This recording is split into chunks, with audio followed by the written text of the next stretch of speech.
Villa Rubein, and other stories title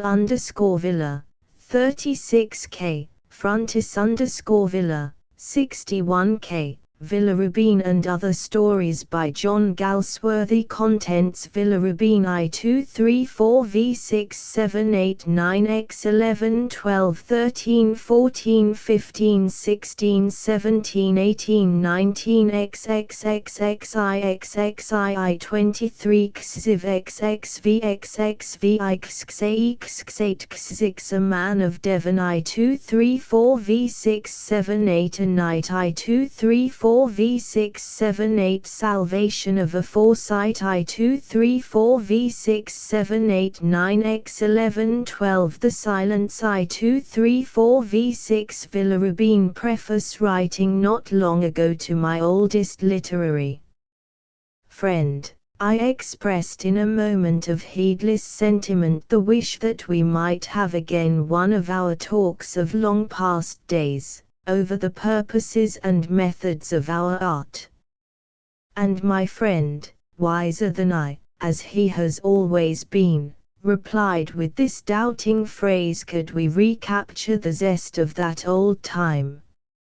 I would not like to believe that our faith in the value of imaginative art has diminished, that we think it less worthwhile to struggle for glimpses of truth and for the words which may pass them on to other eyes, or that we can no longer discern the star we tried to follow. But I do fear, with him, that half a lifetime of endeavor has dulled the exuberance which kept one up till morning discussing the ways and means of aesthetic achievement. We have discovered, perhaps with a certain finality, that by no talk can a writer add a cubit to his stature, or change the temperament which molds and colors the vision of life he sets before the few who will pause to look at it.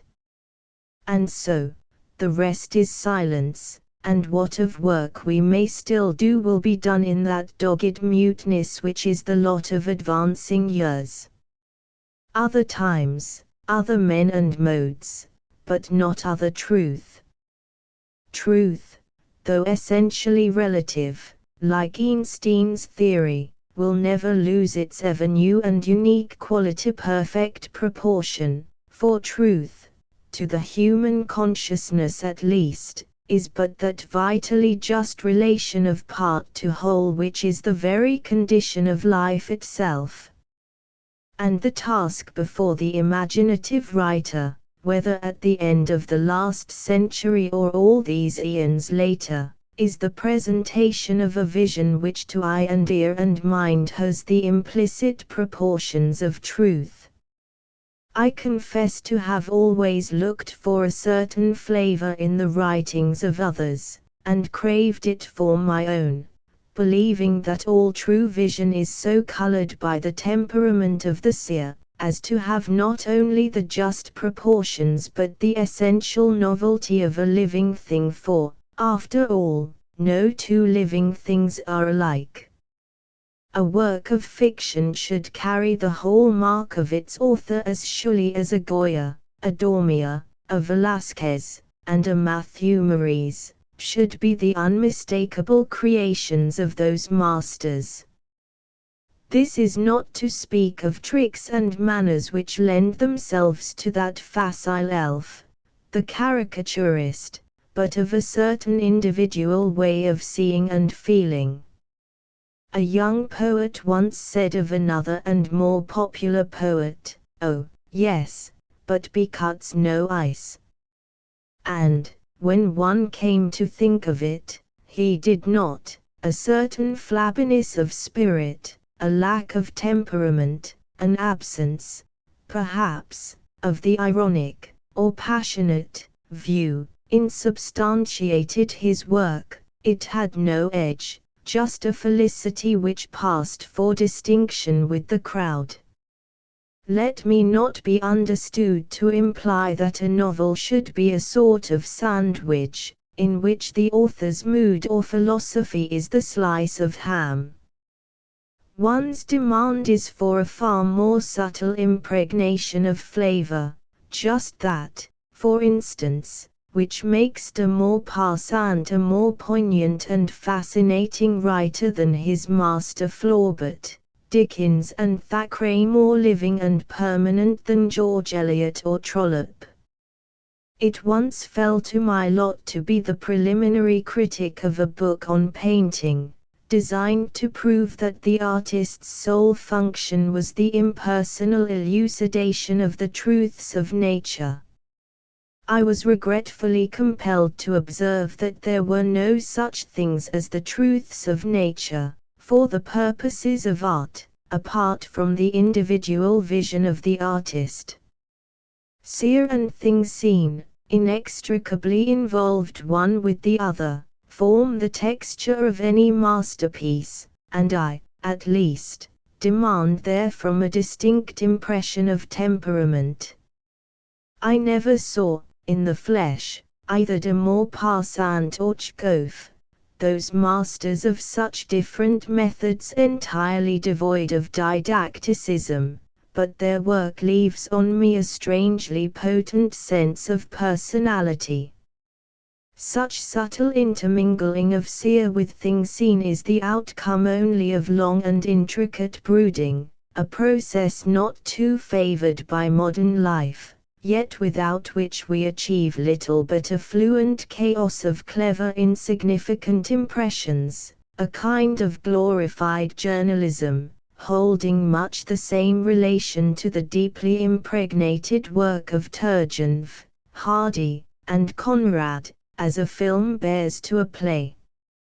Speaking for myself, with the immodesty required of one who hazards an introduction to his own work, I was writing fiction for 5 years before I could master even its primary technique, much less achieve that union of seer with thing seen, which perhaps begins to show itself a little in this volume, binding up the scanty harvests of 1899, 1900, and 1901, especially in the tales, A Night and Salvation of a Foresight. Men, women, trees, and works of fiction, very tiny are the seeds from which they spring.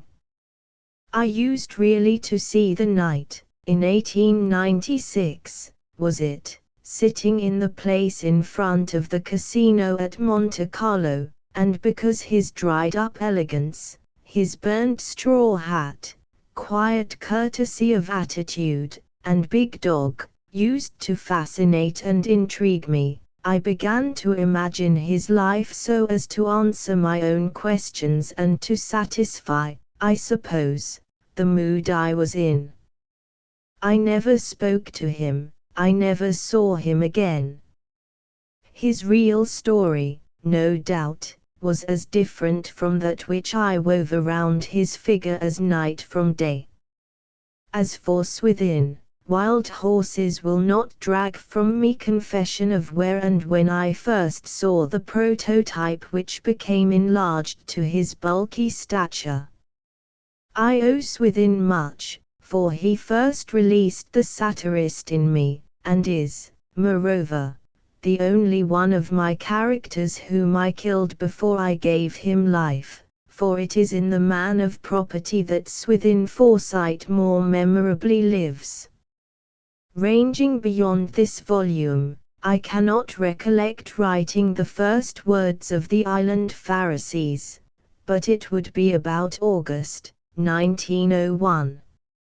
Like all the stories in Villa Rubein and, indeed, most of my tales, the book originated in the curiosity, philosophic reflections, and unphilosophic emotions roused in me by some single figure in real life. In this case it was Fernand, whose real name, of course, was not Fernand, and who died in some sacred institution many years ago of a consumption brought on by the conditions of his wandering life. If not a beloved, he was a true vagabond, and I first met him in the Champs-Élysées, just as in The Pigeon he describes his meeting with Welwyn. Though drawn very much from life, he did not in the end turn out very like the Ferrand of real life. The figures of fiction soon diverge from their prototypes. The first draft of The Island Pharisees was buried in a drawer. When retrieved the other day, after 19 years, it disclosed a picaresque string of anecdotes told by Ferrand in the first person. These 2/3 of a book were laid to rest by Edward Garnett's dictum that its author was not sufficiently within Ferrand's skin, and, struggling heavily with laziness and pride, he started afresh in the skin of Shelton. 3 times he wrote that novel, and then it was long in finding the eye of Sidney Pauling, who accepted it for Heinemanns in 1904. That was a period of ferment and transition with me, a kind of long awakening to the home truths of social existence and national character. The liquor bubbled too furiously for clear bottling. And the book, after all, became but an introduction to all those following novels which depict, somewhat satirically, the various sections of English society with a more or less capital S. Looking back on the long stretched-out body of one's work, it is interesting to mark the endless duel fought within a man between the emotional and critical sides of his nature, first one, then the other, getting the upper hand, and too seldom fusing till the result has the mellowness of full achievement. One can even tell the nature of one's readers, by their preference for the work which reveals more of this side than of that. My early work was certainly more emotional than critical. But from 1901 came 9 years when the critical was, in the main, holding sway. From 1910 to 1918 the emotional again struggled for the upper hand, and from that time on there seems to have been something of a dead beat. So the conflict goes, by what mysterious tides promoted, I know not. An author must ever wish to discover a hapless member of the public who, never yet having read a word of his writing, would submit to the ordeal of reading him right through from beginning to end. Probably the effect could only be judged through an autopsy, but in the remote case of survival, it would interest one so profoundly to see the differences, if any, produced in that reader's character or outlook over life. This, however, is a consummation which will remain devoutly to be wished, for there is a limit to human complaisance. One will never know the exact measure of one's infecting power, or whether, indeed, one is not just a long soporific. A writer, they say, should not favoritize among his creations, but then a writer should not do so many things that he does. This writer, certainly, confesses to having favorites, and of his novels so far he likes best, the Forsyte series, The Country House, Fraternity, The Dark Flower, and 5 Tales, believing these to be the works which most fully achieve fusion of seer with things seen, most subtly disclose the individuality of their author, and best reveal such of truth as has been vouchsafed to him. John Galsworthy. To my sister Blanche Lillian sought a Villa Rubein I walking along the river wall at Botzen, Edmund Dorney said to Aloy Haas, would you care to know the family at that pink house, Villa Rubein? Haas answered with a smile, perhaps. Come with me then this afternoon. They had stopped before an old house with a blind, deserted look, that stood by itself on the wall. Haas pushed the door open. "Come in, you don't want breakfast yet. I'm going to paint the river today." He ran up the bare broad stairs, and Dorney followed leisurely, his thumbs hooked in the armholes of his waistcoat, and his head thrown back. In the attic which filled the whole top story, Haas had pulled a canvas to the window. He was a young man of middle height, square-shouldered, active, with an angular face, high cheekbones, and a strong, sharp chin. His eyes were piercing and steel blue, his eyebrows very flexible, nose long and thin with a high bridge, and his dark, unparted hair fitted him like a cap. His clothes looked as if he never gave them a second thought. This room, which served for studio, bedroom, and sitting room, was bare and dusty. Below the window the river in spring flood rushed down the valley, a stream of molten bronze. Haas dodged before the canvas like a fencer finding his distance. Dorney took his seat on a packing case. "The snows have gone with a rush this year," he drawled. "The Talfa comes down brown, the Isaac comes down blue, they flow into the etch and make it green, a parable of the spring for you, my painter." Haas mixed his colors. "I've no time for parables," he said, "no time for anything. If I could be guaranteed to live to 99, like Titian, he had a chance. Look at that poor fellow who was killed the other day. All that struggle, and then, just at the turn." He spoke English with a foreign accent, his voice was rather harsh, but his smile very kindly. Dorney lit a cigarette. "You painters," he said, "are better off than most of us. You can strike out your own line. Now if I choose to treat a case out of the ordinary way and the patient dies, I'm ruined. My dear doctor, if I don't paint what the public likes, I starve. All the same I'm going to paint in my own way, in the end I shall come out on top.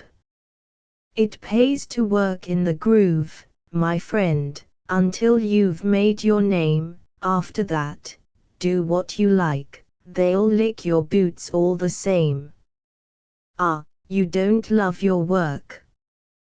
Dorney answered slowly, "Never so happy as when my hands are full. But I want to make money, to get known, to have a good time, good cigars, good wine. I hate discomfort. No, my boy, I must work it on the usual lines. I don't like it, but I must lump it. One starts in life with some notion of the ideal, it's gone by the board with me. I've got to shove along until I've made my name, and then, my little man, then you'll be soft. You pay dearly for that first period. Take my chance of that, there's no other way. Make one." "Humph." Haas poised his brush, as though it were a spear. "A man must do the best in him. If he has to suffer, let him." Dorney stretched his large soft body, a calculating look had come into his eyes. "You're a tough little man," he said. "I've had to be tough." Dorney rose, tobacco smoke was wreathed round his unruffled hair. "Touching Villa Rubein," he said, "shall I call for you?" "It's a mixed household, English mostly, very decent people. No, thank you. I shall be painting all day. Haven't time to know the sort of people who expect one to change one's clothes. As you like, Tartu. And, puffing out his chest, Dorney vanished through a blanket looped across the doorway. Haas set a pot of coffee on a spirit lamp, and cut himself some bread. Through the window the freshness of the morning came, the scent of sap and blossom and young leaves, the scent of earth, and the mountains freed from winter, the new flights and songs of birds, all the odorous, enchanted, restless spring. There suddenly appeared through the doorway a white rough-haired terrier dog, black marked about the face, with shaggy tan eyebrows. He sniffed at Haas, showed the whites round his eyes, and uttered a sharp bark. A young voice called, "Scruff! Thou naughty dog!" Light footsteps were heard on the stairs. From the distance a thin, high voice called, "Greta! You mustn't go up there." A little girl of 12, with long fair hair under a wide-brimmed hat, slipped in. Her blue eyes opened wide, her face flushed up. That face was not regular, its cheekbones were rather prominent, the nose was flattish, there was about it an air, innocent, reflecting, quizzical, shy. "Oh," she said. Haas smiled, "Good morning. This your dog?" She did not answer, but looked at him with soft bewilderment, then running to the dog seized him by the collar. "Scruff! Thou naughty dog, the baddest dog!" The ends of her hair fell about him. She looked up at Haas, who said, "Not at all. Let me give him some bread." "Oh no. You must not, I will beat him, and tell him he is bad, then he shall not do such things again. Now he is sulky, he looks so always when he is sulky." "Is this your home?" "For the present, I am a visitor. But I think you are of this country, because you speak like it." "Certainly, I am a Tyroler. I have to talk English this morning, but I do not like it very much, because, also I am half Austrian, and I like it best, but my sister, Christian, is all English. Here is Miss Naylor, she shall be very angry with me." And pointing to the entrance with a rosy-tipped forefinger, she again looked ruefully at Haas. There came into the room with a walk like the hopping of a bird an elderly, small lady, in a grey serge dress, with narrow bands of claret-coloured velveteen, a large gold cross dangled from a steel chain on her chest. She nervously twisted her hands, clad in black kid gloves, rather white about the seams. Her hair was prematurely grey, her quick eyes brown, her mouth twisted at one corner. She held her face, kind-looking, but long and narrow, rather to one side, and wore on it a look of apology. Her quick sentences sounded as if she kept them on strings, and wanted to draw them back as soon as she had let them forth. "Greta, how can you do such things? I don't know what your father would say." "I am sure I don't know how to, so extraordinary, please," said Haas. "You must come at once, so very sorry, so awkward." They were standing in a ring, Haas with his eyebrows working up and down, the little lady fidgeting her parasol, Greta, flushed and pouting, her eyes all dewy, twisting an end of fair hair round her finger. "Oh, look!" The coffee had boiled over. Little brown streams trickled spluttering from the pan. The dog, with ears laid back and tail tucked in, went scurrying round the room. A feeling of fellowship fell on them at once. Along the wall is our favorite walk, and Scruff, so awkward, so unfortunate, we did not think anyone lived here. The shutters are cracked, the paint is peeling off so dreadfully. Have you been long in Botzen? 2 months. Fancy. You are not English. You are Tyrols. But you speak English so well, therefore 7 years. Really. So fortunate, it is Greta's day for English. Miss Naylor's eyes darted bewildered glances at the roof where the crossing of the beams made such deep shadows, at the litter of brushes, tools, knives, and colors on a table made out of packing cases, at the big window, innocent of glass, and flush with the floor, whence dangled a bit of rusty chain, relic of the time when the place had been a store loft. Her eyes were hastily averted from an unfinished figure of the nude. Greta, with feet crossed, sat on a colored blanket, dabbling her finger in a little pool of coffee, and gazing up at Haas.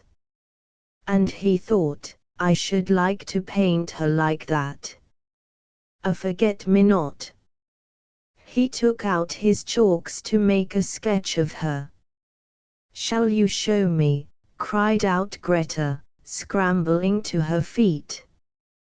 Will Greta, will how often must I tell you? I think we should be going, it is very late, your father, so very kind of you, but I think we should be going. Scruff. Miss Naylor gave the floor 2 taps. The terrier backed into a plaster cast which came down on his tail, and sent him flying through the doorway. Greta followed swiftly, crying, "Ache, poor Scruffy." Miss Naylor crossed the room, bowing, she murmured an apology, and also disappeared. Haas was left alone, his guests were gone. The little girl with the fair hair and the eyes like forget-me-nots, the little lady with kindly gestures and bird-like walk, the terrier. He looked round him, the room seemed very empty. Gnawing his moustache, he muttered at the fallen cast. Then taking up his brush, stood before his picture, smiling and frowning. Soon he had forgotten it all in his work. It was early morning 4 days later, and Haas was loitering homewards.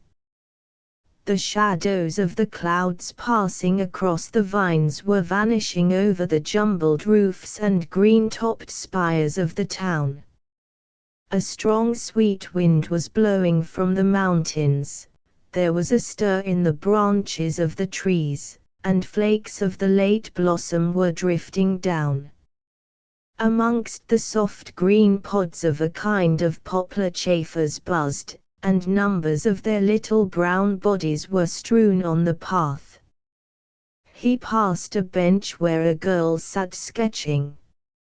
A puff of wind whirled her drawing to the ground. Haas ran to pick it up. She took it from him with a bow, but, as he turned away, she tore the sketch across. "Ah," he said, "why did you do that?" This girl, who stood with a bit of the torn sketch in either hand, was slight and straight, and her face earnest and serene. She gazed at Haas with large, clear, greenish eyes. Her lips and chin were defiant, her forehead tranquil. I don't like it. Will you let me look at it? I am a painter. It isn't worth looking at, but, if you wish, he put the two halves of the sketch together. You see, she said at last, I told you. Haas did not answer, still looking at the sketch. The girl frowned. Haas asked her suddenly, why do you paint? She colored, and said, show me what is wrong. I cannot show you what is wrong, there is nothing wrong, but why do you paint?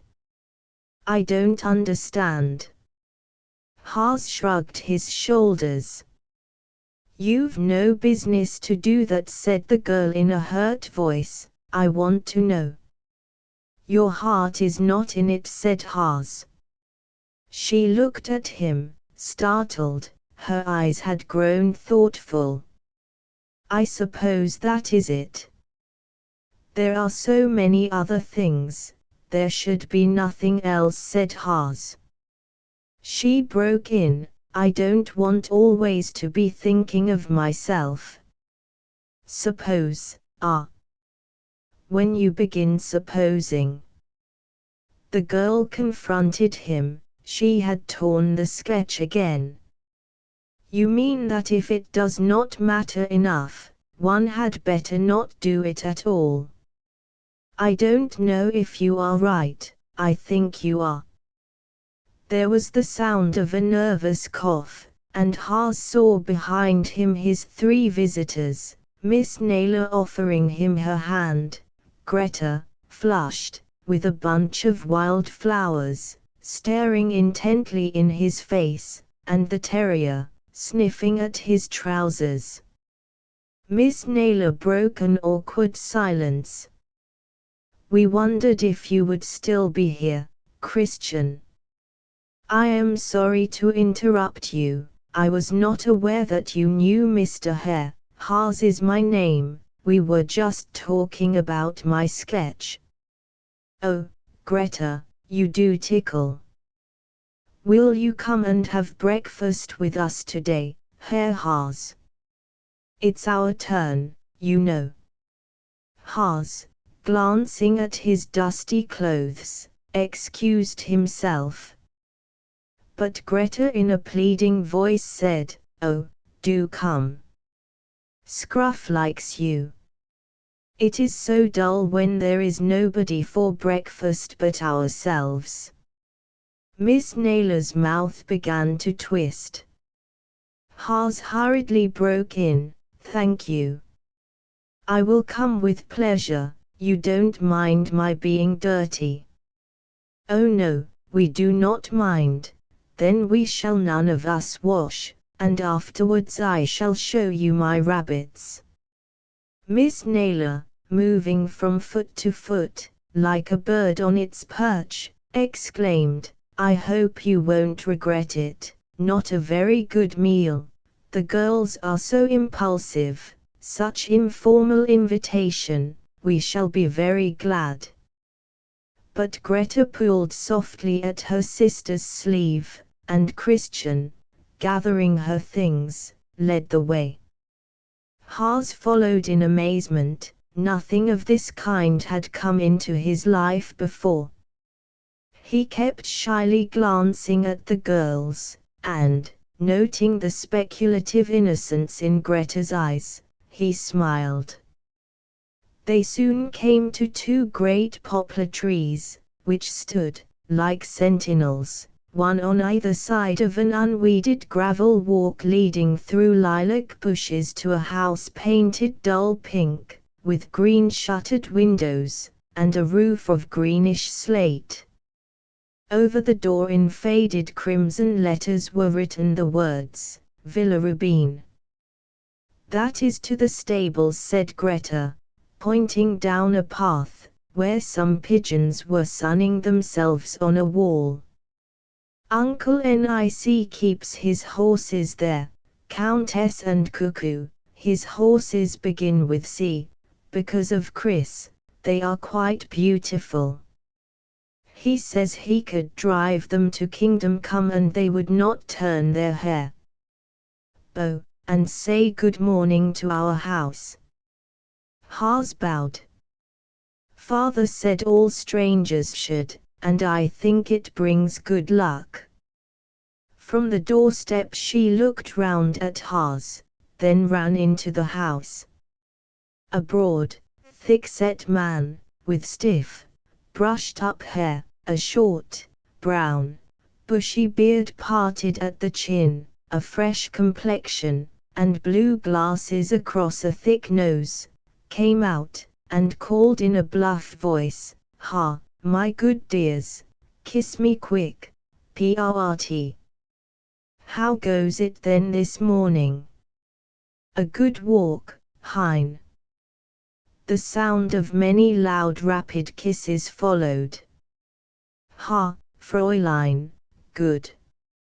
He became aware of Haas's figure standing in the doorway, "Und der Herr." Miss Naylor hurriedly explained. "Good. An artist. Kommen Sie herein, I am delight. You will breakfast." "I too, yes, my dears, I too breakfast with you this morning. I have the hunter's appetite."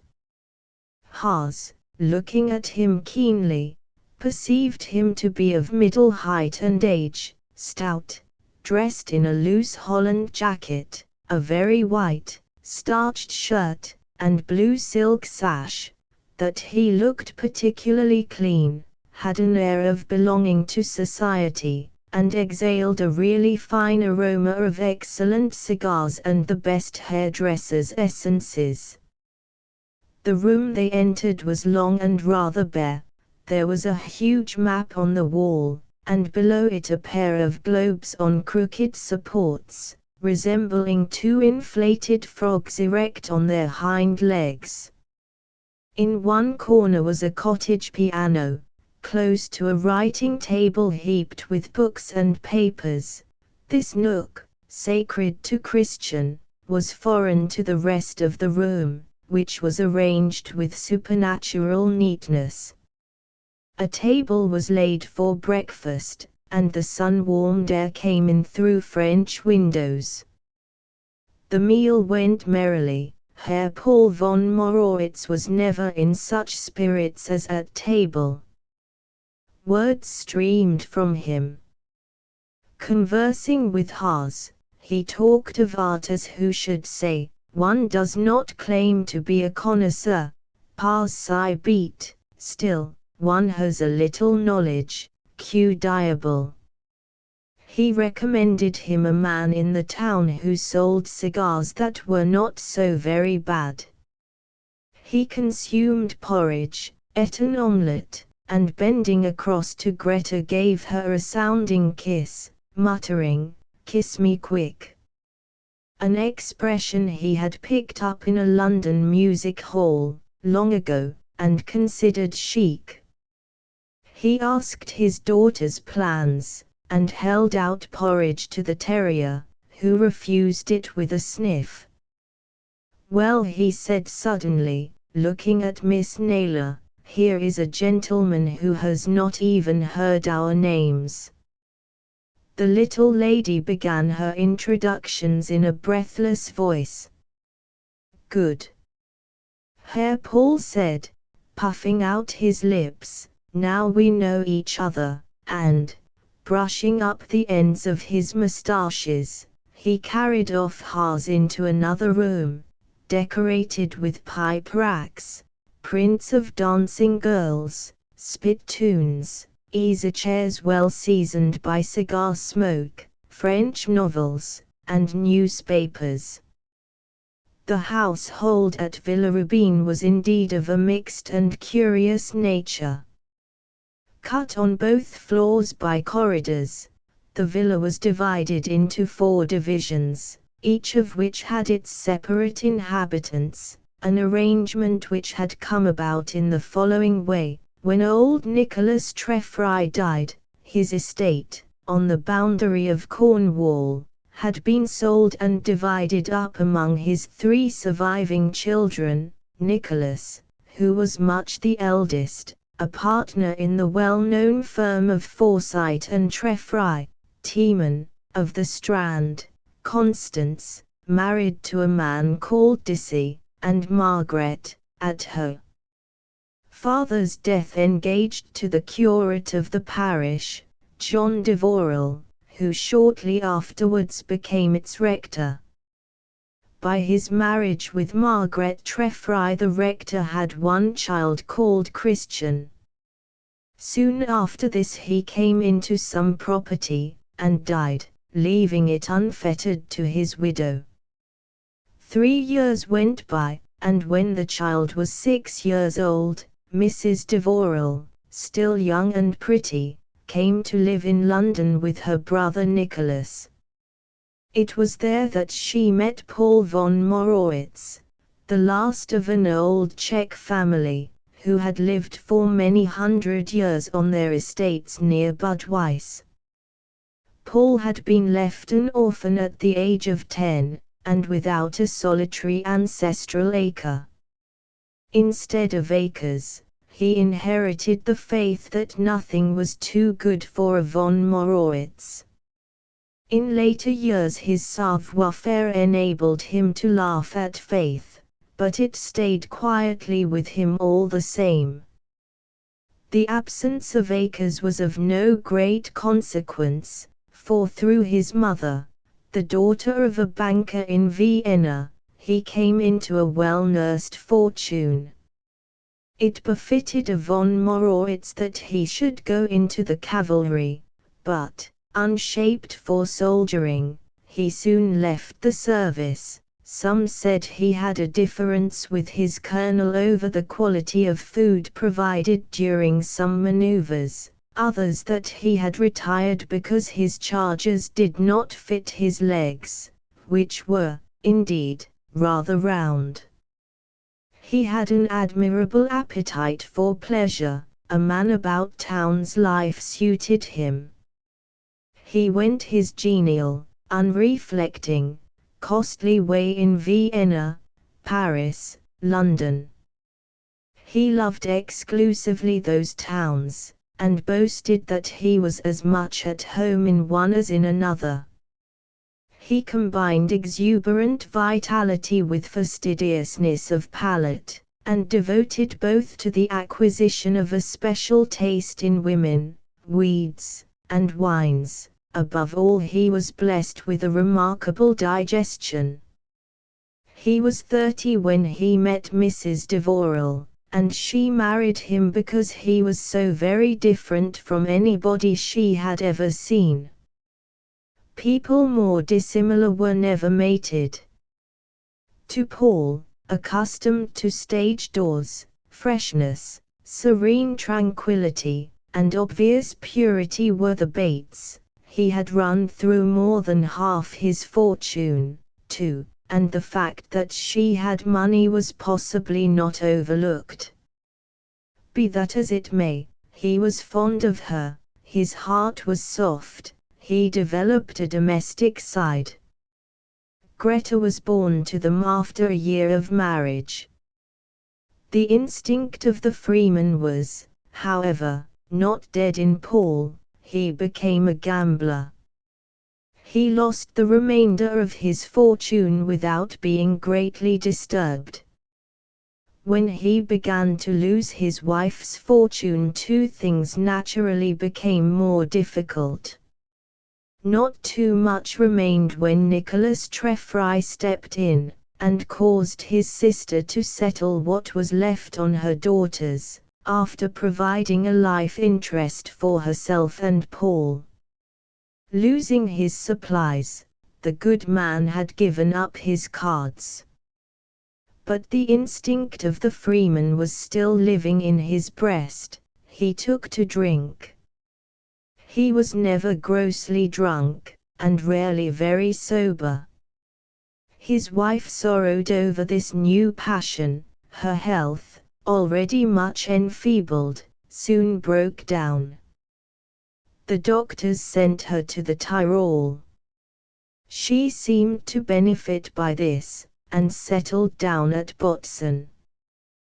The following year, when Greta was just 10, she died. It was a shock to Paul. He gave up excessive drinking, became a constant smoker, and lent full rein to his natural domesticity. He was fond of both the girls, but did not at all understand them.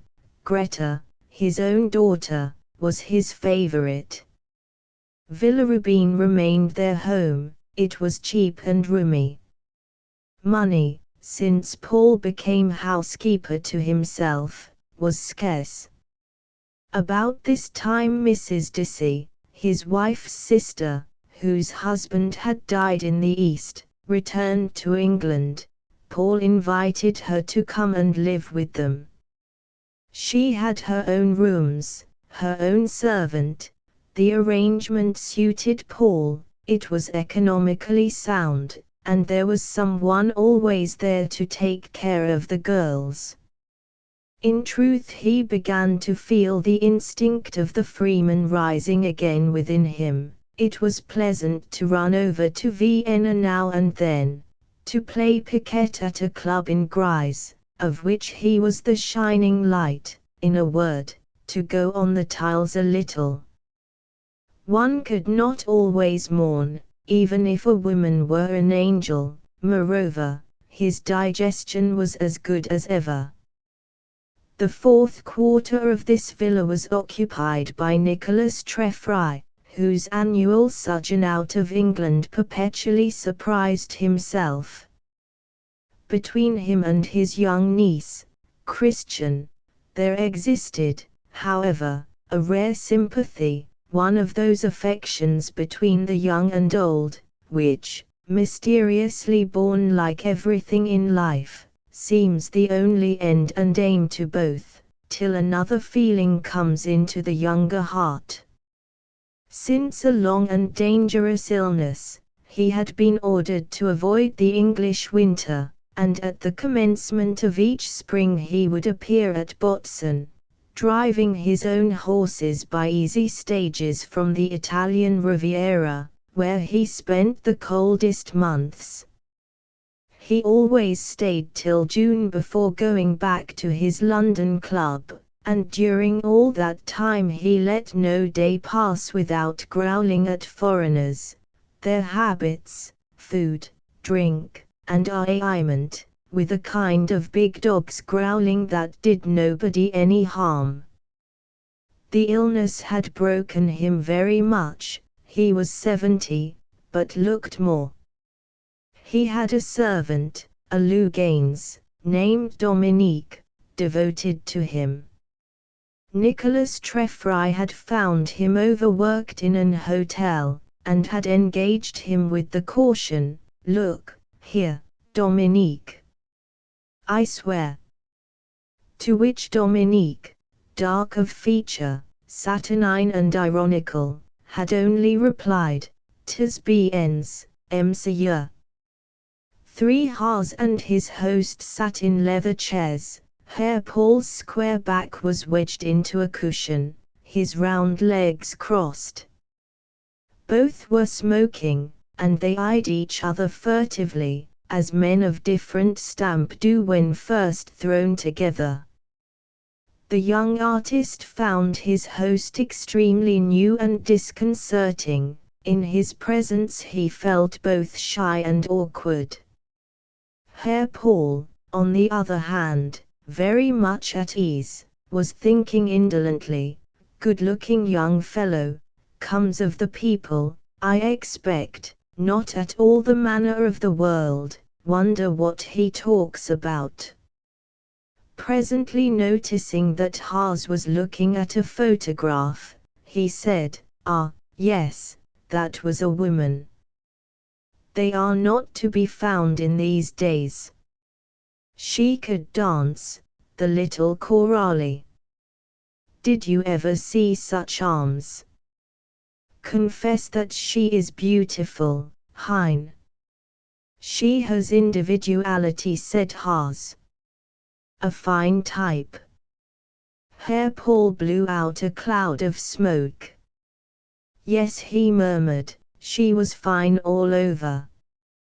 He had dropped his eyeglasses, and his full brown eyes, with little crow's feet at the corners, wandered from his visitor to his cigar.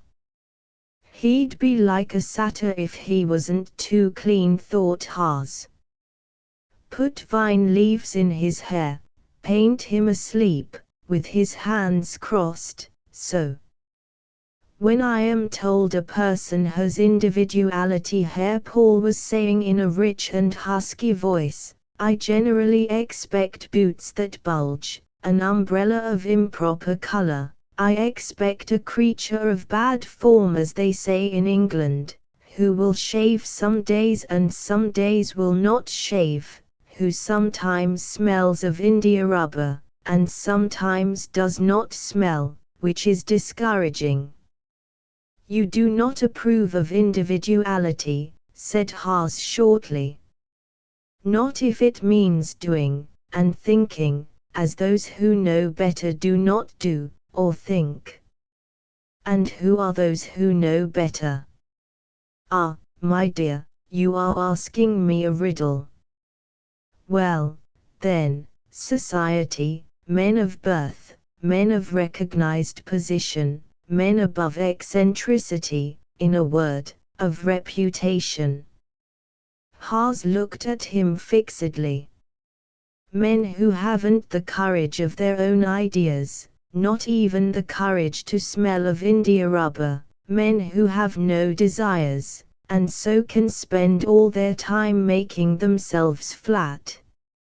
Herr Paul drew out a red silk handkerchief and wiped his beard. I assure you, my dear, he said, it is easier to be flat, it is more respectable to be flat. Himmel! Why not, then, be flat? Like any common fellow. Certes, like any common fellow, like me, par exemple. Herr Paul waved his hand. When he exercised unusual tact, he always made use of a French expression. Haas flushed. Herr Paul followed up his victory. Come, come, he said. Pass me my men of repute, Q diable, we are not anarchists. Are you sure, said Haas. Herr Paul twisted his moustache. I beg your pardon, he said slowly. But at this moment the door was opened, a rumbling voice remarked, Morning, Paul. Who's your visitor? Haas saw a tall, bulky figure in the doorway. Come in, called out Herr Paul. Let me present to you a new acquaintance, an artist, Herr Haas, Mr. Nicholas Treffry. Some bum. All this introducing is dry work. And going to the sideboard he poured out 3 glasses of a light, foaming beer. Mr. Treffry waved it from him. Not for me, he said, wish I could. They won't let me look at it. And walking over to the window with a heavy tread, which trembled like his voice, he sat down. There was something in his gait like the movements of an elephant's hind legs. He was very tall, it was said, with the customary exaggeration of family tradition, that there never had been a male Treffry under 6 feet in height, but now he stooped, and had grown stout. There was something at once vast and unobtrusive about his personality. He wore a loose brown velvet jacket, and waistcoat, cut to show a soft frilled shirt and narrow black ribbon tie, A thin gold chain was looped round his neck and fastened to his fob. His heavy cheeks had folds in them like those in a bloodhound's face. He wore big, drooping, yellow-grey moustaches, which he had a habit of sucking, and a goatee beard. He had long loose ears that might almost have been said to gap. On his head there was a soft black hat, large in the brim and low in the crown. His grey eyes, heavy-lidded, twinkled under their bushy brows with a queer, kind cynicism. As a young man he had sown many a wild oat, but he had also worked and made money in business. He had, in fact, burned the candle at both ends, but he had never been unready to do his fellows a good turn. He had a passion for driving, and his reckless method of pursuing this art had caused him to be nicknamed the notorious Treffry. Once, when he was driving tandem down a hill with a loose rein, the friend beside him had said, "For all the good you're doing with those reins, Treffry, you might as well throw them on the horses' necks." Just so Treffry had answered. At the bottom of the hill they had gone over a wall into a potato patch. Treffry had broken several ribs, his friend had gone unharmed. He was a great sufferer now, but, constitutionally averse to being pitied, he had a disconcerting way of humming, and this, together with the shake in his voice, and his frequent use of peculiar phrases, made the understanding of his speech depend at times on intuition rather than intelligence. The clock began to strike 11. Hawes muttered an excuse, shook hands with his host, and bowing to his new acquaintance, went away. He caught a glimpse of Greta's face against the window, and waved his hand to her. In the road he came on Dorney, who was turning in between the poplars, with thumbs as usual hooked in the armholes of his waistcoat. "Hello," the latter said. "Doctor?" Hawes answered slyly, "The fates outwitted me, it seems." "Serve you right," said Dorney, "for your confounded egoism. Wait here till I come out, I shan't be many minutes." But Hawes went on his way. A cart drawn by cream-colored oxen was passing slowly towards the bridge. In front of the brushwood piled on it two peasant girls were sitting with their feet on a mat of grass, the picture of contentment. "I'm wasting my time," he thought. "I've done next to nothing in 2 months. Better get back to London. That girl will never make a painter." She would never make a painter, but there was something in her that he could not dismiss so rapidly. She was not exactly beautiful, but she was sympathetic.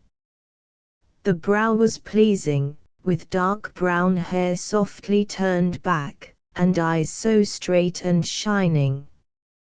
The two sisters were very different. The little one was innocent, yet mysterious, the elder seemed as clear as crystal. He had entered the town, where the arcaded streets exuded their peculiar pungent smell of cows and leather, wood smoke, wine casks, and drains. The sound of rapid wheels over the stones made him turn his head. A carriage drawn by red-roan horses was passing at a great pace. People stared at it, standing still, and looking alarmed. It swung from side to side and vanished round a corner. Hawes saw Mr. Nicholas Treffry in a long, whitish dust coat, his Italian servant, perched behind, was holding to the seat rail, with a nervous grin on his dark face. Certainly, Haas thought, there's no getting away from these people this morning, they are everywhere. In his studio he began to sort his sketches, wash his brushes, and drag out things he had accumulated during his 2 months' stay. He even began to fold his blanket door. But suddenly he stopped. Those two girls. Why not try? What a picture! The two heads, the sky, and leaves. Begin tomorrow. Against that window, no, better at the villa. Call the picture, Spring. For the wind, stirring among trees and bushes, flung the young leaves skywards. The trembling of their silver linings was like the joyful flutter of a heart at good news. It was one of those spring mornings when everything seems full of a sweet restlessness, soft clouds chasing fast across the sky, soft scents floating forth and dying, the notes of birds, now shrill and sweet, now hushed in silences, all nature striving for something, nothing at peace. Villa Rubein withstood the influence of the day, and wore its usual look of rest and isolation. Haas sent in his card, and asked to see Der Herr. The servant, a grey-eyed, clever-looking Swiss with no hair on his face, came back saying, Der Herr, mein Herr, is in the garden gone. Haas followed him. Herr Paul, a small white flannel cap on his head, gloves on his hands, and glasses on his nose, was watering a rosebush, and humming the serenade from Faust.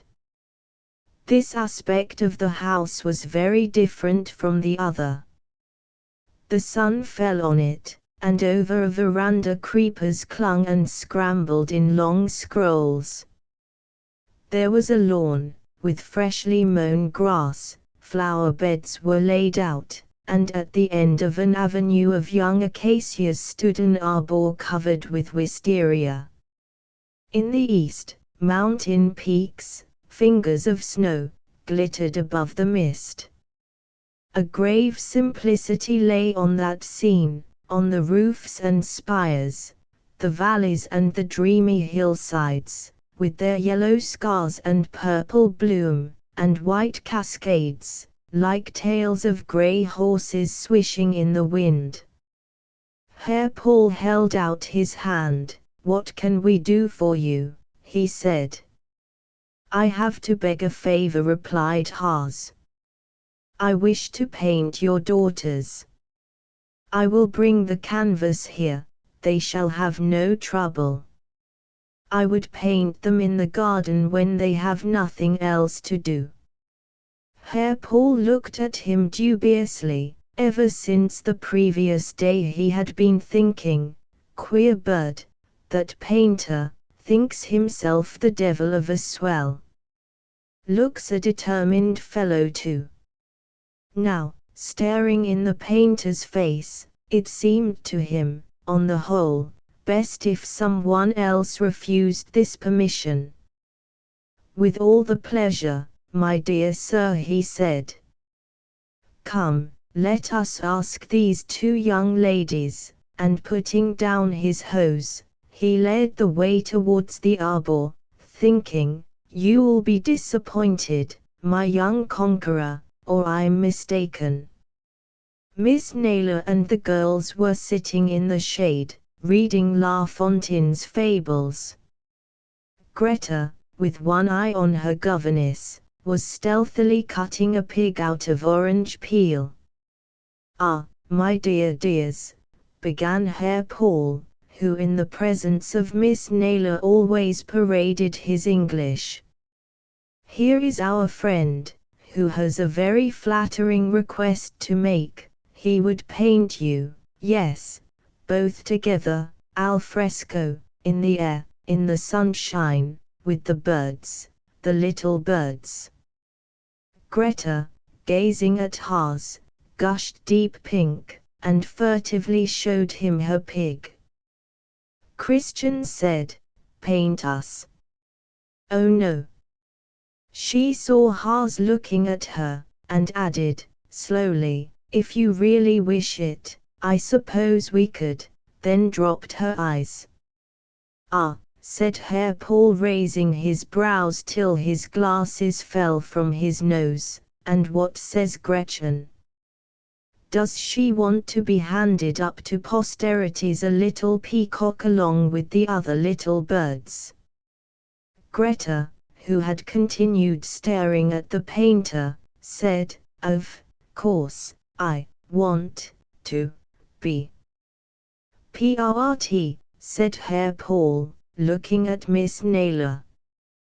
The little lady indeed opened her mouth wide, but all that came forth was a tiny squeak, as sometimes happens when one is anxious to say something, and has not arranged beforehand what it shall be.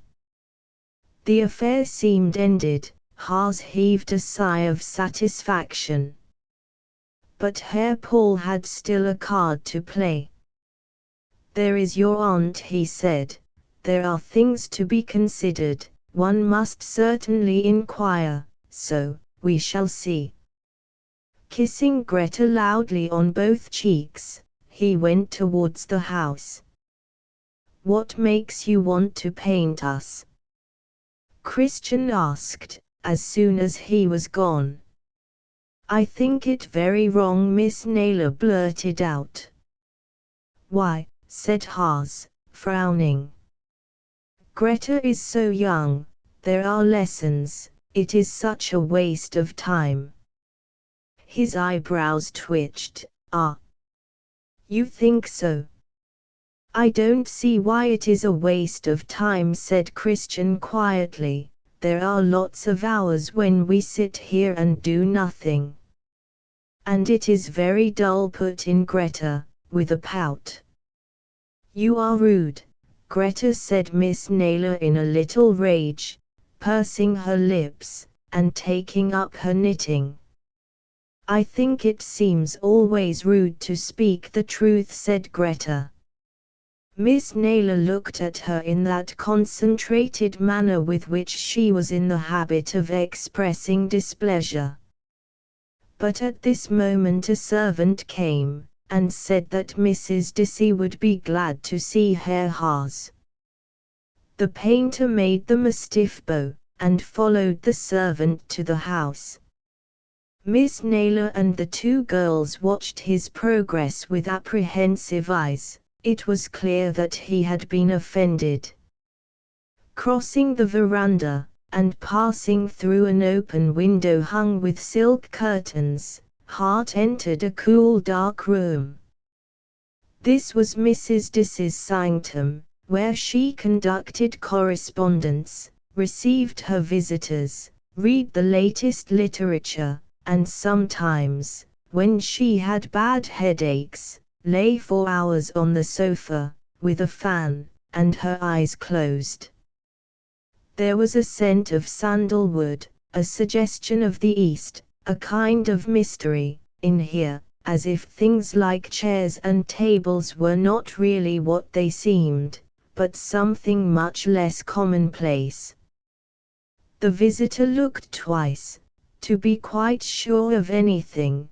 There were many plants, bead curtains, and a deal of silverwork and china. Mrs. Dissy came forward in the slightly rustling silk which, whether in or out of fashion, always accompanied her. A tall woman, over 50, she moved as if she had been tied together at the knees. Her face was long, with broad brows, from which her sandy-grey hair was severely waved back. She had pale eyes, and a perpetual, pale, enigmatic smile. Her complexion had been ruined by long residence in India, and might unkindly have been called fawn-colored. She came close to Haas, keeping her eyes on his, with her head bent slightly forward. "We are so pleased to know you," she said, speaking in a voice which had lost all ring. "It is charming to find someone in these parts who can help us to remember that there is such a thing as art. We had Mr. C. here last autumn, such a charming fellow. He was so interested in the native customs and dresses. You are a subject painter, too, I think. Won't you sit down?" She went on for some time, introducing painters' names, asking questions, skating round the edge of what was personal.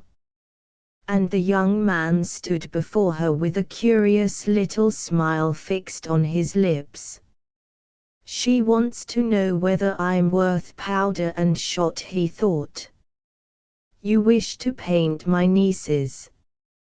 Mrs. Dissy said at last, leaning back on her settee.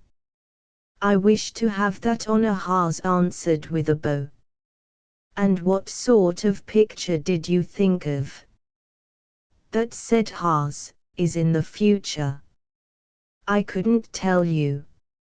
And he thought, "Will she ask me if I get my tints in Paris, like the woman tramper told me of?" The perpetual pale smile on Mrs. Dissy's face seemed to invite his confidence, yet to warn him that his words would be sucked in somewhere behind those broad fine brows, and carefully sorted.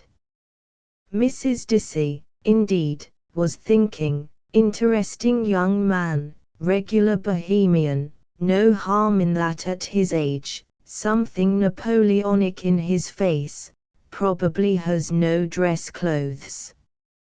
Yes, should like to see more of him. She had a fine eye for points of celebrity. His name was unfamiliar, would probably have been scouted by that famous artist Mr. C. But she felt her instinct urging her on to know him. She was, to do her justice, one of those lion finders who seek the animal for pleasure, not for the glory it brings them. She had the courage of her instincts. Lion entities were indispensable to her, but she trusted to divination to secure them. Nobody could foist a lion on her. "It will be very nice. You will stay and have some lunch. The arrangements here are rather odd. Such a mixed household, but there is always lunch at 2 o'clock for anyone who likes, and we all dine at 7.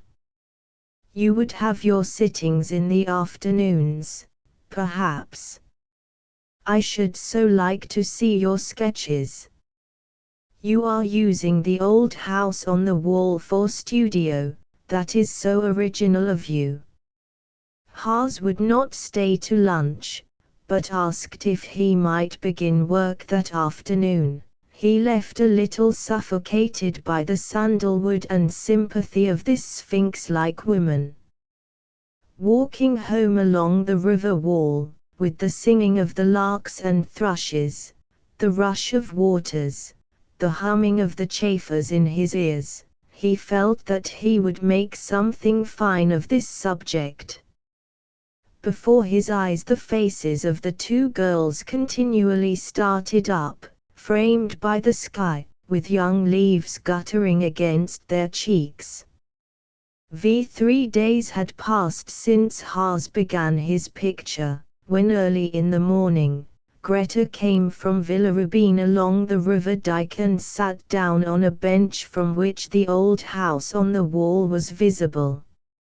She had not been there long before Haas came out. "I did not knock," said Greta, "because you would not have heard, and it is so early. so I have been waiting for you a quarter of an hour."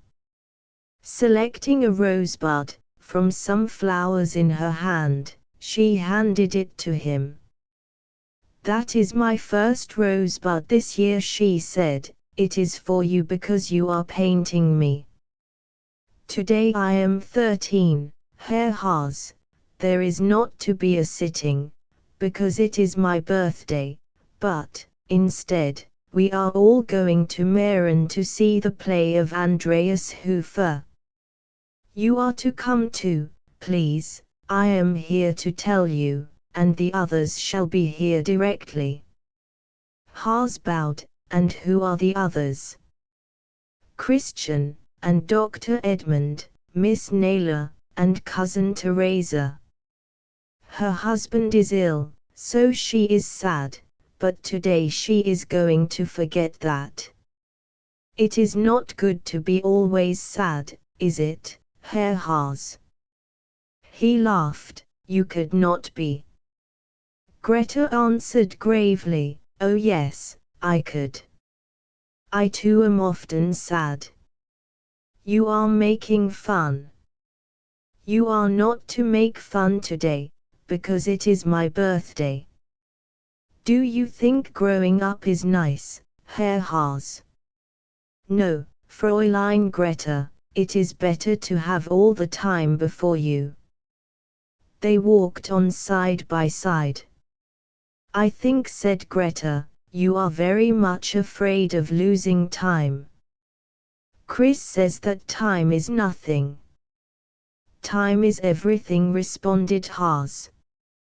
"She says that time is nothing, and thought is everything," Greta murmured, rubbing a rose against her cheek, "but I think you cannot have a thought unless you have the time to think it in. There are the others. Look." A cluster of sunshades on the bridge glowed for a moment and was lost in shadow. "Come," said Haas, "let's join them." At Maren, under Schloss Tyrol, people were streaming across the meadows into the open theatre. Here were tall fellows in mountain dress, with leather breeches, bare knees, and hats with eagle's feathers. Here were fruit sellers, burghers and their wives, mountebanks, actors, and every kind of visitor. The audience, packed into an enclosure of high boards, sweltered under the burning sun. Cousin Teresa, tall and thin, with hard, red cheeks, shaded her pleasant eyes with her hand. The play began. It depicted the rising in the Tyrol of 1809, the village life, dances and yodeling, murmurings and exhortations, the warning beat of drums, then the gathering, with flintlocks, pitchforks, knives, the battle and victory, the homecoming, and festival. Then the second gathering, the roar of cannon, betrayal, capture, death. The impassive figure of the patriot Andreas Hofer always in front, black-bearded, leathern-girdled, under the blue sky, against a screen of mountains. Haas and Christian sat behind the others. He seemed so intent on the play that she did not speak, but watched his face, rigid with a kind of cold excitement. He seemed to be transported by the life passing before them. Something of his feeling seized on her. When the play was over, she too was trembling. In pushing their way out, they became separated from the others. "There's a short cut to the station here," said Christian. "Let's go this way."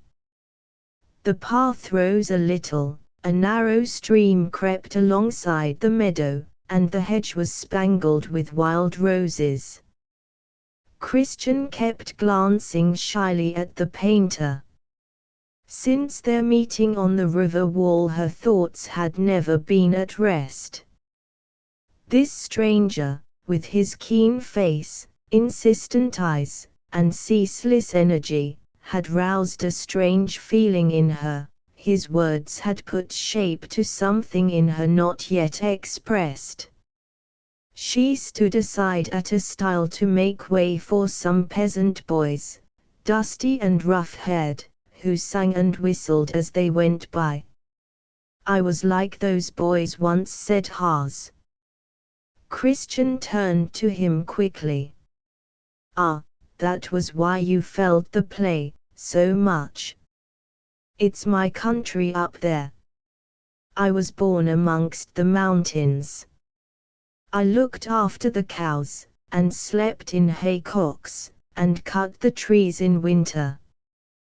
They used to call me a black sheep, a loafer in my village.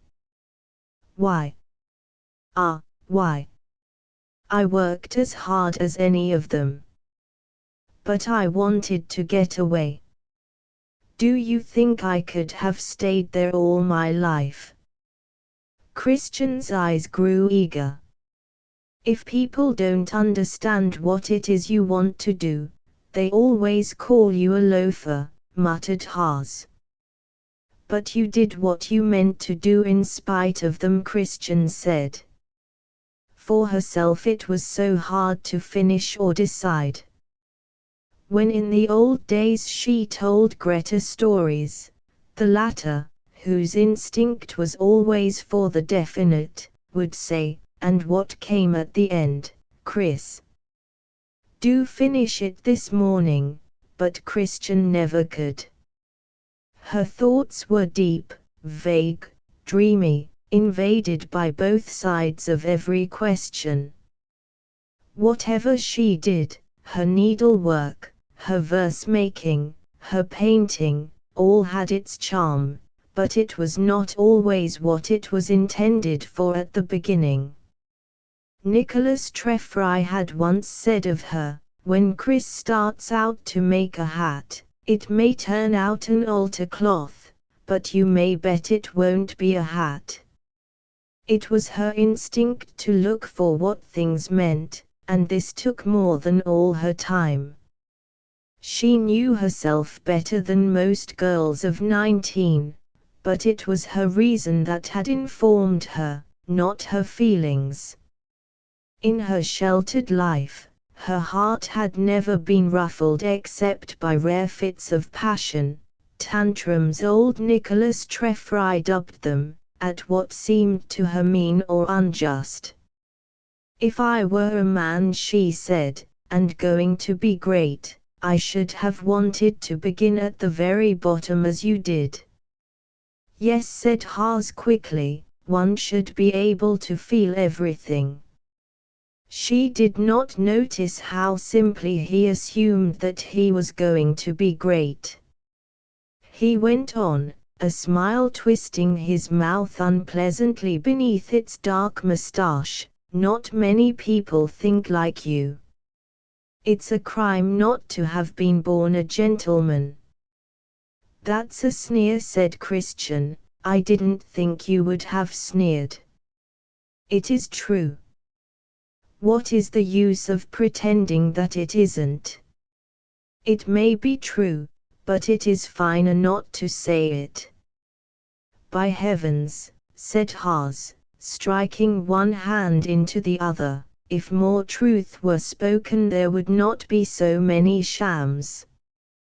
Christian looked down at him from her seat on the stile. "You are right all the same, Fräulein Christian," he added suddenly, "that's a very little business. Work is what matters, and trying to see the beauty in the world." Christian's face changed. She understood, well enough, this craving after beauty. Slipping down from the stile, she drew a slow deep breath. "Yes," she said. Neither spoke for some time, then Haas said shyly, "If you and Fräulein Greta would ever like to come and see my studio, I should be so happy. I would try and clean it up for you. I should like to come. I could learn something. I want to learn. They were both silent till the path joined the road. We must be in front of the others, it's nice to be in front, let's dawdle. I forgot, you never dawdle, Herr Haas.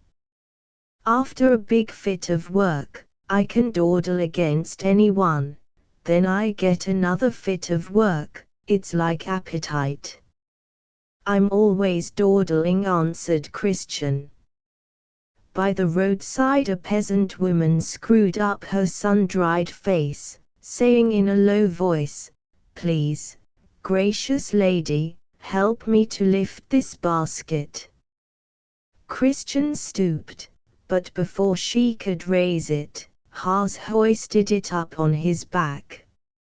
"All right," he nodded, "this good lady doesn't mind."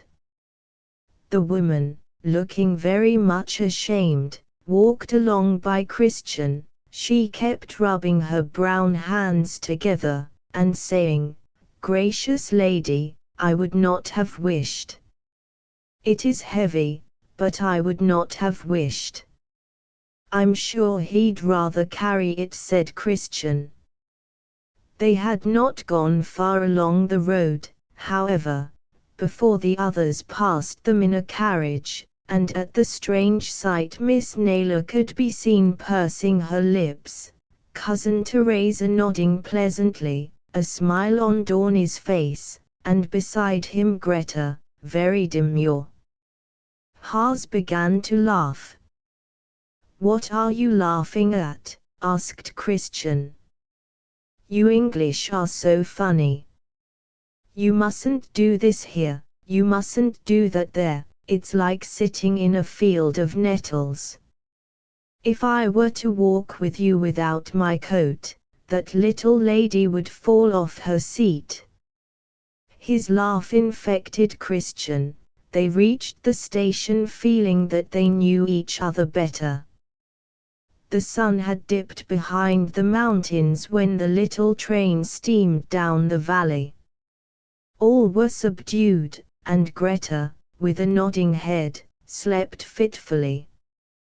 Christian, in her corner, was looking out of the window, and Haas kept studying her profile.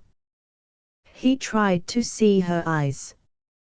He had remarked indeed that, whatever their expression, the brows, arched and rather wide apart, gave them a peculiar look of understanding. He thought of his picture. There was nothing in her face to seize on, it was too sympathetic, too much like light. Yet her chin was firm, almost obstinate. The train stopped with a jerk. She looked round at him. It was as though she had said, "You are my friend." At Villa Rubein, Herr Paul had killed the fat calf for Greta's fest. When the whole party were assembled, he alone remained standing, and waving his arm above the cloth, cried, "My dears! Your happiness! There are good things here, come."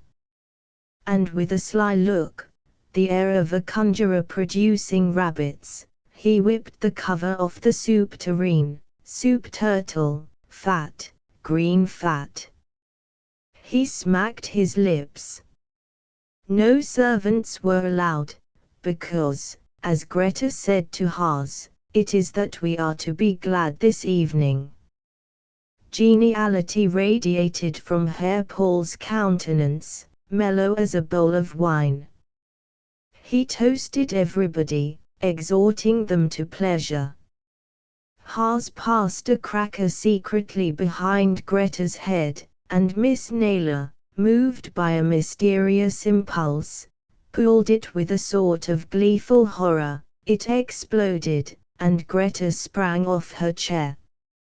Scruff, seeing this, appeared suddenly on the sideboard with his forelegs in a plate of soup, without moving them, he turned his head, and appeared to accuse the company of his false position. It was the signal for shrieks of laughter. Scruff made no attempt to free his forelegs, but sniffed the soup, and finding that nothing happened, began to lap it. "Take him out! Oh! Take him out!" wailed Greta, "he shall be ill." "Ayans!" "Mon cher," cried Herr Paul, "c'est magnifique, mais, vous savez, c'est n'est que la guerre." Scruff, with a wild spring, leaped past him to the ground. "Ah!" cried Miss Naylor, "the carpet!" Fresh moans of mirth shook the table, for having tasted the wine of laughter, all wanted as much more as they could get. When Scruff and his traces were effaced, Herr Paul took a ladle in his hand. "I have a toast," he said, waving it for silence, "a toast we will drink all together from our hearts, the toast of my little daughter, who today has 13 years become, and there is also in our hearts," he continued, putting down the ladle and suddenly becoming grave, "the thought of one who is not today with us to see this joyful occasion. To her, too, in this our happiness we turn our hearts and glasses, because it is her joy that we should yet be joyful. I drink to my little daughter, may God her shadow bless." All stood up, clinking their glasses, and drank.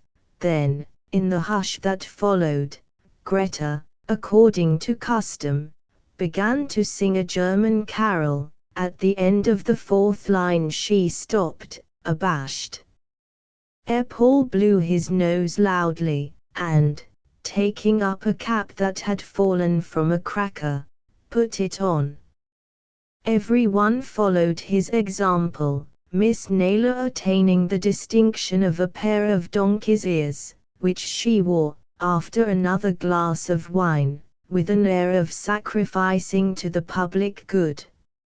At the end of supper came the moment for the offering of gifts. Herr Paul had tied a handkerchief over Greta's eyes, and one by one they brought her presents. Greta, under forfeit of a kiss, was bound to tell the giver by the feel of the gift. Her swift, supple little hands explored noiselessly, and in every case she guessed right. Dorney's present, a kitten, made a scene by clawing at her hair. "That is Dr. Edmund's," she cried at once. Christian saw that Haas had disappeared, but suddenly he came back breathless, and took his place at the end of the rank of givers. Advancing on tiptoe, he put his present into Greta's hands. It was a small bronze copy of a Donatello statue. "Oh, Herr Haas," cried Greta, "I saw it in the studio that day. It stood on the table, and it is lovely." Mrs. Dissy, thrusting her pale eyes close to it, murmured, "Charming." Mr. Treffry took it in his fingers.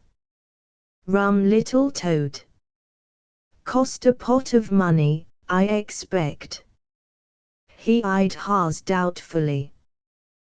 They went into the next room now, and Herr Paul, taking Greta's bandage, transferred it to his own eyes.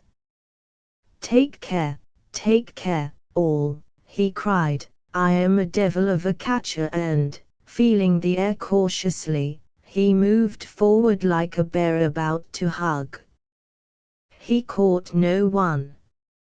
Christian and Greta whisked under his arms and left him grasping at the air. Mrs. Dissy slipped past with astonishing agility. Mr. Treffry, smoking his cigar, and barricaded in a corner, jeered, Bravo, Paul. The active beggar. Can't he run? Go it, Greta. At last Herr Paul caught Cousin Teresa, who, fattened against the wall, lost her head, and stood uttering tiny shrieks. Suddenly Mrs. Dissy started playing the Blue Danube. Herr Paul dropped the handkerchief, twisted his moustache up fiercely, glared round the room, and seizing Greta by the waist, began dancing furiously, bobbing up and down like a cork in lumpy water. Cousin Teresa followed suit with Miss Naylor, both very solemn, and dancing quite different steps. Haas went up to Christian. I can't dance, he said, that is, I have only danced once, but, if you would try with me. She put her hand on his arm, and they began. She danced, light as a feather, eyes shining, feet flying, her body bent a little forward. It was not a great success at first, but as soon as the time had got into Haas's feet, they went swinging on when all the rest had stopped. Sometimes one couple or another slipped through the window to dance on the veranda, and came whirling in again. The lamplight glowed on the girls' white dresses, on Herr Paul's perspiring face. He constituted in himself a perfect orgy, and when the music stopped flung himself, full length, on the sofa gasping out, "My God! But, my God!" Suddenly Christian felt Haas cling to her arm. Glowing and panting she looked at him. "Giddy," he murmured, "I dance so badly, but I'll soon learn." Greta clapped her hands. "Every evening we will dance, every evening we will dance." Haas looked at Christian, the color had deepened in her face. "I'll show you how they dance in my village, feet upon the ceiling." And running to Dorney, he said, "Hold me here. Lift me, so. Now, on." Too, he tried to swing his feet above his head, but, with an ouch, from Dorney, they collapsed, and sat abruptly on the floor. This untimely event brought the evening to an end. Dorney left, escorting Cousin Teresa, and Haas strode home humming the Blue Danube, still feeling Christian's waist against his arm. In their room the two girls sat long at the window to cool themselves before undressing. "Ah," sighed Greta, "this is the happiest birthday I have had." Christian too thought, "I have never been so happy in my life as I have been today. I should like every day to be like this." And she leant out into the night, to let the air cool her cheeks. "6 Chris," said Greta some days after this, "Miss Naylor danced last evening, I think she shall have a headache today. There is my French and my history this morning." "Well, I can take them." "That is nice, then we can talk." "I am sorry about the headache. I shall give her some of my eau de cologne." Miss Naylor's headaches after dancing were things on which to calculate. The girls carried their books into the arbor. It was a showery day, and they had to run for shelter through the raindrops and sunlight. "The French first, Chris." Greta liked her French, in which she was not far inferior to Christian. The lesson therefore proceeded in an admirable fashion. After 1 hour exactly by her watch, Mr. Trefry's birthday present loved and admired at least once every hour, Greta rose. Chris, I have not fed my rabbits. Be quick, there's not much time for history. Greta vanished. Christian watched the bright water dripping from the roof. Her lips were parted in a smile. She was thinking of something Haas had said the night before. A discussion having been started as to whether average opinion did, or did not, safeguard society. Haas, after sitting silent, had burst out, I think one man in earnest is better than 20 half-hearted men who follow tamely. In the end he does society most good. Dorney had answered, if you had your way there would be no society. I hate society because it lives upon the weak. Bah! Herr Paul chimed in, the weak goes to the wall, that is as certain as that you and I are here.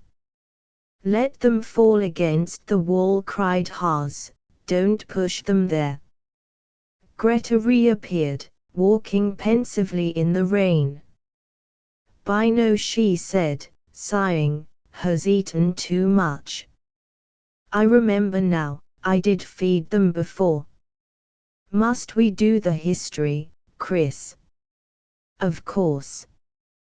Greta opened her book, and put a finger in the page.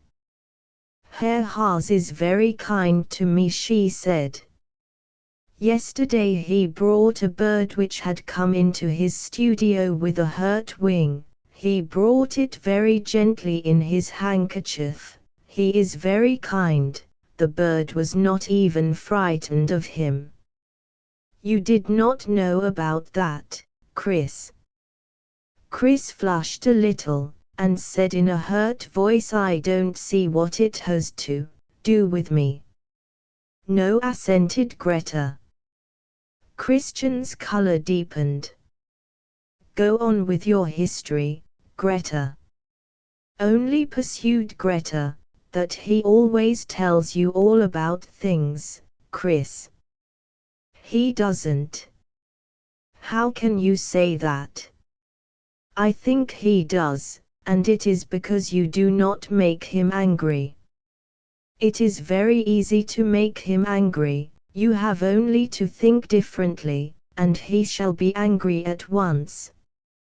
You are a little cat, said Christian, it isn't true, at all. He hates shams, and can't bear meanness, and it is mean to cover up dislikes and pretend that you agree with people. Papa says that he thinks too much about himself. Father, began Christian hotly, biting her lips. She stopped, and turned her wrathful eyes on Greta. You do not always show your dislikes, Chris. What has that to do with it? Because one is a coward that doesn't make it any better, does it? I think that he has a great many dislikes, murmured Greta. I wish you would attend to your own faults, and not pry into other people's. And pushing the book aside, Christian gazed in front of her. Some minutes passed, then Greta, leaning over, rubbed a cheek against her shoulder. I am very sorry, Chris, I only wanted to be talking. Shall I read some history? Yes, said Christian coldly. Are you angry with me, Chris? There was no answer. The lingering raindrops pattered down on the roof. Greta pulled at her sister's sleeve. Look, Chris, she said. There is Herr Haas. Christian looked up, dropped her eyes again, and said, will you go on with the history, Greta? Greta sighed. Yes, I will, but, oh. Chris, there is the luncheon gong," and she meekly closed the book. During the following weeks there was a sitting nearly every afternoon. Miss Naylor usually attended them. The little lady was, to a certain extent, carried past objection. She had begun to take an interest in the picture, and to watch the process out of the corner of her eye. In the depths of her dear mind, however, she never quite got used to the vanity and waste of time. Her lips would move and her knitting needles click in suppressed remonstrances. What Haas did fast he did best. If he had leisure he saw too much, loving his work so passionately that he could never tell exactly when to stop. He hated to lay things aside, always thinking, "I can get it better." Greta was finished, but with Christian, try as he would, he was not satisfied. From day to day her face seemed to him to change, as if her soul were growing. There were things too in her eyes that he could neither read nor reproduce. Dorney would often stroll out to them after his daily visit, and lying on the grass, his arms crossed behind his head, and a big cigar between his lips, would gently banter everybody. Tea came at 5 o'clock, and then Mrs. Dicey appeared armed with a magazine or novel, for she was proud of her literary knowledge. The sitting was suspended. Haas, with a cigarette, would move between the table and the picture, drinking his tea, putting a touch in here and there. He never sat down till it was all over for the day. During these rests there was talk, usually ending in discussion. Mrs. Dicey was happiest in conversations of a literary order, making frequent use of such expressions as, "After all, it produces an illusion, does anything else matter?" Rather a poser, is he not? A question, that, of temperament or a matter of the definition of words, and other charming generalities, which sound well, and seem to go far, and are pleasingly irrefutable. Sometimes the discussion turned on art, on points of color or technique, whether realism was quite justified, and should we be pre-Raphaelites. When these discussions started, Christian's eyes would grow bigger and clearer, with a sort of shining reasonableness, as though they were trying to see into the depths. And Haas would stare at them. But the look in those eyes eluded him, as if they had no more meaning than Mrs. Dicey's, which, with their pale, watchful smile, always seemed saying, "Come, let us take a little intellectual exercise."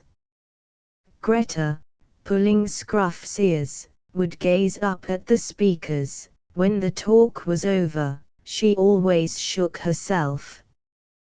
But if no one came to the sittings there would sometimes be very earnest, quick talk, sometimes long silences. One day Christian said, "What is your religion?" Haas finished the touch he was putting on the canvas, before he answered, "Roman Catholic, I suppose. I was baptized in that church." "I didn't mean that." "Do you believe in a future life?" Christian murmured. Greta, who was plaiting blades of grass, shall always want to know what people think about a future life. That is so funny. "How can I tell?" said Haas. "I've never really thought of it, never had the time." "How can you help thinking?" Christian said, "I have to. It seems to me so awful that we might come to an end." She closed her book, and it slipped off her lap.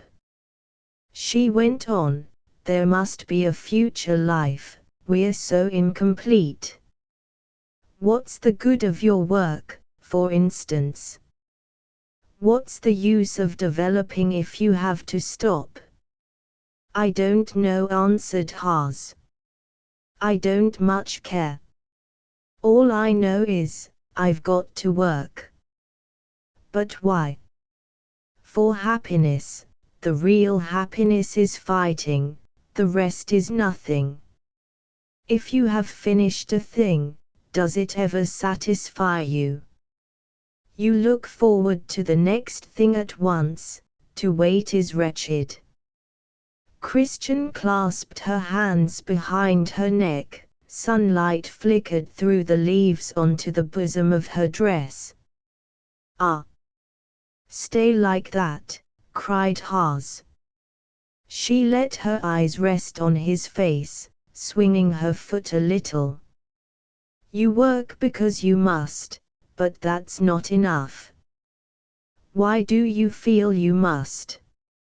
I want to know what's behind. When I was traveling with Aunt Constance the winter before last, we often talked. I've heard her discuss it with her friends. She says we move in circles till we reach nirvana. But last winter I found I couldn't talk to her, it seemed as if she never really meant anything. Then I started reading, Kant and Hegel, put in Haas, if they would teach me to draw better, or to see a new color in a flower, or an expression in a face, I would read them all. Christian leaned forward. It must be right to get as near truth as possible, every step gained is something. You believe in truth. Truth is the same as beauty, that was what you said. You try to paint the truth, you always see the beauty. But how can we know truth, unless we know what is at the root of it? I think, murmured Greta, sotto voce, you see one way, and he sees another, because you are not one person. Of course, said Christian impatiently, but why? A sound of humming interrupted her. Nicholas Treffry was coming from the house, holding the Times in one hand, and a huge meerschaum pipe in the other. Aha, he said to Haas, how goes the picture? And he lowered himself into a chair. Better today, uncle, said Christian softly. Mr. Treffry growled. Confounded humbugs, doctors, he said. Your father used to swear by them. Why, his doctor killed him, made him drink such a lot of stuff. Why then do you have a doctor, Uncle Nic? Asked Greta. Mr. Treffry looked at her, his eyes twinkled. I don't know, my dear.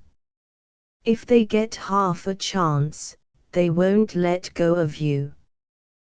There had been a gentle breeze all day, but now it had died away, not a leaf quivered, not a blade of grass was stirring. From the house were heard faint sounds as of someone playing on a pipe.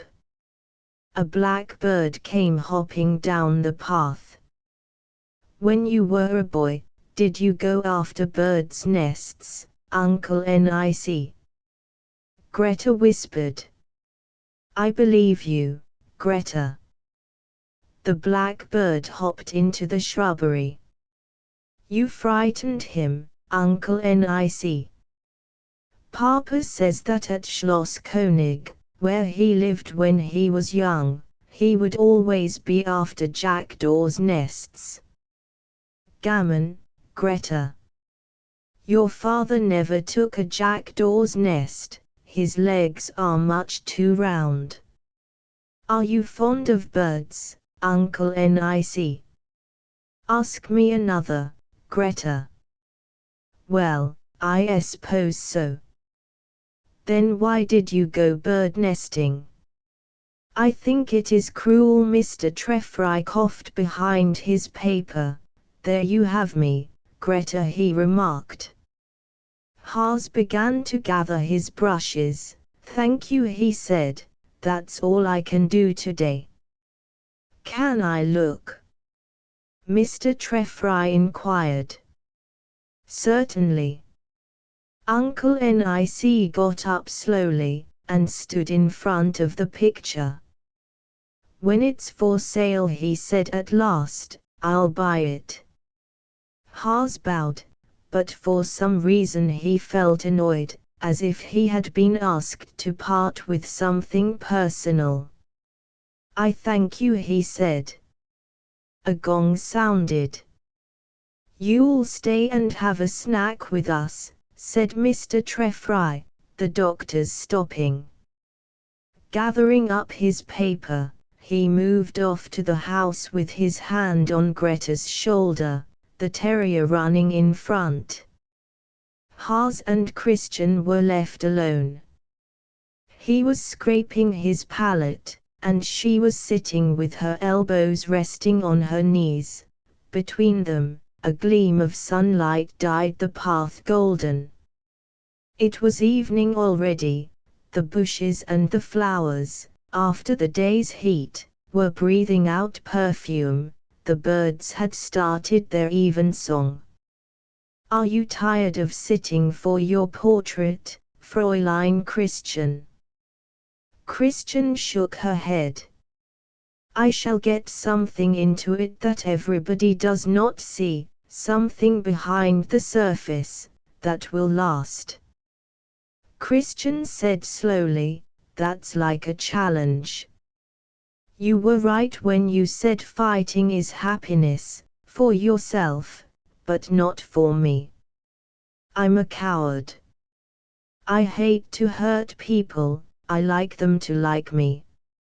If you had to do anything that would make them hate you, you would do it all the same. If it helped your work, that's fine. It's what I can't do.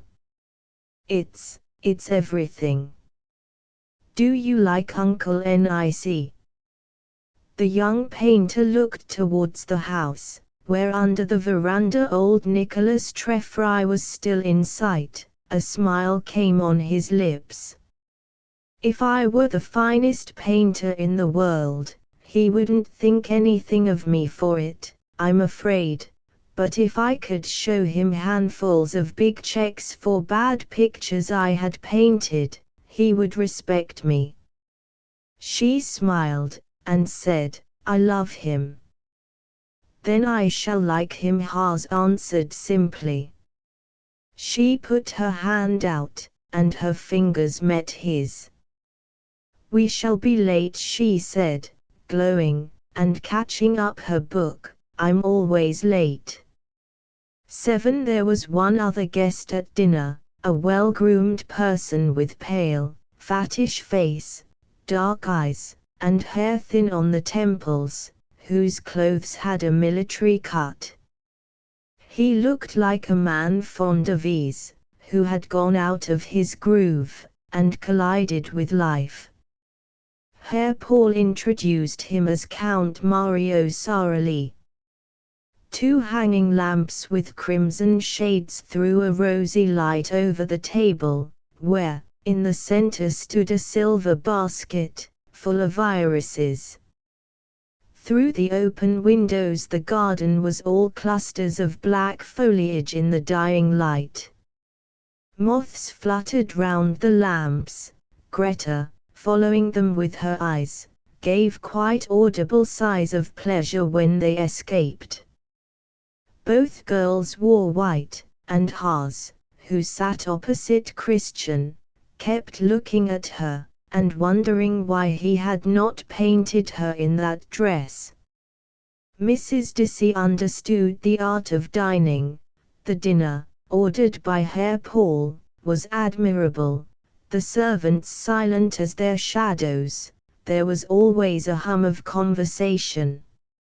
Sarali, who sat on her right hand, seemed to partake of little except olives, which he dipped into a glass of sherry. He turned his black, solemn eyes silently from face to face, now and then asking the meaning of an English word. After a discussion on modern Rome, it was debated whether or no a criminal could be told by the expression of his face. "Crime," said Mrs. Dissy, passing her hand across her brow, "crime is but the hallmark of strong individuality." Miss Naylor, gushing rather pink, stammered, "A great crime must show itself, a murder." "Why, of course. If that were so," said Dorney, "we should only have to look about us, no more detectives." Miss Naylor rejoined with slight severity, "I cannot conceive that such a thing can pass the human face by, leaving no impression." Hawes said abruptly, "There are worse things than murder." "Ah, par example," said Sara Lee. There was a slight stir all round the table. "Very good," cried out Herr Paul, "a vote Santi, cher." Miss Naylor shivered, as if someone had put a penny down her back, and Mrs. Dissy, leaning towards Hawes, smiled like one who has made a pet dog do a trick. Christian alone was motionless, looking thoughtfully at Hawes.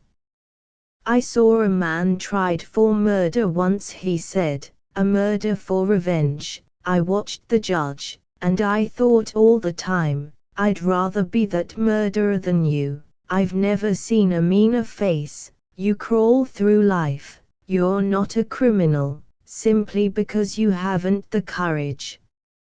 In the dubious silence following the painter's speech, Mr. Treffry could distinctly be heard humming. Then Sara Lee said, "What do you say to anarchists, who are not men, but savage beasts, whom I would tear to pieces?" "As to that," Hawes answered defiantly, "it may be wise to hang them, but then there are so many other men that it would be wise to hang." "How can we tell what they went through, what their lives were?" murmured Christian. Miss Naylor, who had been rolling a pellet of bread, concealed it hastily. "They are always given a chance to repent, I believe," she said. "For what they are about to receive," drawled Dorney. Mrs. Dissy signaled with her fan, "We are trying to express the inexpressible. Shall we go into the garden?" All rose. Hawes stood by the window, and in passing, Christian looked at him. He sat down again with a sudden sense of loss. There was no white figure opposite now. Raising his eyes, he met Sara Lee's. The Italian was regarding him with a curious stare. Herr Paul began retailing a piece of scandal he had heard that afternoon. "Shocking affair," he said, "I could never have believed it of her. B. is quite beside himself. Yesterday there was a row, it seems." "There has been one every day for months," muttered Dorney. "But to leave without a word, and go no one knows where. B. is vivre no doubt, mais, mon Dieu, que voulez-vous? She was always a poor, pale thing. Why? When he flourished his cigar, I was not always what I should have been. One lives in a world of flesh and blood, we are not all angels, que diable. But this is a very vulgar business.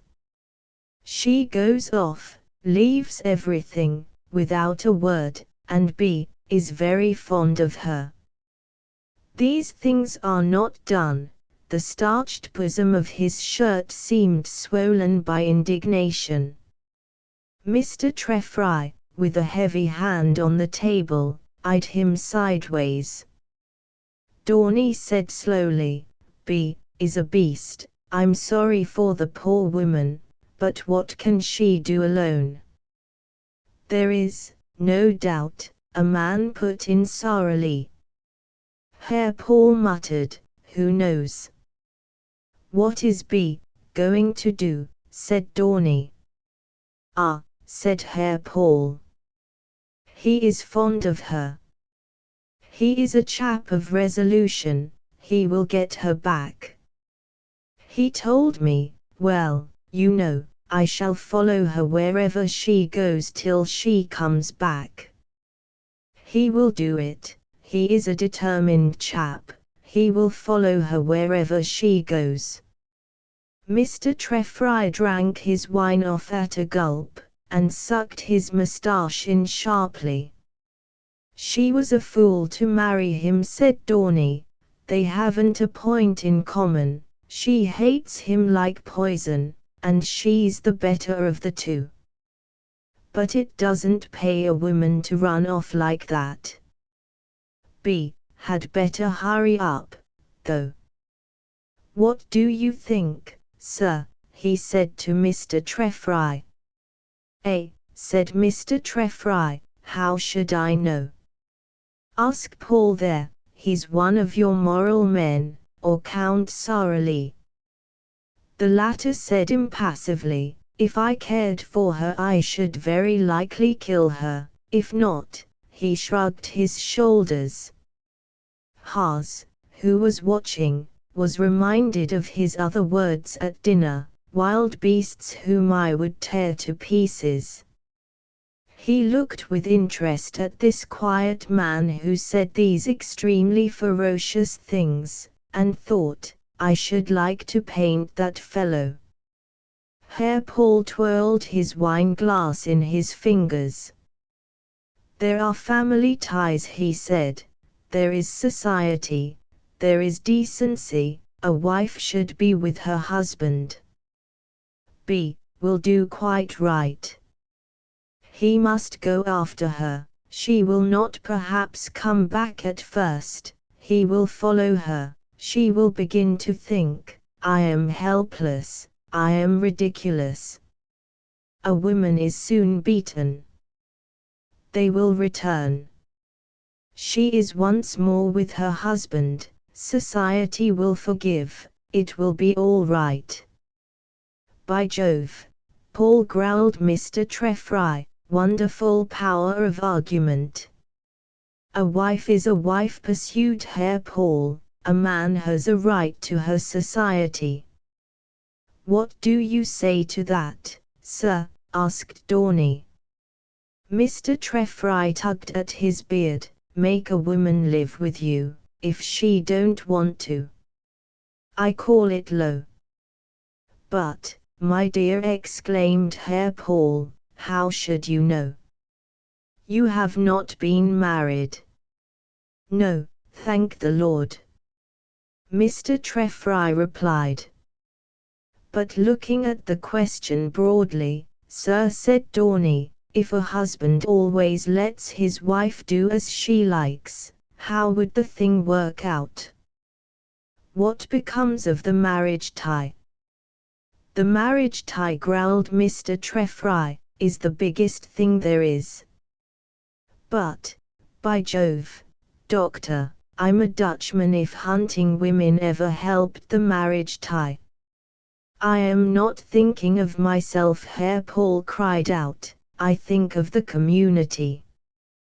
There are rights. A decent community never yet asked a man to tread on his self-respect.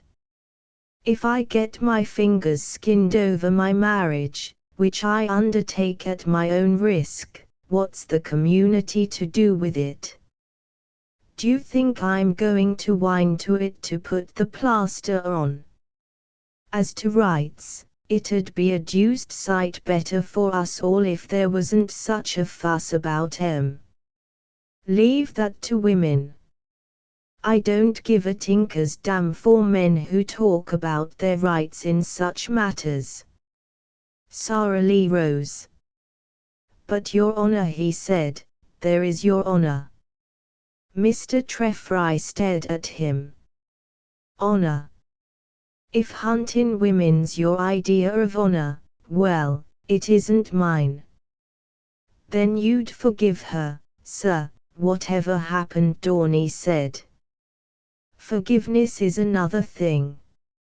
I leave that to your sanctimonious beggars.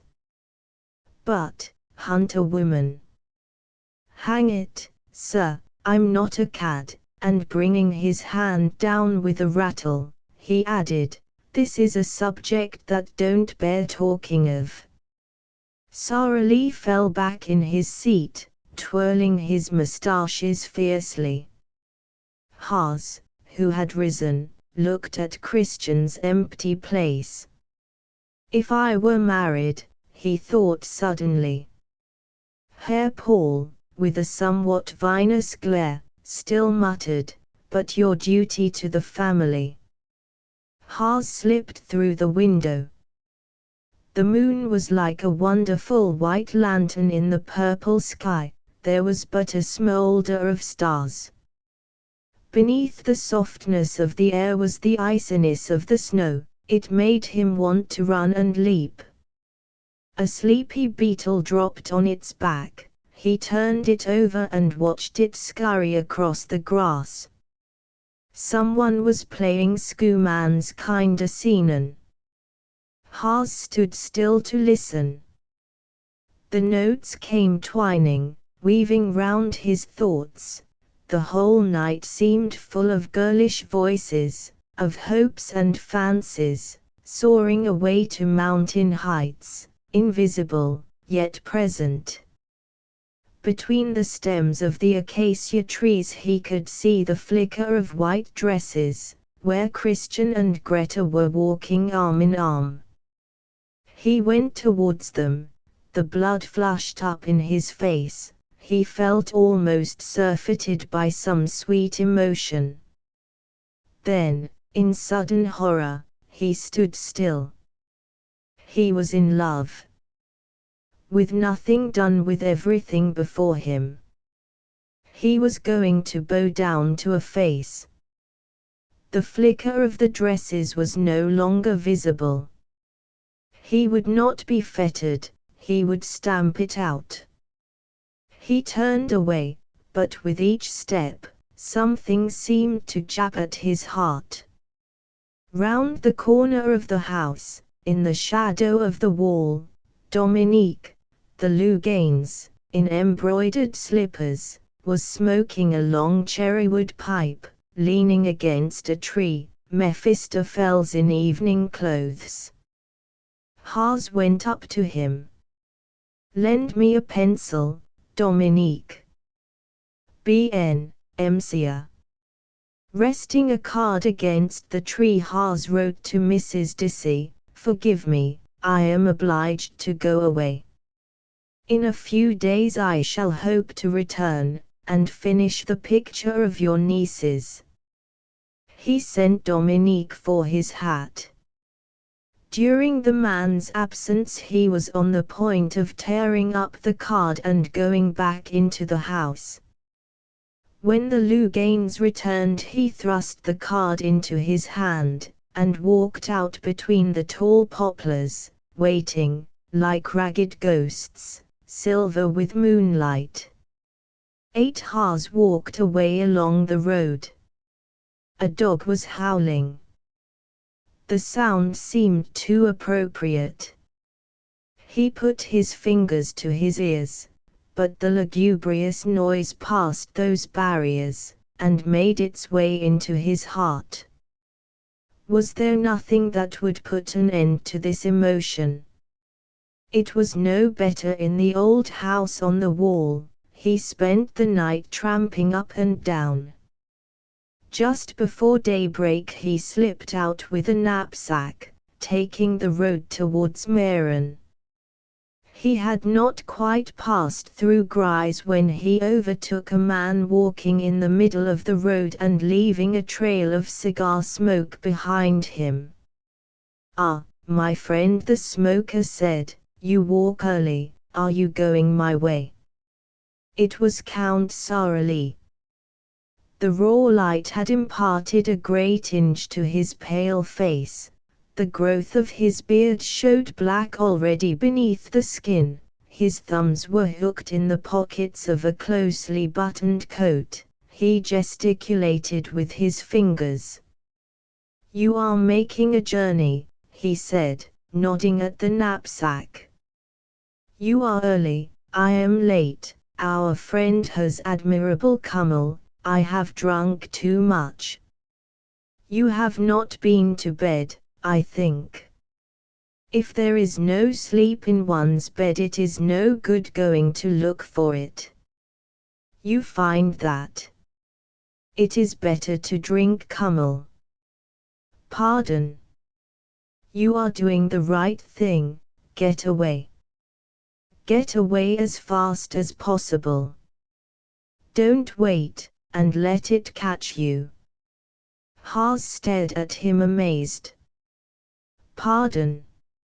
Sarali said again, raising his hat. "That girl, the white girl, I saw. You do well to get away." He swayed a little as he walked. "That old fellow, what is his name? Why? What ideas of honor?"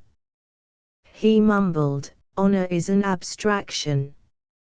If a man is not true to an abstraction, he is a low type. But wait a minute." He put his hand to his side as though in pain. The hedges were brightening with a faint pinky glow. There was no sound on the long, deserted road, but that of their footsteps. Suddenly a bird commenced to chirp, another answered. The world seemed full of these little voices. Sarali stopped. "That white girl," he said, speaking with rapidity. "Yes. You do well. Get away. Don't let it catch you." "I waited, it caught me." "What happened?" "Everything horrible, and now, Kummel." Laughing a thick laugh, he gave a twirl to his moustache, and swaggered on. "I was a fine fellow, nothing too big for Mario Sarali." The regiment looked to me. Then she came, with her eyes and her white dress, always white, like this one, the little mole on her chin, her hands forever moving, their touch as warm as sunbeams. Then, no longer Sarali this, and that. The little house close to the ramparts. 2 arms, 2 eyes, and nothing here. He tapped his breast, but flames that made ashes quickly, in her, like this ash. He flicked the white flake off his cigar. "It's droll. You agree, Hein? Some day I shall go back and kill her. In the meantime, Kummel." He stopped at a house close to the road, and stood still, his teeth bared in a grin. "But I bore you," he said. His cigar, flung down, sputtered forth its sparks on the road in front of Haas. "I live here, good morning. You are a man for work, your honor is your art. I know, and you are young. The man who loves flesh better than his honor is a low type. I am a low type. I, Mario Sarali, a low type. I love flesh better than my honor." He remained swaying at the gate with the grin fixed on his face, then staggered up the steps, and banged the door. But before Haas had walked on, he again appeared, beckoning, in the doorway. Obeying an impulse, Hars went in. "We will make a night of it," said Sarali. "Wine, brandy, Kummel. I am virtuous, Kummel it must be for me." He sat down at a piano, and began to touch the keys. Hars poured out some wine. Sarali nodded. "You begin with that. Allegro, più, presto. Wine, brandy, Kummel." He quickened the time of the tune. "It is not too long a passage, and this," he took his hands off the keys, "comes after." Hars smiled. "Some men do not kill themselves," he said. Sarali, who was bending and swaying to the music of a tarantella, broke off, and letting his eyes rest on the painter, began playing Schumann's Kinderscenen. Hars leaped to his feet. "Stop that," he cried. "It pricks you," said Sarali suavely. "What do you think of this?" He played again, crouching over the piano, and making the notes sound like the crying of a wounded animal. "For me," he said, swinging round, and rising. "Your health. And so you don't believe in suicide, but in murder. The custom is the other way, but you don't believe in customs. Customs are only for society." He drank a glass of Kummel. "You do not love society." Hars looked at him intently. He did not want to quarrel. "I am not too fond of other people's thoughts," he said at last. "I prefer to think my own." "And is society never right?" "That poor society." "Society? What is society? A few men in good coats. What has it done for me?" Sarali bit the end off a cigar. "Ah," he said, "now we are coming to it. It is good to be an artist, a fine bantam of an artist, where other men have their discipline. He has his, what shall we say, his mound of roses." The painter started to his feet. "Yes," said Sarali, with a hiccough, "you are a fine fellow." "And you are drunk," cried Hars. "A little drunk, not much, not enough to matter." Hars broke into laughter. It was crazy to stay there listening to this mad fellow. What had brought him in? He moved towards the door. "Ah," said Sarali, "but it is no good going to bed, let us talk. I have a lot to say. It is pleasant to talk to anarchists at times." Full daylight was already coming through the chinks of the shutters. "You are all anarchists, you painters, you writing fellows. You live by playing ball with facts. Images, nothing solid, Hein. You're all for new things too, to tickle your nerves. No discipline. True anarchists, every one of you." Hars poured out another glass of wine and drank it off. The man's feverish excitement was catching. "Only fools," he replied, "take things for granted. As for discipline, what do you aristocrats, or bourgeois know of discipline? Have you ever been hungry? Have you ever had your soul down on its back? Soul on its back. That is good." "A man's no use," cried Hars, "if he's always thinking of what others think. He must stand on his own legs. He must not then consider other people."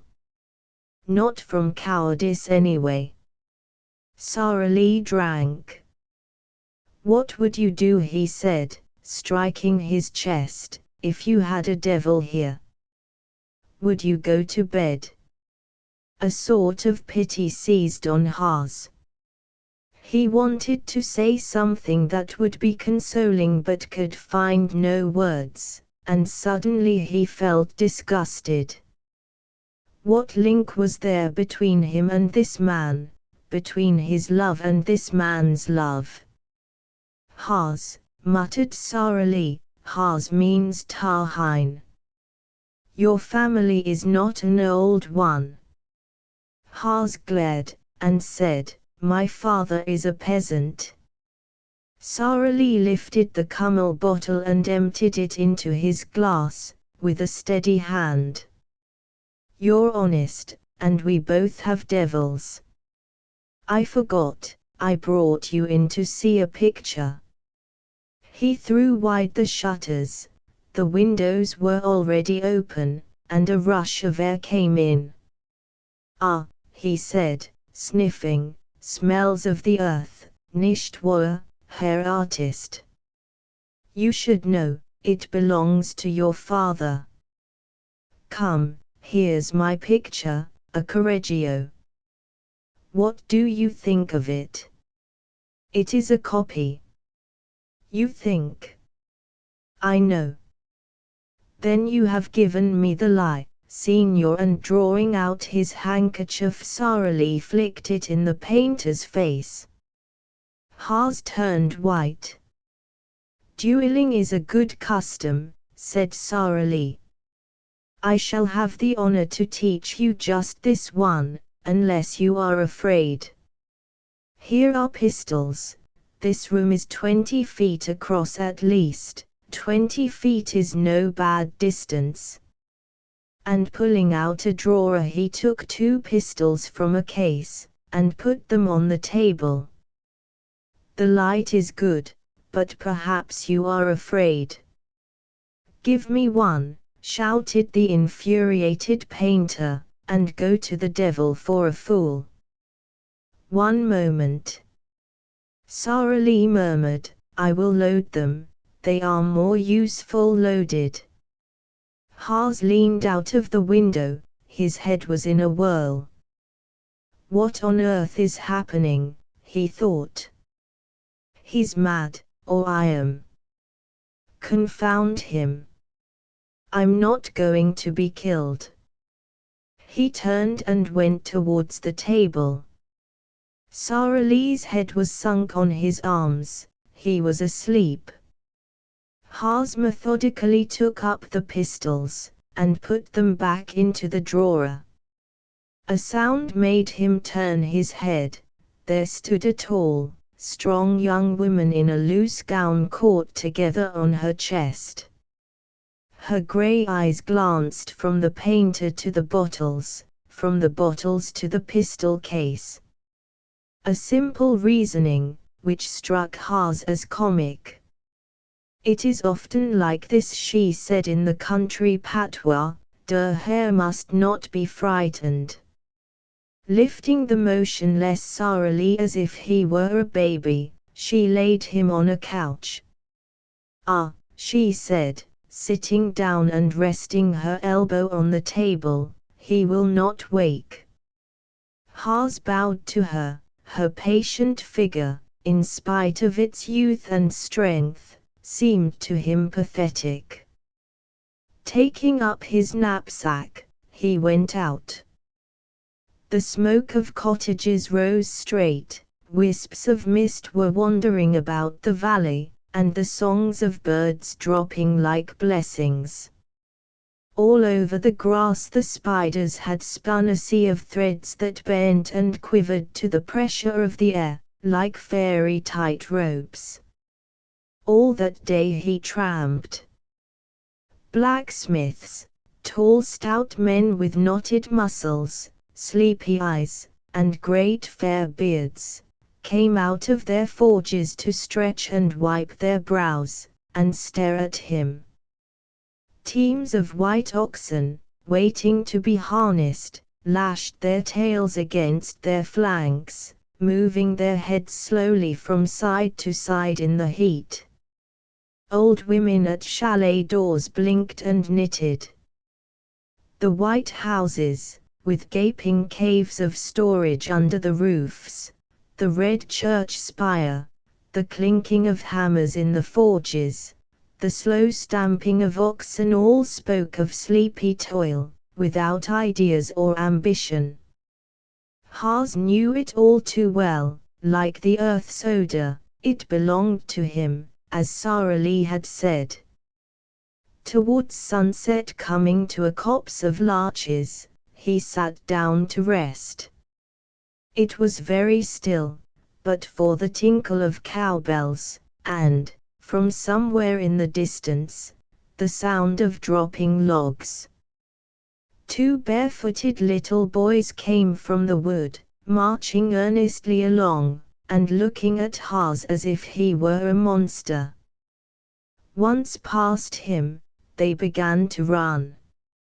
At their age, he thought, I should have done the same. 100 memories rushed into his mind.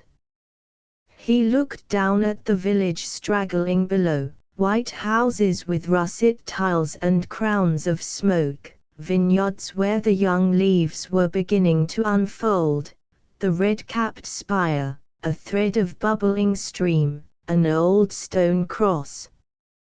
He had been 14 years struggling up from all this, and now, just as he had breathing space, and the time to give himself wholly to his work, this weakness was upon him. Better, 1,000 times, to give her up.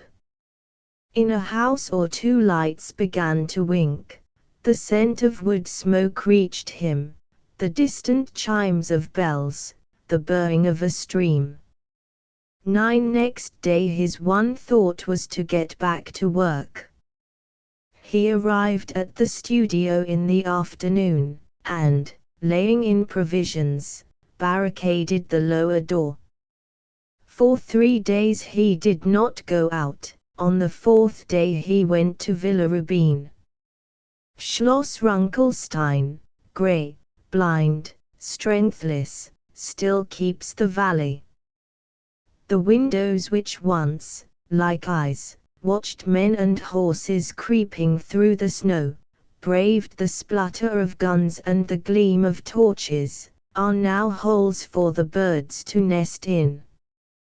Tangled creepers have spread to the very summits of the walls.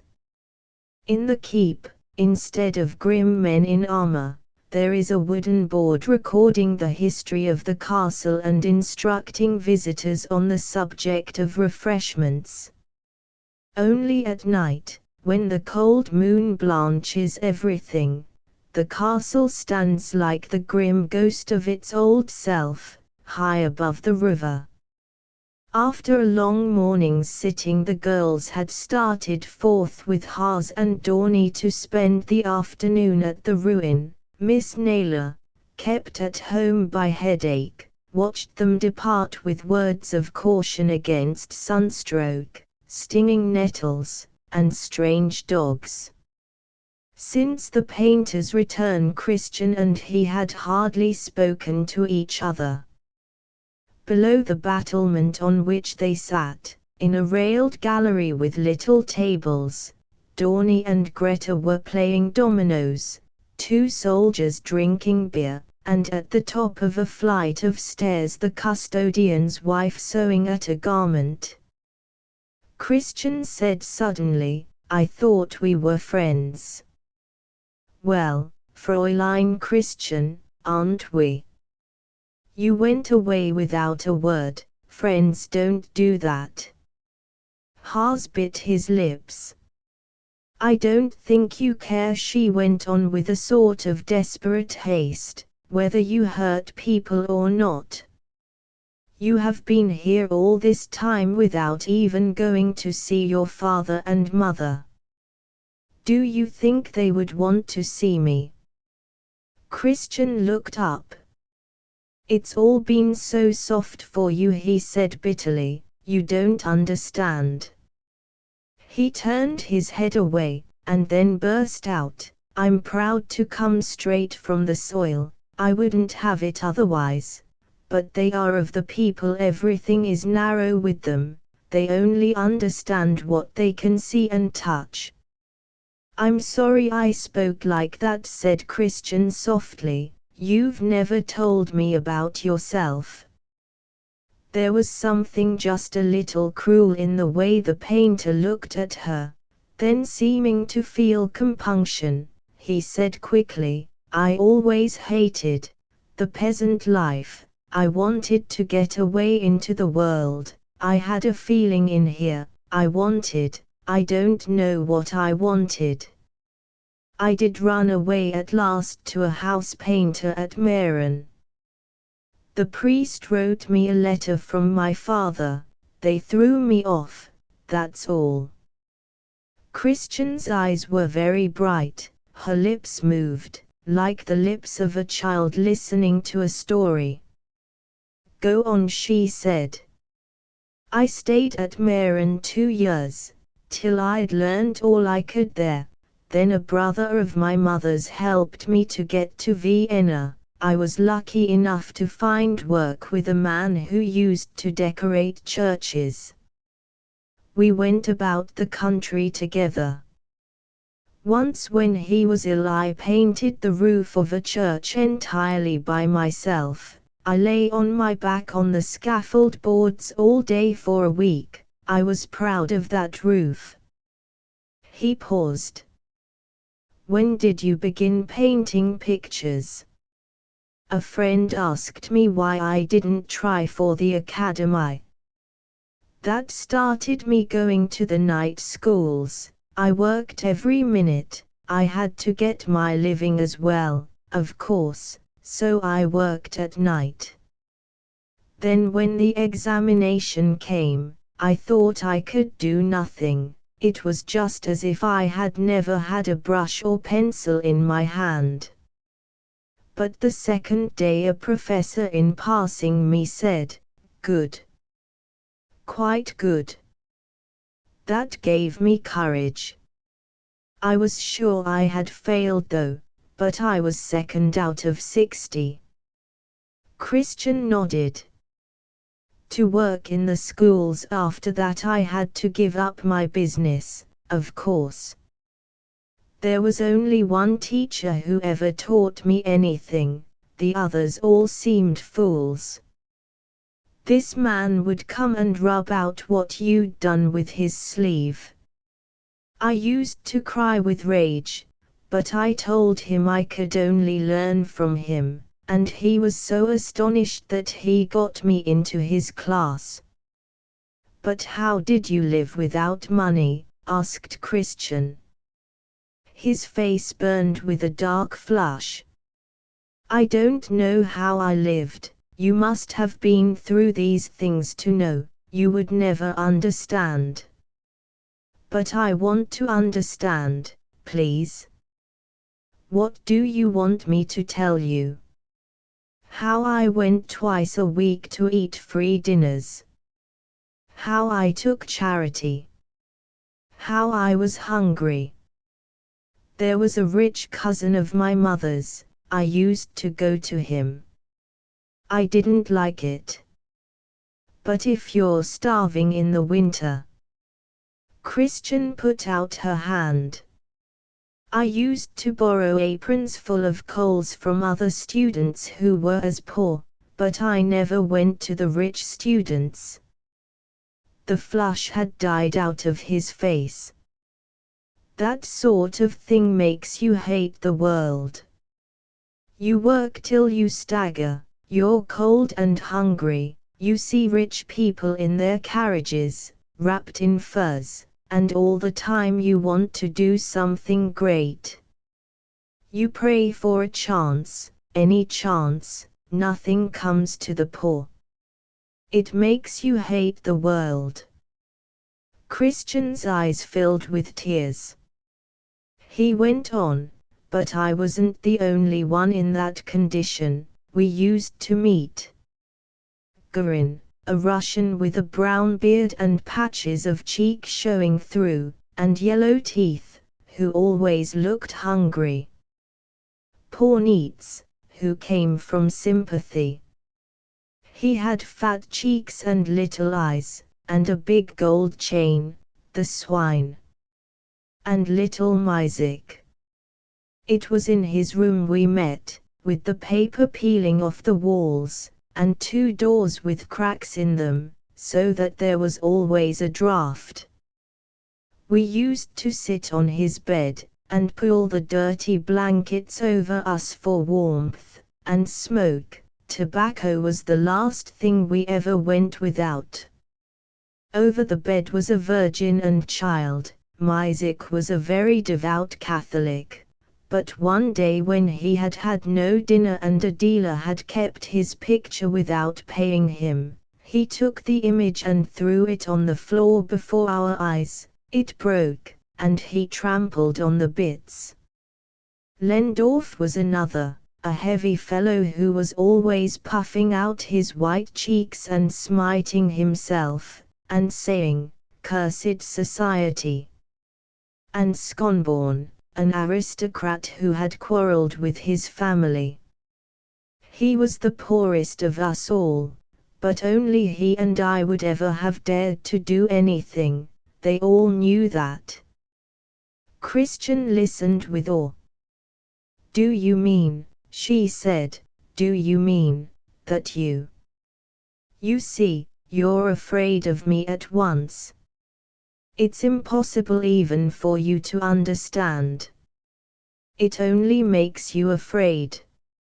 A hungry man living on charity, sick with rage and shame, is a wolf even to you." Christian looked straight into his eyes. "That's not true. If I can't understand, I can feel. Would you be the same now if it were to come again?" "Yes, it drives me mad even now to think of people fat with prosperity, sneering and holding up their hands at poor devils who have suffered 10 times more than the most those soft animals could bear. I'm older, I've lived, I know things can't be put right by violence, nothing will put things right, but that doesn't stop my feeling." "Did you do anything?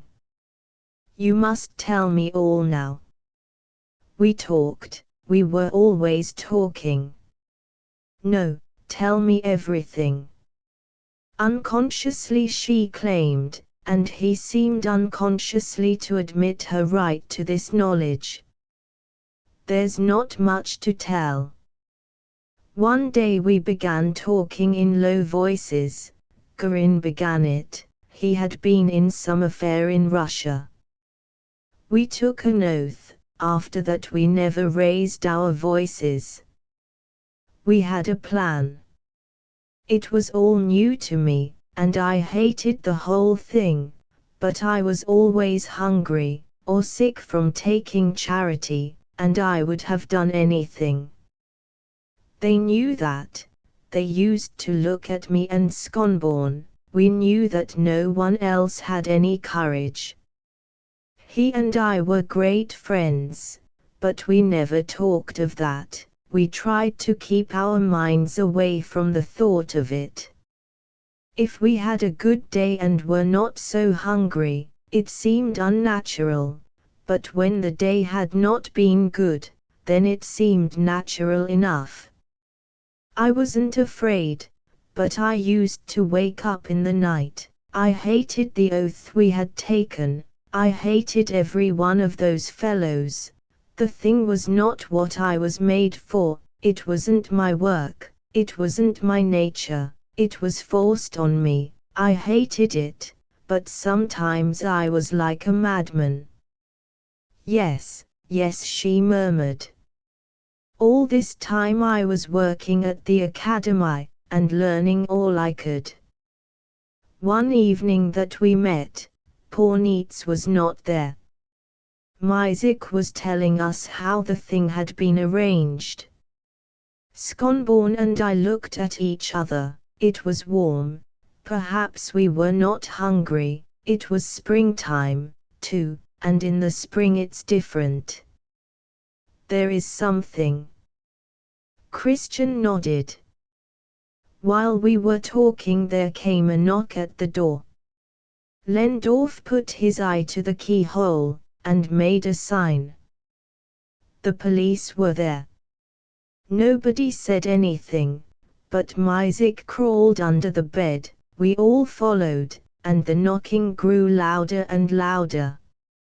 In the wall at the back of the bed was a little door into an empty cellar. We crept through. There was a trapdoor behind some cases, where they used to roll barrels in. We crawled through that into the back street. We went different ways. He paused, and Christian gasped. I thought I would get my money, but there was a policeman before my door. They had us finally. It was Pornitz. If I met him even now I should wring his neck. I swore I wouldn't be caught, but I had no idea where to go. Then I thought of a little Italian barber who used to shave me when I had money for a shave. I knew he would help. He belonged to some Italian society. He often talked to me, under his breath, of course. I went to him. He was shaving himself before going to a ball.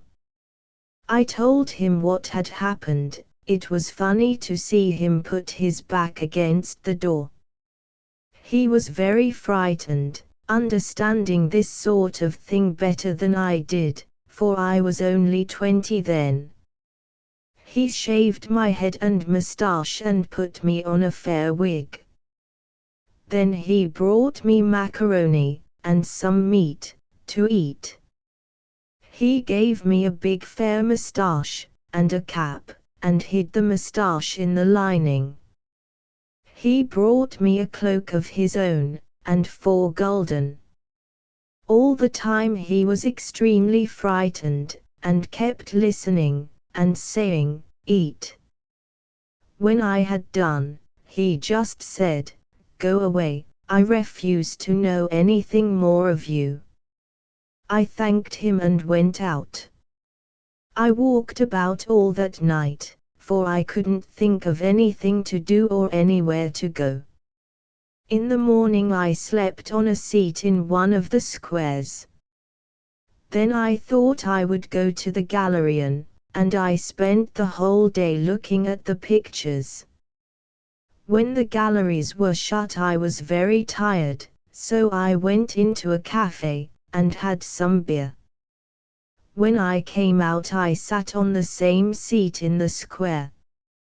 I meant to wait till dark and then walk out of the city and take the train at some little station, but while I was sitting there I went to sleep. A policeman woke me.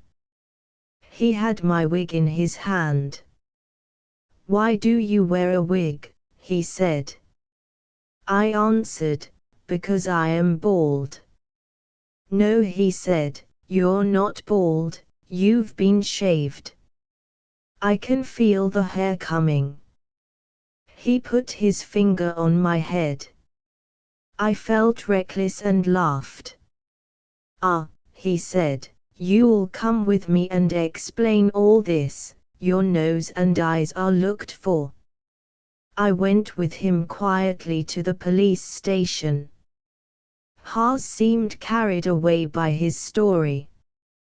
His quick dark face worked, his steel-grey eyes stared as though he were again passing through all these long-past emotions. The hot sun struck down. Christian drew herself together, sitting with her hands clasped round her knees. I didn't care by then what came of it. I didn't even think what I was going to say. He led me down a passage to a room with bars across the windows and long seats, and maps on the walls.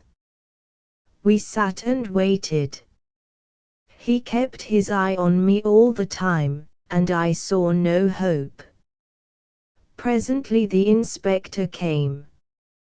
"Bring him in here," he said. I remember feeling I could kill him for ordering me about.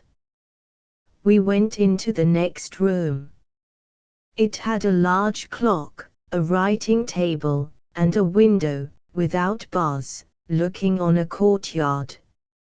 Long policemen's coats and caps were hanging from some pegs. The inspector told me to take off my cap. I took it off, wig and all. He asked me who I was, but I refused to answer.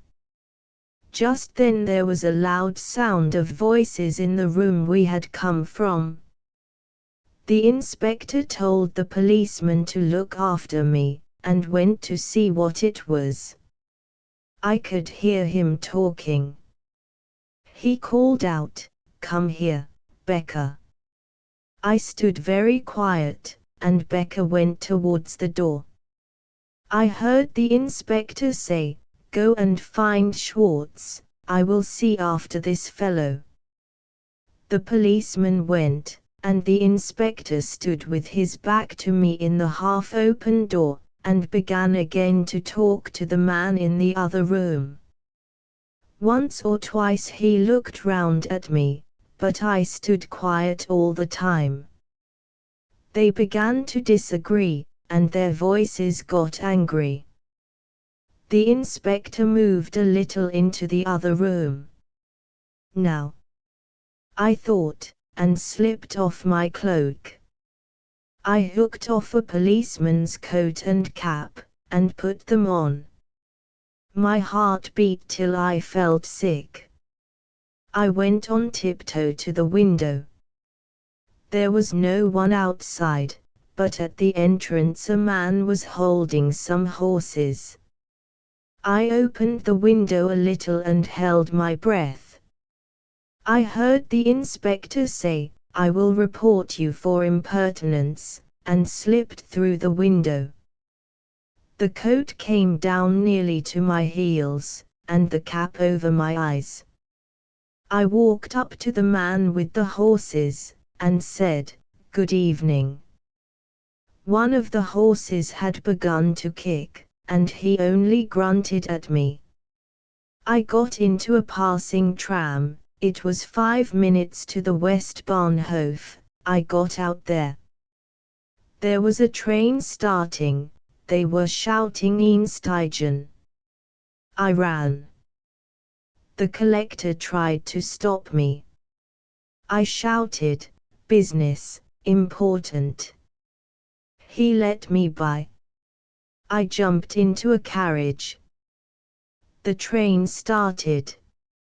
He paused, and Christian heaved a sigh. Haas went on, twisting a twig of ivy in his hands. There was another man in the carriage reading a paper. Presently I said to him, "Where do we stop first?" "Street Polten." Then I knew it was the Munich Express. St. Polten, Amstetten, Linz, and Salzburg, 4 stops before the frontier.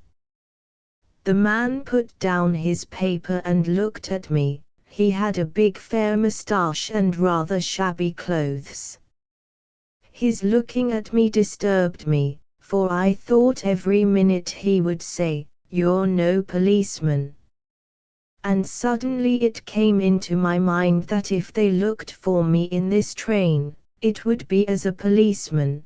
They would know, of course, at the station that a policeman had run past at the last minute. I wanted to get rid of the coat and cap, but the man was there, and I didn't like to move out of the carriage for other people to notice. So I sat on. We came to St. Polten at last. The man in my carriage took his bag, got out, and left his paper on the seat. We started again. I breathed at last, and as soon as I could took the cap and coat and threw them out into the darkness. I thought, I shall get across the frontier now. I took my own cap out and found the moustache Luigi gave me, rubbed my clothes as clean as possible, stuck on the moustache, and with some little ends of chalk in my pocket made my eyebrows light, then drew some lines in my face to make it older, and pulled my cap well down above my wig. I did it pretty well. I was quite like the man who had got out. I sat in his corner, took up his newspaper, and waited for Amstetten. It seemed a tremendous time before we got there. From behind my paper I could see 5 or 6 policemen on the platform, one quite close. He opened the door, looked at me, and walked through the carriage into the corridor. I took some tobacco and rolled up a cigarette, but it shook. Haas lifted the ivy twig, like this. In a minute the conductor and 2 more policemen came. He was here, said the conductor, with this gentleman. One of them looked at me, and asked, "Have you seen a policeman traveling on this train?" "Yes," I said. "Where?" "He got out at St. Polten." The policeman asked the conductor, "Did you see him get out there?" The conductor shook his head. I said, "He got out as the train was moving." "Ah," said the policeman, "what was he like?" "Rather short, and no moustache." "Why? Did you notice anything unusual?" "No," I said, "only that he wore colored trousers." "What's the matter?" One policeman said to the other, "That's our man. Send a telegram to Street Polten, he has more than an hour's start." He asked me where I was going. I told him, Linz. "Ah," he said, "you'll have to give evidence. Your name and address, please." "Joseph Reinhard, 17 Denor Strasse." He wrote it down. The conductor said, "We are late, can we start?" They shut the door. I heard them say to the conductor, "Search again at Linz, and report to the inspector there." They hurried onto the platform, and we started. At first I thought I would get out as soon as the train had left the station. Then, that I should be too far from the frontier, better to go on to Linz and take my chance there. I sat still and tried not to think. After a long time, we began to run more slowly. I put my head out and could see in the distance a ring of lights hanging in the blackness. I loosened the carriage door and waited for the train to run slower still. I didn't mean to go into Linz like a rat into a trap. At last I could wait no longer. I opened the door, jumped and fell into some bushes. I was not much hurt, but bruised, and the breath knocked out of me. As soon as I could, I crawled out. It was very dark. I felt heavy and sore, and for some time went stumbling in and out amongst trees. Presently I came to a clear space. On one side I could see the town's shape drawn in lighted lamps, and on the other a dark mass, which I think was forest. In the distance too was a thin chain of lights. I thought, they must be the lights of a bridge. Just then the moon came out, and I could see the river shining below. It was cold and damp, and I walked quickly. At last I came out on a road, past houses and barking dogs, down to the river bank. There I sat against a shed and went to sleep. I woke very stiff. It was darker than before, the moon was gone. I could just see the river. I stumbled on, to get through the town before dawn. It was all black shapes, houses and sheds, and the smell of the river, the smell of rotting hay, apples, tar, mud, fish, and here and there on a wharf a lantern. I stumbled over casks and ropes and boxes. I saw I should never get clear. The dawn had begun already on the other side. Some men came from a house behind me. I bent, and crept behind some barrels. They passed along the wharf. They seemed to drop into the river. I heard one of them say, "Pass out before night." I stood up and saw they had walked on board a steamer which was lying head upstream, with some barges in tow. There was a plank laid to the steamer, and a lantern at the other end. I could hear the fellows moving below deck, getting up steam. I ran across the plank and crept to the end of the steamer. I meant to go with them to pass out.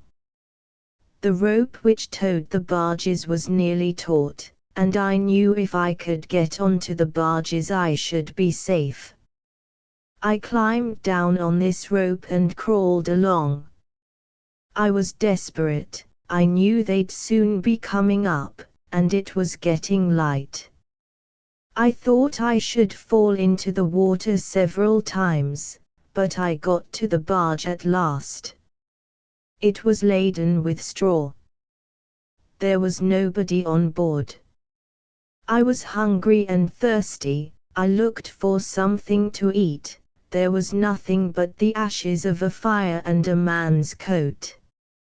I crept into the straw. Soon a boat brought men, one for each barge, and there were sounds of steam. As soon as we began moving through the water, I fell asleep. When I woke we were creeping through a heavy mist. I made a little hole in the straw and saw the bargeman. He was sitting by a fire at the barge's edge, so that the sparks and smoke blew away over the water. He ate and drank with both hands, and funny enough he looked in the mist, like a big bird flapping its wings. There was a good smell of coffee, and I sneezed. How the fellow started! But presently he took a pitchfork and prodded the straw. Then I stood up. I couldn't help laughing, he was so surprised, a huge, dark man, with a great black beard. I pointed to the fire and said, "Give me some, brother." He pulled me out of the straw. I was so stiff, I couldn't move. I sat by the fire, and ate black bread and turnips, and drank coffee, while he stood by, watching me and muttering. I couldn't understand him well. He spoke a dialect from Hungary. He asked me how I got there, who I was, where I was from. I looked up in his face, and he looked down at me, sucking his pipe. He was a big man. He lived alone on the river, and I was tired of telling lies, so I told him the whole thing. When I had done he just grunted. I can see him now standing over me, with the mist hanging in his beard, and his great naked arms. He drew me some water, and I washed and showed him my wig and moustache, and threw them overboard. All that day we lay out on the barge in the mist, with our feet to the fire, smoking. Now and then he would spit into the ashes and mutter into his beard. I shall never forget that day. The steamer was like a monster with fiery nostrils, and the other barges were dumb creatures with eyes. Where the fires were, we couldn't see the bank, but now and then a bluff and high trees, or a castle, showed in the mist. If I had only had paint and canvas that day. He sighed. It was early spring, and the river was in flood. They were going to Regensburg to unload there, take fresh cargo, and back to Linz. As soon as the mist began to clear, the bargeman hid me in the straw. At Passau was the frontier. They lay there for the night, but nothing happened, and I slept in the straw. The next day I lay out on the barge deck. There was no mist, but I was free. The sun shone gold on the straw and the green sacking. The water seemed to dance, and I laughed all the time, and the bargeman laughed with me. A fine fellow he was. At Regensburg I helped them to unload. For more than a week we worked. They nicknamed me Bald Head, and when it was all over I gave the money I earned for the unloading to the big bargeman. We kissed each other at parting. I had still 3 of the gulden that Luigi gave me, and I went to a house painter and got work with him. For 6 months I stayed there to save money. Then I wrote to my mother's cousin in Vienna, and told him I was going to London. He gave me an introduction to some friends there. I went to Hamburg, and from there to London in a cargo steamer, and I've never been back till now. 11 After a minute's silence Christian said in a startled voice, "They could arrest you then." Haas laughed. "If they knew, but it's 7 years ago. Why did you come here, when it's so dangerous?" "I had been working too hard. I wanted to see my country, after 7 years, and when it's forbidden. But I'm ready to go back now." He looked down at her, frowning. "Had you a hard time in London, too?" "Harder. At first, I couldn't speak the language. In my profession it's hard work to get recognized, it's hard work to make a living. There are too many whose interest it is to keep you down. I shan't forget them. But everyone is not like that. No, there are fine fellows, too. I shan't forget them either. I can sell my pictures now, I'm no longer weak, and I promise you I shan't forget. If in the future I have power, and I shall have power, I shan't forget." A shower of fine gravel came rattling on the wall. Dorney was standing below them with an amused expression on his upturned face.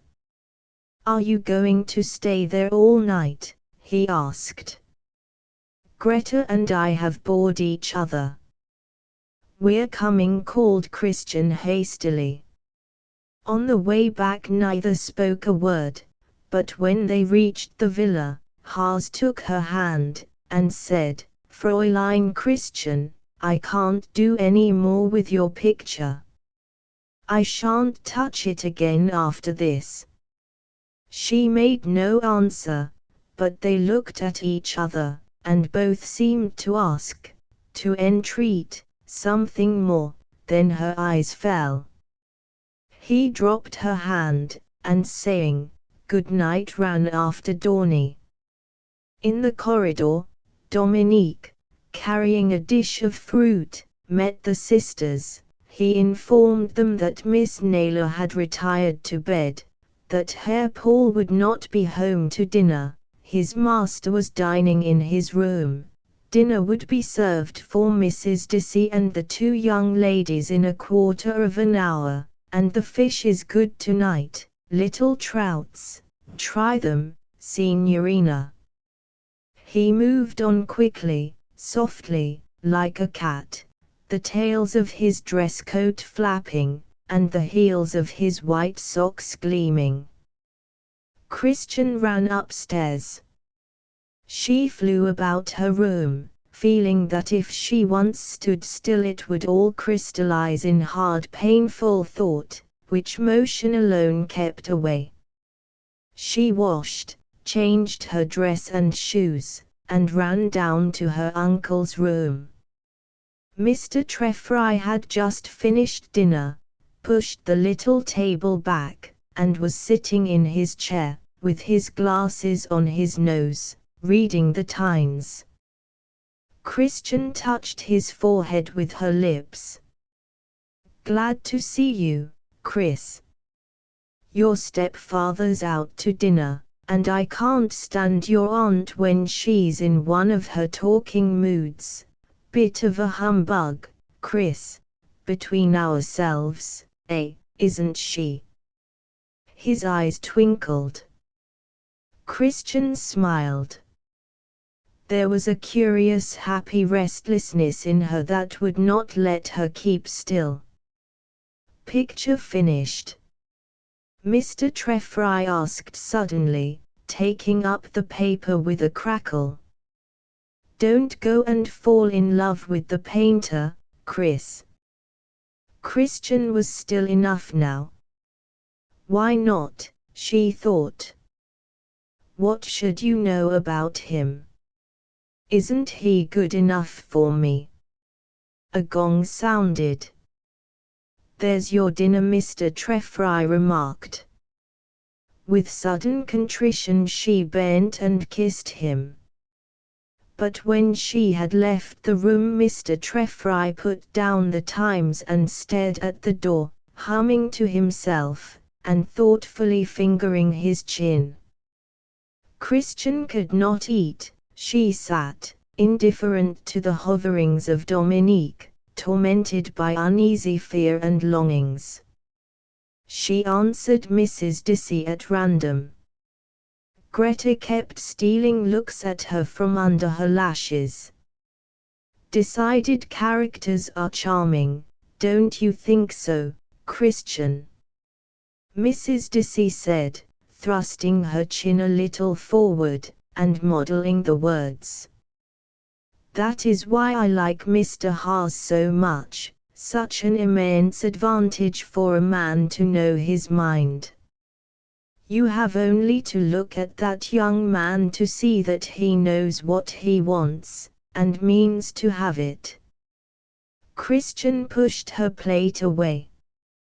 Greta, flushing, said abruptly, "Dr. Edmund is not a decided character, I think." "This afternoon," he said. "Shall I have some beer?" "Yes, I shall." "No, I shall not." Then he ordered the beer, so, when it came, he gave it to the soldiers. Mrs. Dissy turned her enigmatic smile from one girl to the other. When dinner was over they went into her room. Greta stole at once to the piano, where her long hair fell almost to the keys. Silently she sat there fingering the notes, smiling to herself, and looking at her aunt, who was reading Pater's essays. Christian too had taken up a book, but soon put it down. Of several pages she had not understood a word. She went into the garden and wandered about the lawn, clasping her hands behind her head. The air was heavy, very distant thunder trembled among the mountains, flashes of summer lightning played over the trees, and two great moths were hovering about a rosebush. Christian watched their soft uncertain rushes. Going to the little summer house she flung herself down on a seat, and pressed her hands to her heart. There was a strange and sudden aching there. Was he going from her? If so, what would be left? How little and how narrow seemed the outlook of her life, with the world waiting for her, the world of beauty, effort, self-sacrifice, fidelity. It was as though a flash of that summer lightning had fled by, singeing her, taking from her all powers of flight, burning off her wings, as off one of those pale hovering moths. Tears started up, and trickled down her face. Blind, she thought, how could I have been so blind? Someone came down the path. Who's there? She cried. Haas stood in the doorway. Why did you come out? He said.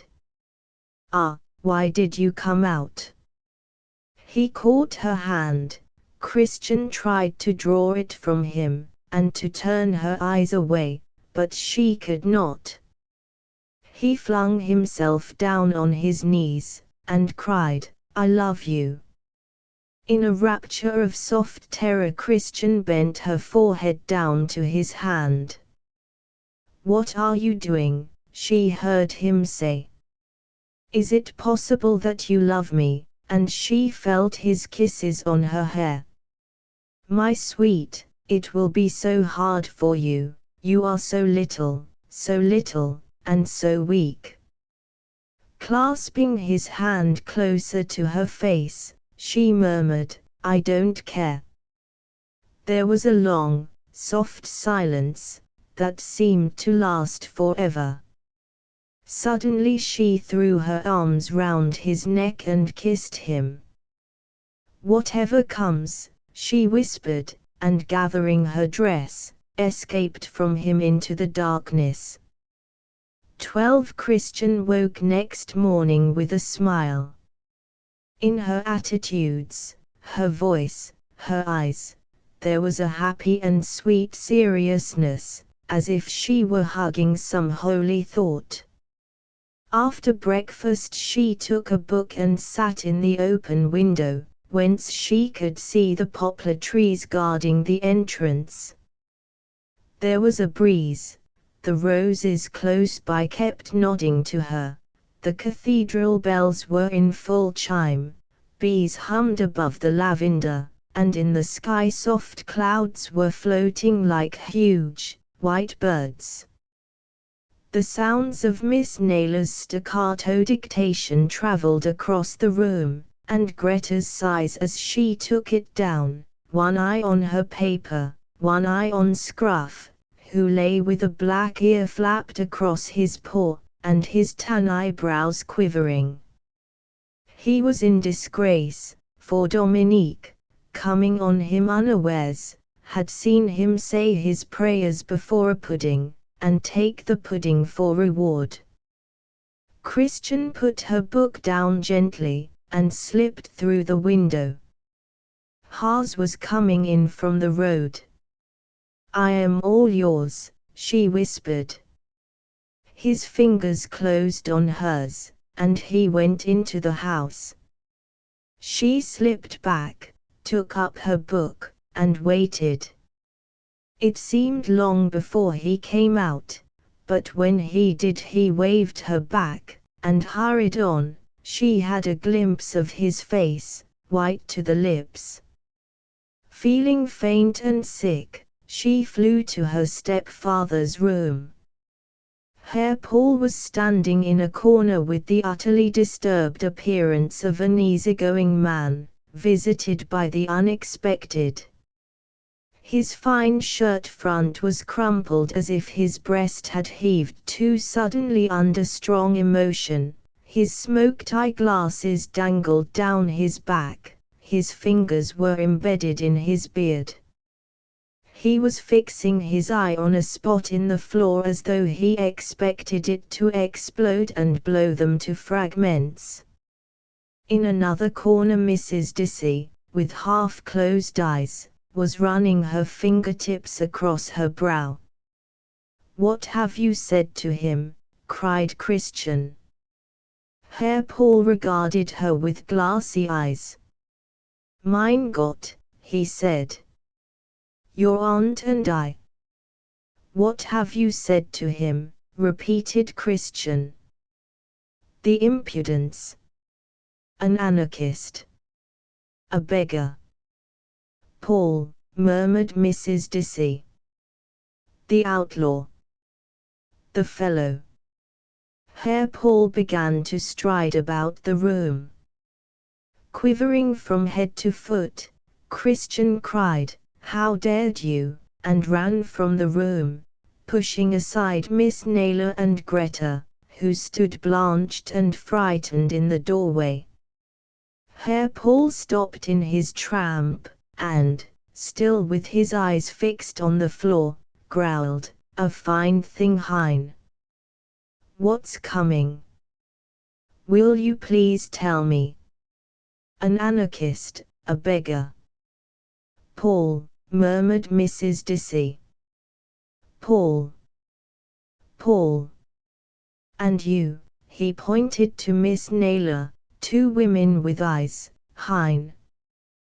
There is nothing to be gained by violence, Mrs. Dissy murmured, passing her handkerchief across her lips.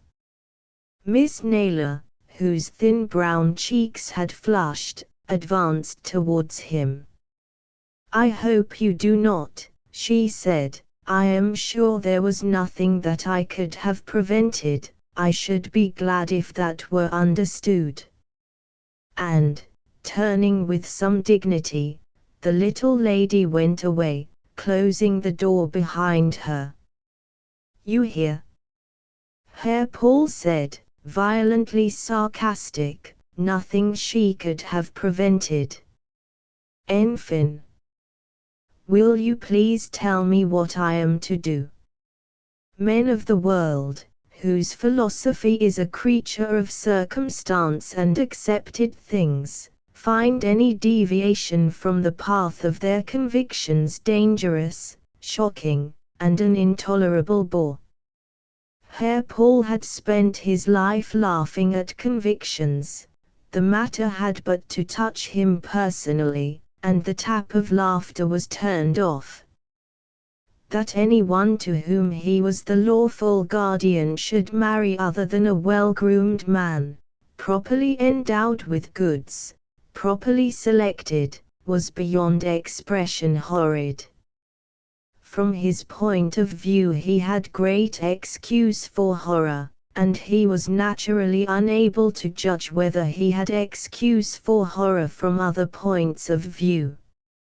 His amazement had in it a spice of the pathetic. He was like a child in the presence of a thing that he absolutely could not understand. The interview had left him with a sense of insecurity which he felt to be particularly unfair. The door was again opened, and Greta flew in, her cheeks flushed, her hair floating behind her, and tears streaming down her cheeks. "Papa," she cried, "you have been cruel to Chris. The door is locked, I can hear her crying. Why have you been cruel?" Without waiting to be answered, she flew out again. Herr Paul seized his hair with both his hands. "Good. Very good. My own child, please." "What next then?" Mrs. Dissy rose from her chair languidly. "My head is very bad," she said, shading her eyes and speaking in low tones. "It is no use making a fuss, nothing can come of this, he has not a penny. Christian will have nothing till you die, which will not be for a long time yet, if you can but avoid an apoplectic fit." At these last words Herr Paul gave a start of real disgust. He muttered. It was as if the world were bent on being brutal to him. Mrs. Dissy continued, "If I know anything of this young man, he will not come here again. after the words you have spoken. As for Christian, you had better talk to Nicholas. I am going to lie down." Herr Paul nervously fingered the shirt collar round his stout, short neck. Nicholas. Certainly, a good idea. Quelle diable d'affaire. French, thought Mrs. Dissy, we shall soon have peace. Poor Christian. I'm sorry. After all, these things are a matter of time and opportunity. This consoled her a good deal. But for Christian the hours were a long nightmare of grief and shame, fear and anger. Would he forgive? Would he be true to her? Or would he go away without a word? Since yesterday it was as if she had stepped into another world, and lost it again. In place of that new feeling, intoxicating as wine, what was coming? What bitter, dreadful ending! A rude entrance this into the life of facts, and primitive emotions. She let Greta into her room after a time, for the child had begun sobbing, but she would not talk, and sat hour after hour at the window with the air fanning her face, and the pain in her eyes turned to the sky and trees. After one or two attempts at consolation, Greta sank on the floor, and remained there, humbly gazing at her sister in a silence only broken when Christian cleared her throat of tears, and by the song of birds in the garden. In the afternoon she slipped away and did not come back again. After his interview with Mr. Treffry, Herr Paul took a bath, perfumed himself with precision, and caused it to be clearly understood that, under circumstances such as these, a man's house was not suited for a pig to live in. He shortly afterwards went out to the Kerbors, and had not returned by dinner time. Christian came down for dinner.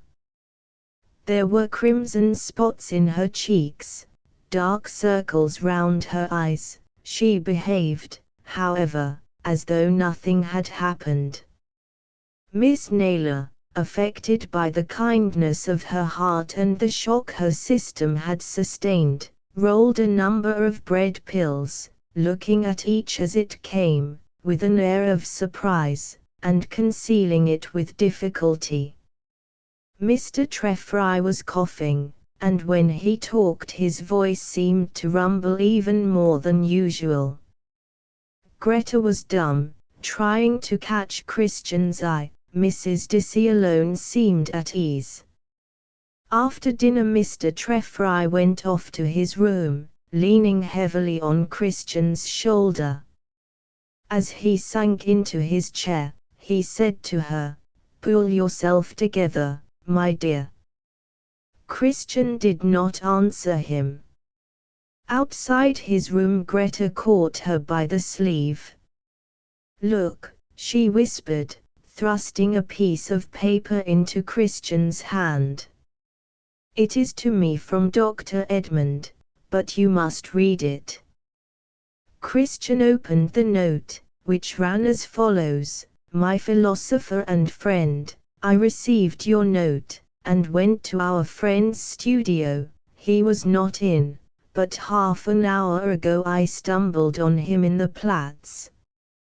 He is not quite himself, has had a touch of the sun, nothing serious. I took him to my hotel, where he is in bed. If he will stay there he will be all right in a day or two. In any case he shall not elude my clutches for the present. My warm respects to Mistress Christian. Yours in friendship and philosophy, Edmund Dorney. Christian read and reread this note, then turned to Greta. What did you say to Dr. Dorney? Greta took back the piece of paper, and replied, I said, Dear Dr. Edmund, we are anxious about Herr Haas. We think he is perhaps not very well today. I and Christian, should like to know. You can tell us. Please shall you? Greta. That is what I said. Christian dropped her eyes. What made you write? Greta gazed at her mournfully. I thought, oh Chris, come into the garden. I am so hot, and it is so dull without you. Christian bent her head forward and rubbed her cheek against Greta's, then without another word ran upstairs and locked herself into her room. The child stood listening, hearing the key turn in the lock. She sank down on the bottom step and took Scruff in her arms. Half an hour later Miss Naylor, carrying a candle, found her there fast asleep, with her head resting on the terrier's back, and tear stains on her cheeks. Mrs. Dissy presently came out, also carrying a candle, and went to her brother's room. She stood before his chair, with folded hands. Nicholas, what is to be done? Mr. Treffry was pouring whiskey into a glass. Damn it, Con, he answered, how should I know? There's something in Christian that makes interference dangerous. I know very well that I've no influence with her at all. You're right there, Con, Mr. Treffry replied. Mrs. Dissy's pale eyes, fastened on his face, forced him to look up. I wish you would leave off drinking whiskey and attend to me. Paul is an element. Paul, Mr. Treffry growled, is an ass. Paul, pursued Mrs. Dissy, is an element of danger in the situation. Any ill-timed opposition of his might drive her to I don't know what.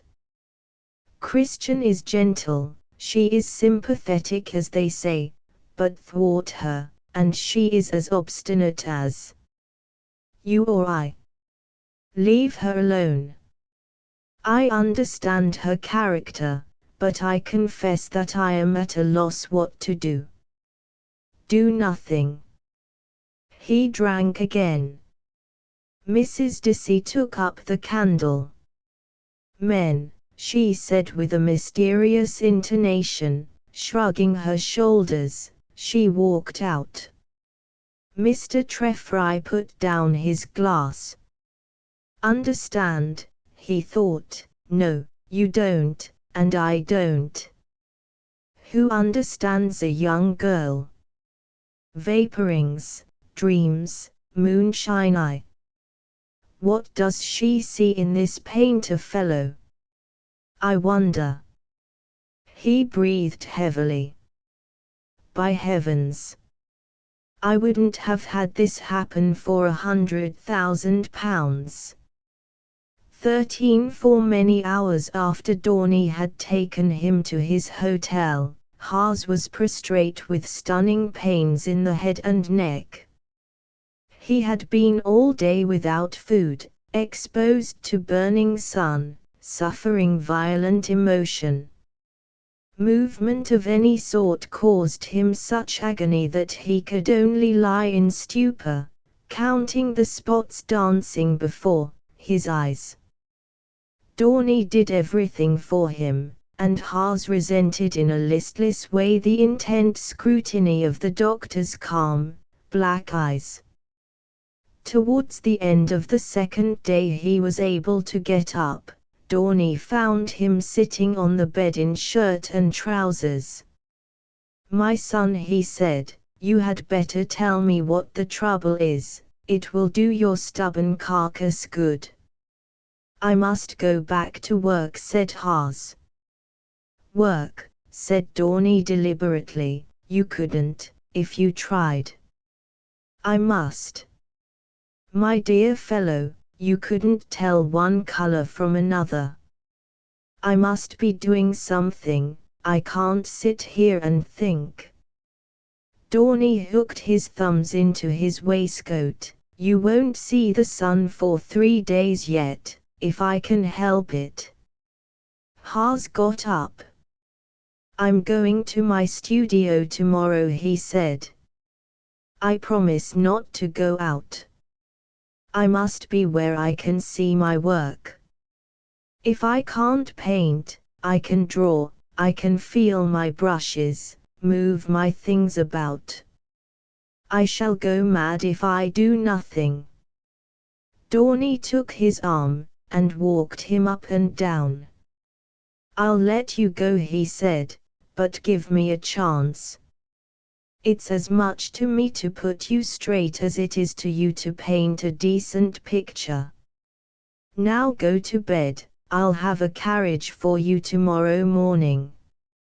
Haas sat down on the bed again, and for a long time stayed without moving, his eyes fixed on the floor. The sight of him, so desperate and miserable, hurt the young doctor. Can you get to bed by yourself? He asked at last. Haas nodded. Then, good night, old chap, and Dorney left the room. He took his hat and turned towards the villa. Between the poplars he stopped to think. The farther trees were fretworked black against the lingering gold of the sunset. A huge moth, attracted by the tip of his cigar, came fluttering in his face. The music of a concertina rose and fell, like the sighing of some disillusioned spirit. Dorney stood for several minutes staring at the house. He was shown to Mrs. Diss's room. She was holding a magazine before her eyes, and received him with as much relief as philosophy permitted. You are the very person I wanted to see, she said. He noticed that the magazine she held was uncut. You are a young man, pursued Mrs. Dissy, but as my doctor I have a right to your discretion. Dorney smiled. The features of his broad, clean-shaven face looked ridiculously small on such occasions, but his eyes retained their air of calculation. That is so, he answered. It is about this unfortunate affair. I understand that Mr. Haas is with you. I want you to use your influence to dissuade him from attempting to see my niece. Influence, said Dorney, you know Haas. Mrs. Diss's voice hardened. Everybody, she said, has his weak points. This young man is open to approach from at least 2 quarters. His pride is one, his work another. I am seldom wrong in gauging character. These are his vital spots, and they are of the essence of this matter. I'm sorry for him, of course, but at his age, and living a man's life, these things, her smile was extra pale. I wish you could give me something for my head. It's foolish to worry. Nerves, of course. But I can't help it. You know my opinion, Dr. Dorney. That young man will go far if he remains unfettered. He will make a name. You will be doing him a great service if you could show him the affair as it really is, a drag on him, and quite unworthy of his pride. Do help me. You are just the man to do it. Dorney threw up his head as if to shake off this impeachment. The curve of his chin thus displayed was imposing in its fullness. Altogether he was imposing, having an air of capability. She struck him, indeed, as really scared. It was as if her mask of smile had become awry, and failed to cover her emotion, and he was puzzled, thinking, I wouldn't have believed she had it in her. It's not an easy business, he said. I'll think it over. Thank you, murmured Mrs. Dicey. You are most kind. Passing the schoolroom, he looked in through the open door. Christian was sitting there. The sight of her face shocked him, it was so white, so resolutely dumb. A book lay on her knees, she was not reading, but staring before her. He thought suddenly, poor thing. If I don't say something to her, I shall be a brute. Miss Devorall, he said, you can reckon on him. Christian tried to speak, but her lips trembled so that nothing came forth. Good night, said Dorney, and walked out. 3 days later Haas was sitting in the window of his studio. It was the first day he had found it possible to work, and now, tired out, he stared through the dusk at the slowly lengthening shadows of the rafters. A solitary mosquito hummed, and 2 house sparrows, who had built beneath the roof, chirruped sleepily.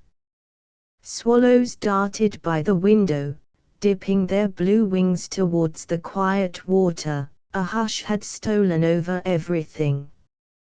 He fell asleep. He woke, with a dim impression of some near presence. In the pale glimmer from innumerable stars, the room was full of shadowy shapes. He lit his lantern. The flame darted forth, bickered, then slowly lit up the great room. Who's there? A rustling seemed to answer. He peered about, went to the doorway, and drew the curtain. A woman's cloaked figure shrank against the wall. Her face was buried in her hands, her arms, from which the cloak fell back, were alone visible. Christian. She ran past him, and when he had put the lantern down, was standing at the window. She turned quickly to him. Take me away from here. Let me come with you. Do you mean it? You said you wouldn't give me up. You know what you are doing. She made a motion of assent. But you don't grasp what this means. Things to bear that you know nothing of, hunger perhaps. Think, even hunger. And your people won't forgive, you'll lose everything. She shook her head. I must choose, it's one thing or the other. I can't give you up. I should be afraid. But, dear, how can you come with me? We can't be married here. I am giving my life to you. You are too good for me, said Haas. The life you're going into may be dark, like that. He pointed to the window. A sound of footsteps broke the hush. They could see a figure on the path below. It stopped, seemed to consider, vanished. They heard the sounds of groping hands, of a creaking door, of uncertain feet on the stairs. Haas seized her hand. Quick, he whispered, behind this canvas. Christian was trembling violently. She drew her hood across her face. The heavy breathing and ejaculations of the visitor were now plainly audible. He's there. Quick. Hide. She shook her head. With a thrill at his heart, Haas kissed her, then walked towards the entrance. The curtain was pulled aside. 14. It was Herr Paul, holding a cigar in one hand, his hat in the other, and breathing hard. "Pardon," he said huskily, "your stairs are steep and dark, mais fin, now spoiler. I have ventured to come for a talk." His glance fell on the cloaked figure in the shadow. "Pardon. 1,000 pardons. I had no idea. I beg you to forgive this indiscretion. I may take it you resign pretensions then. You have a lady here, I have nothing more to say, I only beg 1,000,000 pardons for intruding. 1,000 times forgive me. Good night." He bowed and turned to go. Christian stepped forward, and let the hood fall from her head. "It's I." Herr Paul pirouetted.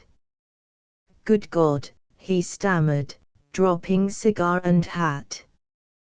"Good God." The lantern flared suddenly, revealing his crimson, shaking cheeks. "You came here, at night. You, the daughter of my wife." His eyes wandered with a dull glare round the room.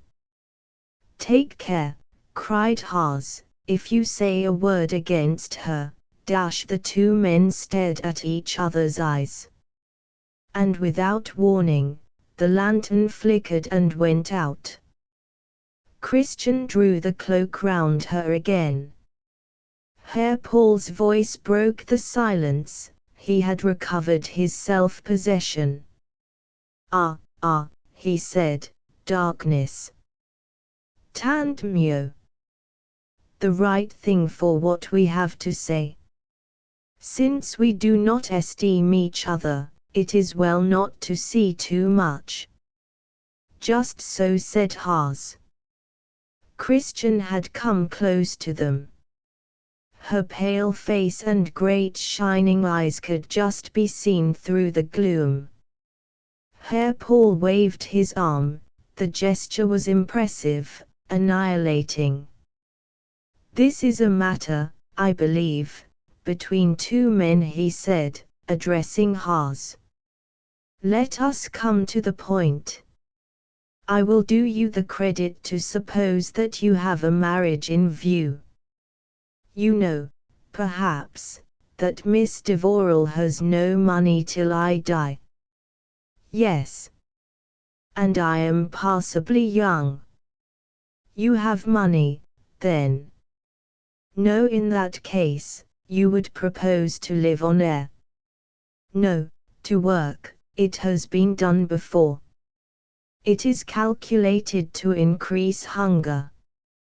"You are prepared to take Miss Devorall, a young lady accustomed to luxury, into places like this?" He peered about him, "into places that smell of paint, into the milieu of the people, into the society of bohemians, who knows, of anarchists, perhaps." Haas clenched his hands. "I will answer no more questions." "In that event, we reach the ultimatum," said Herr Paul. "Listen, Herr Outlaw. If you have not left the country by noon tomorrow, you shall be introduced to the police." Christian uttered a cry. For a minute in the gloom the only sound heard was the short, hard breathing of the two men. Suddenly Haas cried, "You coward, I defy you." "Coward," Herr Paul repeated. "That is indeed the last word. Look to yourself, my friend." Stooping and fumbling on the floor, he picked up his hat. Christian had already vanished. The sound of her hurrying footsteps was distinctly audible at the top of the dark stairs. Herr Paul stood still a minute. "Look to yourself, my dear friend," he said in a thick voice, groping for the wall. Planting his hat askew on his head, he began slowly to descend the stairs. 15 Nicholas Treffry sat reading the paper in his room by the light of a lamp with a green shade. On his sound foot the terrier Scruff was asleep and snoring lightly. The dog habitually came down when Greta was in bed, and remained till Mr. Treffry, always the latest member of the household, retired to rest. Through the long window a little river of light shone out on the veranda tiles, and, flowing past, cut the garden in two. There was the sound of hurried footsteps, a rustling of draperies. Christian, running through the window, stood before him. Mr. Treffry dropped his paper. Such a fury of passion and alarm shone in the girl's eyes. "Chris! What is it? Hateful! Chris! Oh! Uncle! He's insulted, threatened. And I love his little finger more than all the world." Her passionate voice trembled, her eyes were shining. Mr. Treffry's profound discomfort found vent in the gruff words, "Sit down. I'll never speak to father again." "Oh, uncle! I love him." Quiet in the extremity of his disturbance, Mr. Treffry leaned forward in his chair, rested his big hands on its arms, and stared at her. Chris! Here was a woman he did not know. His lips moved under the heavy droop of his moustache. The girl's face had suddenly grown white. She sank down on her knees, and laid her cheek against his hand. He felt it wet, and a lump rose in his throat. Drawing his hand away, he stared at it, and wiped it with his sleeve. "Don't cry," he said. She seized it again and clung to it. That clutch seemed to fill him with sudden rage. "What's the matter? How the devil can I do anything if you don't tell me?" She looked up at him. The distress of the last days, the passion and fear of the last hour, the tide of that new life of the spirit and the flesh, stirring within her, flowed out in a stream of words. When she had finished, there was so dead a silence that the fluttering of a moth round the lamp could be heard plainly. Mr. Treffry raised himself, crossed the room, and touched the bell. "Tell the groom," he said to Dominique, "to put the horses to, and have 'em round at once. Bring my old boots, we drive all night." His bent figure looked huge, body and legs outlined by light, head and shoulders towering into shadow. "He shall have a run for his money," he said. His eyes stared down somberly at his niece. "It's more than he deserves, it's more than you deserve, Chris. Sit down there and write to him, tell him to put himself entirely in my hands." He turned his back on her, and went into his bedroom. Christian rose, and sat down at the writing table. A whisper startled her. It came from Dominique, who was holding out a pair of boots.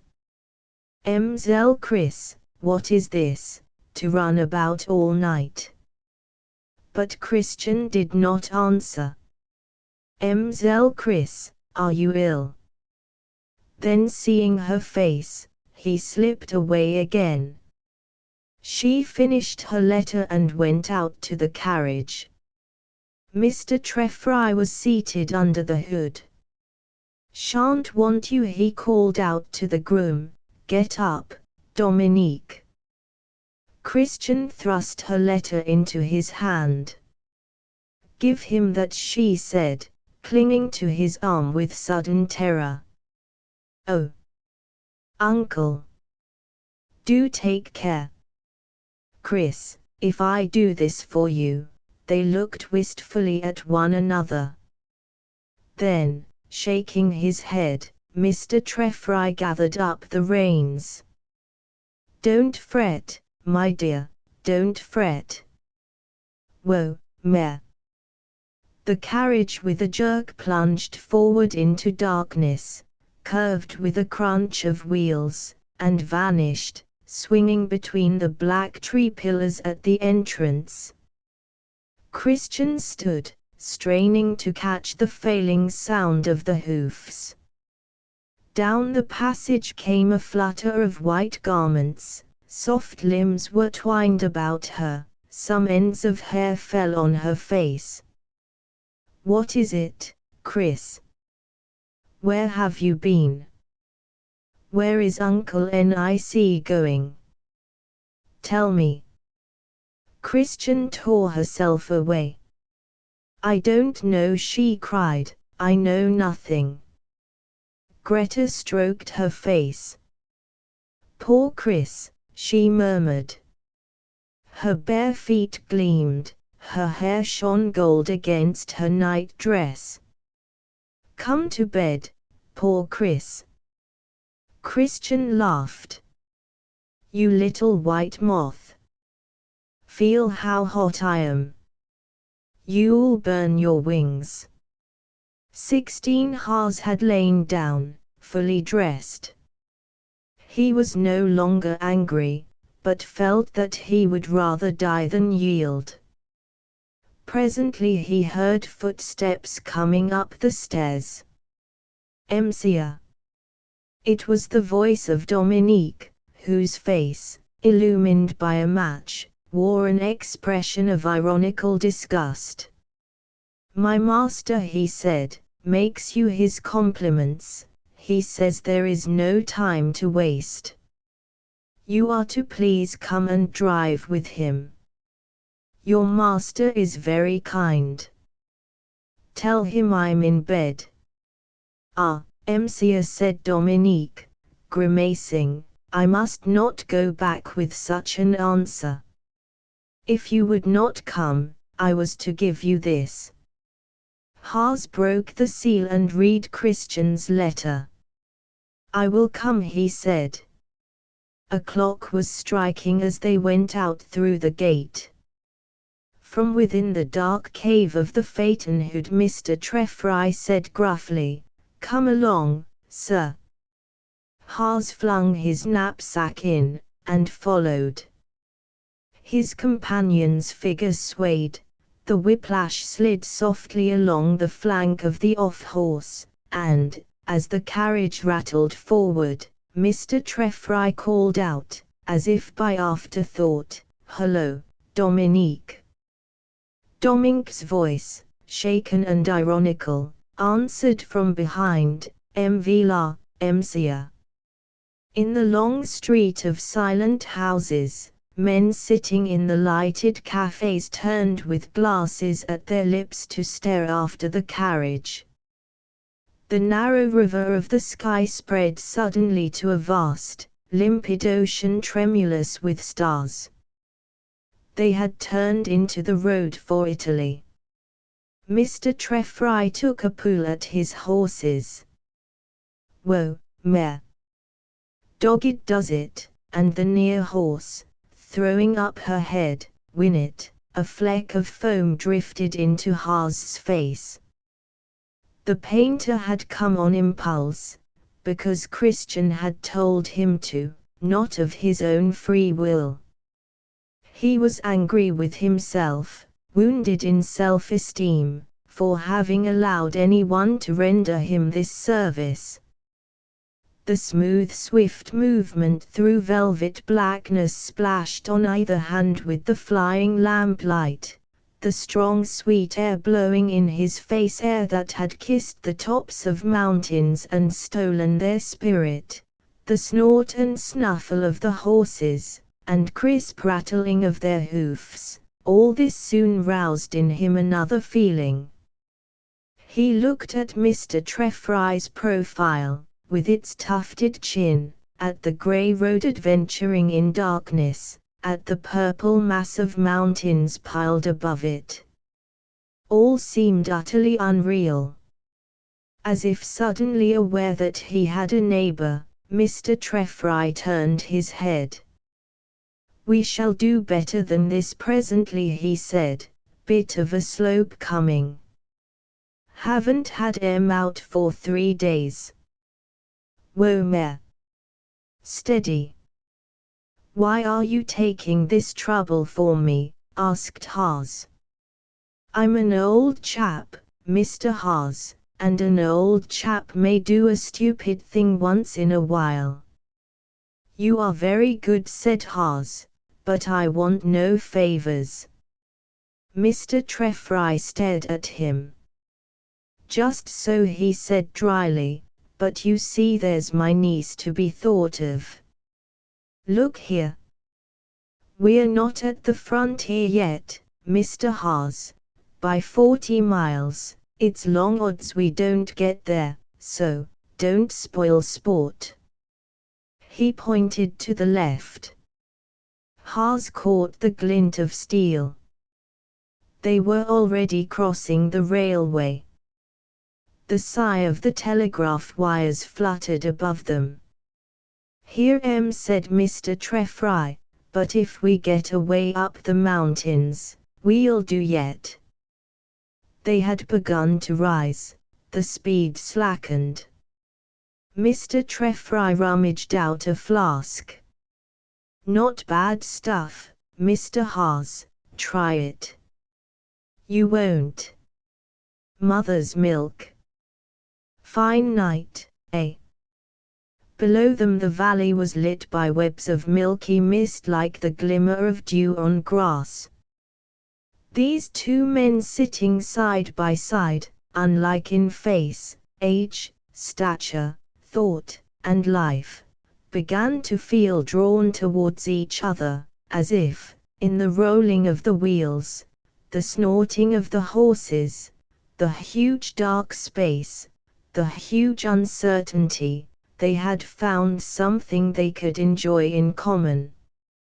The steam from the horses' flanks and nostrils enveloped them with an odor as of glue. "You smoke, Mr. Hawes." Hawes took the proffered weed, and lighted it from the glowing tip of Mr. Treffry's cigar, by light of which his head and hat looked like some giant mushroom. Suddenly the wheels jolted on a rubble of loose stones. The carriage was swung sideways. The scared horses, straining asunder, leaped forward, and sped downwards, in the darkness. Past rocks, trees, dwellings, past a lighted house that gleamed and vanished.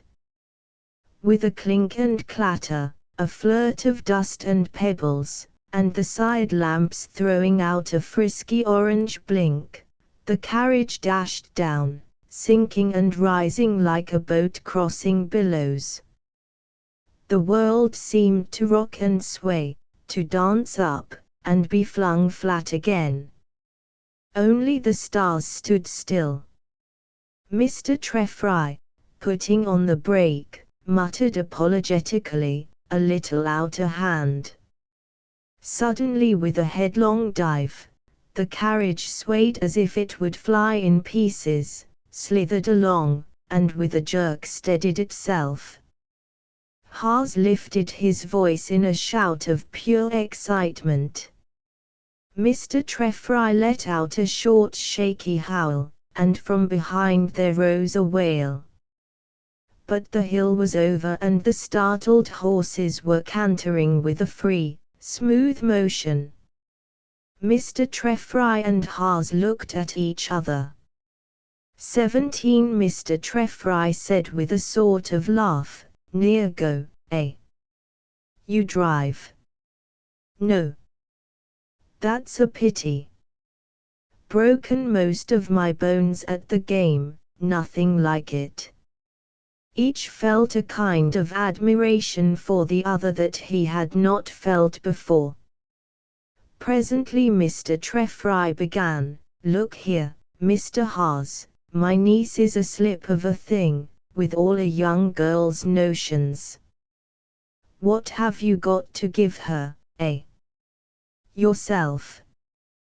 That's surely not enough. Mind this, 6 months after marriage we all turn out much the same, a selfish lot. Not to mention this anarchist affair. You're not of her blood, nor of her way of life, nor anything, it's taking chances, and, his hand came down on the young man's knee, I'm fond of her, you see. If you were in my place, said Haas, would you give her up? Mr. Treffry groaned. Lord knows. Men have made themselves before now. For those who don't believe in failure, there's no such thing. Suppose she does suffer a little. Will it do her any harm? Fair weather love is no good. Mr. Treffry sighed. Brave words, sir. You'll pardon me if I'm too old to understand 'em when they're used about my niece. He pulled the horses up, and peered into the darkness. We're going through this bit quietly, if they lose track of us here so much the better. Dominique. Put out the lamps. Soho, my beauties. The horses paced forward at a walk. The muffled beat of their hoofs in the dust hardly broke the hush. Mr. Treffry pointed to the left, it'll be another 35 miles to the frontier. They passed the whitewashed houses, and village church with its sentinel cypress trees. A frog was croaking in a runlet. There was a faint spicy scent of lemons. But nothing stirred. It was wood now on either side, the high pines, breathing their fragrance out into the darkness, and, like ghosts amongst them, the silver stems of birch trees. Mr. Treffry said gruffly, You won't give her up. Her happiness means a lot to me. To you, said Haas, to him. And I am nothing. Do you think I don't care for her happiness? Is it a crime for me to love her? Almost, Mr. Haas, considering that I've no money. Always money. To this sneer Mr. Treffry made no answer, clucking to his horses. My niece was born and bred a lady, he said at last.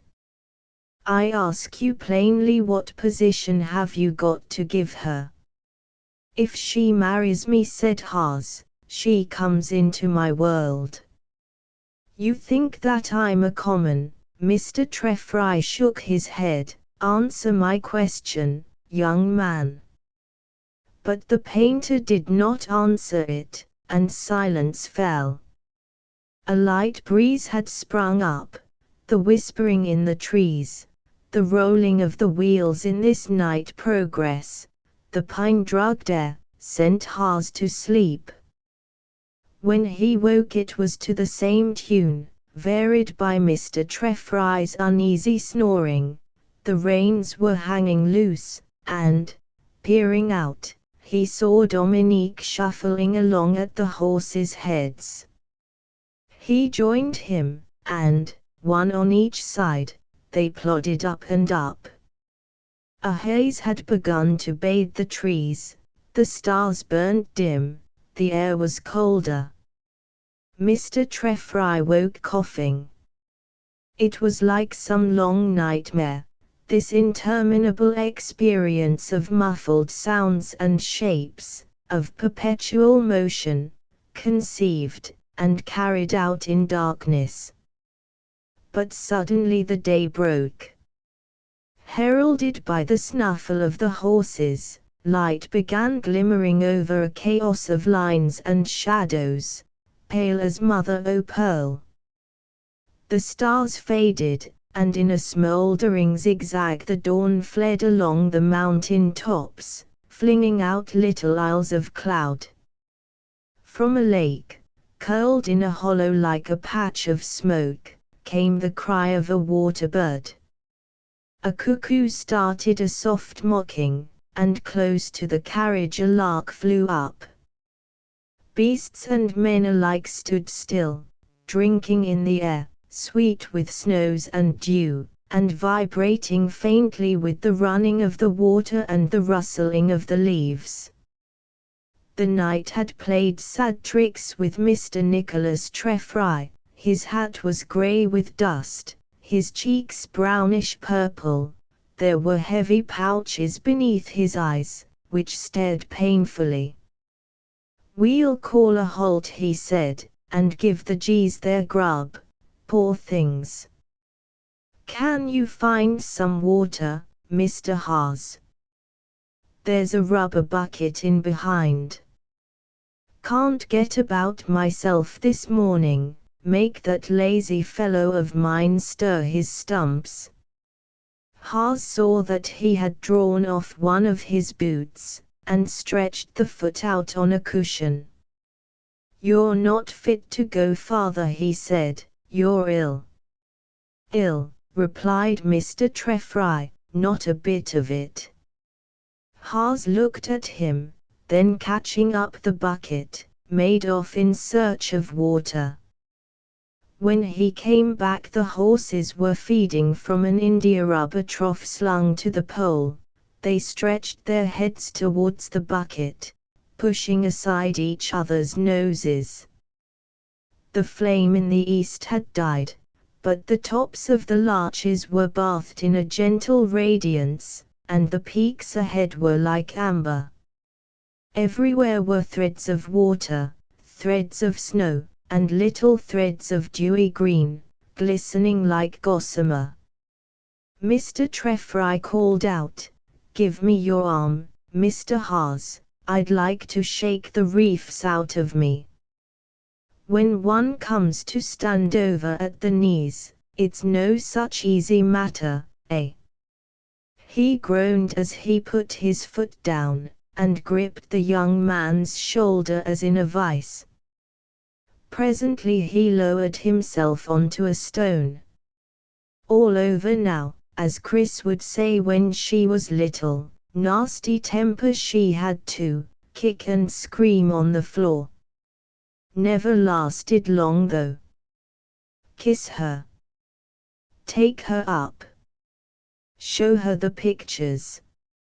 Amazing fond of pictures Chris was. He looked dubiously at Haas, then took a long pull at his flask.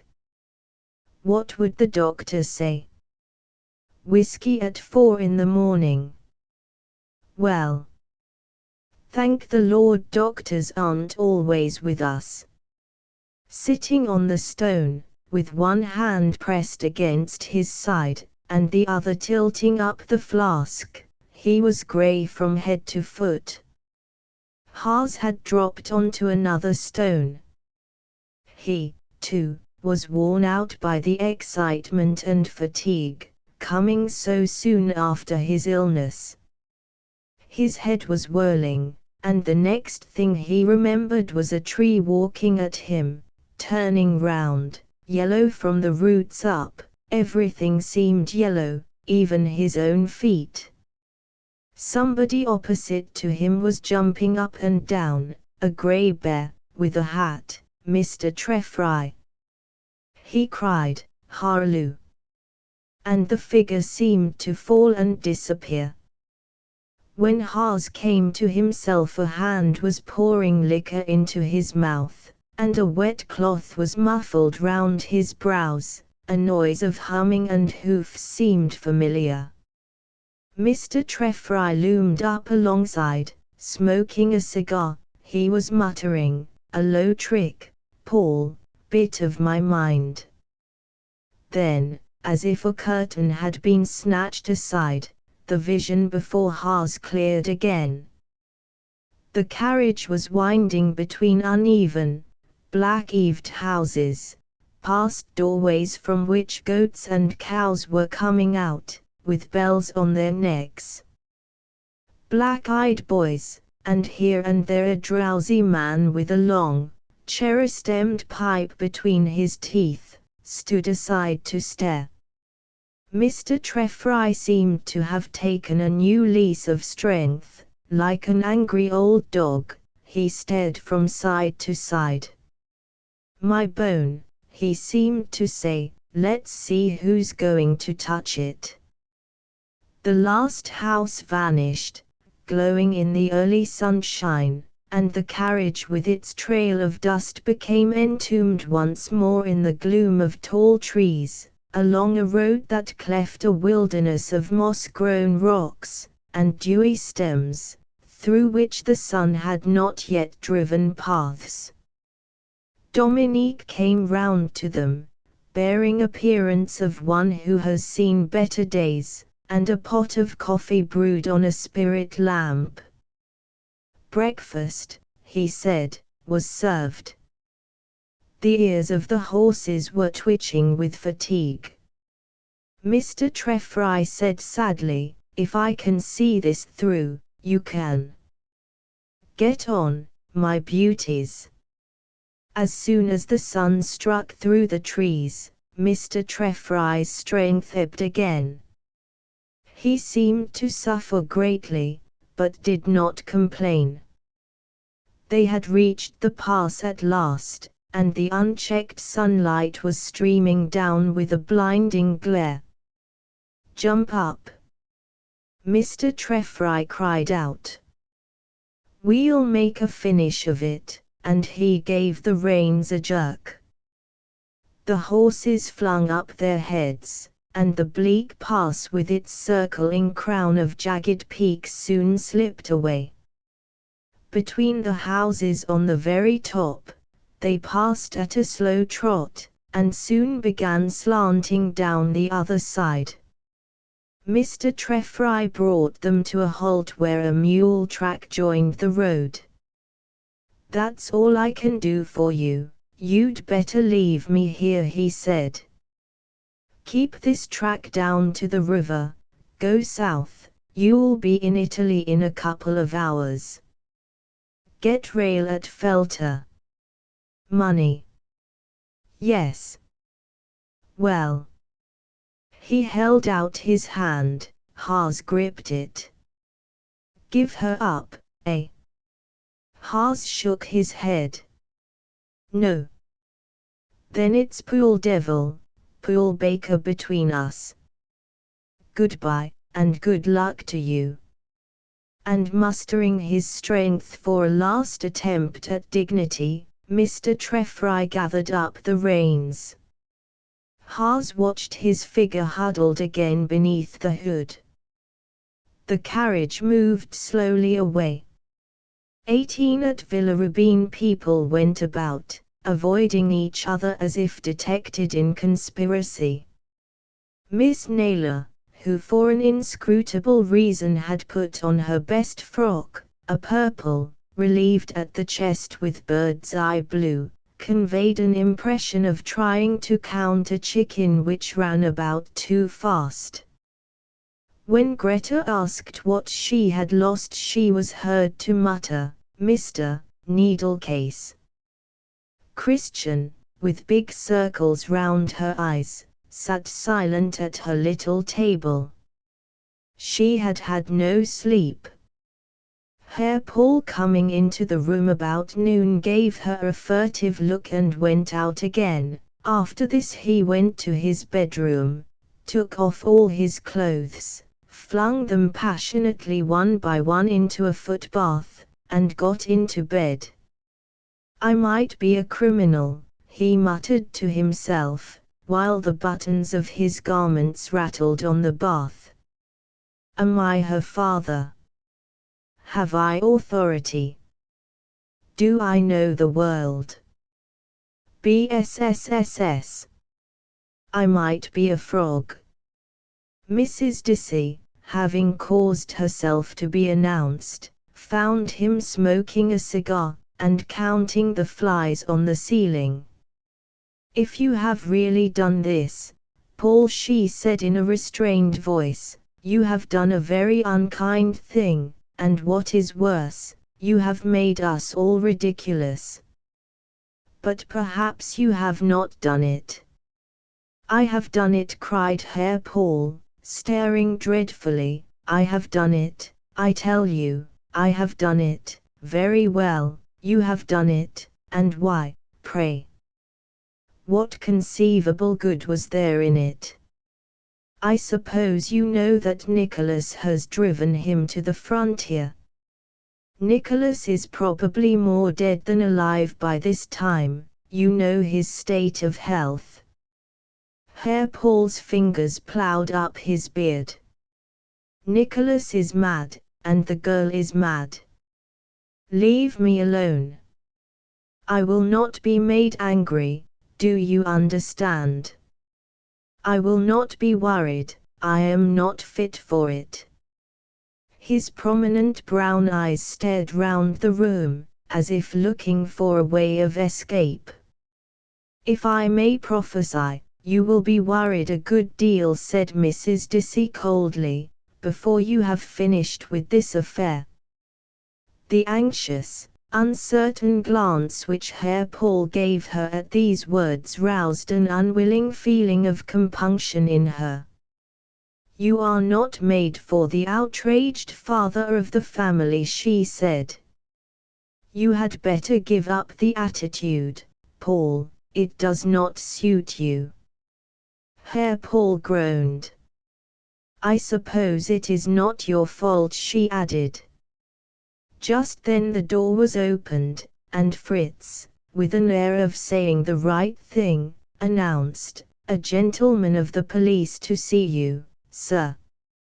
Herr Paul bounded. "Keep him out," he cried. Mrs. Dissy, covering her lips, disappeared with a rustling of silk. In her place stood a stiff man in blue. Thus the morning dragged itself away without anyone being able to settle to anything, except Herr Paul, who was settled in bed. As was fitting in a house that had lost its soul, meals were neglected, even by the dog. About 3 o'clock a telegram came for Christian, containing these words: "All right, self returns tomorrow. Trefry." After reading it she put on her hat and went out, followed closely by Greta, who, when she thought that she would not be sent away, ran up from behind and pulled her by the sleeve. "Let me come, Chris, I shall not talk." The two girls walked on together.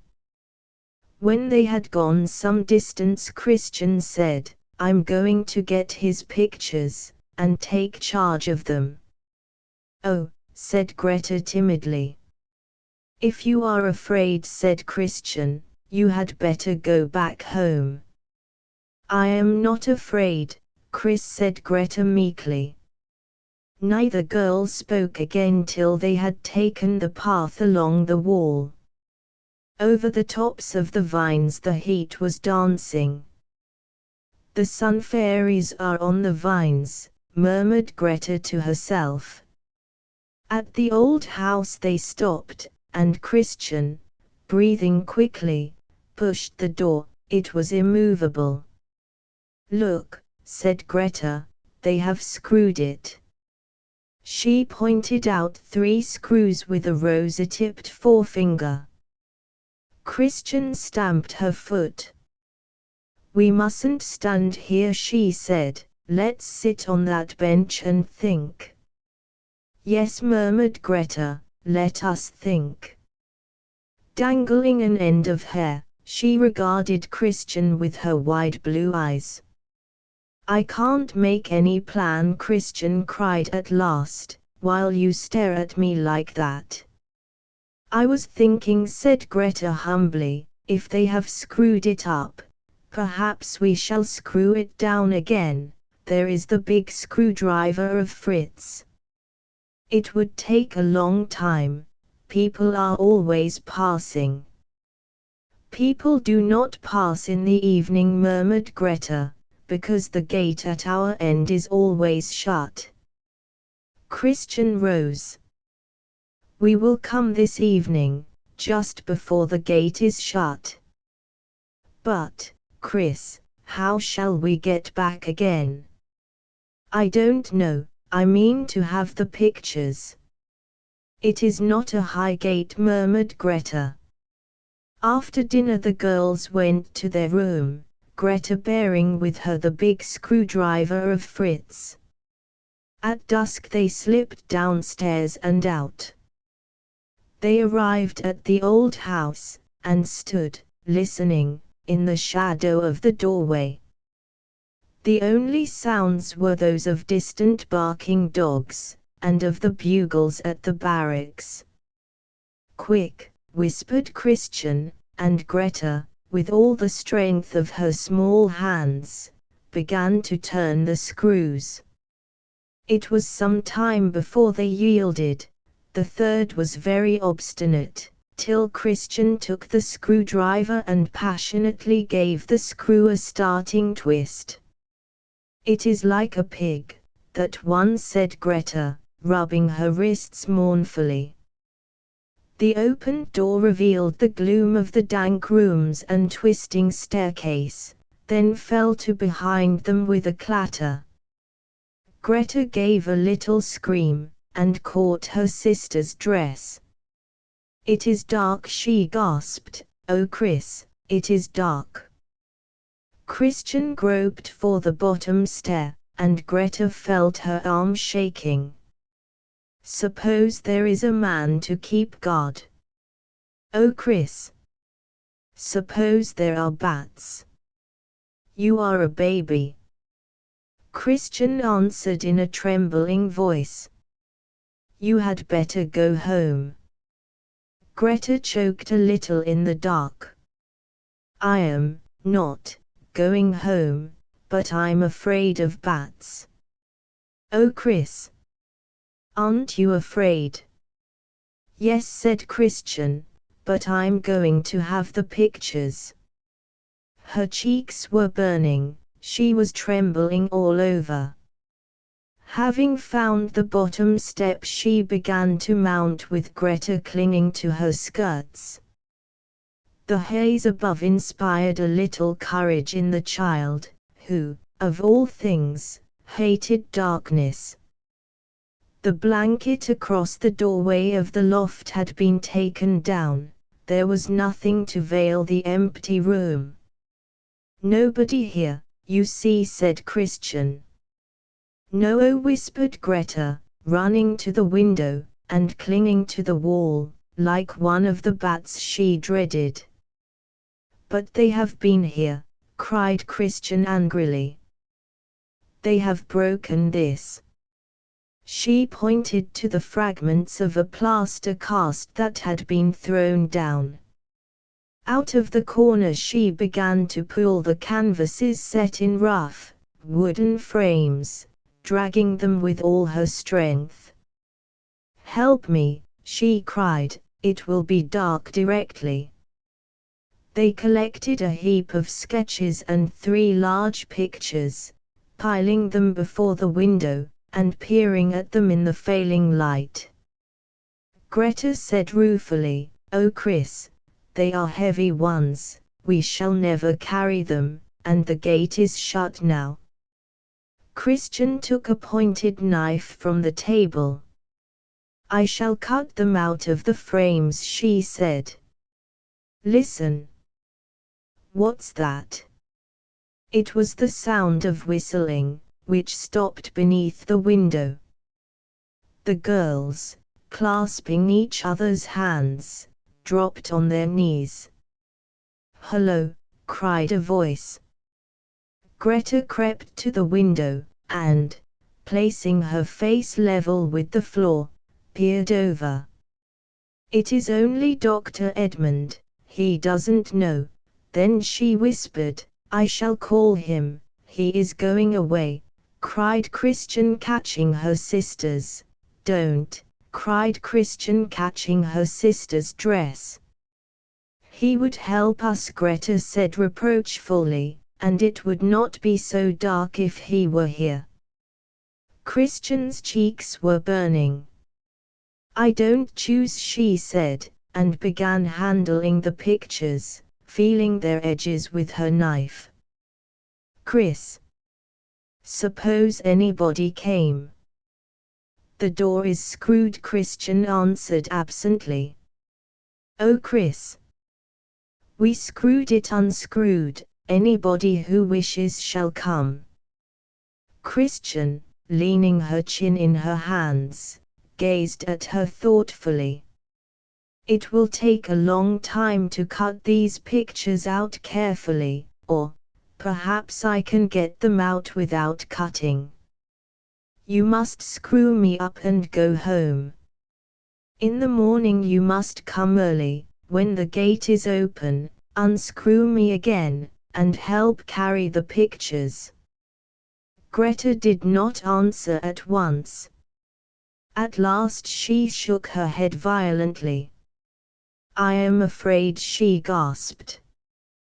"We can't both stay here all night," said Christian. "If anyone comes to our room there will be nobody to answer. We can't lift these pictures over the gate. One of us must go back. You can climb over the gate, there is nothing to be afraid of." Greta pressed her hands together. "Do you want the pictures badly, Chris?" Christian nodded. "Very badly."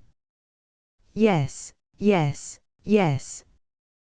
Greta remained sitting where she was, shivering violently, as a little animal shivers when it scents danger. At last she rose. "I am going," she said in a despairing voice. At the doorway she turned. "If Miss Naylor shall ask me where you are, Chris, I shall be telling her a story." Christian started.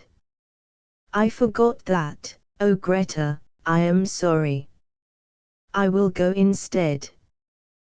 Greta took another step, a quick one.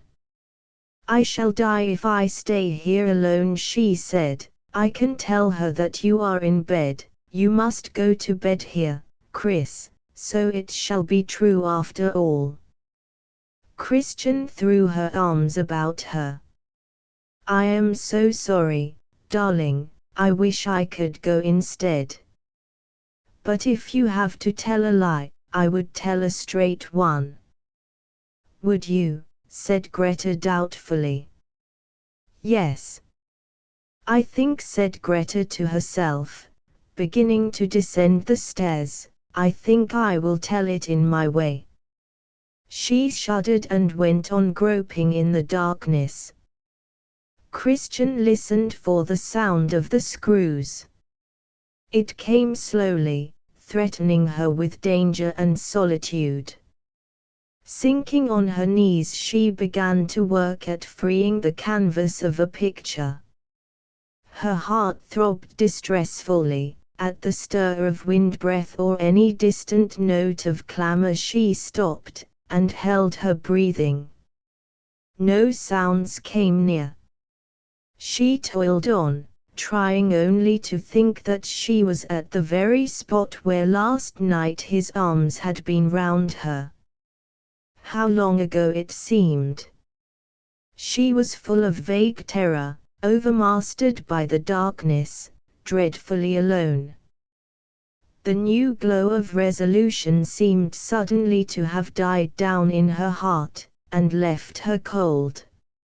She would never be fit to be his wife, if at the first test her courage failed.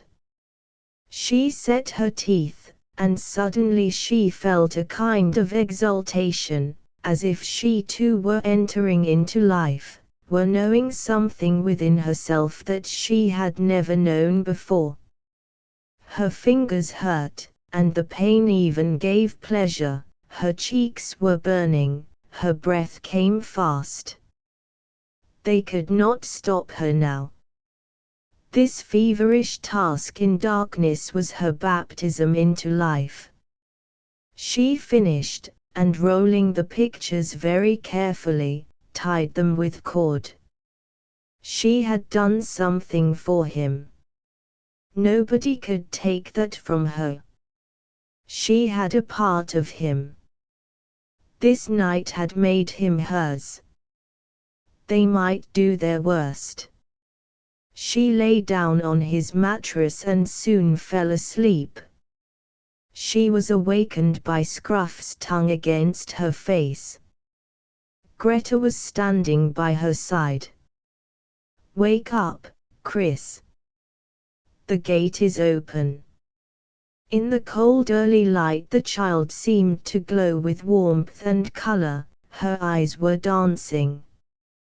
"I am not afraid now. Scruff and I sat up all night, to catch the morning. I think it was fun, and oh Chris," she ended with a rueful gleam in her eyes, "I told it." Christian hugged her. "Come, quick. There is nobody about. Are those the pictures?" Each supporting an end, the girls carried the bundle downstairs, and set out with their corpse-like burden along the wall path between the river and the vines. 19 Hidden by the shade of rose bushes, Greta lay stretched at length, cheek on arm, sleeping the sleep of the unrighteous. Through the flowers the sun flicked her parted lips with kisses, and spilled the withered petals on her. In a denser islet of shade, Scruff lay snapping at a fly. His head lolled drowsily in the middle of a snap, and snapped in the middle of a loll. At 3 o'clock Miss Naylor too came out, carrying a basket and pair of scissors. Lifting her skirts to avoid the lakes of water left by the garden hose, she stopped in front of a rose bush, and began to snip off the shriveled flowers. The little lady's silvered head and thin, brown face sustained the shower of sunlight unprotected, and had a gentle dignity in their freedom. Presently, as the scissors flitted in and out of the leaves, she began talking to herself. If girls were more like what they used to be, this would not have happened. Perhaps we don't understand, it's very easy to forget. Burying her nose and lips in a rose, she sniffed. Poor dear girl. It's such a pity his father is a farmer, said a sleepy voice behind the rosebush. Miss Naylor leaped. Greta! How you startled me! A farmer, that is, an agriculturalist. A farmer with vineyards, he told us, and he is not ashamed. Why is it a pity, Miss Naylor? Miss Naylor's lips looked very thin. For many reasons, of which you know nothing. That is what you always say, pursued the sleepy voice, and that is why, when I am to be married, there shall also be a pity. Greta! Miss Naylor cried, it is not proper for a girl of your age to talk like that. Why? Said Greta. Because it is the truth. Miss Naylor made no reply to this, but vexedly cut off a sound rose, which she hastily picked up and regarded with contrition. Greta spoke again.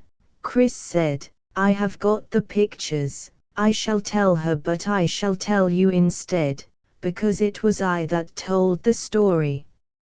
Miss Naylor stared, wrinkling her nose, and holding the scissors wide apart. "Last night," said Greta slowly, "I and Chris went to his studio and took his pictures, and so, because the gate was shut, I came back to tell it, and when you asked me where Chris was, I told it, because she was in the studio all night, and I and Scruff sat up all night, and in the morning we brought the pictures, and hid them under our beds, and that is why we are so sleepy." Over the rosebush Miss Naylor peered down at her, and though she was obliged to stand on tiptoe, this did not altogether destroy her dignity. "I am surprised at you, Greta. I am surprised at Christian, more surprised at Christian. The world seems upside down." Greta, a sunbeam entangled in her hair, regarded her with inscrutable, innocent eyes. "When you were a girl, I think you would be sure to be in love," she murmured drowsily. Miss Naylor, flushing deeply, snipped off a particularly healthy bud. "And so, because you are not married, I think," the scissors hissed. Greta nestled down again. "I think it is wicked to cut off all the good buds," she said, and shut her eyes. Miss Naylor continued to peer across the rosebush, but her thin face, close to the glistening leaves, had become oddly soft, pink, and girlish. At a deeper breath from Greta, the little lady put down her basket, and began to pace the lawn, followed dubiously by Scruff. It was thus that Christian came on them. Miss Naylor slipped her arm into the girl's, and though she made no sound, her lips kept opening and shutting, like the beak of a bird contemplating a worm. Christian spoke first. "Miss Naylor, I want to tell you, please." "Oh, my dear. I know, Greta has been in the confessional before you." She gave the girl's arm a squeeze. "Isn't it a lovely day? Did you ever see 5 fingers look so beautiful?" And she pointed to the great peaks of the fun fingerspits glittering in the sun like giant crystals. "I like them better with clouds about them." "Well," agreed Miss Naylor nervously, "they certainly are nicer with clouds about them. They look almost hot and greasy, don't they? My dear," she went on, giving Christian's arm a dozen little squeezes, "we all of us, that is, we all of us." Christian turned her eyes away. "My dear," Miss Naylor tried again, "I am far, that is, I mean, to all of us at some time or another, and then you see, well, it is hard." Christian kissed the gloved hand resting on her arm. Miss Naylor bobbed her head, a tear trickled off her nose. "Do let us wind your skein of woof," she said with resounding gaiety. Some half-hour later Mrs. Dissy called Christian to her room. "My dear," she said, "come here a minute, I have a message for you." Christian went with an odd, set look about her mouth. Her aunt was sitting, back to the light, tapping a bowl of goldfish with the tip of a polished fingernail. The room was very cool. She held a letter out. "Your uncle is not coming back tonight." Christian took the letter. It was curtly worded, in a thin, toppling hand, "Dear Con, can't get back tonight. Sending Dominique 4 things. Tell Christian to come over with him for night if possible. Yr. AFF. Brother, Nichols. Treffry. Dominique has a carriage here," said Mrs. Dissy. "You will have nice time to catch the train. Give my love to your uncle. You must take Barbie with you, I insist on that." She rose from her chair and held Christian's hand. "My dear, you look very tired, very. Almost ill. I don't like to see you look like that. Come." She thrust her pale lips forward, and kissed the girl's paler cheek. Then as Christian left the room she sank back in her chair, with creases in her forehead, and began languidly to cut a magazine. Poor Christian, she thought, how hardly she does take it. I am sorry for her, but perhaps it's just as well, as things are turning out. Psychologically it is interesting. Christian found her things packed, and the 2 servants waiting. In a few minutes they were driving to the station. She made Dominique take the seat opposite. "Well?" she asked him. Dominique's eyebrows twitched. He smiled deprecatingly. "Mzell, Mr. Treffry told me to hold my tongue. But you can tell me, Dominique, Barbie can't understand." "To you, then, Mzell," said Dominique, as one who accepts his fate.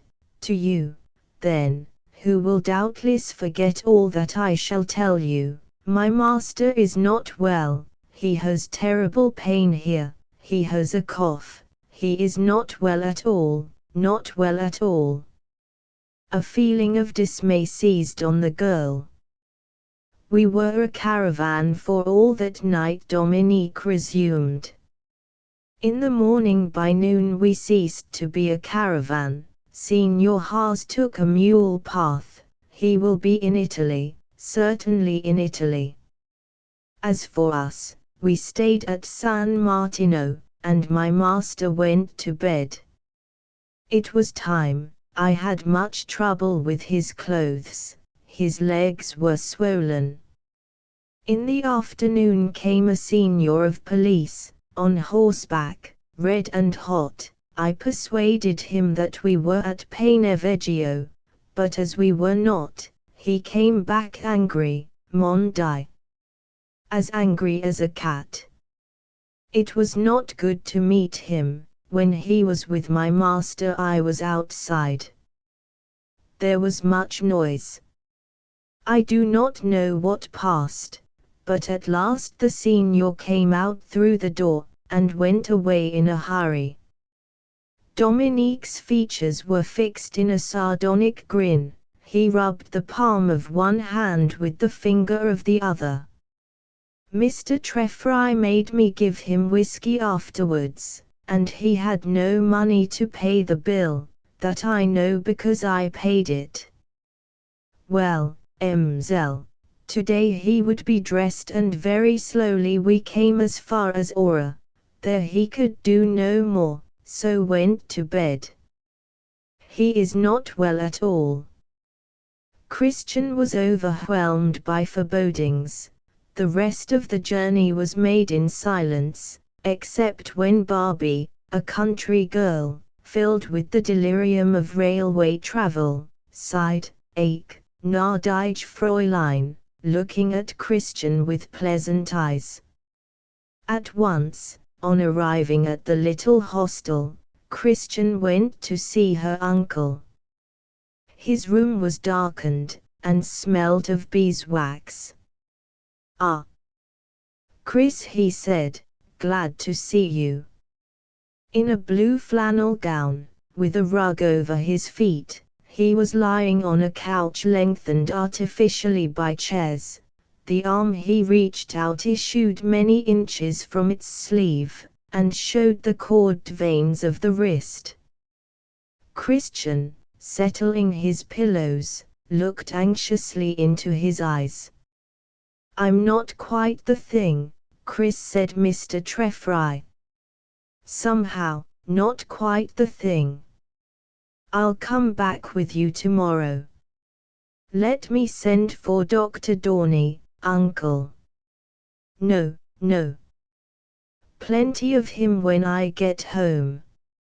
Very good young fellow, as doctors go, but I can't stand his puddings, slops and puddings, and all that trumpery medicine on the top. Send me Dominique, my dear, I'll put myself to rights a bit." He fingered his unshaven cheek, and clutched the gown together on his chest. "Got this from the landlord. When you come back we'll have a little talk." He was asleep when she came into the room an hour later. Watching his uneasy breathing, she wondered what it was that he was going to say. He looked ill. And suddenly she realized that her thoughts were not of him. When she was little he would take her on his back. He had built cocked hats for her and paper boats, had taught her to ride, slid her between his knees, given her things without number, and taken his payment in kisses. And now he was ill, and she was not thinking of him. He had been all that was most dear to her, yet before her eyes would only come the vision of another. Mr. Treffry woke suddenly. "Not been asleep, have I? The beds here are infernal hard. Uncle Nic, won't you give me news of him?" Mr. Treffry looked at her, and Christian could not bear that look. "He's safe into Italy. They aren't very keen after him. It's so long ago, I squared 'em pretty easily. Now, look here, Chris." Christian came close. He took her hand. "I'd like to see you pull yourself together. 'Tisn't he so much the position, 'tisn't he so much the money, because after all there's always mine." Christian shook her head. "But," he went on with shaky emphasis, "there's the difference of blood, and that's a serious thing, and there's this this political affair, and there's the sort of life, and that's a serious thing. But, what I'm coming to is this, Chris, there's the man." Christian drew away her hand. Mr. Treffry went on, Yes. I'm an old chap and fond of you, but I must speak out what I think. He's got pluck, he's strong, he's in earnest, but he's got a damned hot temper, he's an egotist, and he's not the man for you. If you marry him, as sure as I lie here, you'll be sorry for it. You're not your father's child for nothing, nice fellow as ever lived, but soft as butter. If you take this chap, it'll be like mixing earth and ironstone, and they don't blend." He dropped his head back on the pillows, and stretching out his hand, repeated wistfully, "Take my word for it, my dear, he's not the man for you." Christian, staring at the wall beyond, said quietly, "I can't take anyone's word for that." "Ah," muttered Mr. Treffry, "you're obstinate enough, but obstinacy isn't strength. You'll give up everything to him, you'll lick his shoes, and you'll never play anything but second fiddle in his life. He'll always be first with himself, he and his work, or whatever he calls painting pictures, and someday you'll find that out.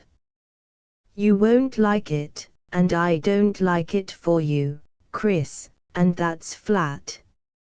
He wiped his brow where the perspiration stood in beads. Christian said, "You don't understand, you don't believe in him, you don't see.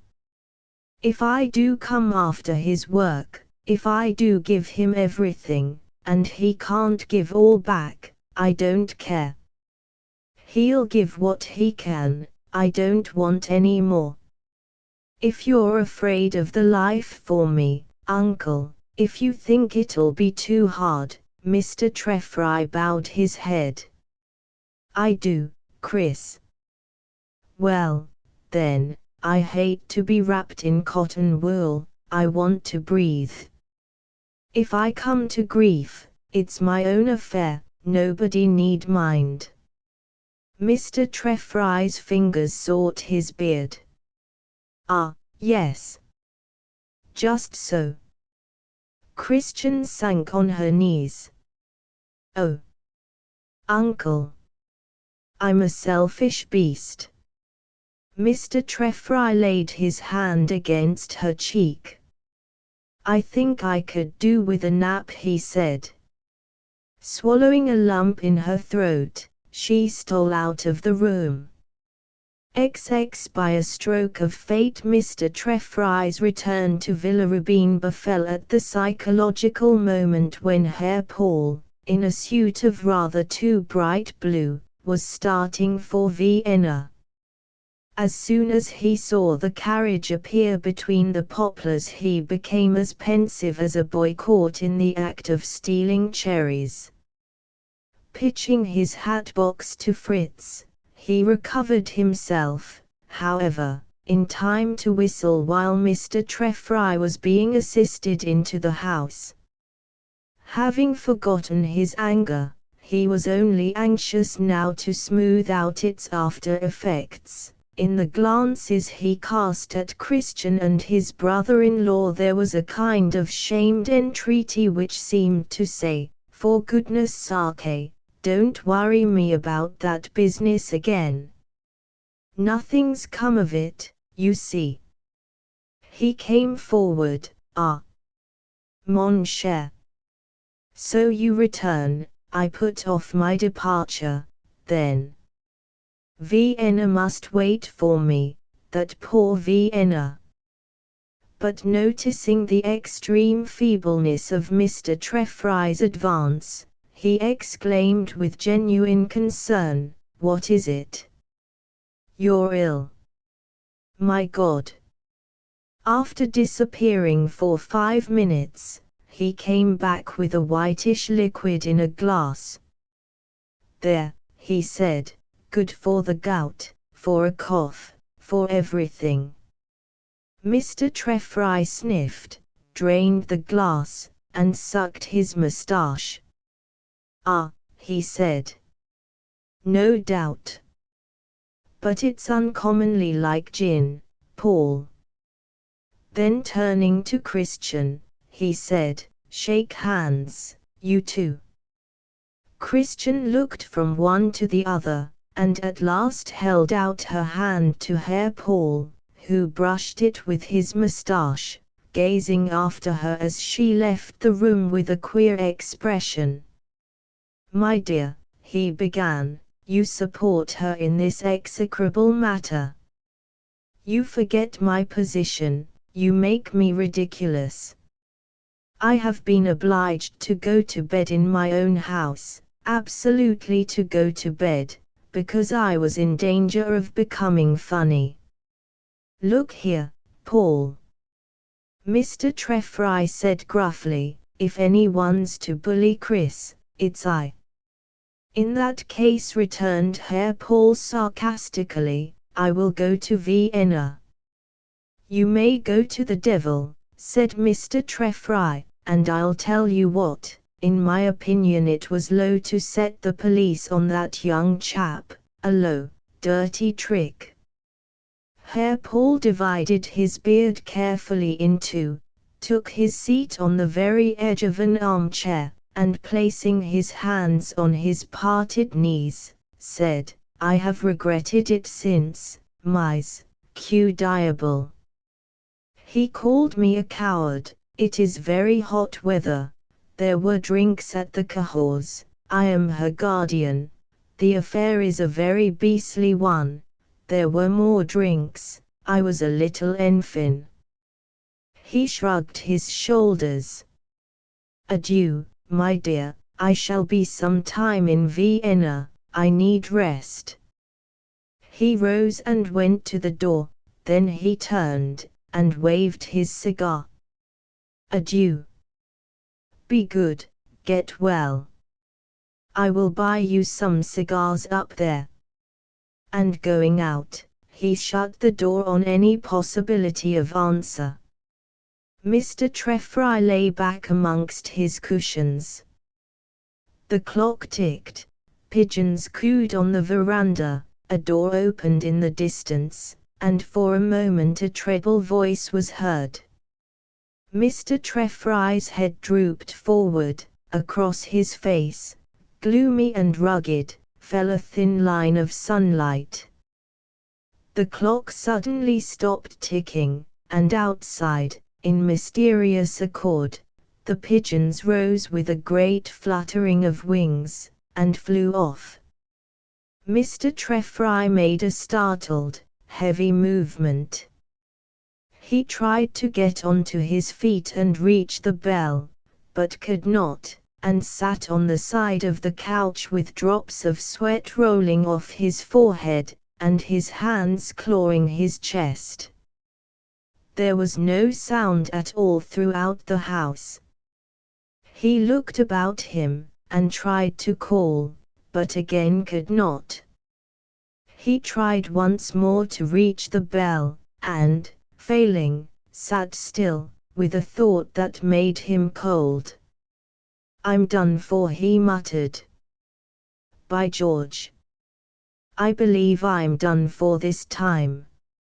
A voice behind him said, "Can we have a look at you, sir?" "Ah! Doctor, bear a hand, there's a good fellow." Dorney propped him against the cushions, and loosened his shirt.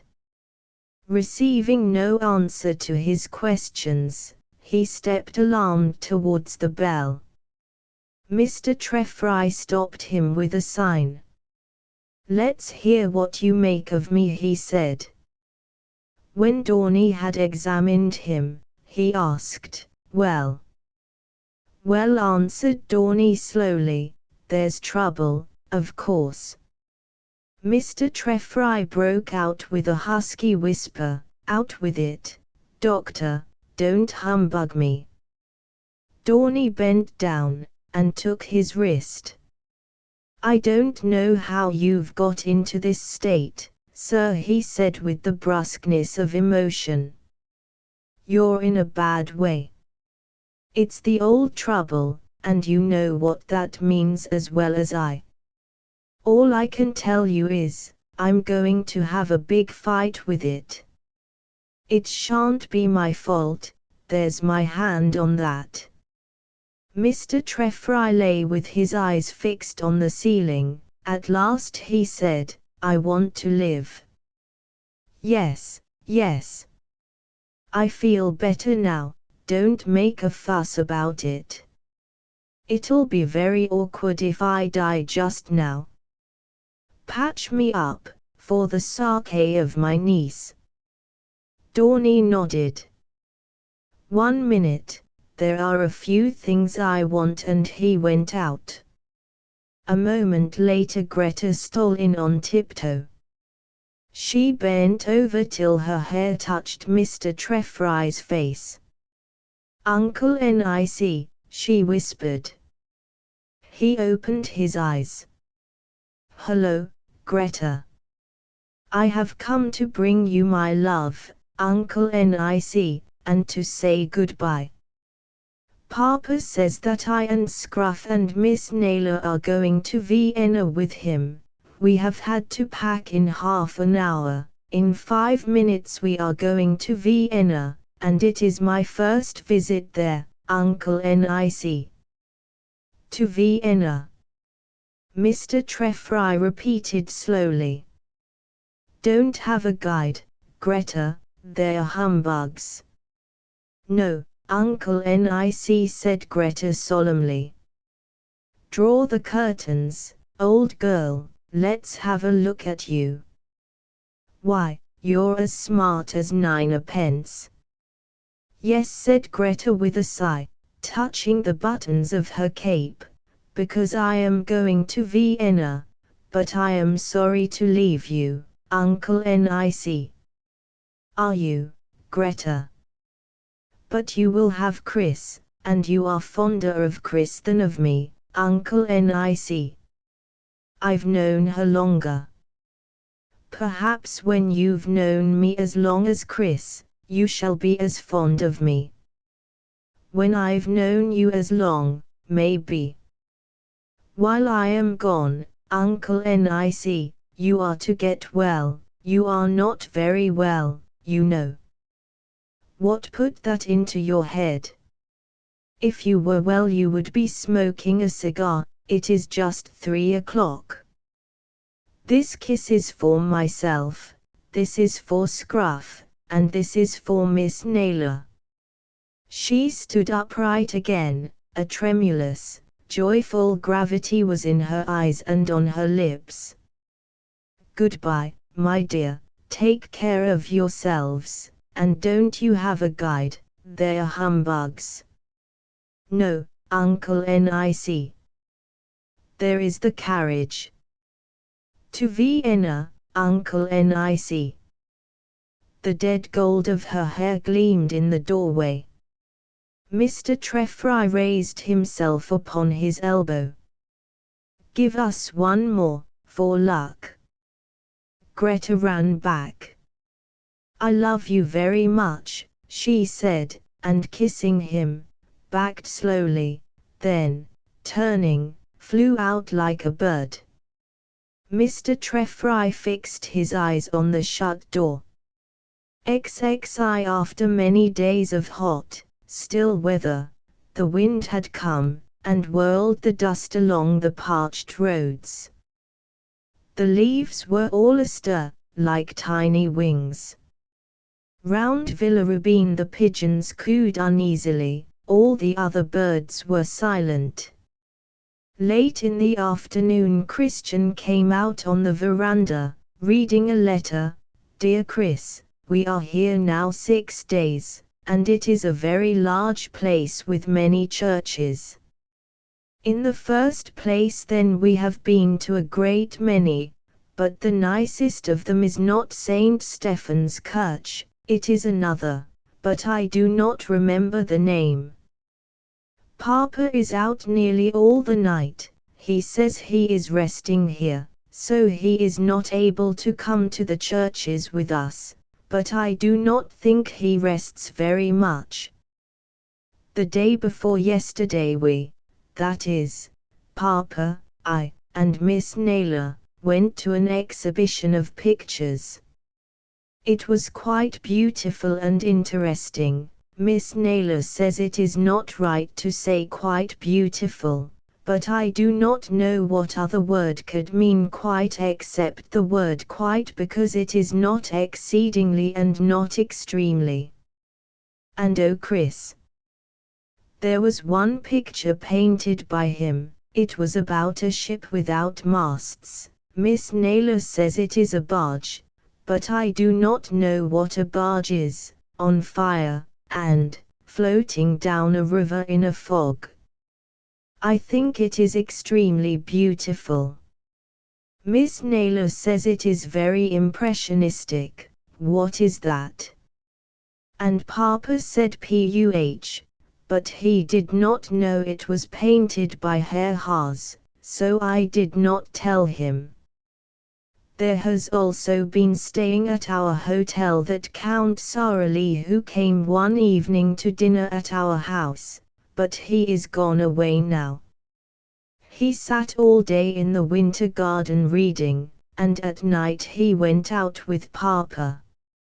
Miss Naylor says he is unhappy, but I think he does not take enough exercise, and oh Chris. One day he said to me, "That is your sister, mademoiselle, that young lady in the white dress. Does she always wear white dresses?" And I said to him, "It is not always a white dress, in the picture, it is green, because the picture is called Spring." But I did not tell him the colors of all your dresses because he looked so tired. Then he said to me, "She is very charming." So I tell you this, Chris, because I think you shall like to know. Scruff has a sore toe, it is because he has eaten too much meat. It is not nice without you, Chris, and Miss Naylor says I am improving my mind here, but I do not think it shall improve very much, because at night I like it always best, when the shops are lighted and the carriages are driving past, then I am wanting to dance. The first night Papa said he would take me to the theatre, but yesterday he said it was not good for me. Perhaps tomorrow he shall think it good for me again. Yesterday we have been in the Prater, and saw many people, and some that Papa knew, and then came the most interesting part of all, sitting under the trees in the rain for 2 hours because we could not get a carriage, very exciting. There is one young lady here, only she is not any longer very young, who knew Papa when he was a boy. I like her very much, she shall soon know me quite to the bottom and is very kind. The ill husband of Cousin Teresa who went with us to Meran and lost her umbrella and Dr. Edmund was so sorry about it, has been very much worse, so she is not here but in Baden. I wrote to her but have no news, so I do not know whether he is still living or not. At any rate he can't get well again so soon, and I don't think he ever shall. I think as the weather is very warm you and Uncle Nic are sitting much out of doors. I am sending presents to you all in a wooden box and screwed very firm, so you shall have to use again the big screwdriver of Fritz. For Aunt Constance, photographs. For Uncle Nic, a green bird on a stand with a hole in the back of the bird to put his ashes in. It is a good green and not expensive, please tell him, because he does not like expensive presents. Miss Naylor says the bird has an inquiring eye. It is a parrot, for you, a little brooch of turquoise because I like them best. For Dr. Edmund a machine to weigh medicines in because he said he could not get a good one in Botzen. This is a very good one, the shopman told me so, and is the most expensive of all the presents, so that is all my money, except 2 gulden. If Papa shall give me some more, I shall buy for Miss Naylor a parasol, because it is useful and the handle of hers is wobbly. That is one of Dr. Edmund's words and I like it. Goodbye for this time. Greta sends you her kiss. P.S. Miss Naylor has read all this letter, except about the parasol, and there are several things she did not want me to put, so I have copied it without the things.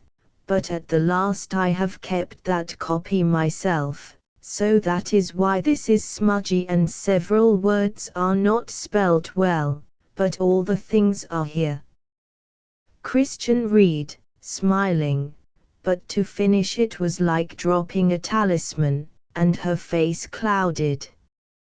A sudden draught blew her hair about, and from within, Mr. Trefry's cough mingled with the soughing of the wind. The sky was fast blackening.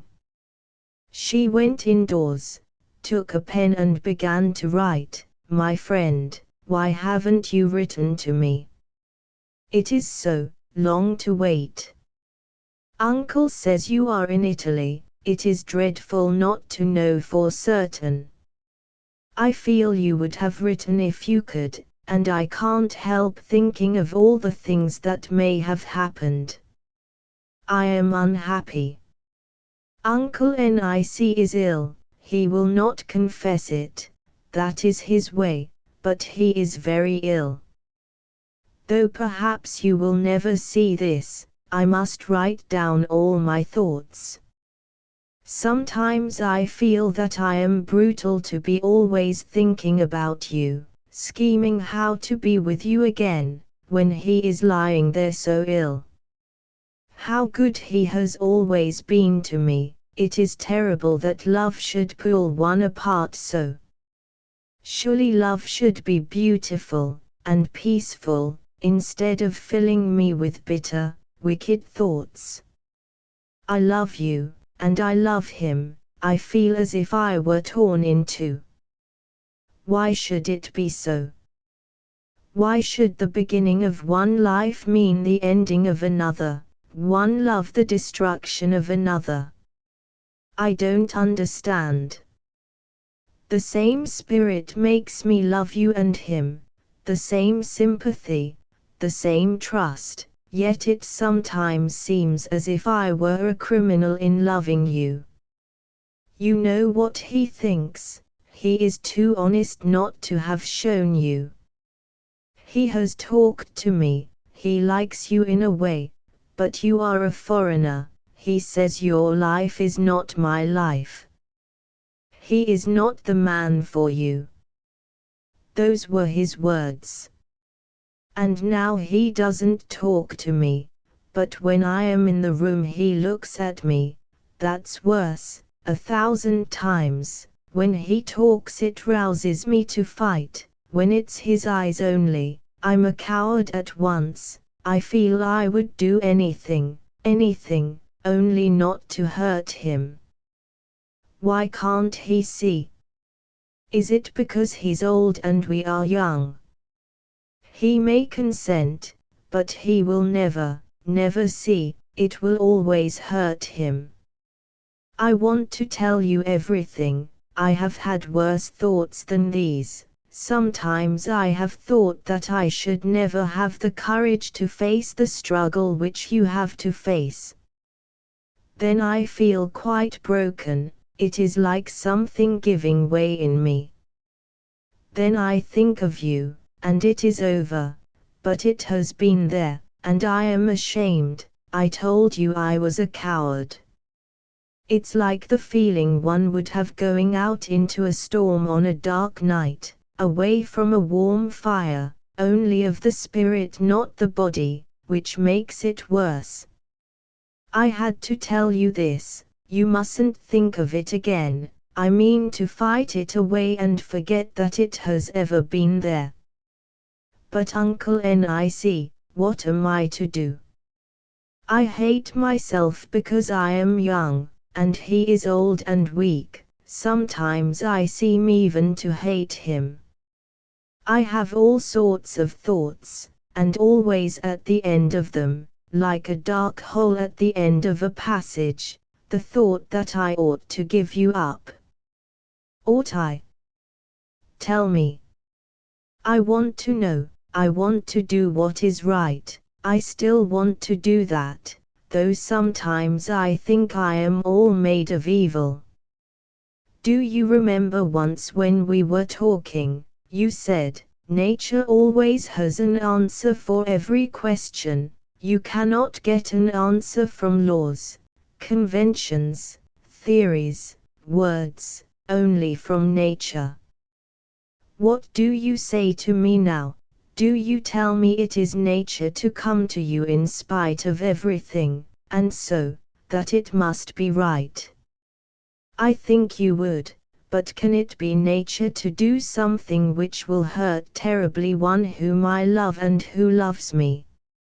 If it is, nature is cruel. Is that one of the lessons of life? Is that what Aunt Constance means when she says, if life were not a paradox, we could not get on at all? I am beginning to see that everything has its dark side. I never believed that before. Uncle Nic dreads the life for me. He doesn't understand. How should he? He has always had money. How life can be tolerable without money. It is horrible that the accident of money should make such difference in our lives.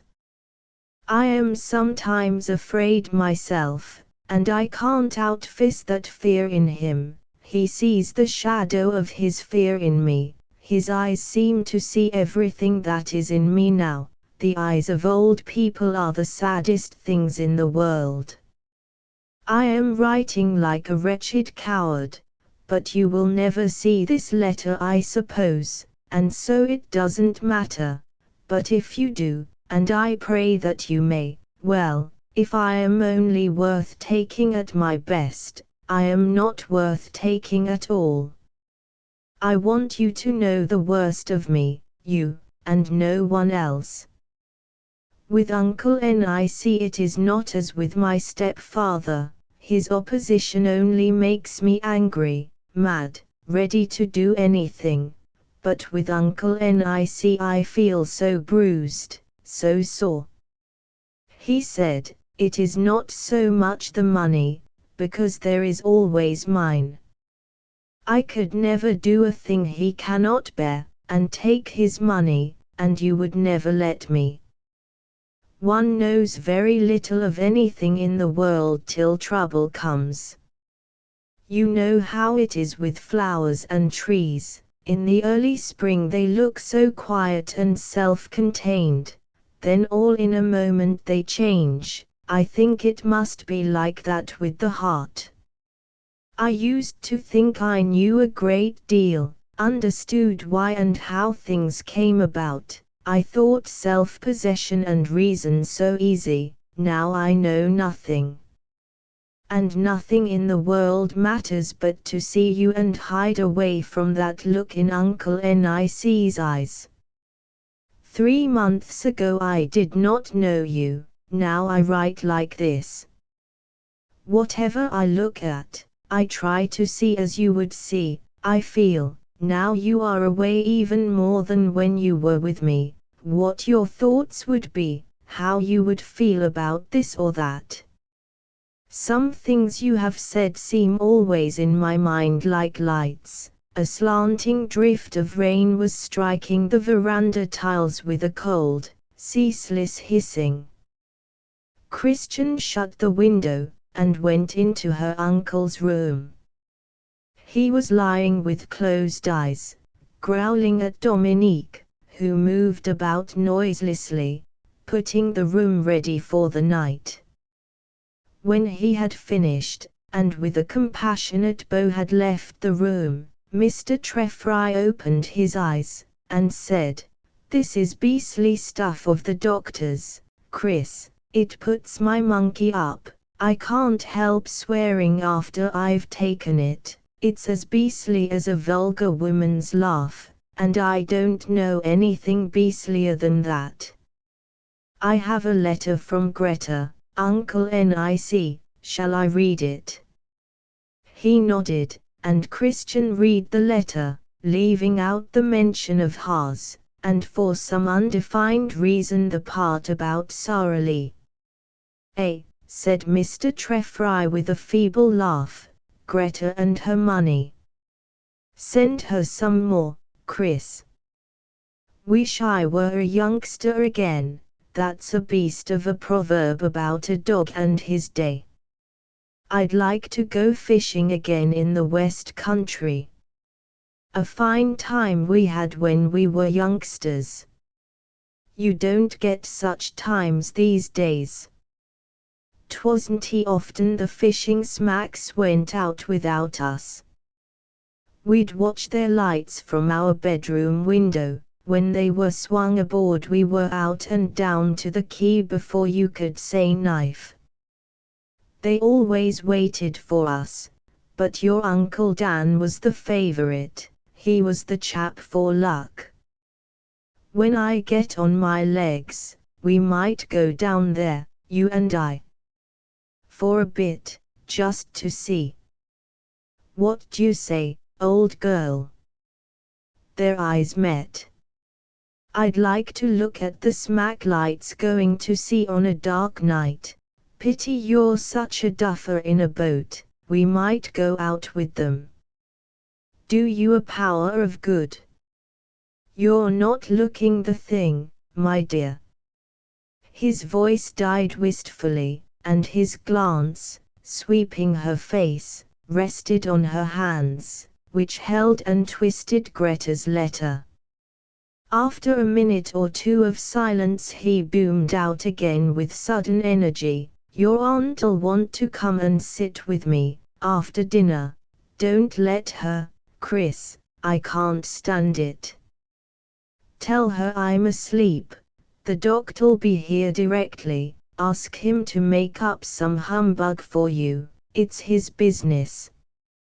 He was seized by a violent fit of pain which seemed to stab his breath away, and when it was over signed that he would be left alone. Christian went back to her letter in the other room, and had written these words, "When the gong summoned her to dinner, I'm like a leaf in the wind, I put out my hand to one thing, and it seized and twisted and flung aside. I want you. I want you, if I could see you I think I should know what to do, XXII." The rain drove with increasing fury. The night was very black. Nicholas Treffry slept heavily.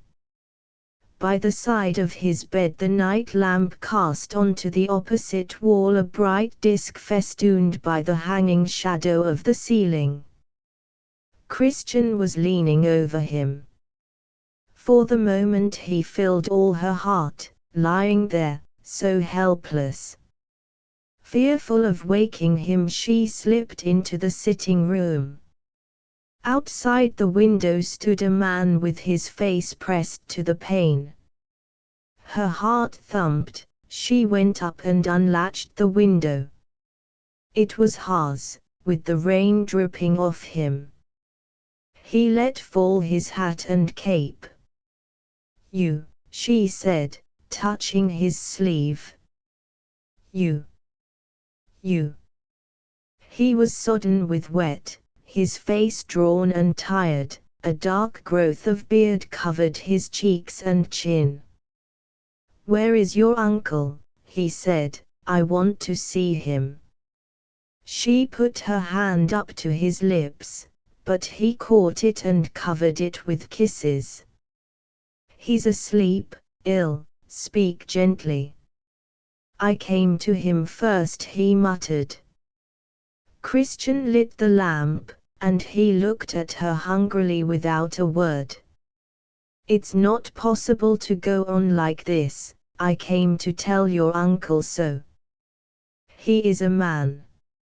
As for the other, I want to have nothing to do with him. I came back on foot across the mountains. It's not possible to go on like this, Christian." She handed him her letter. He held it to the light, clearing his brow of raindrops. When he had read to the last word he gave it her back, and whispered, "Come." Her lips moved, but she did not speak. "While this goes on I can't work, I can do nothing. I won't bargain with my work. If it's to be that, we had better end it. What are we waiting for?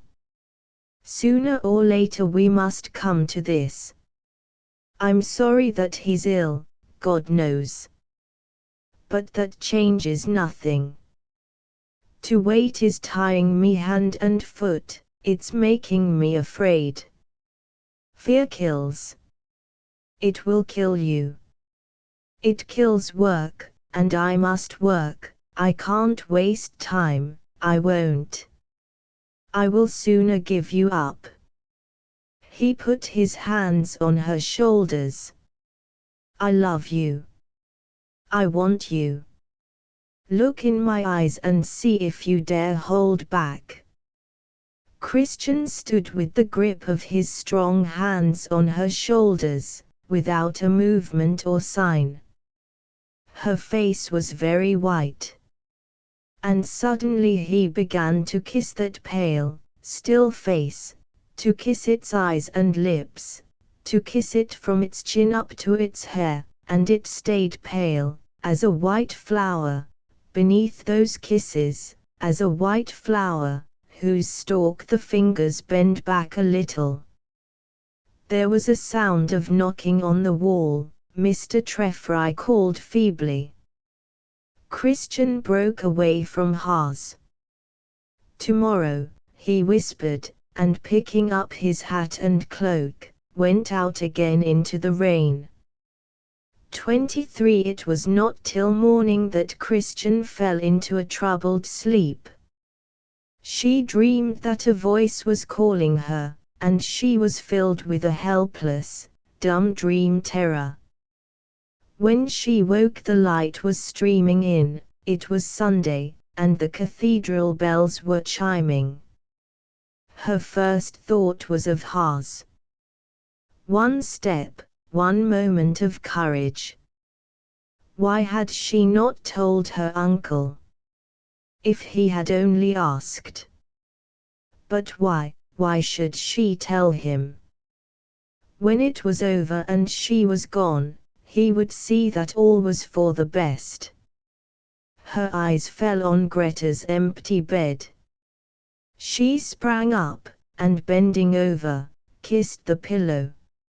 She will mind at first, but she's so young. Nobody will really miss me, except Uncle Nic. She stood a long while in the window without moving. When she was dressed she called out to her maid, "Bring me some milk, Barbie, I'm going to church." "Ach, gnädiges Fräulein, will you no breakfast have?" "No thank you, Barbie." "Liebes Fräulein, what a beautiful morning after the rain it has become. How cool. It is for you good, for the color in your cheeks, now they will bloom again," and Barbie stroked her own well-colored cheeks. Dominique, sunning himself outside with a cloth across his arm, bowed as she passed, and smiled affectionately. "He is better this morning, Mlle. We march, we are getting on. Good news will put the heart into you." Christian thought, how sweet everyone is today. Even the villa seemed to greet her, with the sun aslant on it, and the trees, trembling and weeping golden tears. At the cathedral she was early for the service, but here and there were figures on their knees. The faint, sickly odor of long-burnt incense clung in the air. A priest moved silently at the far end. She knelt, and when at last she rose the service had begun. With the sound of the intoning a sense of peace came to her, the peace of resolution.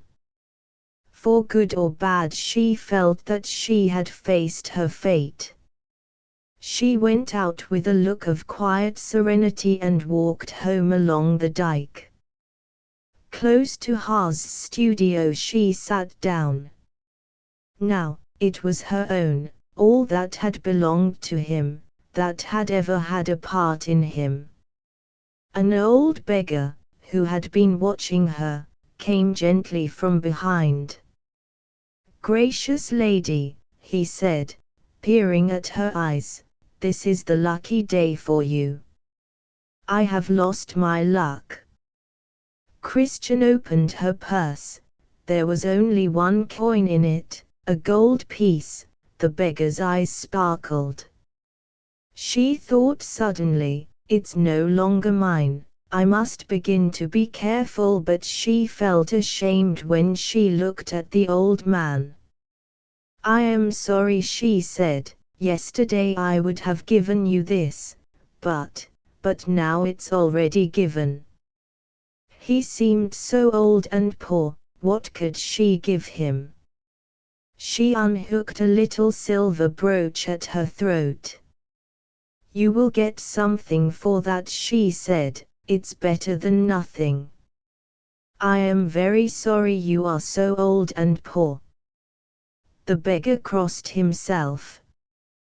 Gracious lady, he muttered, may you never want. Christian hurried on. The rustling of leaves soon carried the words away. She did not feel inclined to go in, and crossing the bridge began to climb the hill. There was a gentle breeze, drifting the clouds across the sun. Lizards darted out over the walls, looked at her, and whisked away. The sunshine, dappling through the tops of trees, gashed down on a torrent. The earth smelled sweet, the vineyards round the white farms glistened, everything seemed to leap and dance with sap and life. It was a moment of spring in midsummer. Christian walked on, wondering at her own happiness. Am I heartless, she thought. I am going to leave him, I am going into life, I shall have to fight now, there'll be no looking back. The path broke away and wound down to the level of the torrent. On the other side it rose again, and was lost among trees. The woods were dank. She hastened home. In her room she began to pack, sorting and tearing up old letters. Only one thing matters, she thought, singleness of heart, to see your way, and keep to it with all your might. She looked up and saw Barbie standing before her with towels in her hands, and a scared face. Are you going a journey, gnädiges Fräulein? I am going away to be married, Barbie said. Christian at last. Don't speak of it to anyone, please. Barbie leant a little forward with the towels clasped to the blue cotton bosom of her dress. No, no. I will not speak. But, dear Fräulein, that is a big matter, have you well thought? Thought, Barbie. Have I not? But, dear Fräulein, will you be rich? No. I shall be as poor as you. Ache, dear God, that is terrible. Katrina, my sister, she is married, she tells me all her life, she tells me it is very hard, and but for the money in her stocking it would be harder. Dear Fräulein, think again. And is he good? Sometimes they are not good. He is good, said Christian, rising. It is all settled, and she kissed Barbie on the cheek. You are crying, liebes Fräulein. Think yet again. Perhaps it is not quite all settled. It is not possible that a maiden should not a way out leave. Christian smiled. I don't do things that way, Barbie. Barbie hung the towels on the horse, and crossed herself. Xiv. Mr. Treffry's gaze was fixed on a tortoise-shell butterfly fluttering round the ceiling. The insect seemed to fascinate him, as things which move quickly always fascinate the helpless. Christian came softly in. Couldn't stay in bed, Chris, he called out with an air of guilt. The heat was something awful. The doctor piped off in a huff, just because this. He motioned towards a jug of claret cup and a pipe on the table by his elbow. I was only looking at him. Christian, sitting down beside him, took up a fan. If I could get out of this heat, he said, and closed his eyes. I must tell him, she thought, I can't slink away. Pour me out some of that stuff, Chris. She reached for the jug. Yes. She must tell him. Her heart sank. Mr. Treffry took a lengthy draught. Broken my promise, don't matter, won't hurt anyone but me. He took up the pipe and pressed tobacco into it. I've been lying here with this pain going right through me, and never a smoke. Do tell me anything the parsons say can do me half the good of this pipe. He leaned back, steeped in a luxury of satisfaction. He went on, pursuing a private train of thought. Things have changed a lot since my young days. When I was a youngster, a young fellow had to look out for peck and perch. He put the future in his pocket. He did well or not, according as he had stuff in him. Now he's not content with that, it seems, trades on his own opinion of himself, thinks he is what he says he's going to be. You are unjust, said Christian. Mr. Treffry grunted. Ah, well. I like to know where I am. If I lend money to a man, I like to know whether he's going to pay it back. I may not care whether he does or not, but I like to know. The same with other things. I don't care what a man has, though, mind you, Chris, it's not a bad rule that measures men by the balance at their banks, but when it comes to marriage, there's a very simple rule: what's not enough for one is not enough for two. You can't talk black-white, or bread into your mouth. I don't care to speak about myself, as you know, Chris, but I tell you this, when I came to London I wanted to marry, I hadn't any money, and I had to want. When I had the money, but that's neither here nor there. He frowned, fingering his pipe. I didn't ask her, Chris, I didn't think it the square thing, it seems that's out of fashion. Christian's cheeks were burning. I think a lot while I lie here, Mr. Treffry went on, nothing much else to do. What I ask myself is this: what do you know about what's best for you? What do you know of life? Take it or leave it, life's not all you think, it's give and get all the way, a fair start is everything. Christian thought, will he never see?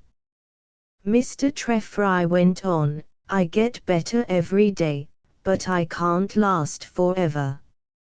It's not pleasant to lie here and know that when I'm gone there'll be no one to keep a hand on the check string. Don't talk like that, dear. Christian murmured. It's no use blinking facts, Chris. I've lived a long time in the world, I've seen things pretty well as they are, and now there's not much left for me to think about but you. But, Uncle, if you loved him, as I do, you couldn't tell me to be afraid. It's cowardly and mean to be afraid.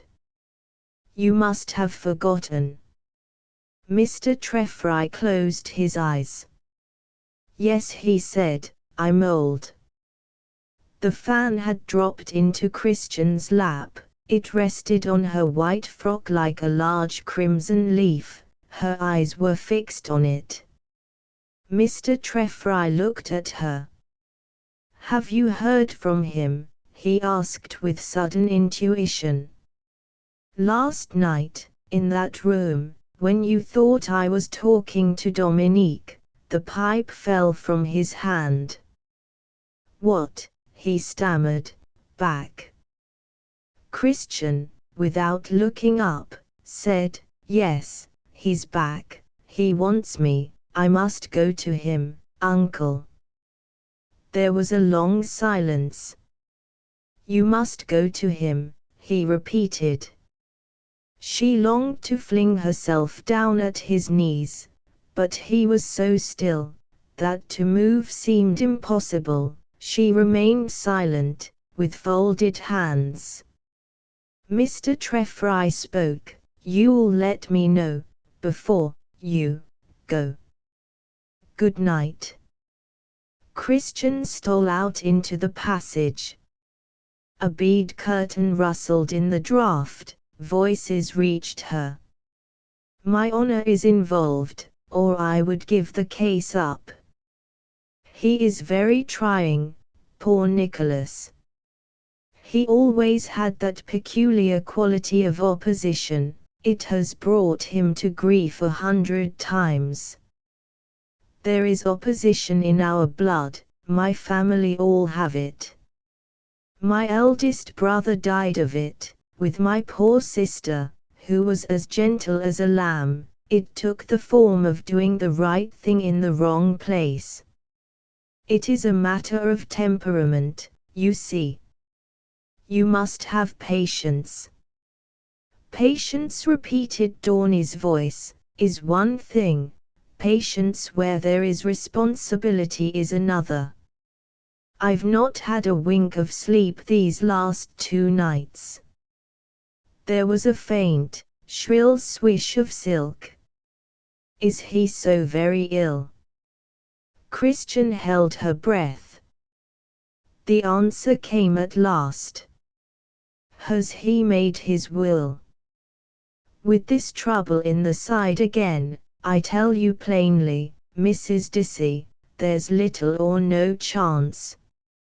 Christian put her hands up to her ears, and ran out into the air. What was she about to do, then, to leave him dying? XXV. On the following day Haas was summoned to the villa.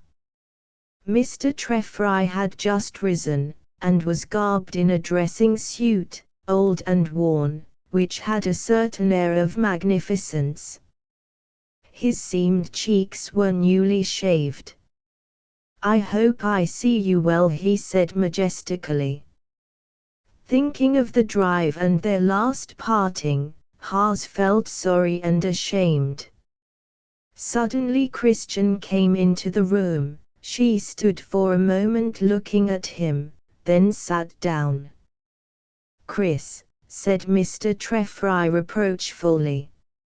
She shook her head, and did not move, mournful and intent, her eyes seemed full of secret knowledge. Mr. Treffry spoke, I've no right to blame you, Mr. Haas, and Chris tells me you came to see me first, which is what I would have expected of you, but you shouldn't have come back.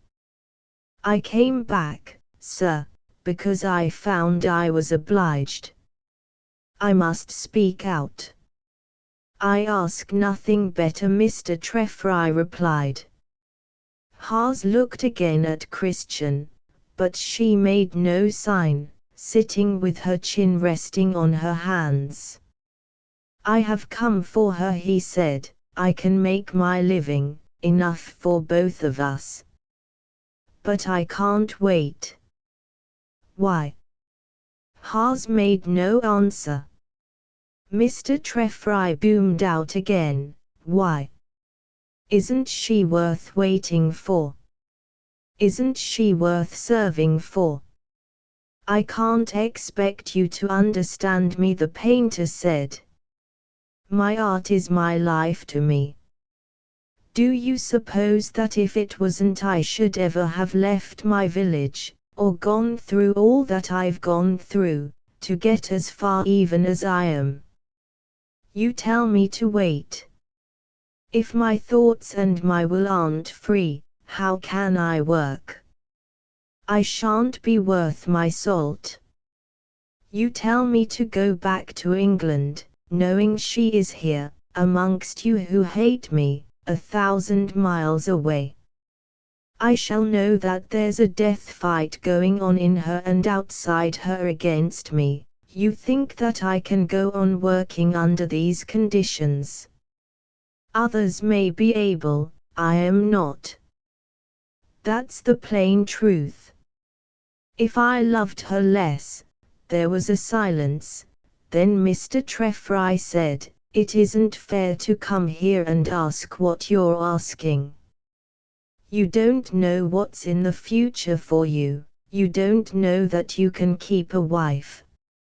It isn't pleasant, either, to think you can't hold up your head in your own country." Haas turned white. "Ah, you bring that up again," he broke out. 7 years ago I was a boy and starving. If you had been in my place you would have done what I did. My country is as much to me as your country is to you. I've been an exile 7 years, I suppose I shall always be. I've had punishment enough, but if you think I am a rascal, I'll go and give myself up." He turned on his heel. "Stop. I beg your pardon. I never meant to hurt you. It isn't easy for me to eat my words," Mr. Treffry said wistfully. "Let that count for something." He held out his hand. Haas came quickly back and took it. Christian's gaze was never for a moment withdrawn. She seemed trying to store up the sight of him within her. The light darting through the half-closed shutters gave her eyes a strange, bright intensity, and shone in the folds of her white dress like the sheen of birds' wings. Mr. Treffry glanced uneasily about him. "God knows I don't want anything but her happiness," he said. "What is it to me if you'd murdered your mother? It's her I'm thinking of. How can you tell what is happiness to her? You have your own ideas of happiness, not hers, not mine. You can't dare to stop us, sir." "Dare," said Mr. Treffry. "Her father gave her over to me when she was a mite of a little thing. I've known her all her life. I've loved her, and you come here with your dare." His hand dragged at his beard, and shook as though palsied. A look of terror came into Christian's face. "All right, Chris. I don't ask for quarter, and I don't give it." Haas made a gesture of despair. "I've acted squarely by you, sir," Mr. Treffry went on. "I ask the same of you. I ask you to wait, and come like an honest man, when you can say, 'I see my way, here's this and that for her.' What makes this art you talk of different from any other call in life? It doesn't alter facts, or give you what other men have no right to expect. It doesn't put grit into you, or keep your hands clean, or prove that 2 and 2 make 5. Haas answered bitterly, "You know as much of art as I know of money. If we live 1,000 years we shall never understand each other. I am doing what I feel is best for both of us." Mr. Treffry took hold of the painter's sleeve. I make you an offer, he said. Your word not to see or write to her for a year. Then, position or not, money or no money, if she'll have you, I'll make it right for you. I could not take your money. A kind of despair seemed suddenly to seize on Mr. Nicholas Treffry. He rose, and stood towering over them. All my life, he said, but something seemed to click deep down in his throat, and he sank back in his seat. Go, whispered Christian, go. But Mr. Treffry found his voice again. It's for the child to say. Well, Chris. Christian did not speak. It was Haas who broke the silence. He pointed to Mr. Treffry. You know I can't tell you to come with that there. Why did you send for me? And, turning, he went out. Christian sank on her knees, burying her face in her hands. Mr. Treffry pressed his handkerchief with a stealthy movement to his mouth. It was dyed crimson with the price of his victory. XXVI. A telegram had summoned Herr Paul from Vienna.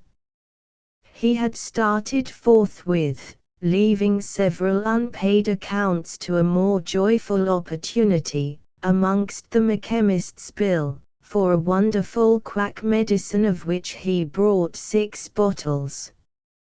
He came from Mr. Treffry's room with tears rolling down his cheeks, saying, Poor Nicholas. Poor Nicholas.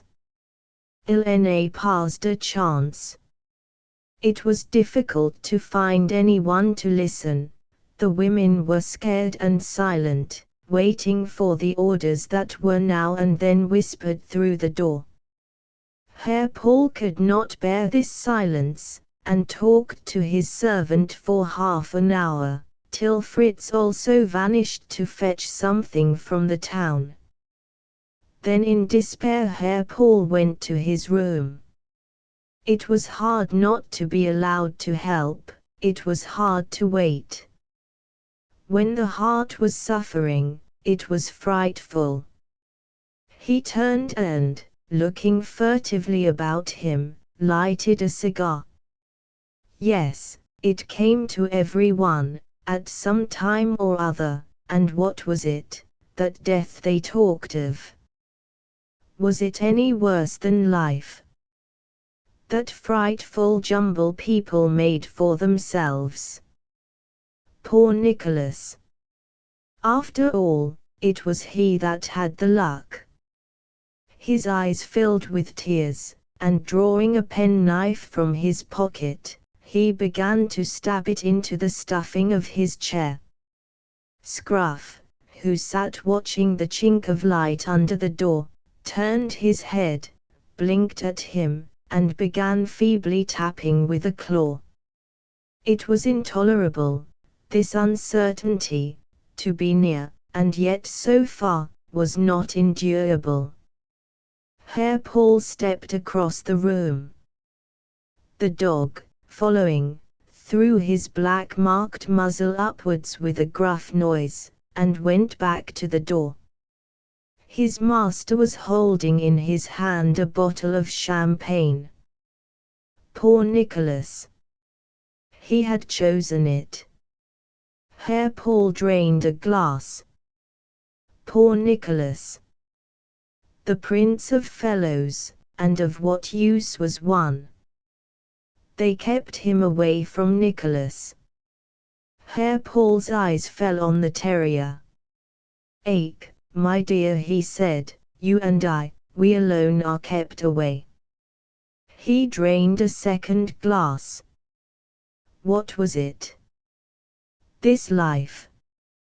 Froth like that. He tossed off a third glass. Forget. If one could not help, it was better to forget. He put on his hat.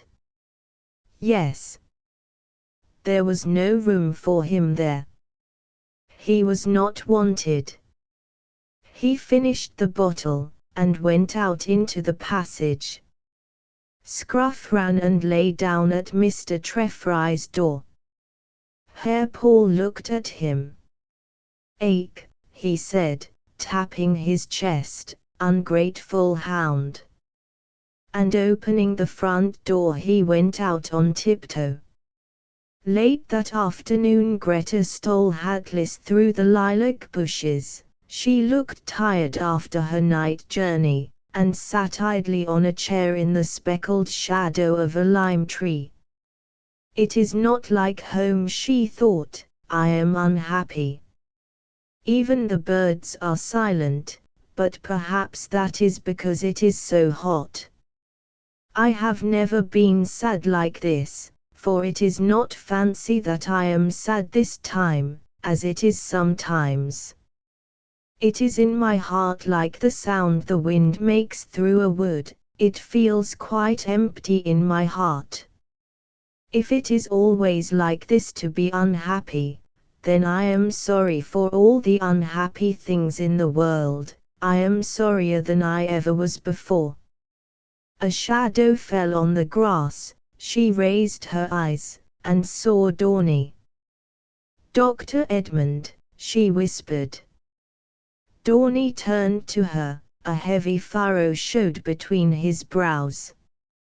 His eyes, always rather close together, stared painfully. "Dr. Edmund," Greta whispered, "is it true?" He took her hand, and spread his own palm over it. "Perhaps," he said, "perhaps not. We must hope." Greta looked up, awed. "They say he is dying. We have sent for the best man in Vienna." Greta shook her head. "But you are clever, Dr. Edmund, and you are afraid." "He is brave," said Dorney. "We must all be brave, you know." "You too." "Brave," repeated Greta. "What is it to be brave? If it is not to cry and make a fuss, that I can do. But if it is not to be sad in here," she touched her breast, "that I cannot do, and it shall not be any good for me to try. To be brave is to hope. Don't give up hope, dear." "No," said Greta, tracing the pattern of the sunlight on her skirt. "But I think that when we hope, we are not brave, because we are expecting something for ourselves. Chris says that hope is prayer, and if it is prayer, then all the time we are hoping, we are asking for something, and it is not brave to ask for things." A smile curved Dorney's mouth. "Go on, philosopher," he said. "Be brave in your own way, it will be just as good as anybody else's." "What are you going to do to be brave, Dr. Edmund?" "I fight. If only we had 5 years off his life." Greta watched him as he walked away. "I shall never be brave," she mourned. "I shall always be wanting to be happy." And, kneeling down, she began to disentangle a fly, imprisoned in a cobweb. A plant of hemlock had sprung up in the long grass by her feet. Greta thought, dismayed, "There are weeds." It seemed but another sign of the death of joy. "But it's very beautiful," she thought. "The blossoms are like stars. I am not going to pull it up. I will leave it.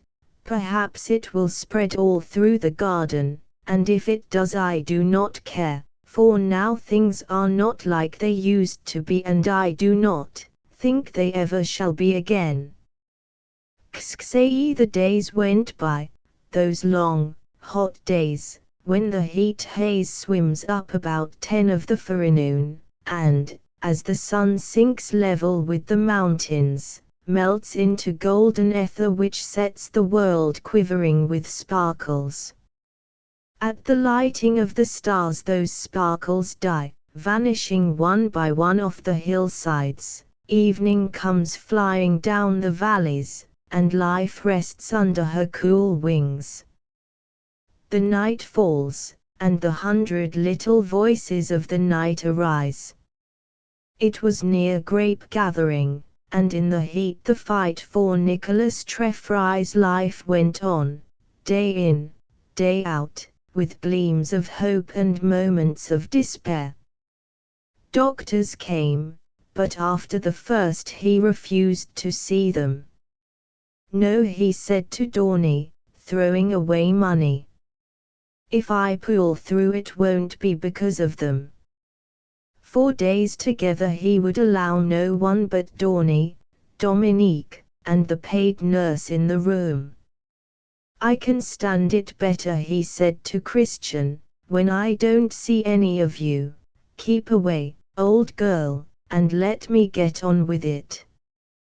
To have been able to help would have eased the tension of her nerves, and the aching of her heart. At his own request they had moved his bed into a corner so that he might face the wall. There he would lie for hours together, not speaking a word, except to ask for drink. Sometimes Christian crept in unnoticed, and sat watching, with her arms tightly folded across her breast. At night, after Greta was asleep, she would toss from side to side, muttering feverish prayers. She spent hours at her little table in the schoolroom, writing letters to Haas that were never sent. Once she wrote these words, I am the most wicked of all creatures, I have even wished that he may die. A few minutes afterwards Miss Naylor found her with her head buried on her arms. Christian sprang up, tears were streaming down her cheeks. Don't touch me, she cried, and rushed away. Later, she stole into her uncle's room, and sank down on the floor beside the bed. She sat there silently, unnoticed all the evening. When night came she could hardly be persuaded to leave the room. One day Mr. Treffry expressed a wish to see Herr Paul. It was a long while before the latter could summon courage to go in. There's a few dozen of the Gordon sherry at my chambers, in London, Paul, Mr. Treffry said. I'd be glad to think you had And my man, Dominique, I've made him all right in my will, but keep your eye on him, he's a good sort for a foreigner, and no chicken, but sooner or later, the women'll get hold of him. That's all I had to say. Send Chris to me. Herr Paul stood by the bedside speechless. Suddenly he blurted out. Ah, my dear. Courage. We are all mortal. You will get well. All the morning he walked about quite inconsolable. It was frightful to see him, you know, frightful. An iron man could not have borne it. When Christian came to him, Mr. Treffry raised himself and looked at her a long while. His wistful face was like an accusation. But that very afternoon the news came from the sickroom that he was better, having had no pain for several hours. Everyone went about with smiles lurking in their eyes, and ready to break forth at a word. In the kitchen Barbie burst out crying, and, forgetting to toss the pan, spoiled a Kaiserschmarrn she was making. Dominique was observed draining a glass of Chianti, and solemnly casting forth the last drops in libation. An order was given for tea to be taken out under the acacias, where it was always cool. It was felt that something in the nature of high festival was being held. Even Herr Paul was present, but Christian did not come.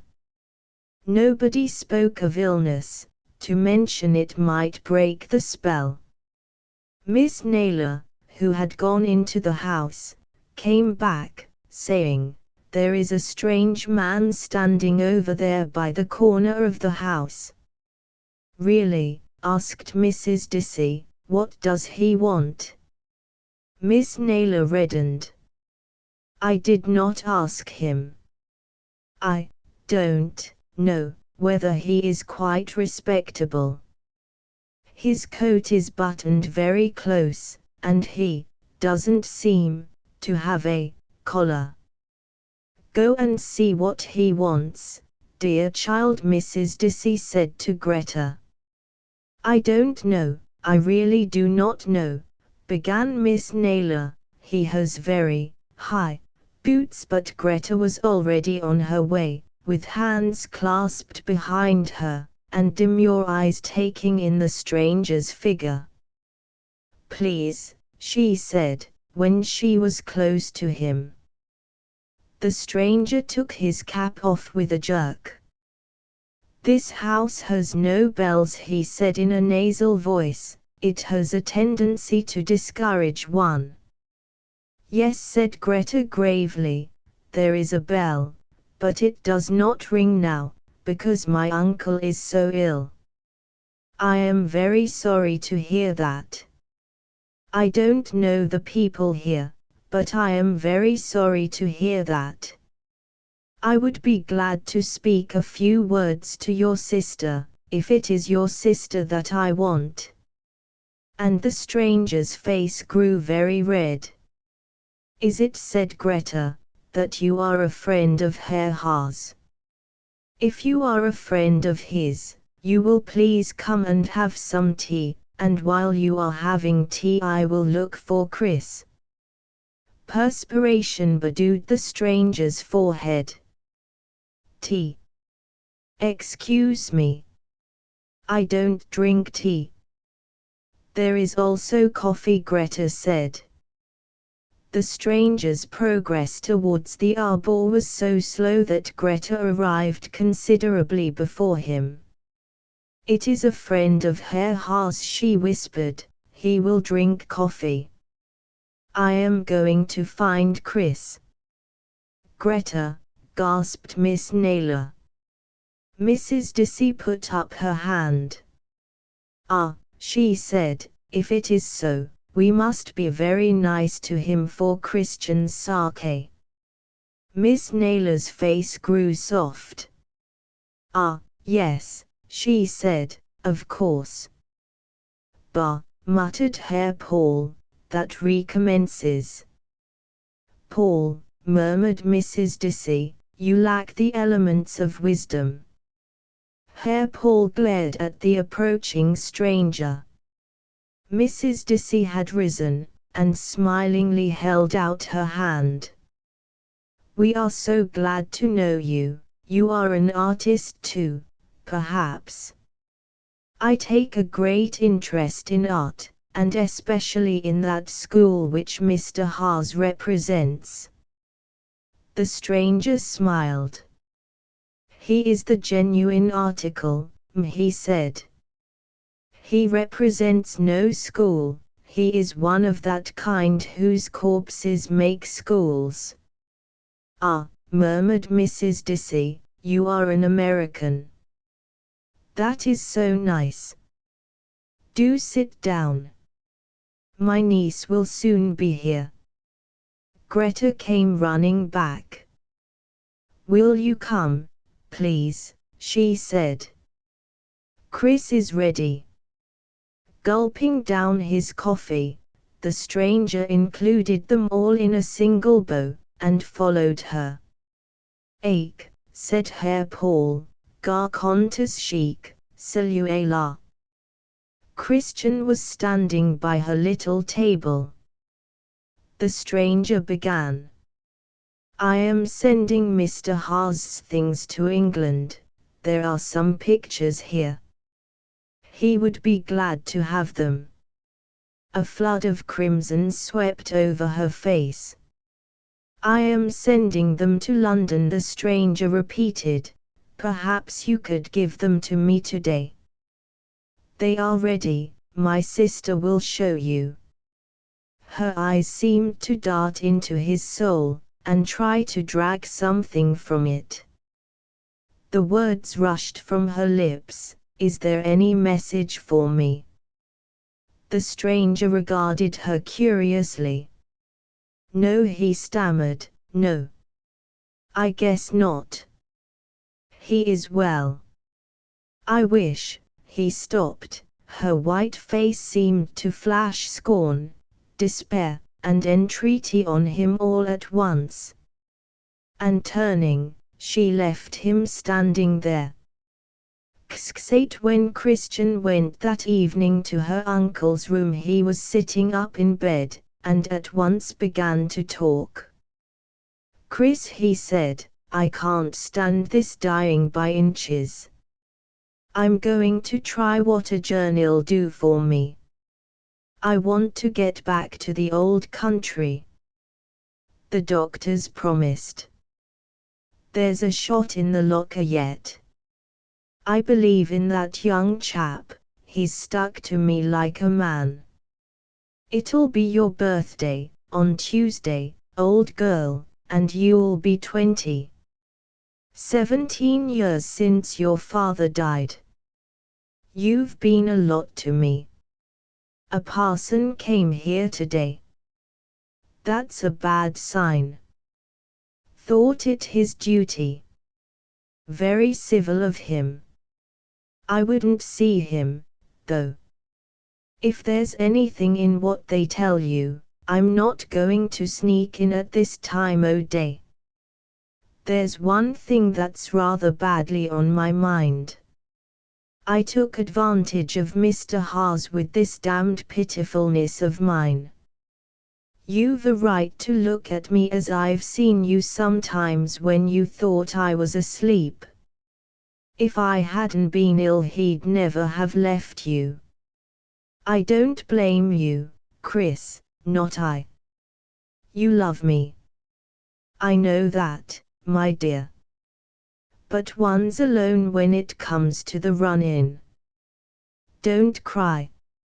Our minds aren't Sunday school books, you're finding it out, that's all. He sighed and turned away. The noise of sunblinds being raised vibrated through the house. A feeling of terror seized on the girl. He lay so still, and yet the drawing of each breath was a fight. If she could only suffer in his place. She went close, and bent over him. It's air we want, both you and I, he muttered. Christian beckoned to the nurse, and stole out through the window. A regiment was passing in the road. She stood half hidden amongst the lilac bushes watching. The poplar leaves drooped lifeless and almost black above her head. The dust raised by the soldiers' feet hung in the air. It seemed as if in all the world no freshness and no life were stirring. The tramp of feet died away. Suddenly within arm's length of her a man appeared, his stick shouldered like a sword. He raised his hat. Good evening. You do not remember me? Sorrily. Pardon. You looked like a ghost standing there. How badly those fellows marched. We hang, you see, on the skirts of our profession and criticize. It is all we are fit for. His black eyes, restless and malevolent like a swan's, seemed to stab her face. A fine evening. Too hot. The storm is wanted, you feel that. It is weary waiting for the storm, but after the storm, my dear young lady, comes peace. He smiled, gently, this time, and baring his head again, was lost to view in the shadow of the trees. His figure had seemed to Christian like the sudden vision of a threatening, hidden force. She thrust out her hands, as though to keep it off. No use, it was within her, nothing could keep it away. She went to Mrs. Diss's room, where her aunt and Miss Naylor were conversing in low tones. To hear their voices brought back the touch of this world of everyday which had no part or lot in the terrifying powers within her. Dorney slept at the villa now. In the dead of night he was awakened by a light flashed in his eyes. Christian was standing there, her face pale and wild with terror, her hair falling in dark masses on her shoulders. "Save him! Save him!" she cried. "Quick! The bleeding!" He saw her muffle her face in her white sleeves, and seizing the candle, leaped out of bed and rushed away. The internal hemorrhage had come again, and Nicholas Treffry wavered between life and death. When it had ceased, he sank into a sort of stupor. About 6 o'clock he came back to consciousness, watching his eyes. They could see a mental struggle taking place within him. At last he singled Christian out from the others by a sign. "I'm beat, Chris," he whispered. "Let him know, I want to see him." His voice grew a little stronger. "I thought that I could see it through, but here's the end." He lifted his hand ever so little, and let it fall again. When told a little later that a telegram had been sent to Haas, his eyes expressed satisfaction.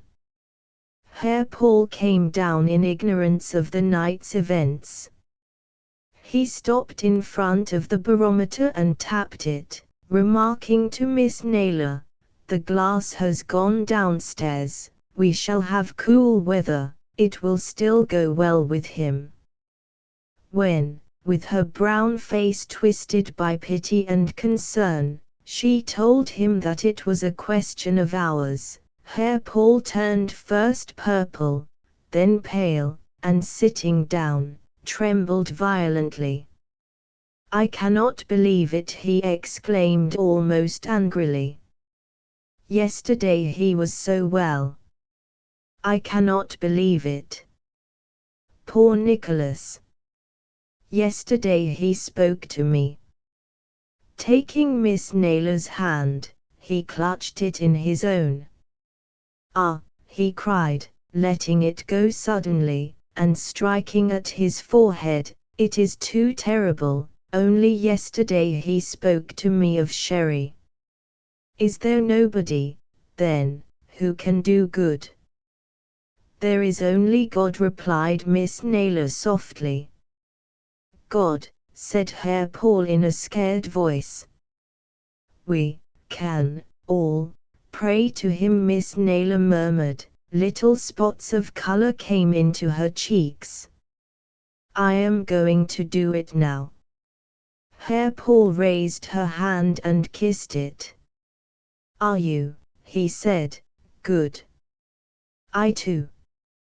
He passed through his study door, closed it carefully behind him, then for some unknown reason set his back against it.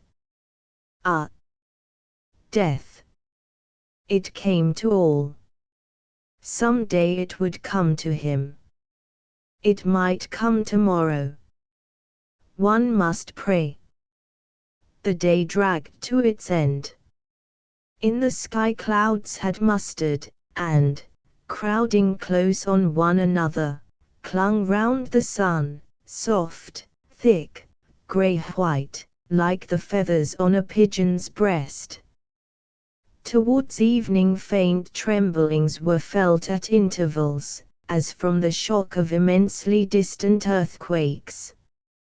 Nobody went to bed that night, but in the morning the report was the same, unconscious, a question of hours. Once only did he recover consciousness, and then asked for Haas. A telegram had come from him, he was on the way. Towards 7 of the evening the long-expected storm broke in a sky like ink. Into the valleys and over the crests of mountains it seemed as though an unseen hand were spilling goblets of pale wine, darting a sword blade zigzag over trees, roofs, spires, peaks, into the very firmament, which answered every thrust with great bursts of groaning. Just beyond the veranda Greta saw a glowworm shining, as it might be a tiny bead of the fallen lightning.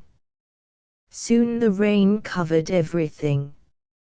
Sometimes a jet of light brought the hilltops, towering, dark, and hard, over the house, to disappear again behind the raindrops and shaken leaves. Each breath drawn by the storm was like the clash of 1,000 cymbals, and in his room Mr. Treffry lay unconscious of its fury.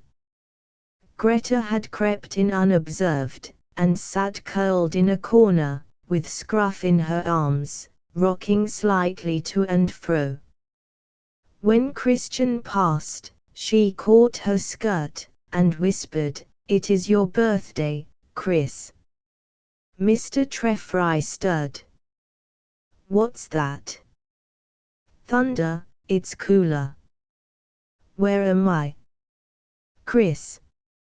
Dorney signed for her to take his place.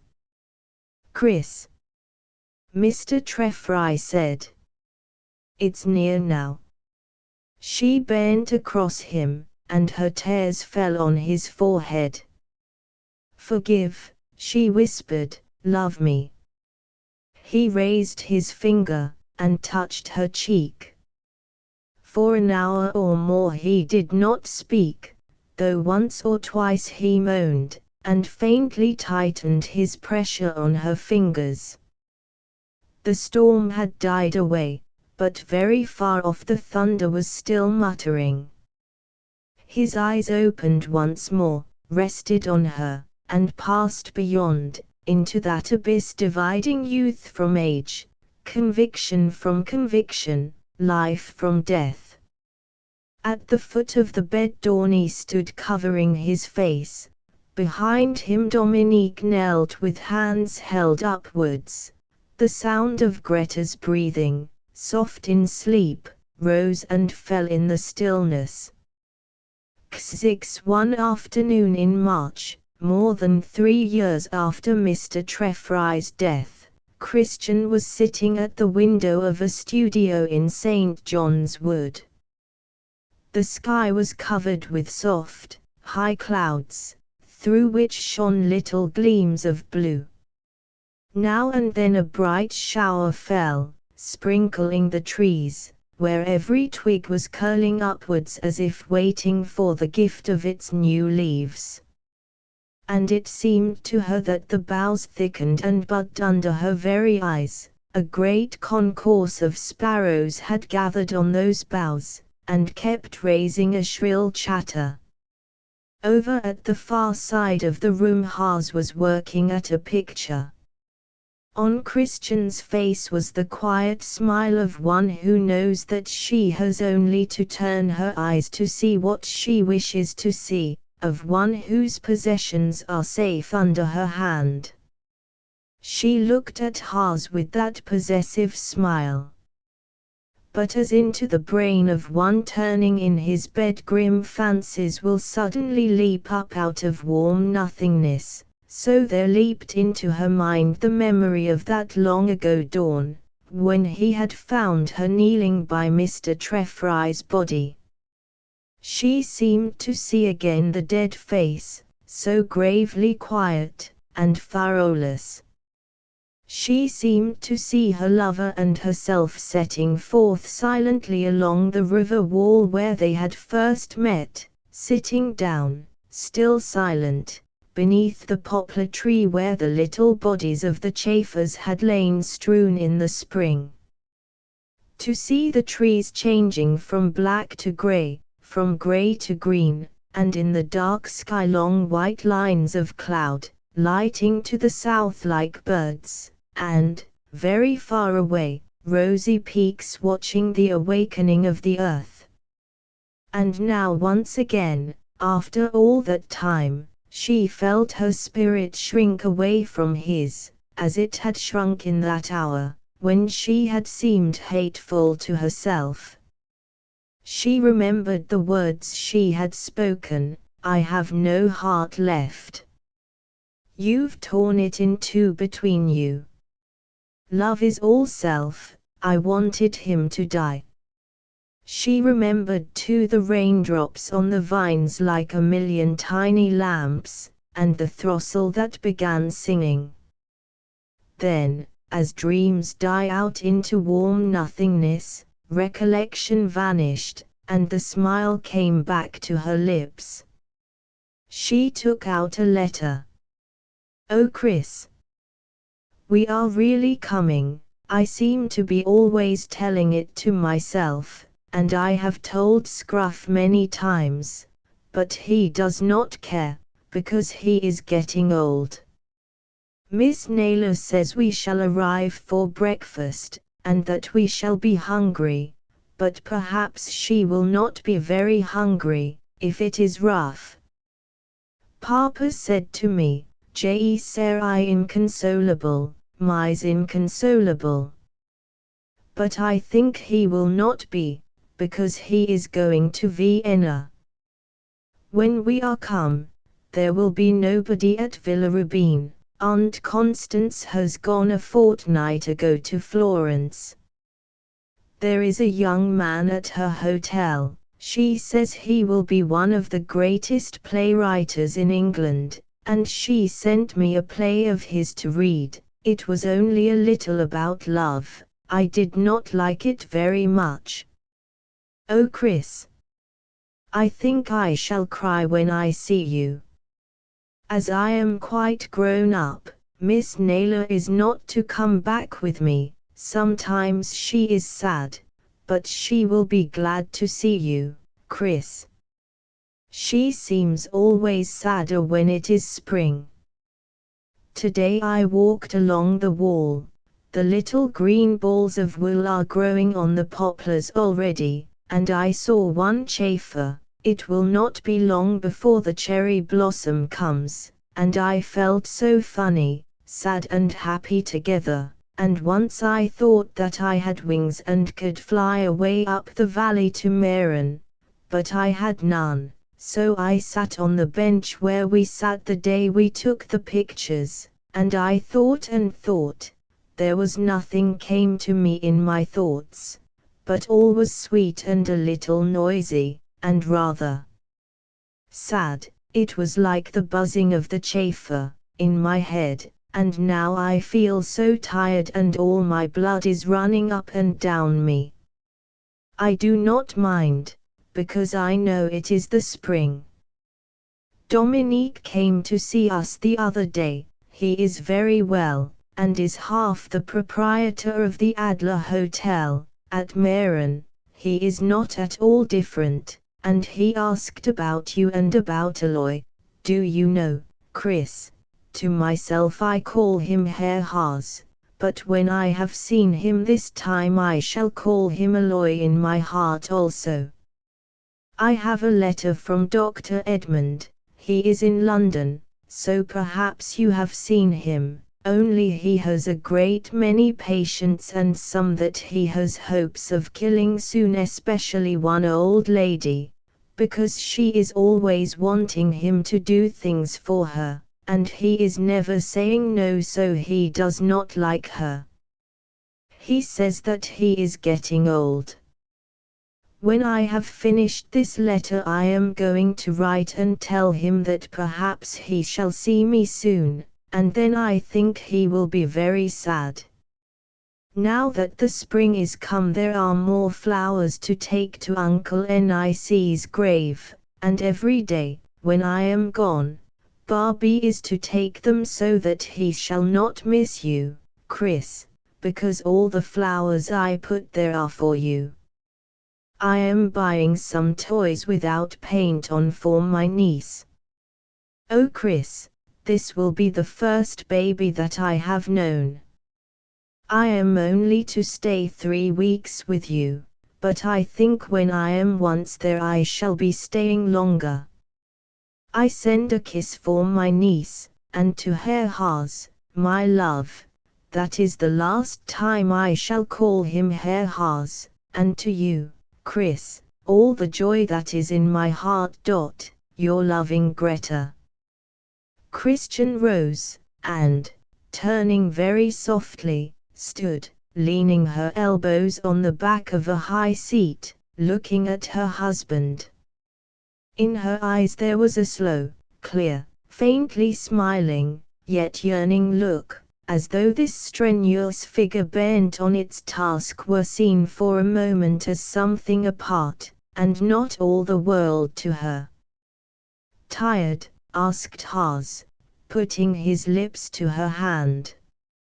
No, it's only, what Greta says about the spring, it makes one want more than one has got.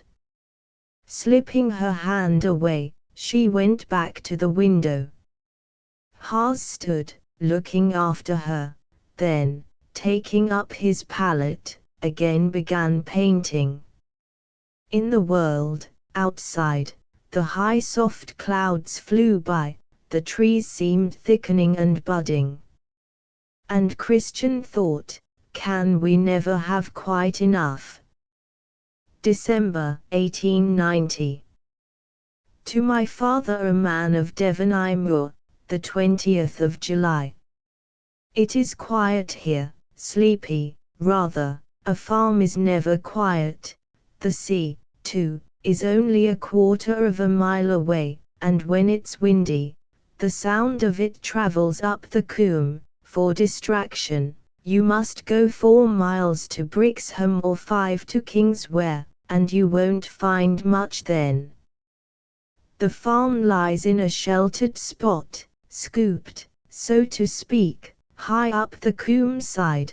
Behind is a rise of fields, and beyond, a sweep of down. You have the feeling of being able to see quite far, which is misleading, as you soon find out if you walk. It is true Devon country hills, hollows, hedge banks, lanes dipping down into the earth or going up like the sides of houses, coppices, cornfields, and little streams wherever there's a place for one, but the downs along the cliff, all gorse and ferns, are wild. The coombe ends in a sandy cove with black rock on one side, pinkish cliffs away to the headland on the other, and a coastguard station.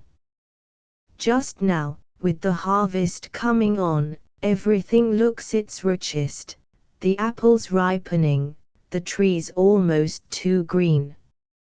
It's very hot, still weather, the country and the sea seem to sleep in the sun. In front of the farm are 6 pines that look as if they had stepped out of another land, but all round the back is orchard as lush, and gnarled, and orthodox as anyone could wish. The house, a long, white building with 3 levels of roof, and splashes of brown all over it, looks as if it might be growing down into the earth. It was freshly thatched 2 years ago, and that's all the newness there is about it. They say the front door, oak, with iron knobs, is 300 years old at least. You can touch the ceilings with your hand. The windows certainly might be larger, a heavenly old place, though, with a flavor of apples, smoke, sweetbriar, bacon, honeysuckle, and age, all over it. The owner is a man called John Ford, about 70, and 17 stone in weight, very big, on long legs, with a grey, stubbly beard, grey, watery eyes, short neck and purplish complexion. He is asthmatic, and has a very courteous, autocratic manner. His clothes are made of Harris tweed, except on Sundays, when he puts on black, a seal ring, and a thick gold cable chain. There's nothing mean or small about John Ford. I suspect him of a warm heart, but he doesn't let you know much about him. He's a North Country man by birth, and has been out in New Zealand all his life. This little Devonshire farm is all he has now. He had a large station in the North Island, and was much looked up to, kept open house, did everything, as one would guess, in a narrow-minded, large-handed way. He came to grief suddenly, I don't quite know how. I believe his only son lost money on the turf, and then, unable to face his father, shot himself. If you had seen John Ford, you could imagine that. His wife died, too, that year. He paid up to the last penny, and came home, to live on this farm. He told me the other night that he had only one relation in the world, his granddaughter, who lives here with him. Patience, old spelling for patience, but they pronounce it patience, is sitting out here with me at this moment on a sort of rustic loggia that opens into the orchard. Her sleeves are rolled up, and she's stripping currants, ready for black currant tea. Now and then she rests her elbows on the table, eats a berry, pouts her lips, and begins again. She has a round, little face, a long, slender body, cheeks like poppies, a bushy mass of black-brown hair, and dark brown, almost black, eyes. Her nose is snub, her lips quick, red, rather full, all her motions quick and soft. She loves bright colors. She's rather like a little cat. Sometimes she seems all sympathy, then in a moment as hard as tortoise shell. She's all impulse, yet she doesn't like to show her feelings. I sometimes wonder whether she has any. She plays the violin. It's queer to see these two together, queer and rather sad. The old man has a fierce tenderness for her that strikes into the very roots of him. I see him torn between it, and his cold North Country horror of his feelings. His life with her is an unconscious torture to him. She's a restless, chafing thing, demure enough one moment, then flashing out into mocking speeches or hard little laughs. Yet she's fond of him in her fashion. I saw her kiss him once when he was asleep. She obeys him generally, in a way as if she couldn't breathe while she was doing it. She's had a queer sort of education, history, geography, elementary mathematics, and nothing else, never been to school, had a few lessons on the violin, but has taught herself most of what she knows. She is well up in the lore of birds, flowers, and insects, has 3 cats, who follow her about, and is full of pranks. The other day she called out to me, "I've something for you." Hold out your hand and shut your eyes. It was a large, black slug. She's the child of the old fellow's only daughter, who was sent home for schooling at Torquay, and made a runaway match with one Richard Vussey, a yeoman farmer, whom she met in the hunting field. John Ford was furious. His ancestors, it appears, used to lead ruffians on the Cumberland side of the border. He looked on Squire Rick Vussey as a cut below him. He was called Squire as far as I can make out, because he used to play cards every evening with a parson in the neighborhood who went by the name of Devil Hawkins. Not that the Vussey stock is to be despised. They have had this farm since it was granted to one Richard Voysey by copy dated the 8th of September, 2013. Henry VIII. Mrs. Hopgood, the wife of the bailiff, a dear, quaint, serene old soul with cheeks like a rosy, withered apple, and an unbounded love of patience, showed me the very document. I keep it, she said. Mr. Ford be too proud, but other folks be proud too. 'Tis a proper old family, all the women is Marjorie, Patience, or Mary, all the men's Richards and Johns and Rogers, old as they apple trees. Rick Vussey was a rackety, hunting fellow, and dipped the old farm up to its thatched roof. John Ford took his revenge by buying up the mortgages, foreclosing, and commanding his daughter and Vussey to go on living here rent-free. This they dutifully did until they were both killed in a dog-cart accident, 8 years ago. Old Ford's financial smash came a year later, and since then he's lived here with patience. I fancy it's the cross in her blood that makes her so restless and irresponsible. If she had been all a native she'd have been happy enough here, or all a stranger like John Ford himself, but the two strains struggling for mastery seem to give her no rest. You'll think this a far-fetched theory, but I believe it to be the true one. She'll stand with lips pressed together, her arms folded tight across her narrow chest, staring as if she could see beyond the things round her. Then something catches her attention, her eyes will grow laughing, soft, or scornful all in a minute. She's 18, perfectly fearless in a boat, but you can't get her to mount a horse, a sore subject with her grandfather, who spends most of his day on a lean, half-bred pony, that carries him like a feather, for all his weight.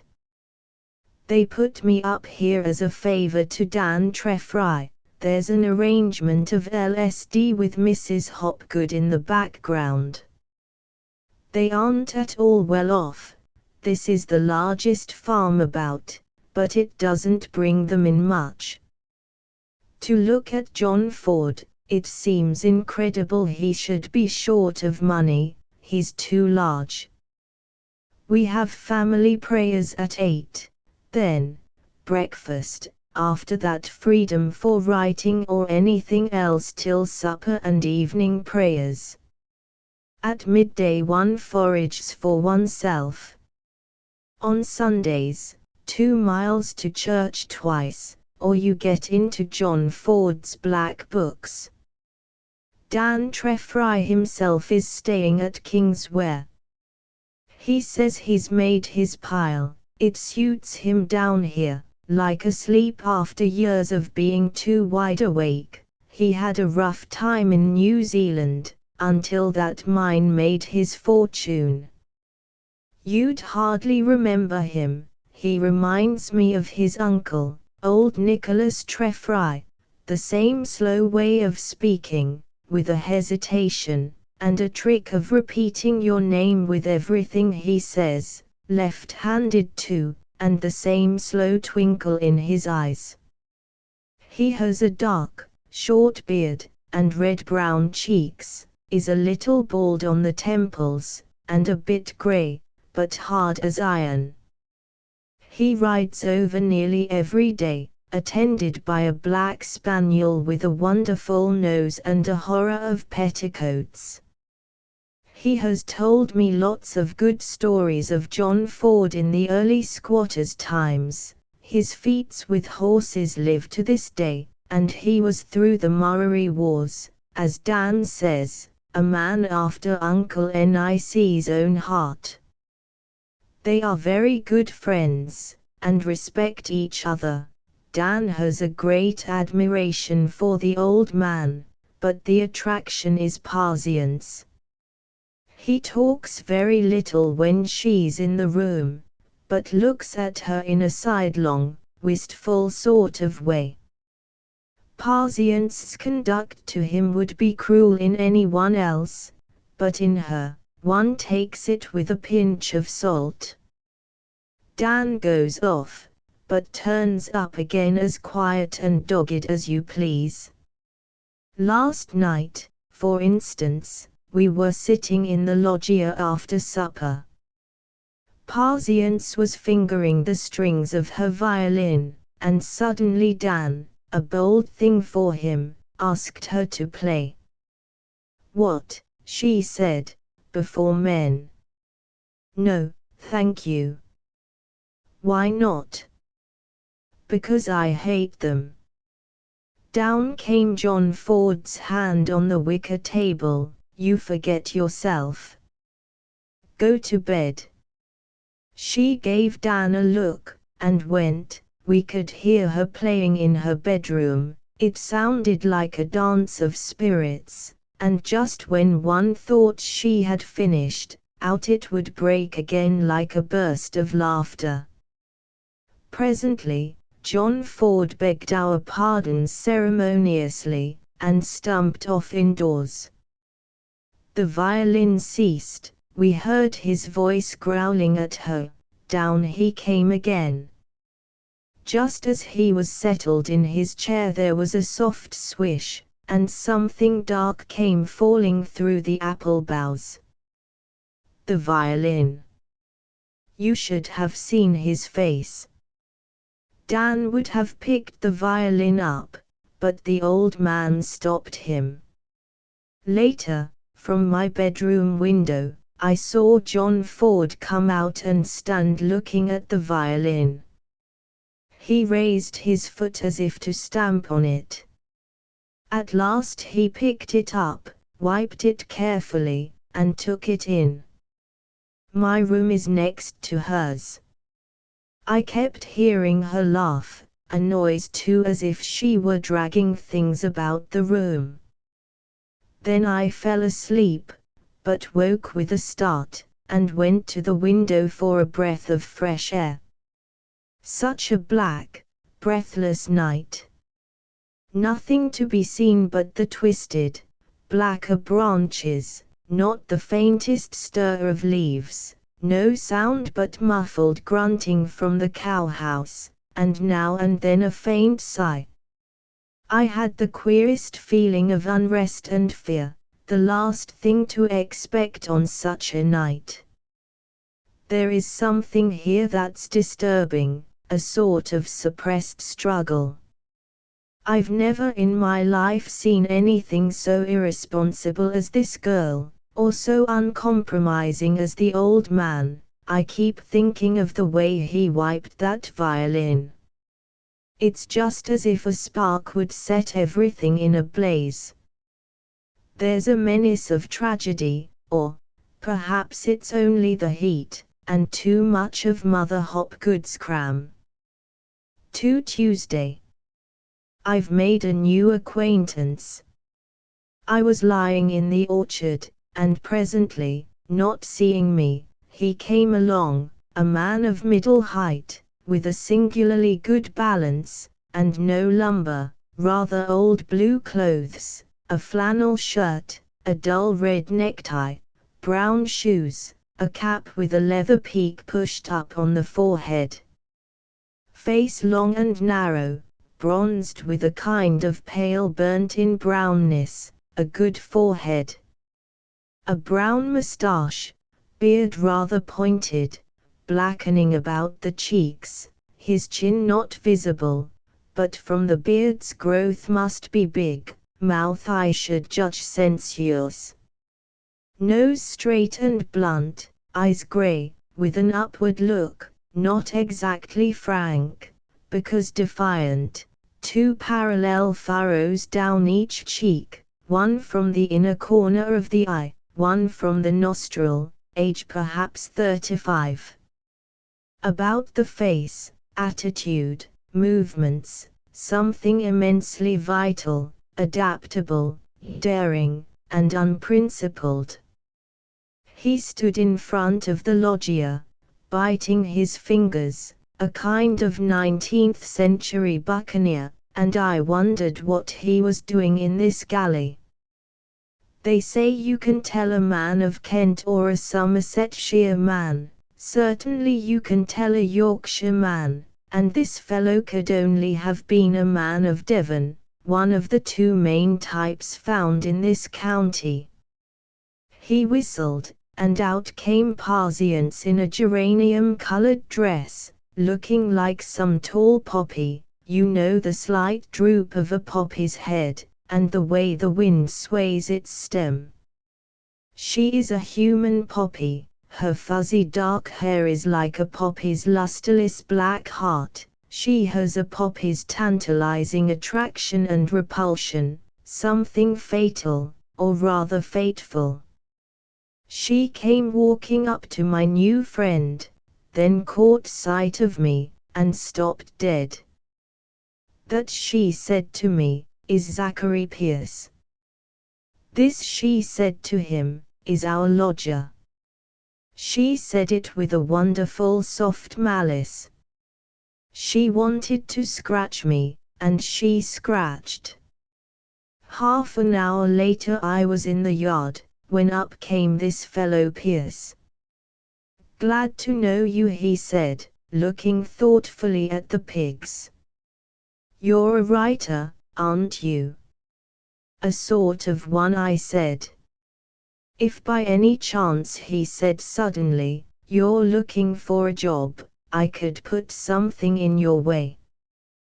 Walk down to the beach with me, and I'll tell you, my boat's at anchor, smartest little craft in these parts.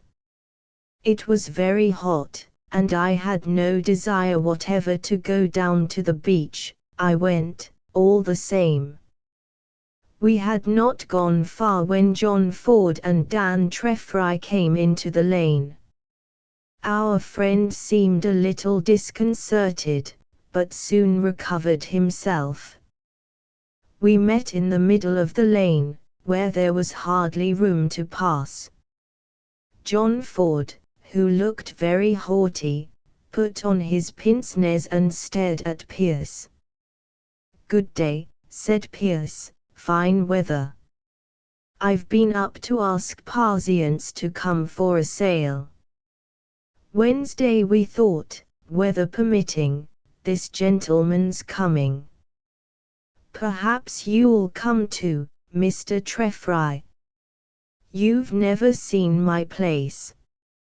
I'll give you lunch, and show you my father. He's worth a couple of hours' sail any day. It was said in such an odd way that one couldn't resent his impudence. John Ford was seized with a fit of wheezing, and seemed on the eve of an explosion. He glanced at me, and checked himself. You're very good, he said icily, my granddaughter has other things to do. You, gentlemen, will please yourselves, and, with a very slight bow, he went stumping on to the house. Dan looked at me, and I looked at him. You'll come, said Pierce, rather wistfully. Dan stammered, thank you, Mr. Pierce, I'm a better man on a horse than in a boat, but, thank you. Cornered in this way, he's a shy, soft-hearted being. Pierce smiled his thanks. Wednesday, then, at 10 o'clock, you shan't regret it. Pertinacious beggar. I heard Dan mutter in his beard, and found myself marching down the lane again by Pierce's side. I asked him what he was good enough to mean by saying I was coming, without having asked me. He answered, unabashed, you see, I'm not friends with the old man, but I knew he'd not be impolite to you, so I took the liberty. He has certainly a knack of turning one's anger to curiosity. We were down in the Coombe now, the tide was running out, and the sand all little, wet, shining ridges. About a quarter of a mile out lay a cutter, with her turnsail half down, swinging to the swell. The sunlight was making the pink cliffs glow in the most wonderful way, and shifting in bright patches over the sea like moving shoals of goldfish. Pierce perched himself on his dinghy, and looked out under his hand. He seemed lost in admiration. If we could only net some of those spangles, he said, and make gold of 'em. No more work then. It's a big job I've got on, he said presently. I'll tell you about it on Wednesday. I want a journalist. But I don't write for the papers, I said, I do other sort of work. My game is archaeology. It doesn't matter, he said, the more imagination the better. It'd be a thundering good thing for you. His assurance was amazing. But it was past supper time, and hunger getting the better of my curiosity. I bade him good night. When I looked back, he was still there, on the edge of his boat, gazing at the sea. A queer sort of bird altogether, but attractive somehow. Nobody mentioned him that evening, but once old Ford, after staring a long time at Parsians, muttered apropos of nothing, undutiful children. She was softer than usual, listening quietly to our talk, and smiling when spoken to. At bedtime she went up to her grandfather, without waiting for the usual command, "Come and kiss me, child." Dan did not stay to supper, and he has not been here since. This morning I asked Mother Hopgood who Zachary Pierce was. She's a true Devonian. If there's anything she hates, it is to be committed to a definite statement. She ambled round her answer, and at last told me that he was son of old Cap'n Jan Pierce to Black Mill. "'Tes an old family to Dartmouth and Plymouth," she went on in a communicative outburst. "They do say Francis Drake took 5 they pairs with to fight the Spaniards. At least that's what I've heard, Mr. Zachary's, but Hopgood can tell you." Poor Hopgood, the amount of information she saddles him with in the course of the day. Having given me thus to understand that she had run dry, she at once went on, "Cap'n Jan Pierce made a deal of ventures. He's old now, they do say 900. Hopgood can tell you. But the son, Mrs. Hopgood." Her eyes twinkled with sudden shrewdness, she hugged herself placidly. "And what would you take for dinner today?" "There's duck, or you might like toad in the hole with an apple tart, or then, there's, well, We'll see what we can do like. And off she went, without waiting for my answer. Tomorrow is Wednesday. I shan't be sorry to get another look at this fellow Pierce. 3 Friday, the 29th of July. Why do you ask me so many questions, and egg me on to write about these people instead of minding my business? If you really want to hear, I'll tell you of Wednesday's doings. It was a splendid morning, and Dan turned up, to my surprise, though I might have known that when he says a thing, he does it. John Ford came out to shake hands with him, then, remembering why he had come, breathed loudly, said nothing, and went in again. Nothing was to be seen of Parziance, and we went down to the beach together. I don't like this fellow Pierce, George Dan said to me on the way. I was fool enough to say I'd go, and so I must, but what's he after? Not the man to do things without a reason, mind you. I remarked that we should soon know. I'm not so sure. Queer beggar, I never look at him without thinking of a pirate. The cutter lay in the cove as if she had never moved. There too was Zachary Pierce seated on the edge of his dinghy. A 5-knot breeze, he said. I'll run you down in a couple of hours. He made no inquiry about Parziance, but put us into his cockle shell and pulled for the cutter. A lantern-jawed fellow, named Prawl, with a spiky, prominent beard, long, clean-shaven upper lip, and tanned complexion, a regular hard-weather bird, received us. The cutter was beautifully clean, built for a Brixham trawler. She still had her number, DH113, uneffaced. We dived into a sort of cabin, airy, but dark, fitted with 2 bunks and a small table, on which stood some bottles of stout. There were lockers, too, and pegs for clothes. Prawl, who showed us round, seemed very proud of a steam contrivance for hoisting sails. It was some minutes before we came on deck again, and there, in the dinghy, being pulled towards the cutter, sat Parziance. If I'd known this, stammered Dan, getting red, I wouldn't have come. She had outwitted us, and there was nothing to be done. It was a very pleasant sail. The breeze was light from the southeast, the sun warm, the air soft.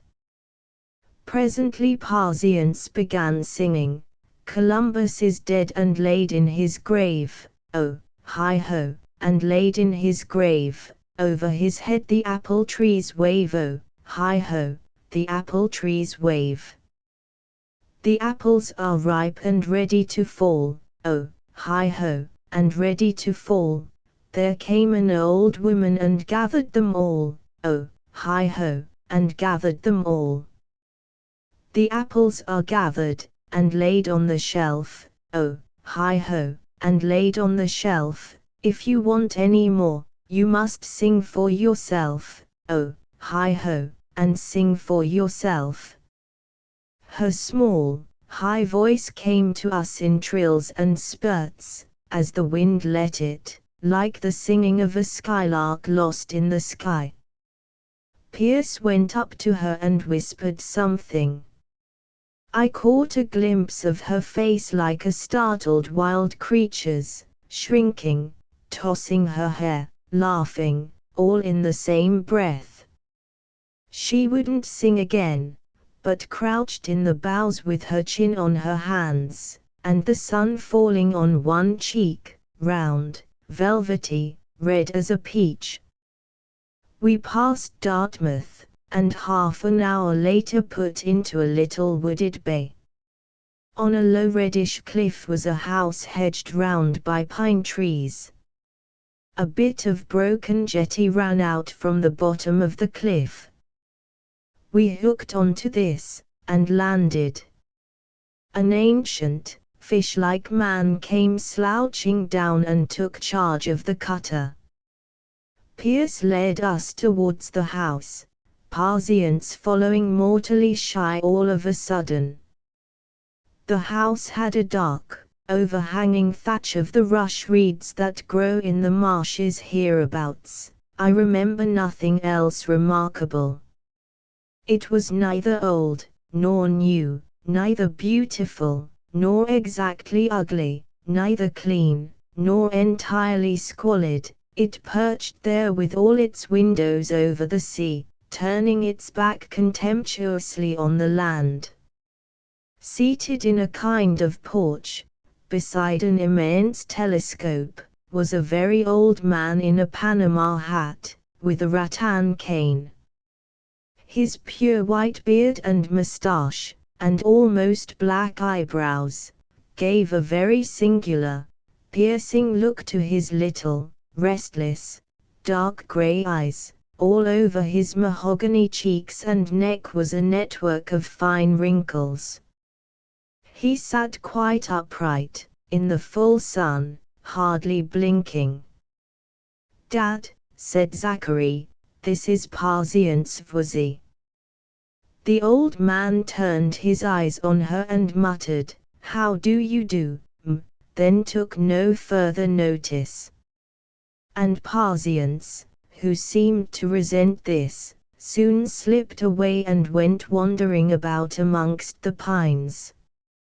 An old woman brought some plates and bottles and laid them casually on a table, and we sat round the figure of old Captain Pierce without a word, as if we were all under a spell. Before lunch there was a little scene between Zachary Pierce and Dan, as to which of them should summon Parzience. It ended in both going, and coming back without her. She did not want any lunch, would stay where she was amongst the pines. For lunch we had chops, wood pigeons, mushrooms, and mulberry preserve, and drank wonderful Madeira out of common wine glasses. I asked the old man where he got it. He gave me a queer look, and answered with a little bow, "Stood me in 2 shillin' the bottle, and the country got nothing out of it, sir." In the early 30s, 2 shillin' the bottle. There's no such wine nowadays, and he added, looking at Zachary, no such men. Zachary smiled and said, "You did nothing so big, Dad, as what I'm after, now." The old man's eyes had a sort of disdain in them. "You're going far, then, in the Pied Witch, Zach." "I am," said Zachary. "And where might you be going in that old trampin' smut factory?" "Morocco." "Hugh," said the old man, "there's nothing there. I know that coast, as I know the back o' my hand." He stretched out a hand covered with veins and hair. Zachary began suddenly to pour out a flood of words. "Below Mogador, a fellow there, friend of mine, 2 years ago now. Concessions, trade gunpowder, cruisers, feuds, money, chiefs, Gatling guns, Sultan, rifles, rebellion, gold." He detailed a reckless, sordid, bold scheme, which, on the pivot of a trading venture, was intended to spin a whole wheel of political convulsions. "They'll never let you get there," said old Pierce. "Won't they?" returned Zachary. "Oh yes, they will, and when I leave, there'll be another dynasty, and I'll be a rich man." "You'll never leave," answered the old man. Zachary took out a sheet of paper covered with figures. He had worked the whole thing out. So much equipment, so much trade, so much concessions, so much emergencies. My last mag, he ended, 1,000 short.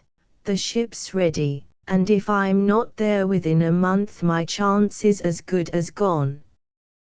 This was the pith of his confidences, an appeal for money, and we all looked as men will when that crops up.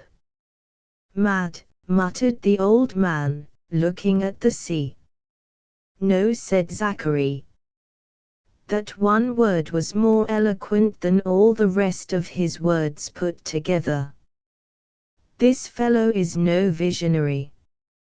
His scheme may be daring and unprincipled, but he knows very well what he's about.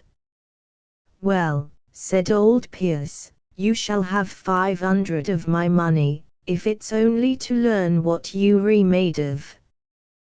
Wheel me in. Zachary wheeled him into the house, but soon came back. The old man's cheque for £500, he said, holding it up.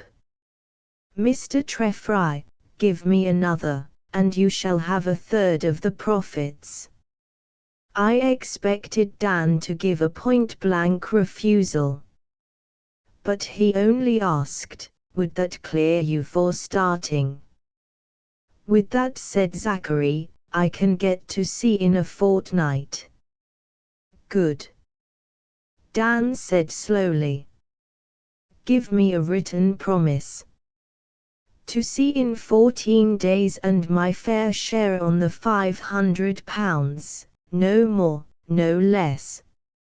Again I thought Pierce would have jumped at this, but he leaned his chin on his hand, and looked at Dan, and Dan looked at him. While they were staring at each other like this, Patience came up with a kitten. See, she said, isn't it a darling? The kitten crawled and clawed its way up behind her neck. I saw both men's eyes as they looked at Patience, and suddenly understood what they were at. The kitten rubbed itself against Patience's cheek, overbalanced, and fell, clawing, down her dress. She caught it up and walked away. Someone, I don't know which of us, sighed, and Pierce cried done. The bargain had been driven. Goodbye, Mr. Pierce, said Dan, I guess that's all I'm wanted for. I'll find my pony waiting in the village. George, you'll see Patience home. We heard the hoofs of his pony galloping down the road. Pierce suddenly excused himself, and disappeared. This venture of his may sound romantic and absurd, but it's matter-of-fact enough. He's after LSD. Shades of Drake, Raleigh, Hawkins, Oxenham. The worm of suspicion gnaws at the rose of romance. What if those fellows, too, were only after LSD? I strolled into the pine wood. The earth there was covered like a bee's body with black and gold stripes. There was the blue sea below, and white, sleepy clouds, and bumblebees booming above the heather. It was all softness, a summer's day in Devon. Suddenly I came on Pierce standing at the edge of the cliff with Patience sitting in a little hollow below, looking up at him. I heard him say, Patience, Patience. The sound of his voice, and the sight of her soft, wondering face made me furious. What business has she with love, at her age? What business have they with each other? He told me presently that she had started off for home, and drove me to the ferry, behind an old grey pony. On the way he came back to his offer of the other day. "Come with me," he said. "It doesn't do to neglect the press, you can see the possibilities.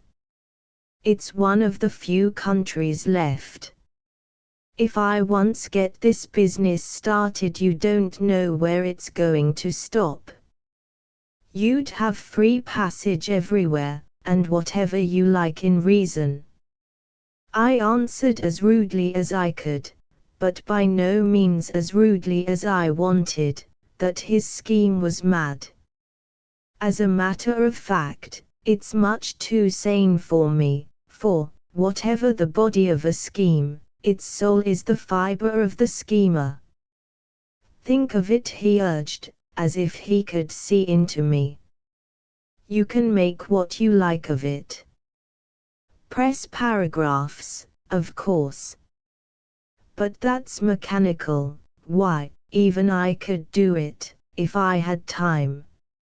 As for the rest, you'll be as free as a man. There, in 5 words of 1 syllable, is the kernel of this fellow Pierce, as free as a man. No rule, no law, not even the mysterious shackles that bind men to their own self-respects. As free as a man.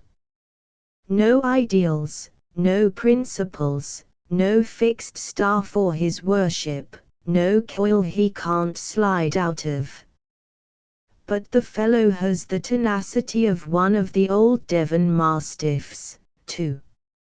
He wouldn't take no for an answer. Think of it, he said, any day will do, I've got a fortnight. Look. There she is. I thought that he meant Parsiance, but it was an old steamer, sluggish and black in the blazing sun of midstream, with a yellow and white funnel, and no sign of life on her decks. That's her, the Pied Witch. Do her 12 knots, you wouldn't think it. Well. Good evening. You'd better come. A word to me at any time. I'm going aboard now. As I was being ferried across, I saw him lolling in the stern sheets of a little boat, the sun crowning his straw hat with glory. I came on Parsiance, about a mile up the road, sitting in the hedge. We walked on together between the banks, Devonshire banks, as high as houses, thick with ivy and ferns, bramble and hazel boughs, and honeysuckle. Do you believe in a God? She said suddenly. Grandfather's God is simply awful. When I'm playing the fiddle, I can feel God, but grandfather's is such a stuffy God, you know what I mean, the sea, the wind, the trees, colors too, they make one feel. But I don't believe that life was meant to be good in. Isn't there anything better than being good? When I'm good I simply feel wicked. She reached up, caught a flower from the hedge, and slowly tore its petals. What would you do, she muttered, if you wanted a thing, but were afraid of it? But I suppose you're never afraid, she added, mocking me. I admitted that I was sometimes afraid, and often afraid of being afraid. That's nice.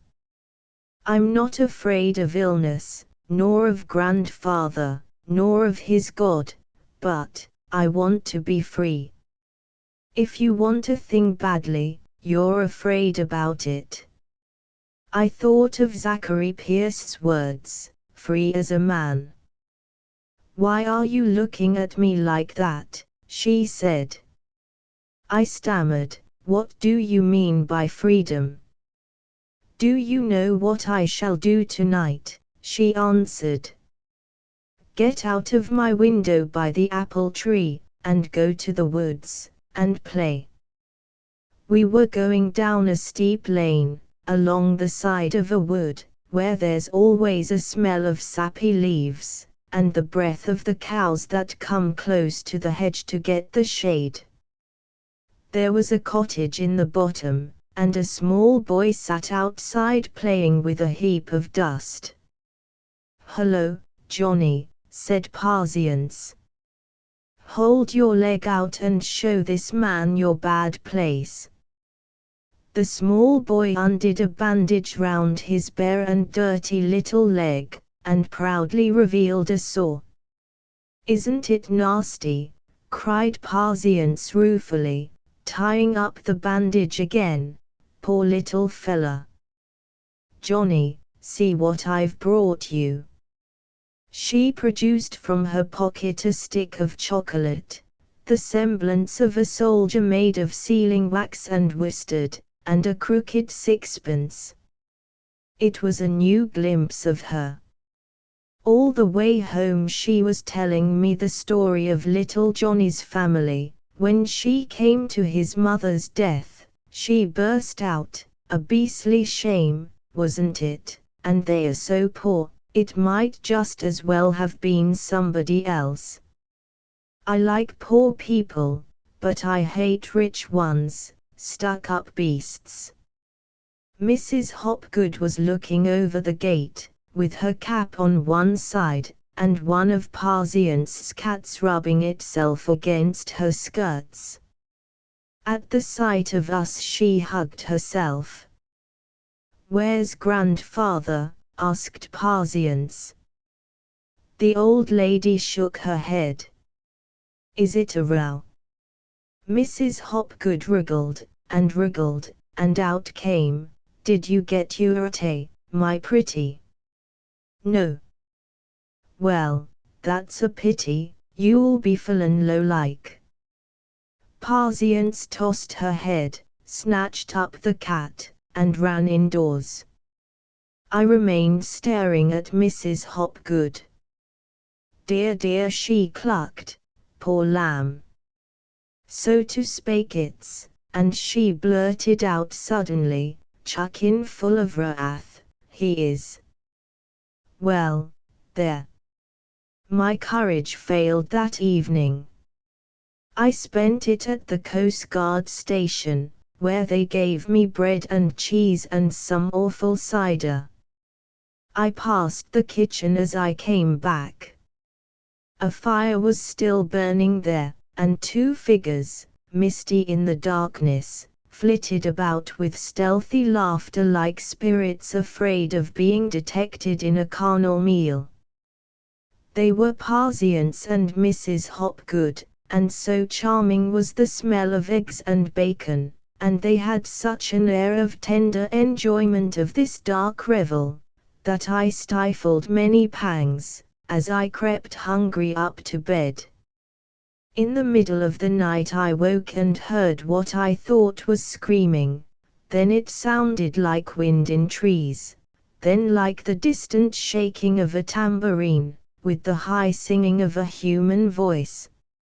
Suddenly it stopped, two long notes came wailing out like sobs, then utter stillness, and though I listened for an hour or more there was no other sound.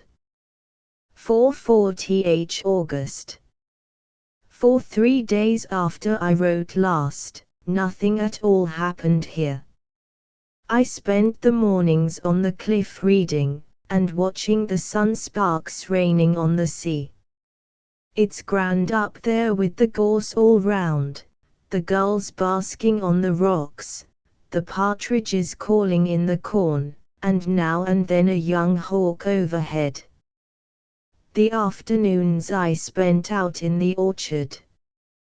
The usual routine goes on at the farm all the time: cow milking, bread baking, John Ford riding in and out, Parsons in her garden stripping lavender, talking to the farm hands, and the smell of clover, and cows and hay, the sound of hens and pigs and pigeons, the soft drawl of voices, the dull thud of the farm carts, and day by day the apples getting redder. Then, last Monday, Patience was away from sunrise till sunset, nobody saw her go, nobody knew where she had gone.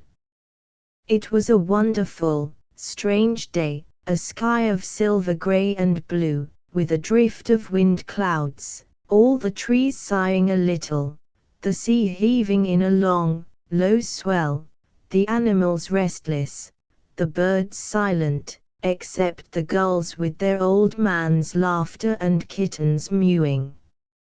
A something wild was in the air, it seemed to sweep across the downs and coombe, into the very house, like a passionate tune that comes drifting to your ears when you're sleepy. But who would have thought the absence of that girl for a few hours could have wrought such havoc? We were like uneasy spirits. Mrs. Hopgood's apple cheeks seemed positively to wither before one's eyes. I came across a dairymaid and farm hand discussing it stolidly with very downcast faces. Even Hopgood, a hard-bitten fellow with immense shoulders, forgot his imperturbability so far as to harness his horse, and depart on what he assured me was just a wild goose. It was long before John Ford gave signs of noticing that anything was wrong, but late in the afternoon I found him sitting with his hands on his knees, staring straight before him. He rose heavily when he saw me, and stalked out. In the evening, as I was starting for the Coast Guard station to ask for help to search the cliff, Patience appeared, walking as if she could hardly drag one leg after the other. Her cheeks were crimson, she was biting her lips to keep tears of sheer fatigue out of her eyes. She passed me in the doorway without a word. The anxiety he had gone through seemed to forbid the old man from speaking. He just came forward, took her face in his hands, gave it a great kiss, and walked away. Patience dropped on the floor in the dark passage, and buried her face on her arms. "Leave me alone," was all she would say. After a bit she dragged herself upstairs. Presently Mrs. Hopgood came to me. Not a word out of her, and not a bite will she eat, and I had a pie all ready, scrumptious. The good Lord knows the truth, she asked for brandy. "Have you any brandy, sir?" "Har Hopgoody don't drink it, and Mr. Fordy don't allow for anything but cowslip wine. I had whiskey." The good soul seized the flask, and went off hugging it. She returned it to me half empty. Lapped it like a kitten laps milk. I misdoubt it's strong, poor lamb, it loosened her tongue properly. "I've done it," she says to me, "Mum's I've done it," and she laughed like a mad thing, and then, "Sir," she cried, and kissed me, and pushed me through the door. Good Lord! What is she's done? It rained all the next day and the day after. About 5 o'clock yesterday the rain ceased. I started off to Kingsware on Hopgood's nag to see Dan Treffry. Every tree, bramble, and fern in the lanes was dripping water, and every bird singing from the bottom of his heart. I thought of Patience all the time. Her absence that day was still a mystery. One never ceased asking oneself what she had done. There are people who never grow up, they have no right to do things. Actions have consequences, and children have no business with consequences. Dan was out. I had supper at the hotel, and rode slowly home. In the twilight stretches of the road, where I could touch either bank of the lane with my whip, I thought of nothing but Patience and her grandfather. There was something in the half-light suited to wonder and uncertainty. It had fallen dark before I rode into the straw yard. 2 young bullocks snuffled at me, a sleepy hen got up and ran off with a tremendous shrieking. I stabled the horse, and walked round to the back. It was pitch black under the apple trees, and the windows were all darkened. I stood there a little, everything smelled so delicious after the rain. Suddenly I had the uncomfortable feeling that I was being watched. Have you ever felt like that on a dark night? I called out at last, "Is anyone there?" Not a sound. I walked to the gate, nothing. The trees still dripped with tiny, soft, hissing sounds, but that was all. I slipped round to the front, went in, barricaded the door, and groped up to bed. But I couldn't sleep. I lay awake a long while, dozed at last, and woke with a jump. A stealthy murmur of smothered voices was going on quite close somewhere. It stopped. A minute passed, suddenly came the soft thud as of something falling. I sprang out of bed and rushed to the window.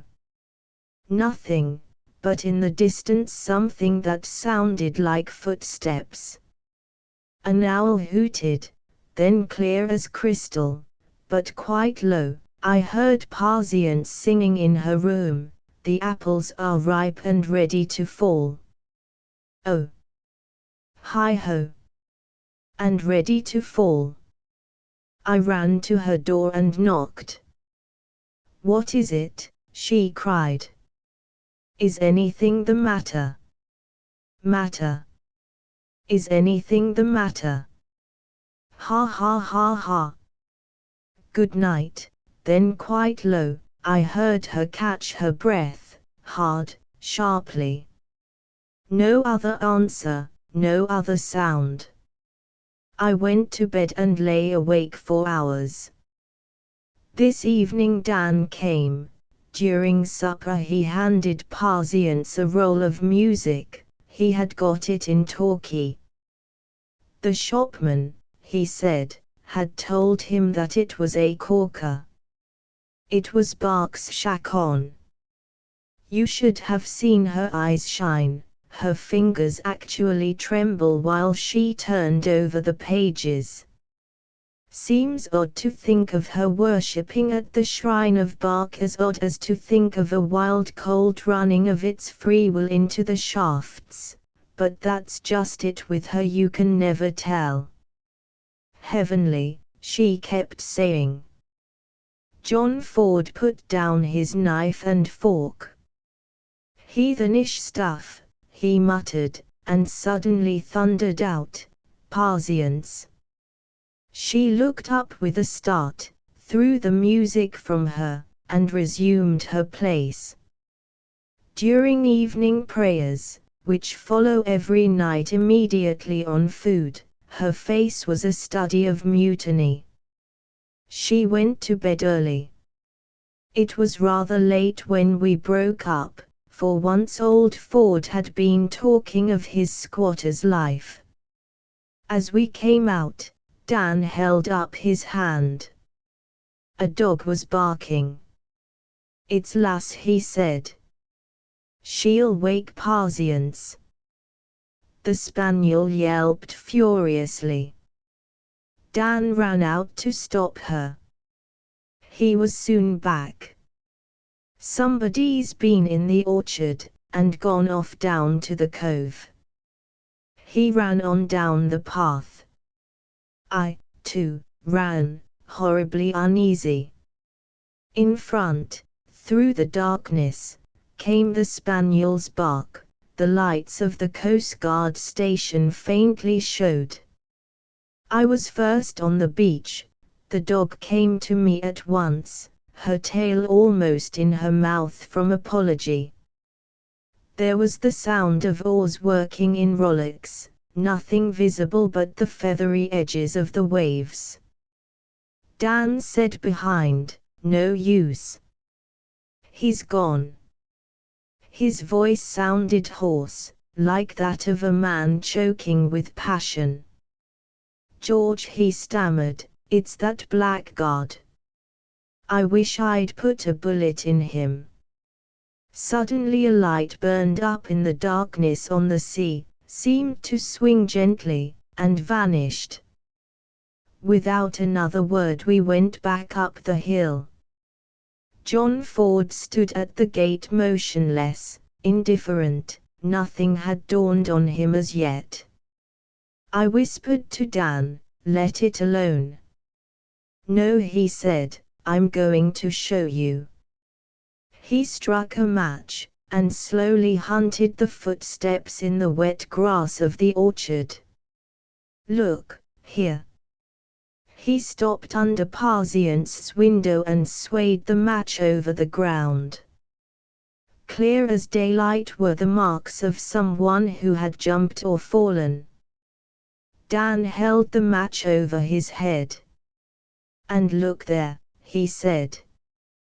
The bough of an apple tree below the window was broken. He blew the match out. I could see the whites of his eyes, like an angry animal's. "Drop it, Dan," I said.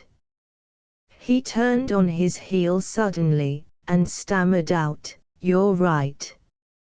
But he had turned into John Ford's arms. The old man stood there like some great force, darker than the darkness, staring up at the window, as though stupefied. We had not a word to say. He seemed unconscious of our presence. He turned round, and left us standing there.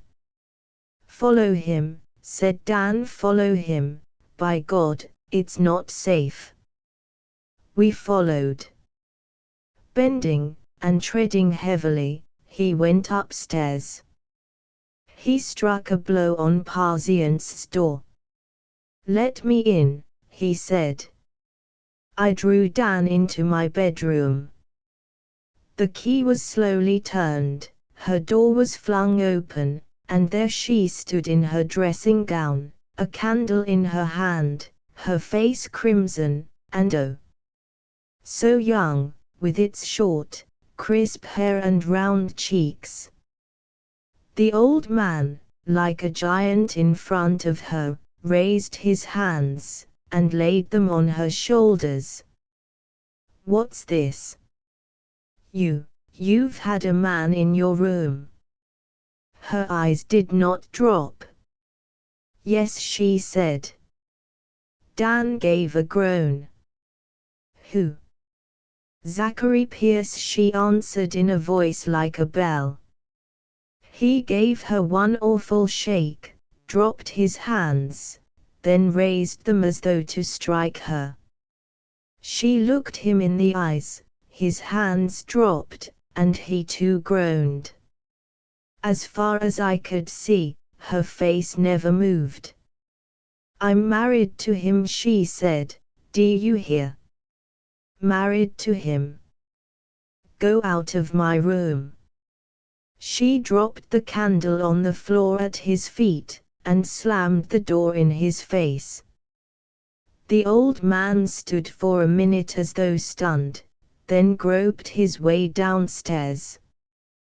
"Dan," I said, "is it true?" "Ah," he answered, "it's true. Didn't you hear her?" I was glad I couldn't see his face. "That ends it," he said at last. "There's the old man to think of." What will he do? Go to the fellow this very night. He seemed to have no doubt. Trust one man of action to know another. I muttered something about being an outsider, wondered if there was anything I could do to help. Well, he said slowly, I don't know that I'm anything but an outsider now, but I'll go along with him, if he'll have me. He went downstairs. A few minutes later they rode out from the straw yard. I watched them past the line of hayricks, into the blacker shadows of the pines. Then the tramp of hoofs began to fail in the darkness, and at last died away. I've been sitting here in my bedroom writing to you ever since, till my candle's almost gone. I keep thinking what the end of it is to be, and reproaching myself for doing nothing. And yet, what could I have done? I'm sorry for her, sorrier than I can say. The night is so quiet, I haven't heard a sound. Is she asleep, awake, crying, triumphant? It's 4 o'clock, I've been asleep. They're back. Dan is lying on my bed. I'll try and tell you his story as near as I can, in his own words. We rode, he said, round the upper way, keeping out of the lanes, and got to Kingswear by 11:30. The horse ferry had stopped running, and we had a job to find anyone to put us over. We hired the fellow to wait for us, and took a carriage at the castle. Before we got to Blackmill it was nearly 1, pitch dark. With the breeze from the southeast, I made out he should have been in an hour or more. The old man had never spoken to me once, and before we got there I had begun to hope we shouldn't find the fellow after all. We made the driver pull up in the road, and walked round and round, trying to find the door. Then someone cried, "Who are you?" "John Ford." "What do you want?" It was old Pierce. To see Zachary Pierce. The long window out of the porch where we sat the other day was open, and in we went. There was a door at the end of the room, and a light coming through. John Ford went towards it. I stayed out in the dark. "Who's that with you?" "Mr. Treffry." "Let him come in." I went in. The old fellow was in bed, quite still on his pillows, a candle by his side. To look at him you'd think nothing of him, but his eyes were alive. It was queer being there with those two old men. Dan paused, seemed to listen, then went on doggedly. "Sit down, gentlemen," said old Pierce. "What may you want to see my son for?" John Ford begged his pardon. He had something to say, he said, that wouldn't wait. "They were very polite to one another," muttered Dan. "Will you leave your message with me?" said Pierce. "What I have to say to your son is private. I'm his father. I'm my girl's grandfather, and her only stand-by." "Ah," muttered old Pierce, "Rick was his daughter." "I mean to see your son." Old Pierce smiled. "Queer smile he's got, sort of sneering sweet. You can never tell where Zach may be," he said.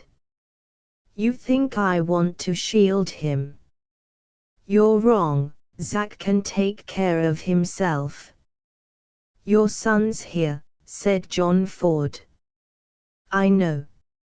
Old Pierce gave us a very queer look. "You come into my house like thieves in the night," he said, "and give me the lie, do you? Your son came to my child's room like a thief in the night. It's for that I want to see him." And then said Dan. There was a long silence. At last Pierce said, "I don't understand. Has he played the blackguard?" John Ford answered, "He's married her, or, before God, I'd kill him." Old Pierce seemed to think this over, never moving on his pillows. "You don't know Zach," he said. "I'm sorry for you, and I'm sorry for Rick was his daughter, but you don't know Zach." "Sorry," groaned out John Ford, "he's stolen my child, and I'll punish him." "Punish?" cried old Pierce. "We don't take punishment, not in my family. Captain Jan Pierce, as sure as I stand here, you and your breed will get your punishment of God." Old Pierce smiled. "Mr. John Ford, that's as may be, but sure as I lie here we won't take it of you. You can't punish unless you make to feel, and that you can't do, and that is truth."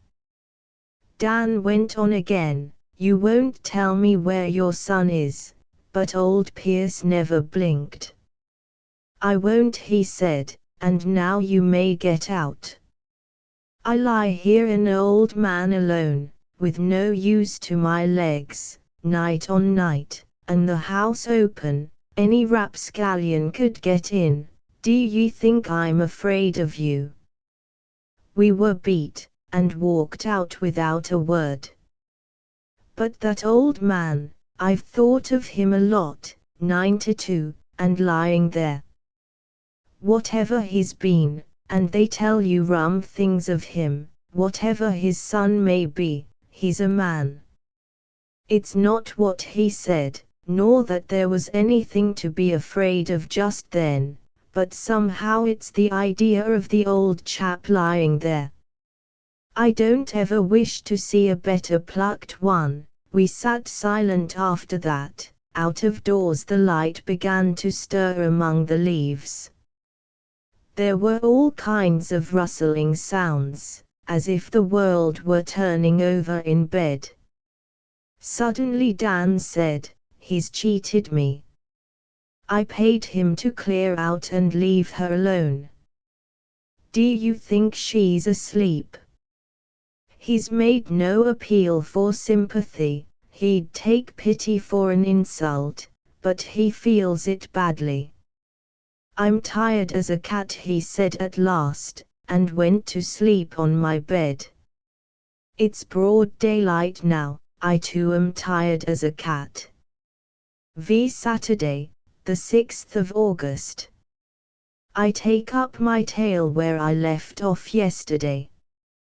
Dan and I started as soon as we could get Mrs. Hopgood to give us coffee.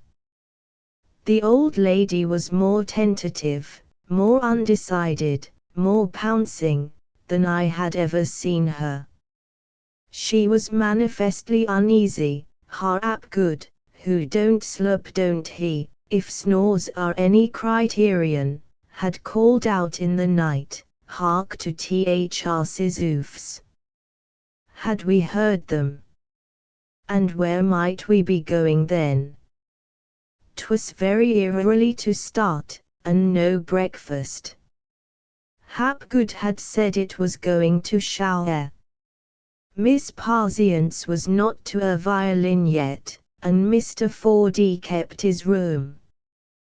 Was it? Would there be?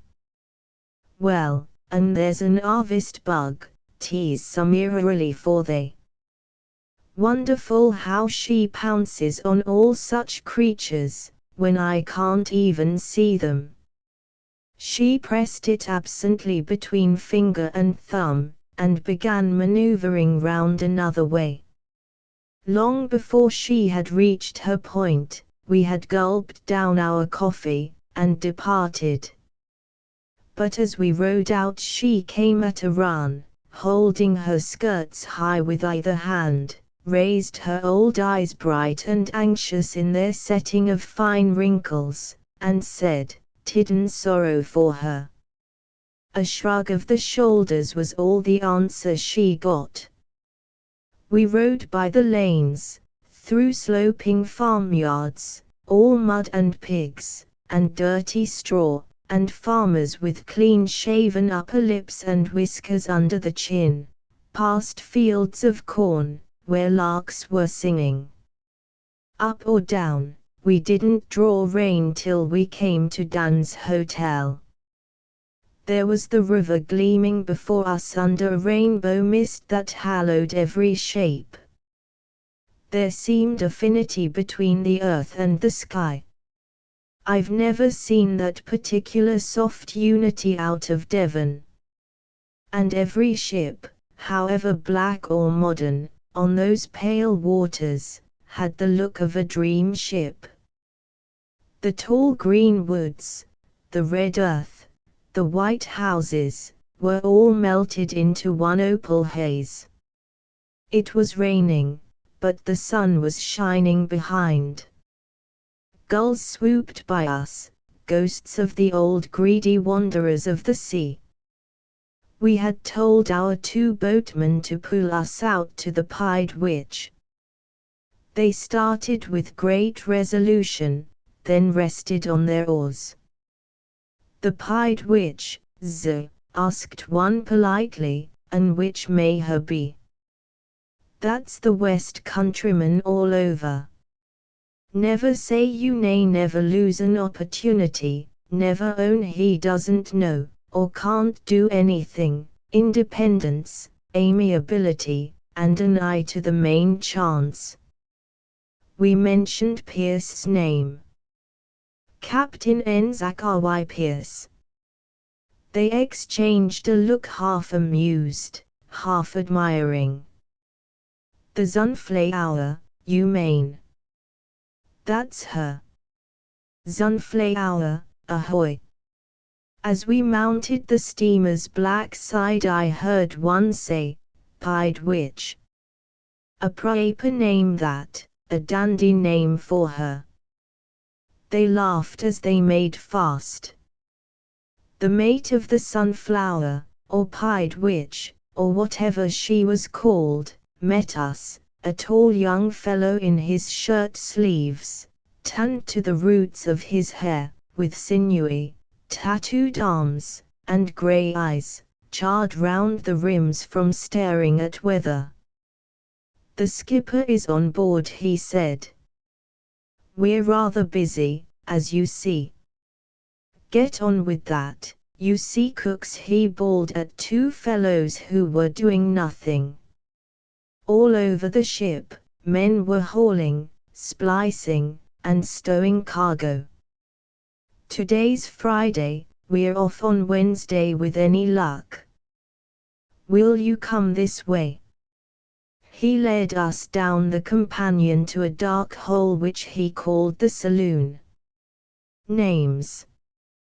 "What? Are you Mr. Treffry? Then we're partners." A schoolboy's glee came on his face. "Look here," he said, "I can show you something," and he unlocked the door of a cabin. There appeared to be nothing in it but a huge piece of tarpaulin, which depended, bulging, from the topmost bunk. He pulled it up. The lower bunk had been removed, and in its place was the ugly body of a dismounted Gatling gun. "Got 6 of them," he whispered, with unholy mystery, through which his native frankness gaped out. "Worth their weight in gold out there just now, the skipper says. Got a heap of rifles, too, and lots of ammunition. He's given me a share. This is better than the P&O, and playing deck cricket with the passengers. I'd made up my mind already to chuck that, and go in for plantain sugar, when I ran across the skipper. Wonderful chap, the skipper. I'll go and tell him. He's been out all night, only came aboard at 4 bells, having a nap now, but he won't mind that for you. Off he went. I wondered what there was in Zachary Pierce to attract a youngster of this sort, one of the customary 12 children of some country parson, no doubt burning to shoot a few niggers, and forever frank and youthful. He came back with his hands full of bottles.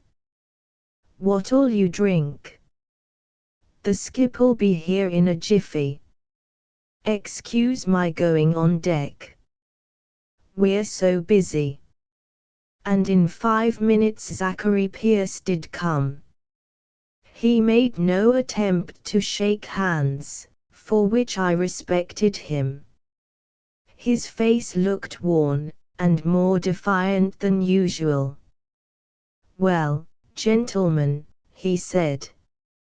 "We've come to ask what you're going to do," said Dan. "I don't know," answered Pierce, "that's any of your business." Dan's little eyes were like the eyes of an angry pig. "You've got £500 of mine," he said. "Why do you think I gave it you?" Zachary bit his fingers. "That's no concern of mine," he said. "I sail on Wednesday.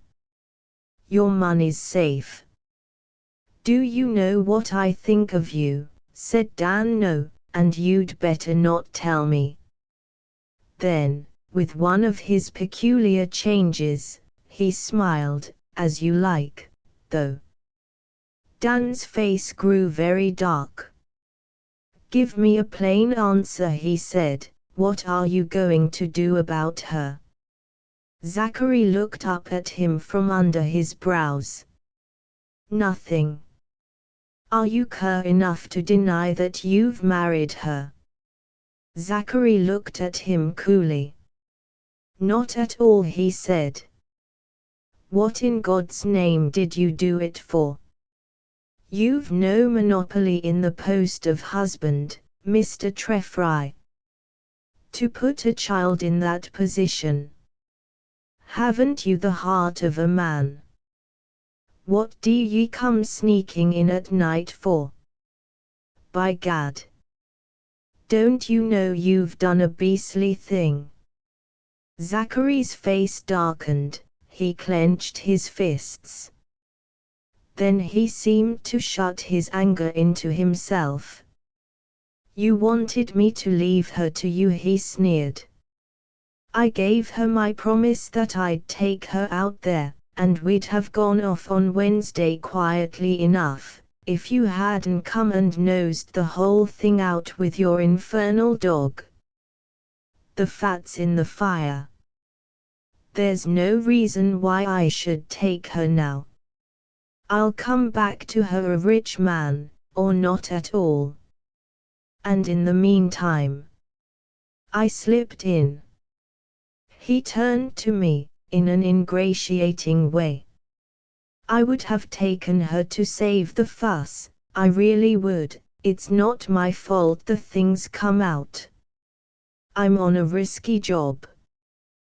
To have her with me might ruin the whole thing. It would affect my nerve. It isn't safe for her." "And what's her position to be?" I said, "while you're away? Do you think she'd have married you if she'd known you were going to leave her like this? You ought to give up this business. You stole her. Her life's in your hands, she's only a child." A quiver passed over his face, it showed that he was suffering. "Give it up," I urged. "My last farthing's in it," he sighed, "the chance of a lifetime." He looked at me doubtfully, appealingly, as if for the first time in his life he had been given a glimpse of that dilemma of consequences which his nature never recognizes. I thought he was going to give in. Suddenly, to my horror, Dan growled, "Play the man." Pierce turned his head. "I don't want your advice anyway," he said. "I'll not be dictated to." "To your last day," said Dan, "you shall answer to me for the way you treat her." Zachary smiled. "Do you see that fly?" he said. "Well, I care for you as little as this," and he flicked the fly off his white trousers. "Good morning." The noble mariners who manned our boat pulled lustily for the shore, but we had hardly shoved off when a storm of rain burst over the ship, and she seemed to vanish, leaving a picture on my eyes of the mate waving his cap above the rail, with his tanned young face bent down at us, smiling, keen, and friendly. We reached the shore drenched, angry with ourselves, and with each other. I started sulkily for home. As I rode past an orchard, an apple, loosened by the rainstorm, came down with a thud. The apples were ripe and ready to fall, oh, hi-ho, and ready to fall. I made up my mind to pack, and go away. But there's a strangeness, a sort of haunting fascination in it all. To you, who don't know the people, it may only seem a piece of rather sordid folly. But it isn't the good, the obvious, the useful that puts a spell on us in life. It's the bizarre, the dimly seen, the mysterious for good or evil. The sun was out again when I rode up to the farm. Its yellow thatch shone through the trees as if sheltering a store of gladness and good news. John Ford himself opened the door to me. He began with an apology, which made me feel more than ever an intruder. Then he said, "I have not spoken to my granddaughter. I waited to see Dan Treffry." He was stern and sad-eyed, like a man with a great weight of grief on his shoulders. He looked as if he had not slept, his dress was out of order, he had not taken his clothes off, I think. He isn't a man whom you can pity. I felt I had taken a liberty in knowing of the matter at all. When I told him where we had been, he said, "It was good of you to take this trouble. That you should have had to. But since such things have come to pass," he made a gesture full of horror. He gave one the impression of a man whose pride was struggling against a mortal hurt. Presently he asked, "You saw him, you say? He admitted this marriage. Did he give an explanation?" I tried to make Pierce's point of view clear. Before this old man, with his inflexible will and sense of duty, I felt as if I held a brief for Zachary, and must try to do him justice. "Let me understand," he said at last. "He stole her, you say, to make sure, and deserts her within a fortnight. He says he meant to take her. Do you believe that?" Before I could answer, I saw Patience standing at the window. How long she had been there I don't know. "Is it true that he is going to leave me behind?" she cried out. I could only nod. "Did you hear him your own self?" "Yes." She stamped her foot. "But he promised." "He promised." John Ford went towards her. Don't touch me, grandfather. I hate everyone.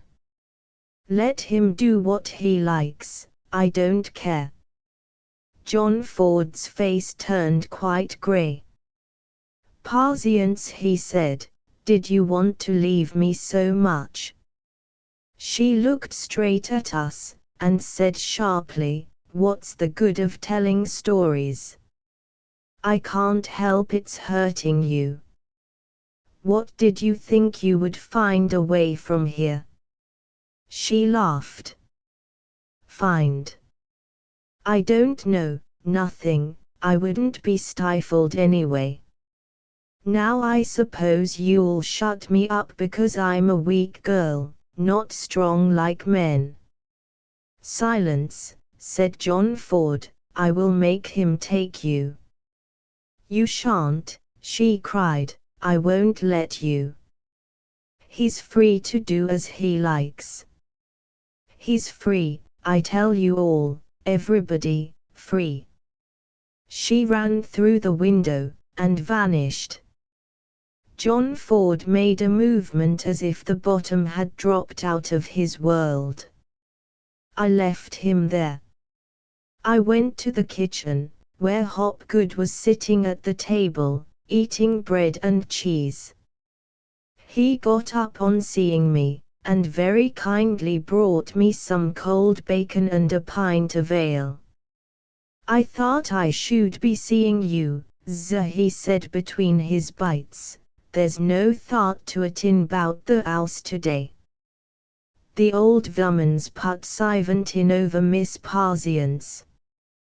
Young girls are scary critters. He brushed his sleeve over his broad, hard jaws, and filled a pipe specially when it's in the blood of 'em. Squire Rick Vuzzy were a dandy, and Mistress Vuzzy, well, she were a nice lady too, but, rolling the stem of his pipe from corner to corner of his mouth, she were a proper vixen. Hopgood's a good fellow, and I believe as soft as he looks hard, but he's not quite the sort with whom one chooses to talk over a matter like this.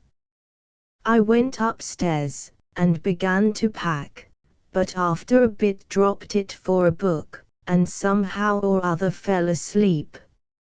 I woke, and looked at my watch, it was 5 o'clock. I had been asleep 4 hours. A single sunbeam was slanting across from one of my windows to the other, and there was the cool sound of milk dropping into pails. Then, all at once, a stir as of alarm, and heavy footsteps. I opened my door. Hopgood and a Coast Guardsman were carrying Patience slowly up the stairs.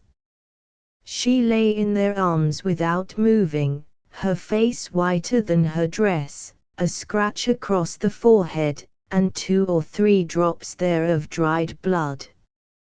Her hands were clasped, and she slowly crooked and stiffened out her fingers. When they turned with her at the stair top, she opened her lips, and gasped, all right, don't put me down. I can bear it. They passed, and, with a half-smile in her eyes, she said something to me that I couldn't catch. The door was shut, and the excited whispering began again below. I waited for the men to come out, and caught hold of Hopgood. He wiped the sweat off his forehead. Poor young thing, he said. She fell down the cliffs. Tease her back. Coast Guard saw her twere they fetched her in. The Lord help her, meb she's not broken up much. And Mr. Ford don't know. I'm gwine for the doctor. There was an hour or more to wait before he came, a young fellow, almost a boy. He looked very grave, when he came out of her room. The old woman there fond of her, nurse her well. Fond as a dog, good. Don't know, can't tell for certain. Afraid it's the spine, must have another opinion. What a plucky girl. Tell Mr. Ford to have the best man he can get in Torquay, there's C. Dash. I'll be round the first thing in the morning. Keep her dead quiet. I've left a sleeping draught, she'll have fever tonight. John Ford came in at last. Poor old man. What it must have cost him not to go to her for fear of the excitement. How many times in the next few hours didn't I hear him come to the bottom of the stairs, his heavy wheezing, and sighing, and the forlorn tread of his feet going back. About 11, just as I was going to bed, Mrs. Hopgood came to my door. "Will you come, sir?" she said, "she's asking for you."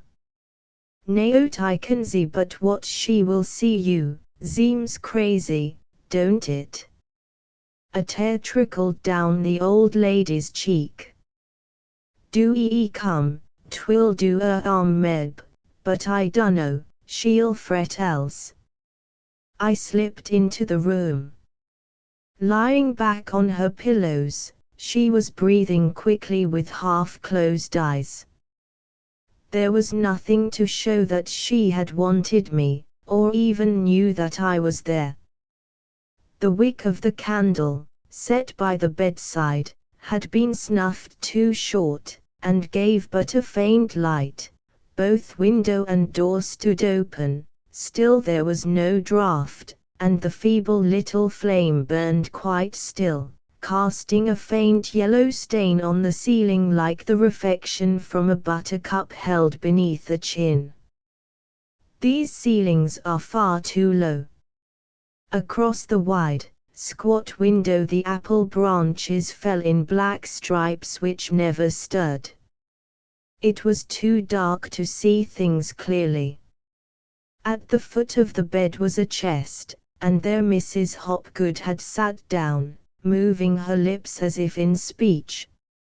Mingled with the half-musty smell of age, there were other scents, of mignonette, apples, and some sweet-smelling soap.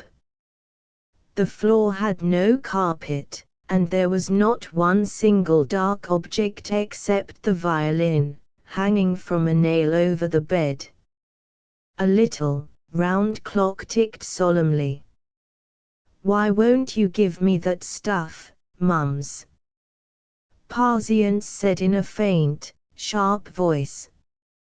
"I want to sleep." "Have you much pain?" I asked. "Of course I have, it's everywhere."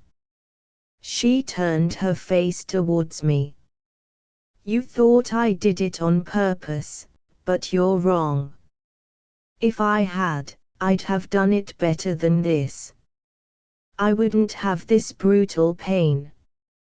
She put her fingers over her eyes. "It's horrible to complain. Only it's so bad. But I won't again, promise." She took the sleeping draught gratefully, making a face, like a child after a powder. "How long do you think it'll be before I can play again?" "Oh, I forgot, there are other things to think about." She held out her hand to me. "Look at my ring. Married, isn't it funny?" Ha, ha. "Nobody will ever understand, that's funny too." Poor Gran. You see, there wasn't any reason, only me. That's the only reason I'm telling you now. Mums is there, but she doesn't count. Why don't you count, Mums? The fever was fighting against the draught. She had tossed the clothes back from her throat, and now and then raised one thin arm a little, as if it eased her. Her eyes had grown large, and innocent like a child's. The candle, too, had fled, and was burning clearly. Nobody is to tell him, nobody at all, promise. If I hadn't slipped, it would have been different. What would have happened then? You can't tell, and I can't, that's funny. Do you think I loved him?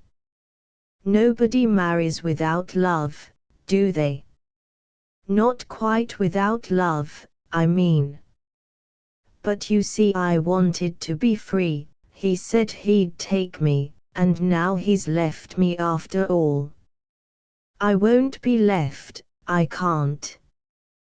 When I came to the cliff, that bit where the ivy grows right down, there was just the sea there, underneath, so I thought I would throw myself over and it would be all quiet, and I climbed on a ledge. It looked easier from there, but it was so high, I wanted to get back, and then my foot slipped, and now it's all pain. You can't think much when you're in pain. From her eyes I saw that she was dropping off. Nobody can take you away from yourself. He's not to be told, not even, I don't want you to go away, because, but her eyes closed, and she dropped off to sleep. They don't seem to know this morning whether she is better or worse. 6 Tuesday, the 9th of August. It seems more like 3 weeks than 3 days since I wrote.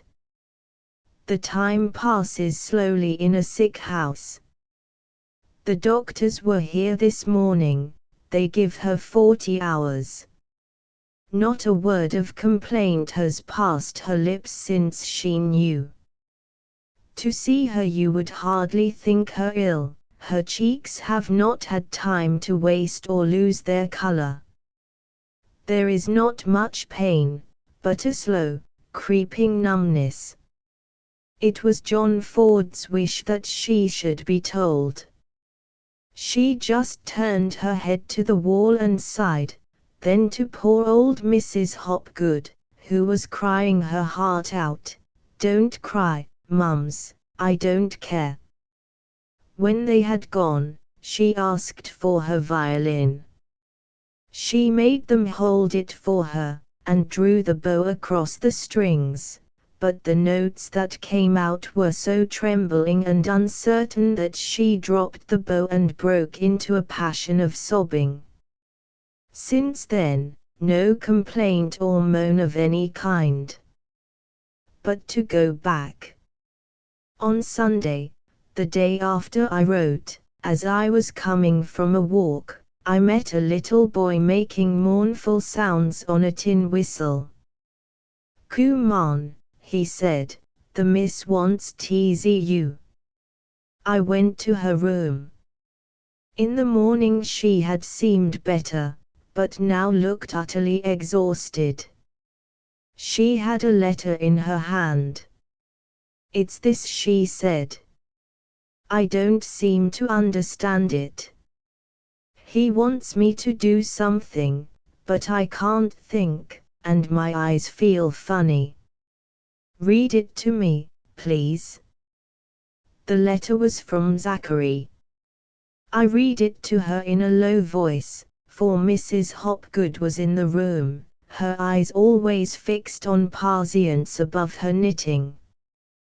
When I'd finished, she made me read it again, and yet again.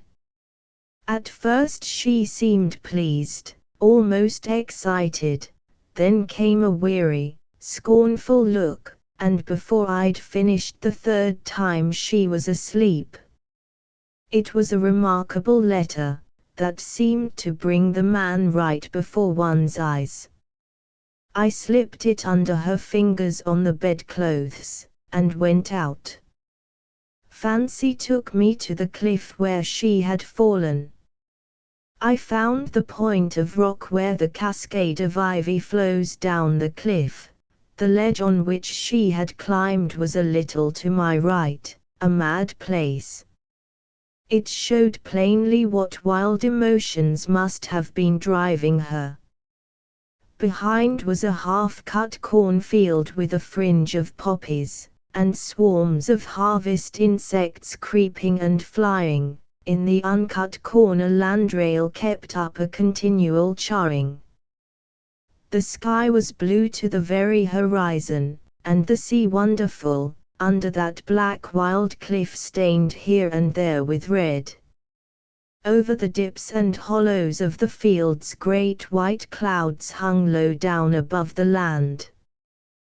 There are no brassy, East Coast skies here, but always sleepy, soft-shaped clouds, full of subtle stir and change.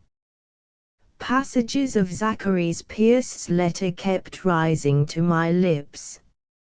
After all, he's the man that his native place, and life, and blood have made him.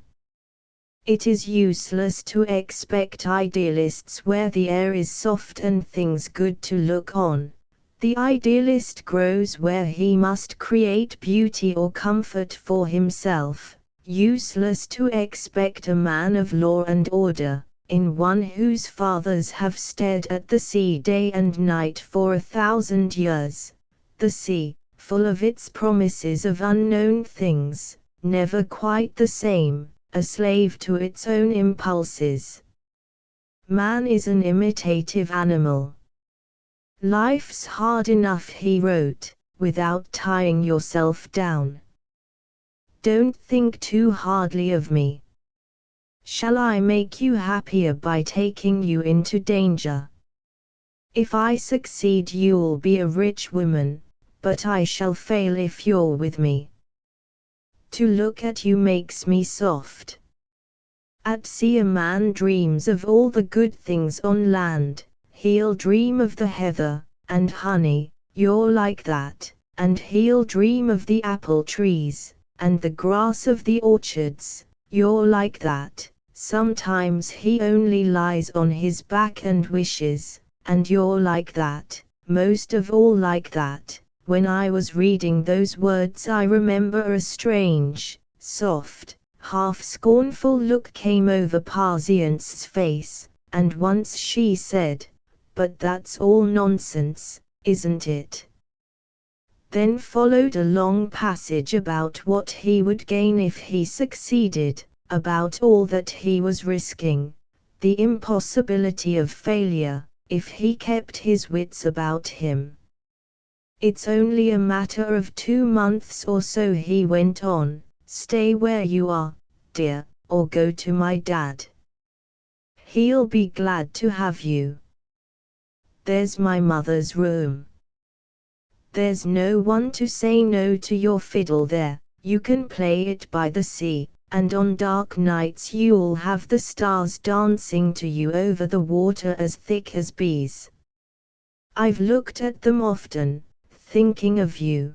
Patience had whispered to me, "Don't read that bit," and afterwards I left it out. Then the sensuous side of him shows up. When I've brought this off, there's the whole world before us. There are places I can take you to.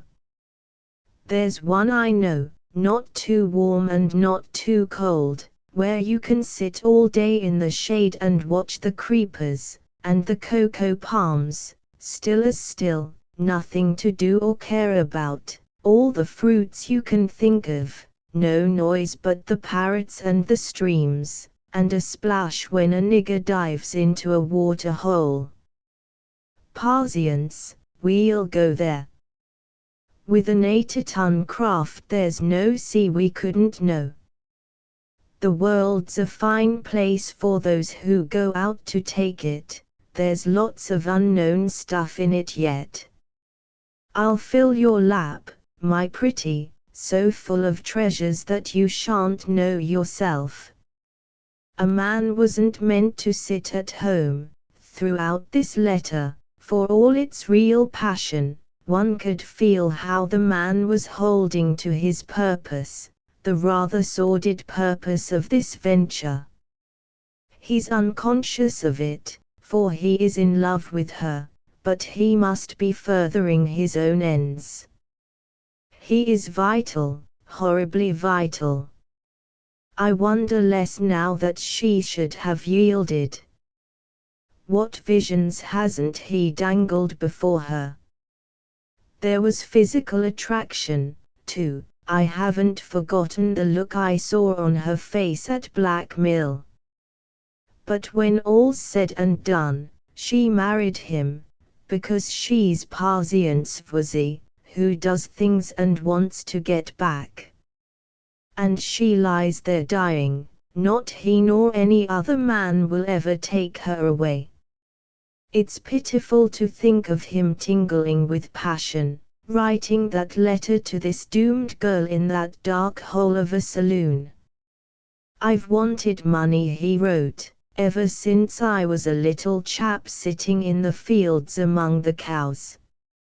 I want it for you now, and I mean to have it. I've studied the thing 2 years, I know what I know. The moment this is in the post I leave for London. There are 100 things to look after still. I can't trust myself within reach of you again till the anchor's weighed.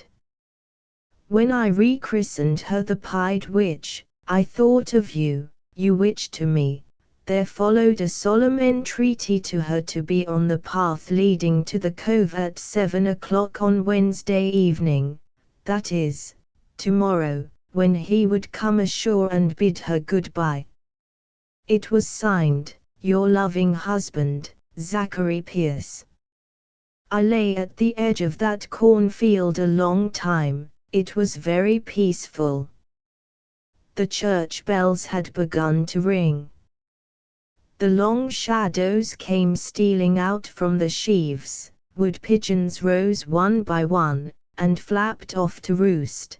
The western sky was streaked with red, and all the downs and coombe bathed in the last sunlight.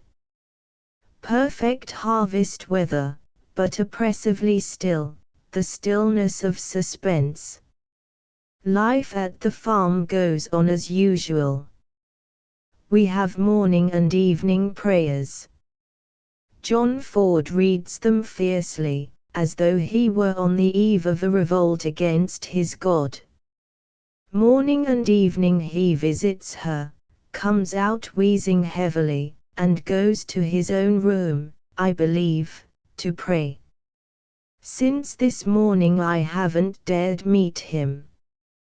He is a strong old man, but this will break him up. 7 Kingsware, Saturday, the 13th of August. It's over, I leave here tomorrow, and go abroad. A quiet afternoon, not a breath up in the churchyard. I was there quite half an hour before they came. Some red cows had strayed into the adjoining orchard, and were rubbing their heads against the railing. While I stood there an old woman came and drove them away. Afterwards, she stooped and picked up the apples that had fallen before their time. The apples are ripe and ready to fall, oh, hi-ho, and ready to fall. There came an old woman and gathered them all, oh, hi-ho, and gathered them all. They brought Parzients very simply, no hideous funeral trappings, thank God. The farm hands carried her, and there was no one there but John Ford, the Hopgoods, myself, and that young doctor. They read the service over her grave. I can hear John Ford's Amen, now. When it was over he walked away bareheaded in the sun, without a word. I went up there again this evening, and wandered amongst the tombstones. Richard Vuzzy John, the son of Richard and Constance Vuzzy Marjorie Vuzzy, so many generations of them in that corner, then Richard Vossy and Agnes his wife, and next to it that new mound on which a sparrow was strutting, and the shadows of the apple trees already hovering. I will tell you the little left to tell. On Wednesday afternoon she asked for me again. It's only till 7, she whispered. He's certain to come then. But if I were to die first, then tell him I'm sorry for him. They keep saying, don't talk, don't talk. Isn't it stupid? As if I should have any other chance. There'll be no more talking after tonight. Make everybody come, please, I want to see them all. When you're dying you're freer than any other time, nobody wants you to do things, nobody cares what you say. He promised me I should do what I liked if I married him. I never believed that really, but now I can do what I like, and say all the things I want to. She lay back silent. She could not after all speak the inmost thoughts that are in each of us, so sacred that they melt away at the approach of words. I shall remember her like that, with the gleam of a smile in her half-closed eyes, her red lips parted, such a quaint look of mockery, pleasure, regret, on her little round, upturned face, the room white and fresh with flowers, the breeze guttering the apple leaves against the window. In the night they had unhooked the violin and taken it away. She had not missed it. When Dan came, I gave up my place to him. He took her hand gently in his great paw, without speaking. How small my hand looks there, she said, too small.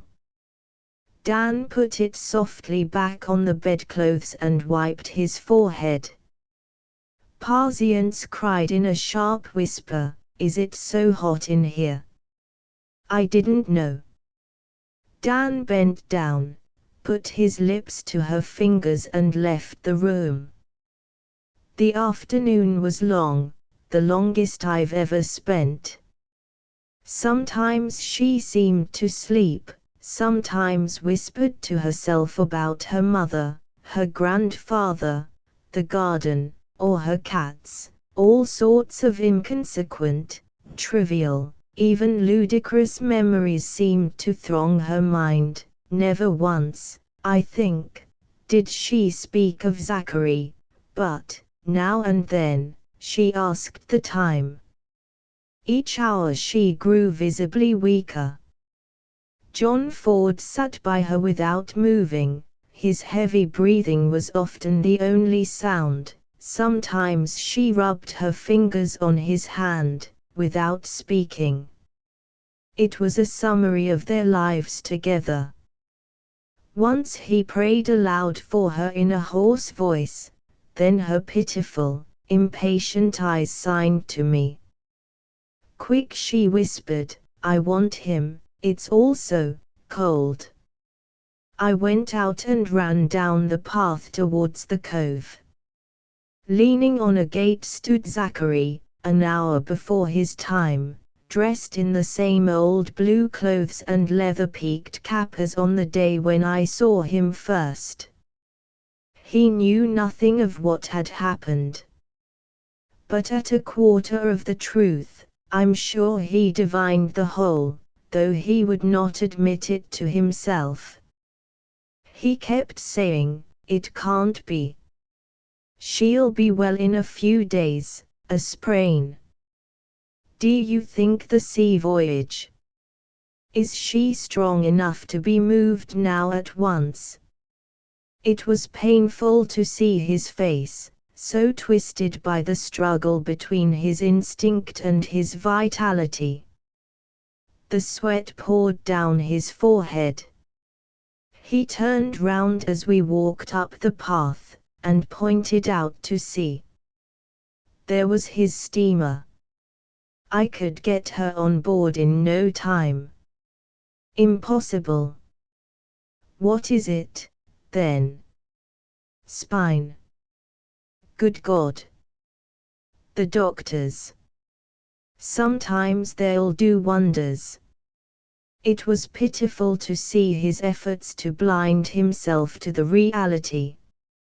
It can't be, she's too young. We're walking very slow. I told him she was dying. For a second I thought he was going to run away. Then he jerked up his head, and rushed on towards the house. At the foot of the staircase he gripped me by the shoulder. It's not true, he said, she'll get better now I'm here. I'll stay. Let everything go. I'll stay. Now's the time, I said, to show you loved her. Pull yourself together, man. He shook all over. Yes, was all he answered. We went into her room.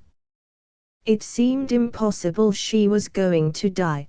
The color was bright in her cheeks, her lips trembling and pouted as if she had just been kissed, her eyes gleaming, her hair so dark and crisp, her face so young. Half an hour later I stole to the open door of her room. She was still and white as the sheets of her bed. John Ford stood at the foot, and, bowed to the level of the pillows, his head on his clenched fists, sat Zachary. It was utterly quiet. The guttering of the leaves had ceased. When things have come to a crisis, how little one feels, no fear, no pity, no sorrow, rather the sense, as when a play is over, of anxiety to get away. Suddenly Zachary rose, brushed past me without seeing, and ran downstairs. Some hours later I went out on the path leading to the cove. It was pitch black, the riding light of the Pied Witch was still there, looking no bigger than a firefly. Then from in front I heard sobbing, a man's sobs. No sound is quite so dreadful. Zachary Pierce got up out of the bank not 10 paces off. I had no heart to go after him, and sat down in the hedge. There was something subtly akin to her in the fresh darkness of the young night, the soft bank, the scent of honeysuckle, the touch of the ferns and brambles. Death comes to all of us, and when it's over, but this blind business, of those left behind.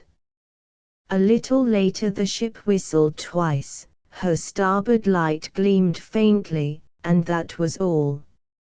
8 Torquay, the 30th of October. Do you remember the letters I wrote you from your farm nearly 3 years ago? Today I rode over there. I stopped at Brixham on the way for lunch, and walked down to the quay.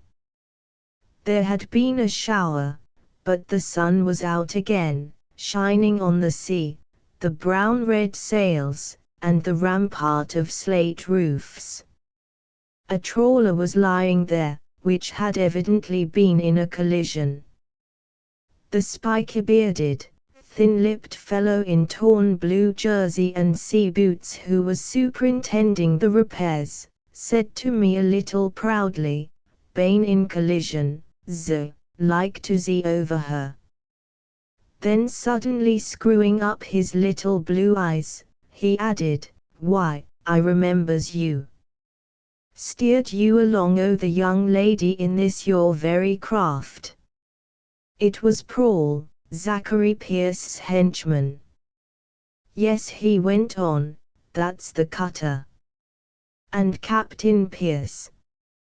He leant his back against the quay, and spat. He was a proper man, I never seen none like en. Did you do any good out there? Paul gave me a sharp glance. Good. No, we done, from start to finish, had trouble all the time. What a man could do, the skipper did. When you can't he do right, Zone calls it providence. T's all my iron Betty Martin. What is T's these times, there's such a dale o' folk, a dale of put siventin fellas, the world's too small. With these words there flashed across me a vision of Drake crushed into our modern life by the shrinkage of the world, Drake caught in the meshes of red tape, electric wires, and all the lofty appliances of our civilization. Does a type survive its age, live on into times that have no room for it? The blood is there, and sometimes there's a throwback. All fancy. So I said, you failed. Paul wriggled. I wouldn't go for to see that, t's an ugly word. He added, staring at his boots, 'twas through me too. We were along among the heathen, and I'm used nades go for to break me leg. The captain he wouldn't lave me. One Devon man he says to me, don't lave another. We were 6 days where we should ha been to, when we got back to the ship a cruiser had got her foregun running. And what has become of Captain Pierce? Paul answered, I believe he went to China, t's on Sartine. He's not dead. Paul looked at me with a kind of uneasy anger. You couldn't kill en. 'Tis true, mun ll die's own day. But there's not a one that'll show better sport than Captain N. Zachary Pierce. I believe that he will be hard to kill. The vision of him comes up, with his perfect balance, defiant eyes, and sweetish smile, the way the hair of his beard crisped a little, and got blacker on the cheeks, the sort of desperate feeling he gave, that one would never get the better of him, that he would never get the better of himself.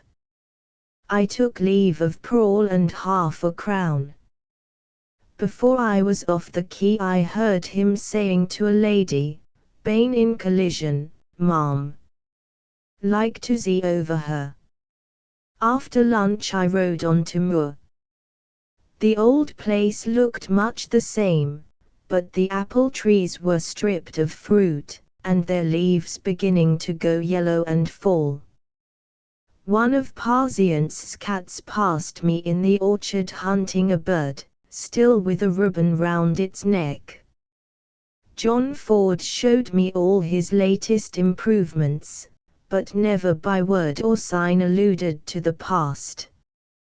He inquired after Dan, back in New Zealand now, without much interest. His stubbly beard and hair have whitened, he has grown very stout, and I noticed that his legs are not well under control, he often stops to lean on his stick.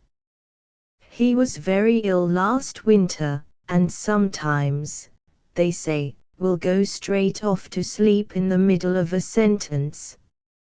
I managed to get a few minutes with the Hopgoods.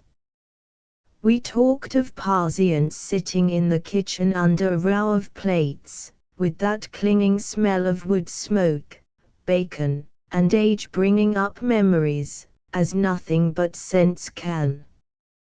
The dear old lady's hair, drawn so nicely down her forehead on each side from the center of her cap, has a few thin silver lines, and her face is a thought more wrinkled.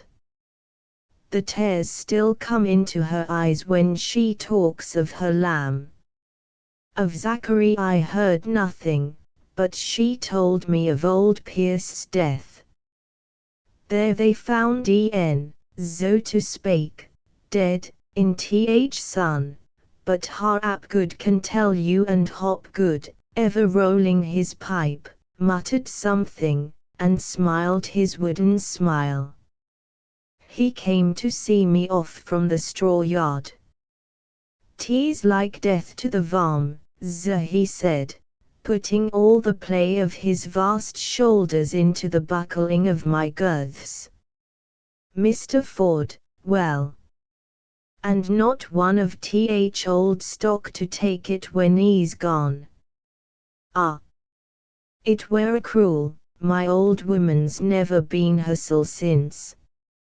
Tell ye what 'tis, don't do te think too much.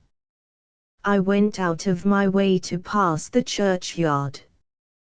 There were flowers, quite fresh, chrysanthemums, and asters, above them the white stone, already stained, Parzient's wife of Zachary Pierce the Lord hath given, and the Lord hath taken away. The red cows were there too, the sky full of great white clouds, some birds whistling a little mournfully, and in the air the scent of fallen leaves." May, 1900. To my mother a night I at Monte Carlo, in the spring of the year 189, I used to notice an old fellow in a grey suit and sunburnt straw hat with a black ribbon. Every morning at 11 o'clock, he would come down to the place, followed by a brindled German boarhound, walk once or twice round it, and seat himself on a bench facing the casino. There he would remain in the sun, with his straw hat tilted forward, his thin legs apart, his brown hands crossed between them, and the dog's nose resting on his knee. After an hour or more he would get up, and, stooping a little from the waist, walk slowly round the place and return uphill. Just before 3, he would come down again in the same clothes and go into the casino, leaving the dog outside. One afternoon, moved by curiosity, I followed him. He passed through the hall without looking at the gambling rooms, and went into the concert. It became my habit after that to watch for him. When he sat in the place I could see him from the window of my room. The chief puzzle to me was the matter of his nationality. His lean, short face had a skin so burnt that it looked like leather, his jaw was long and prominent, his chin pointed, and he had hollows in his cheeks. There were wrinkles across his forehead, his eyes were brown, and little white moustaches were brushed up from the corners of his lips. The back of his head bulged out above the lines of his lean neck and high, sharp shoulders, his grey hair was cropped quite close. In the Marseilles buffet, on the journey out, I had met an Englishman, almost his counterpart in features, but somehow very different. This old fellow had nothing of the other's alert, autocratic self-sufficiency. He was quiet and undemonstrative, without looking, as it were, insulated against shocks and foreign substances. He was certainly no Frenchman. His eyes, indeed, were brown, but hazel brown, and gentle, not the red-brown sensual eye of the Frenchman. An American. But was ever an American so passive? A German. His moustache was certainly brushed up, but in a modest, almost pathetic way, not in the least Teutonic. Nothing seemed to fit him. I gave him up, and named him the Cosmopolitan. Leaving at the end of April, I forgot him altogether. In the same month, however, of the following year I was again at Monte Carlo, and going one day to the concert found myself seated next this same old fellow. The orchestra was playing Meyerbeer's Prophet and my neighbor was asleep, snoring softly. He was dressed in the same grey suit, with the same straw hat, or one exactly like it, on his knees, and his hands crossed above it. Sleep had not disfigured him, his little white moustache was still brushed up, his lips closed, a very good and gentle expression hovered on his face. A curved mark showed on his right temple, the scar of a cut on the side of his neck, and his left hand was covered by an old glove, the little finger of which was empty. He woke up when the march was over and brisked up his moustache. The next thing on the program was a little thing by Poise from La Jolie Gilles, played by Mons Corsonego on the violin. Happening to glance at my old neighbor, I saw a tear caught in the hollow of his cheek, and another just leaving the corner of his eye. There was a faint smile on his lips. Then came an interval, and while orchestra and audience were resting, I asked him if he were fond of music. He looked up without distrust, bowed, and answered in a thin, gentle voice, "Certainly. I know nothing about it, play no instrument, could never sing a note, but fond of it." Who would not be? His English was correct enough, but with an emphasis not quite American nor quite foreign. I ventured to remark that he did not care for Meyerbeer. He smiled. "Ah," he said, "I was asleep. Too bad of me. He is a little noisy, I know so little about music. There is Bach, for instance. Would you believe it, he gives me no pleasure. A great misfortune to be no musician." He shook his head. I murmured, "Bach is too elevating for you perhaps." To me he answered, "Any music I like is elevating. People say some music has a bad effect on them. I never found any music that gave me a bad thought, no, no, quite the opposite, only sometimes, as you see, I go to sleep." But what a lovely instrument the violin! A faint flush came on his parched cheeks. The human soul that has left the body. A curious thing, distant bugles at night have given me the same feeling. The orchestra was now coming back, and, folding his hands, my neighbor turned his eyes towards them. When the concert was over we came out together. Waiting at the entrance was his dog.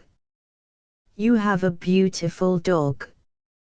"Ah, yes, Frida, Mia Cara, the Sumano." The dog squatted on her haunches, and lifted her paw in the vague, bored way of big dogs when requested to perform civilities. She was a lovely creature, the purest brindle, without a speck of white, and free from the unbalanced look of most dogs of her breed. "Basta, basta." He turned to me apologetically. "We have agreed to speak Italian, in that way I keep up the language, astonishing the number of things that dog will understand." I was about to take my leave, when he asked if I would walk a little way with him, if you are free, that is. We went up the street with Frida on the far side of her master. Do you never play here? I asked him. Play? No. It must be very interesting, most exciting, but as a matter of fact, I can't afford it. If one has very little, one is too nervous. He had stopped in front of a small hairdresser's shop. I live here, he said, raising his hat again. Au revoir, unless I can offer you a glass of tea. It's all ready. Come. I've brought you out of your way, give me the pleasure. I have never met a man so free from all self-consciousness, and yet so delicate and diffident. The combination is a rare one. We went up a steep staircase to a room on the second floor. My companion threw the shutters open, setting all the flies buzzing. The top of a plane tree was on a level with the window, and all its little brown balls were dancing, quite close, in the wind. As he had promised, an urn was hissing on a table. There was also a small brown teapot, some sugar, slices of lemon, and glasses. A bed, washstand, cupboard, tin trunk, 2 chairs, and a small rug were all the furniture. Above the bed a sword in a leather sheath was suspended from 2 nails. The photograph of a girl stood on the closed stove. My host went to the cupboard and produced a bottle, a glass, and a second spoon. When the cork was drawn, the scent of rum escaped into the air. He sniffed at it and dropped a teaspoonful into both glasses. This is a trick I learned from the Russians after Plevna. They had my little finger, so I deserved something in exchange. He looked round, his eyes, his whole face, seemed to twinkle. I assure you it was worth it, makes all the difference. Try. He poured off the tea. Had you a sympathy with the Turks? The weaker side, he paused abruptly, then added, but it was not that. Over his face innumerable crow's feet had suddenly appeared, his eyes twitched, he went on hurriedly, I had to find something to do just then, it was necessary. He stared into his glass, and it was some time before I ventured to ask if he had seen much fighting. Yes, he replied gravely, nearly 20 years altogether. I was one of Garibaldi's mill in 60. Surely you are not Italian. He leaned forward with his hands on his knees. I was in Genoa at that time learning banking. Garibaldi was a wonderful man. One could not help it. He spoke quite simply. You might say it was like seeing a little man stand up to a ring of great hulking fellows. I went, just as you would have gone, if you'd been there. I was not long with them, our war began, I had to go back home. He said this as if there had been but one war since the world began. In 60 he mused, till 65. Just think of it. The poor country. Why, in my state, South Carolina, I was through it all, nobody could be spared there, we were 1 to 3. I suppose you have a love of fighting. He said, as if considering the idea for the first time. Sometimes I fought for a living, and sometimes, because I was obliged. One must try to be a gentleman. But won't you have some more? I refused more tea and took my leave, carrying away with me a picture of the old fellow looking down from the top of the steep staircase, one hand pressed to his back, the other twisting up those little white moustaches, and murmuring, "Take care, my dear sir, there's a step there at the corner."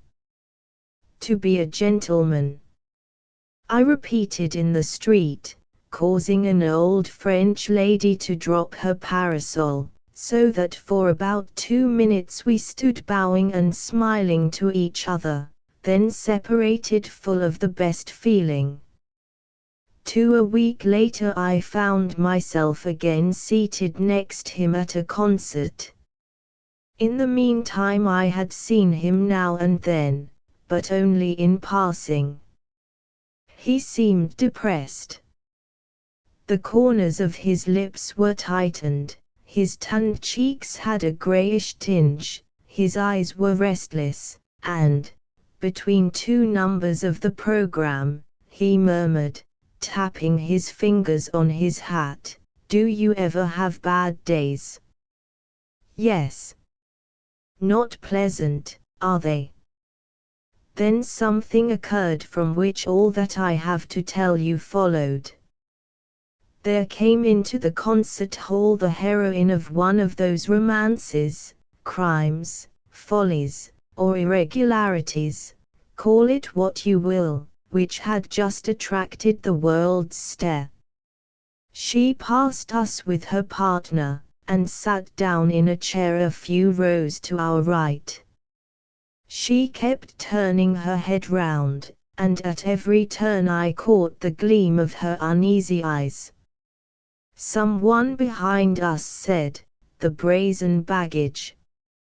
My companion turned full round, and glared at whoever it was who had spoken. The change in him was quite remarkable. His lips were drawn back from his teeth, he frowned, the scar on his temple had reddened. "Ah," he said to me. "The hue and cry. Contemptible. How I hate it. But you wouldn't understand," he broke off, and slowly regained his usual air of self-obliteration. He even seemed ashamed, and began trying to brush his moustaches higher than ever, as if aware that his heat had robbed them of neatness. "I'm not myself, when I speak of such matters," he said suddenly, and began reading his program, holding it upside down. A minute later, however, he said in a peculiar voice, "There are people to be found who object to vivisecting animals, but the vivisection of a woman, who minds that? Will you tell me it's right, that because of some tragedy like this, believe me, it is always a tragedy, we should hunt down a woman? That her fellow women should make an outcast of her? That we, who are men, should make a prey of her? If I thought that," again he broke off, staring very hard in front of him. "It is we who make them what they are, and even if that is not so, why, if I thought there was a woman in the world I could not take my hat off to, I couldn't sleep at night." He got up from his seat, put on his old straw hat with trembling fingers, and, without a glance back, went out, stumbling over the chair legs. I sat there, horribly disturbed, the words, "One must try to be a gentleman," haunting me. When I came out, he was standing by the entrance with one hand on his hip and the other on his dog. In that attitude of waiting he was such a patient figure. The sun glared down and showed the threadbare nature of his clothes and the thinness of his brown hands, with their long fingers and nails yellow from tobacco. Seeing me, he came up the steps again, and raised his hat. "I am glad to have caught you. Please forget all that." I asked if he would do me the honor of dining at my hotel. "Dine," he repeated with the sort of smile a child gives if you offer him a box of soldiers, "with the greatest pleasure. I seldom dine out, but I think I can muster up a coat." "Yes, yes, and at what time shall I come?" "At 7:30, and your hotel is?" "Good. I shall be there." "Frida, Mia cara, you will be alone this evening. You do not smoke caporal, I fear." "I find it fairly good, though it has too much bite." He walked off with Frida, puffing at his thin roll of caporal. Once or twice he stopped, as if bewildered or beset by some sudden doubt or memory, and every time he stopped, Frida licked his hand. They disappeared round the corner of the street, and I went to my hotel to see about dinner. On the way I met Jules Laferrière, and asked him to come too. "My faith, yes," he said, with the rosy pessimism characteristic of the French editor. "Man must dine." At 6:30 we assembled. My cosmopolitan was in an old frock coat braided round the edges, buttoned high and tight, defining more than ever the sharp lines of his shoulders and the slight kink of his back. He had brought with him, too, a dark peaked cap of military shape, which he had evidently selected as more fitting to the coat than a straw hat. He smelled slightly of some herb. We sat down to dinner, and did not rise for 2 hours. He was a charming guest, praised everything he ate, not with commonplaces, but in words that made you feel it had given him real pleasure. At first, whenever Jules made one of his caustic remarks, he looked quite pained, but suddenly seemed to make up his mind that it was bark, not bite, and then at each of them he would turn to me and say, "Aha, that's good, isn't it?" With every glass of wine he became more gentle and more genial, sitting very upright, and tightly buttoned in, while the little white wings of his moustache seemed about to leave him for a better world. In spite of the most leading questions, however, we could not get him to talk about himself, for even Jules, most cynical of men, had recognized that he was a hero of romance. He would answer gently and precisely, and then sit twisting his moustaches, perfectly unconscious that we wanted more. Presently, as the wine went a little to his head, his thin, high voice grew thinner, his cheeks became flushed, his eyes brighter. At the end of dinner he said, "I hope I have not been noisy." We assured him that he had not been noisy enough. "You're laughing at me," he answered. "Surely I've been talking all the time." "Mon Dieu," said Jules, "we have been looking for some fables of your wars, but nothing, not enough to feed a frog." The old fellow looked troubled. "To be sure," he mused. "Let me think. There is that about Colehound at Gettysburg, and there's the story of Garibaldi and the miller." He plunged into a tale, not at all about himself, which would have been extremely dull, but for the conviction in his eyes, and the way he stopped and commented. So you see, he ended, that's the sort of man Garibaldi was. I could tell you another tale of him. Catching an introspective look in Jules's eye, however, I proposed taking our cigars over to the cafe opposite.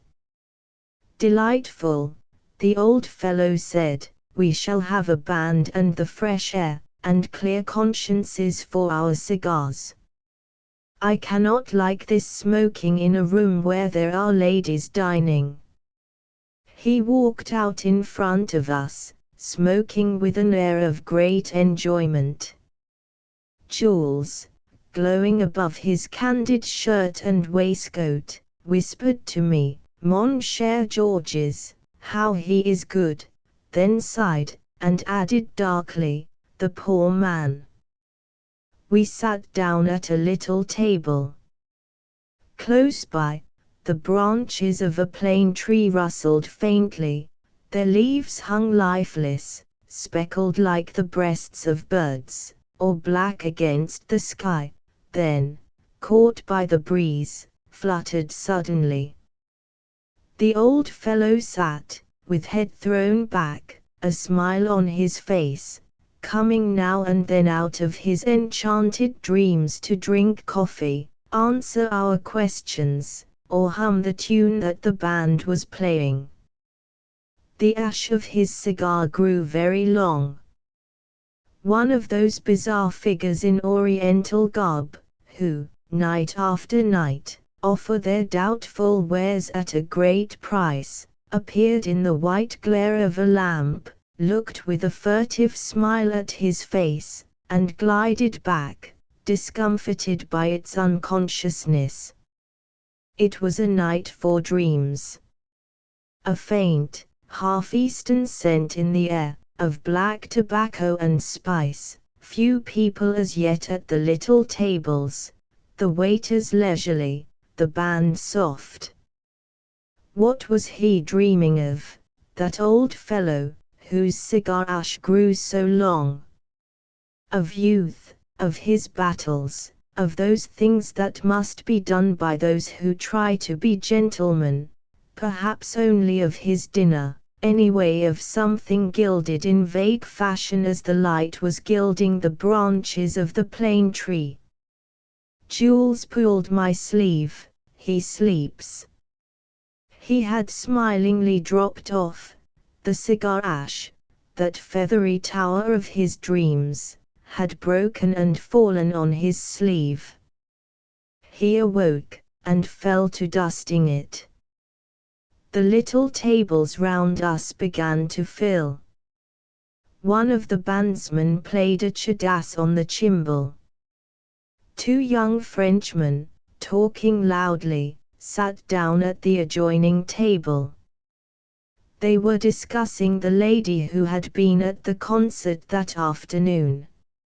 It's a bet, said one of them, but there's the present man. I take 3 weeks, that's enough. List classy, cenist que la première pas. My old friend's cigar fell on the table. Monsieur, he stammered, you speak of a lady so, in a public place. The young man stared at him. Who is this person? He said to his companion. My guest took up Jules's glove that lay on the table. Before either of us could raise a finger, he had swung it in the speaker's face. Enough, he said, and, dropping the glove, walked away. We all jumped to our feet. I left Jules and hurried after him. His face was grim, his eyes those of a creature who has been struck on a raw place. He made a movement of his fingers which said plainly, "Leave me, if you please." I went back to the cafe. The 2 young men had disappeared, so had Jules, but everything else was going on just as before, the bandsman still twanging out his chadas, the waiters serving drinks, the Orientals trying to sell their carpets. I paid the bill, sought out the manager, and apologized. He shrugged his shoulders, smiled and said, "An eccentric, your friend, nicht wahr?" Could he tell me where M. La Feria was? He could not. I left to look for Jules, could not find him, and returned to my hotel disgusted. I was sorry for my old guest, but vexed with him too. What business had he to carry his quixotism to such an unpleasant length? I tried to read. 11 o'clock struck, the casino disgorged a stream of people, the place seemed fuller of life than ever, then slowly it grew empty and quite dark. The whim seized me to go out. It was a still night, very warm, very black. On one of the seats a man and woman sat embraced, on another a girl was sobbing, on a third, strange sight, a priest dozed. I became aware of someone at my side, it was my old guest. "If you are not too tired," he said, "can you give me 10 minutes? "Certainly, will you come in?" "No, no, let us go down to the terrace. I shan't keep you long." He did not speak again till we reached a seat above the pigeon shooting grounds. There, in a darkness denser for the string of lights still burning in the town, we sat down. "I owe you an apology," he said, "first in the afternoon, then again this evening, your guest, your friend's glove. I have behaved as no gentleman should." He was leaning forward with his hands on the handle of a stick. His voice sounded broken and disturbed. "Oh," I muttered. "It's nothing." "You are very good," he sighed, "but I feel that I must explain. I consider I owe this to you, but I must tell you I should not have the courage if it were not for another reason. You see, I have no friend." He looked at me with an uncertain smile. I bowed, and a minute or two later he began.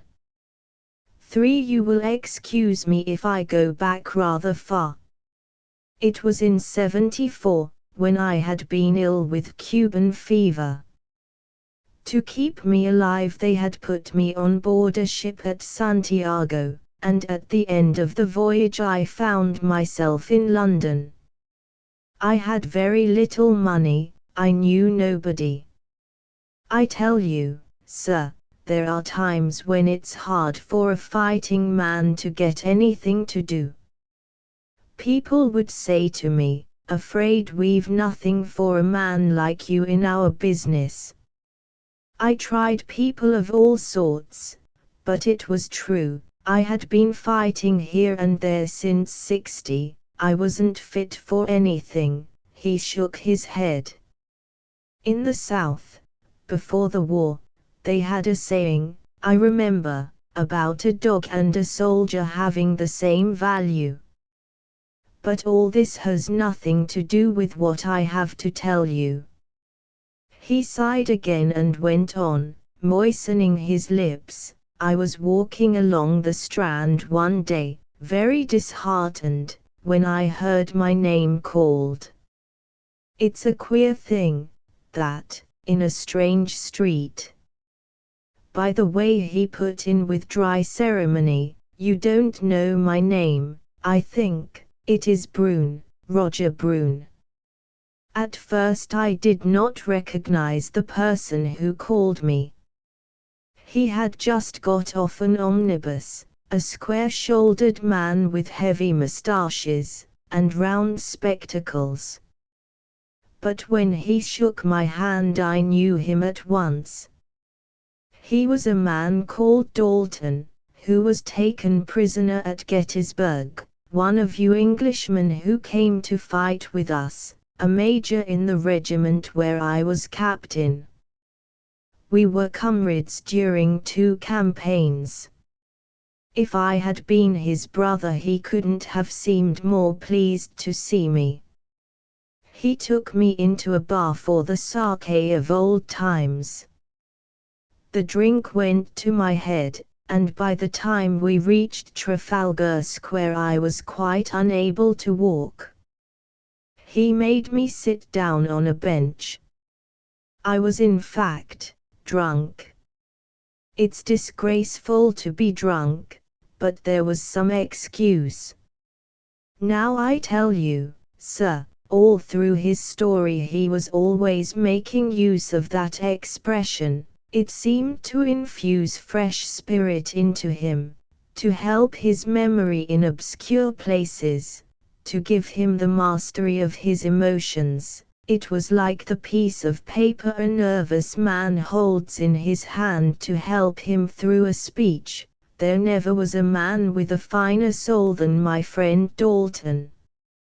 He was not clever, though he had read much, and sometimes perhaps he was too fond of talking. But he was a gentleman. He listened to me as if I had been a child. He was not ashamed of me. And it takes a gentleman not to be ashamed of a drunken man in the streets of London. God knows what things I said to him while we were sitting there. He took me to his home and put me to bed himself, for I was down again with fever. He stopped, turned slightly from me, and put his hand up to his brow. Well, then it was, sir, that I first saw her. I am not a poet and I cannot tell you what she seemed to me.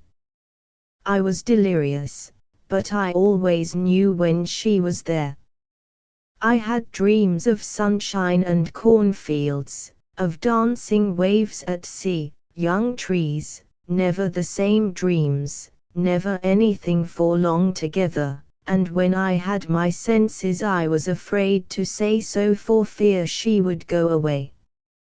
She'd be in the corner of the room, with her hair hanging about her neck, a bright gold color. She never worked and never read, but sat and talked to herself in a whisper, or looked at me for a long time together out of her blue eyes, a little frown between them, and her upper lip closed firm on her lower lip, where she had an uneven tooth.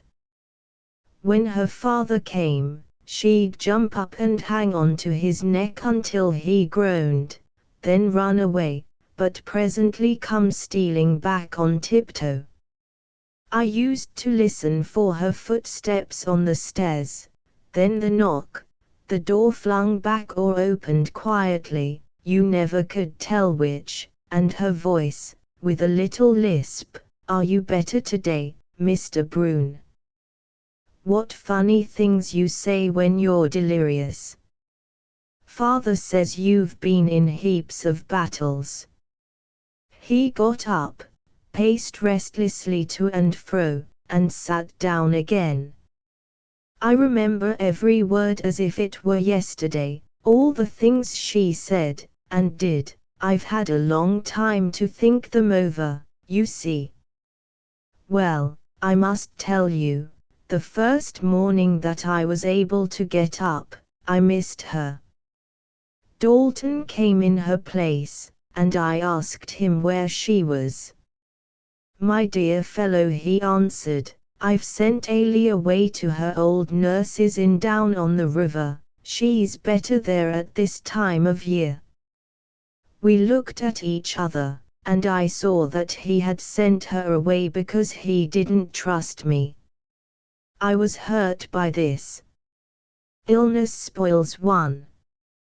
He was right, he was quite right, for all he knew about me was that I could fight and had got drunk, but I am very quick-tempered. I made up my mind at once to leave him. But I was too weak, he had to put me to bed again. The very next morning he came and proposed that I should go into partnership with him.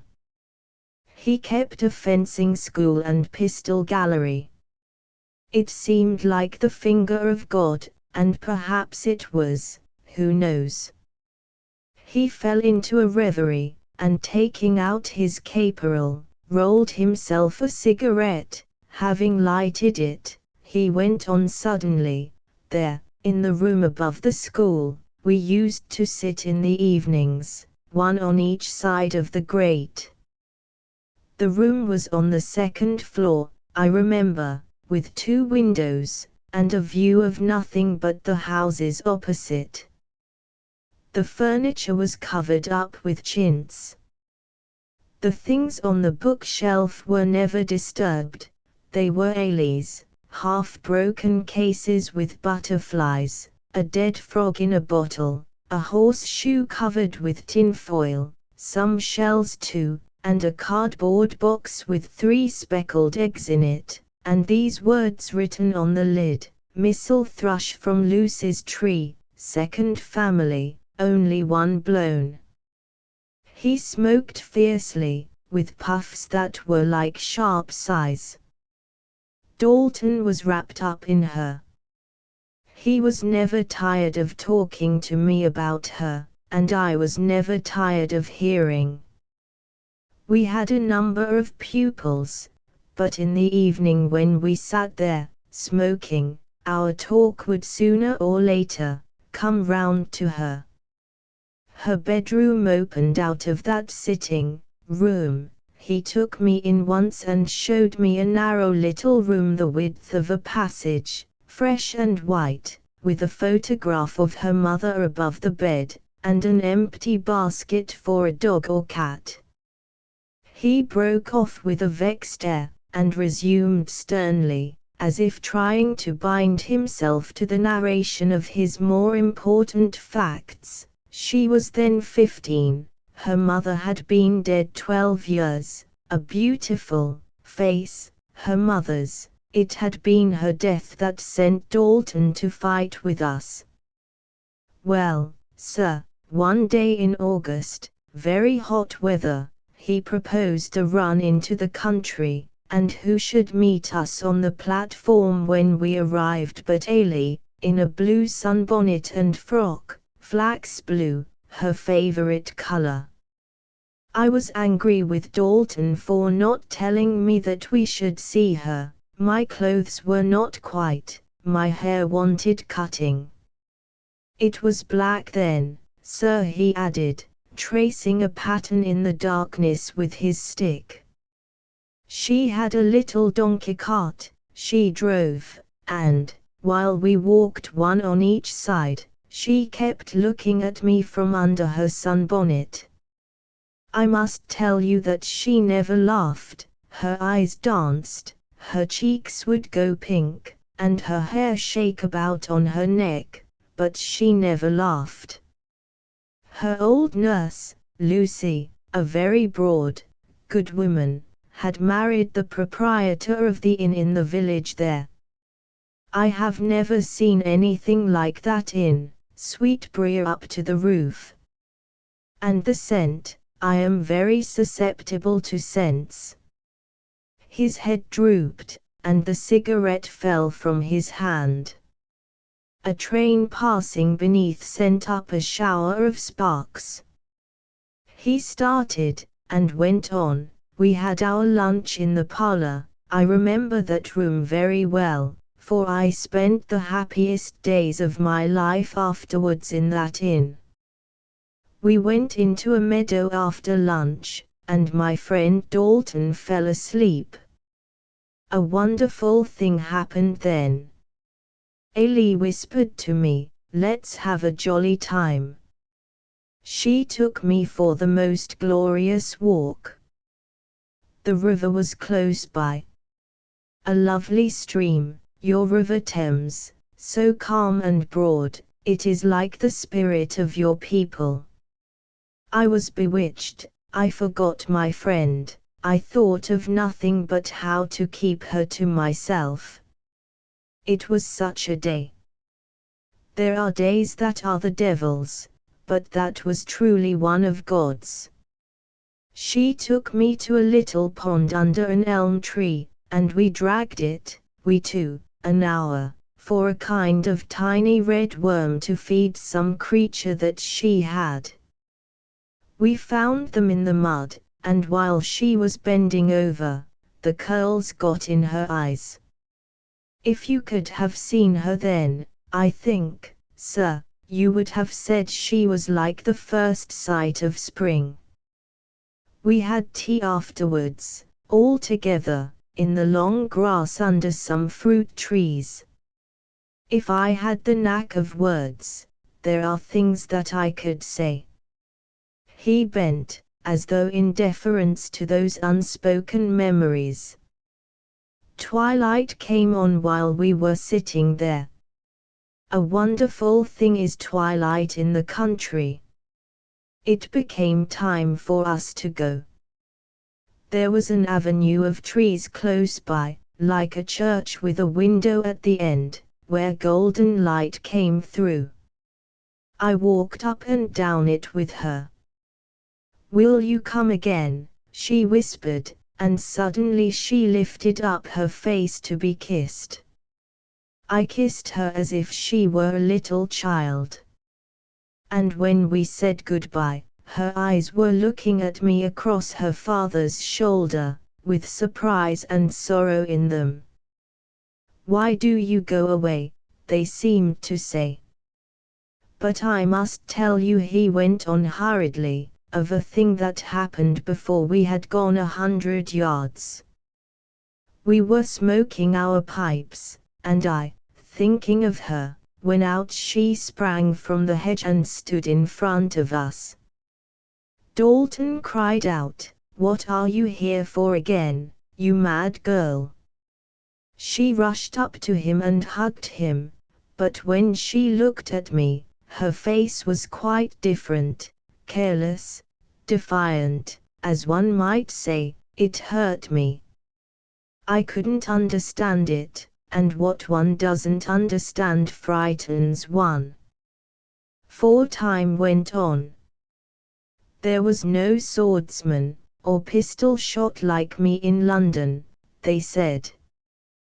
We had as many pupils as we liked. It was the only part of my life when I have been able to save money. I had no chance to spend it.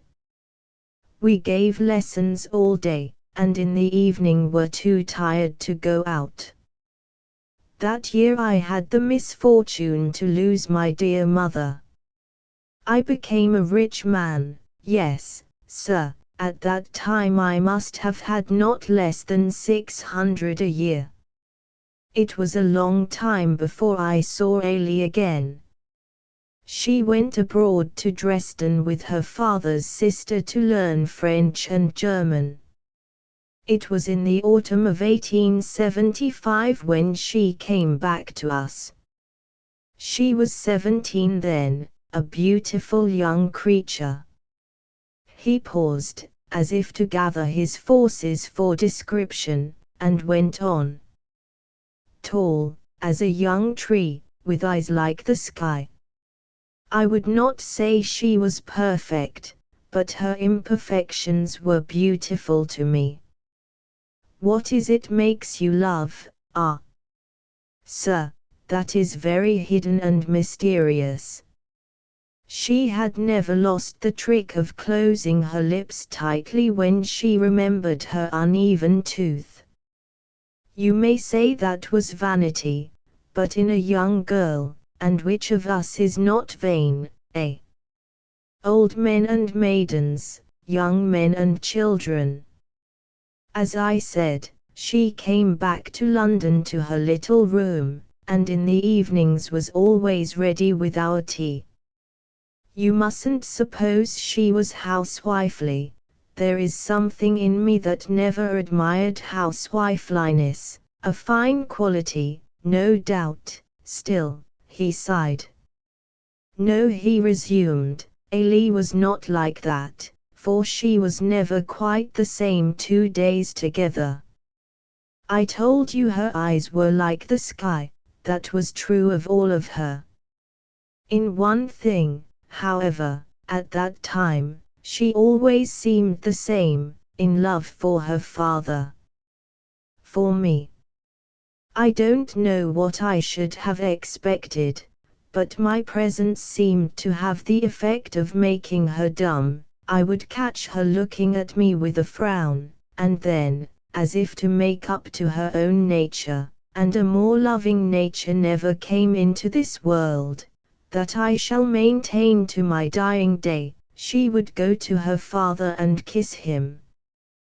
When I talked with him she pretended not to notice, but I could see her face grow cold and stubborn. I am not quick, and it was a long time before I understood that she was jealous. She wanted him all to herself. I've often wondered how she could be his daughter, for he was the very soul of justice and a slow man too, and she was as quick as a bird. For a long time after I saw her dislike of me, I refused to believe it. If one does not want to believe a thing, there are always reasons why it should not seem true, at least so it is with me, and I suppose with all selfish men. I spent evening after evening there, when, if I had not thought only of myself, I should have kept away. But one day I could no longer be blind. It was a Sunday in February. I always had an invitation on Sundays to dine with them in the middle of the day. There was no one in the sitting room, but the door of Ailey's bedroom was open. I heard her voice, "That man, always that man." It was enough for me. I went down again without coming in, and walked about all day. For 3 weeks I kept away. To the school of course I came as usual, but not upstairs. I don't know what I told Dalton. It did not signify what you told him. He always had a theory of his own, and was persuaded of its truth, a very single-minded man, sir. But now I come to the most wonderful days of my life. It was an early spring that year. I had fallen away already from my resolution, and used to slink up, seldom, it's true, and spend the evening with them as before. One afternoon I came up to the sitting room. The light was failing, it was warm, and the windows were open. In the air was that feeling which comes to you once a year, in the spring, no matter where you may be, in a crowded street, or alone in a forest, only once, a feeling like, but I cannot describe it. Ailey was sitting there. If you don't know, sir, I can't tell you what it means to be near the woman one loves. She was leaning on the windowsill, staring down into the street. It was as though she might be looking out for someone. I stood, hardly breathing. She turned her head, and saw me. Her eyes were strange. They seemed to ask me a question. But I couldn't have spoken for the world. I can't tell you what I felt. I dared not speak, or think, or hope. I have been in 19 battles, several times in positions of some danger, when the lifting of a finger perhaps meant death, but I have never felt what I was feeling at that moment. I knew something was coming, and I was paralyzed with terror lest it should not come. He drew a long breath. The servant came in with a light and broke the spell.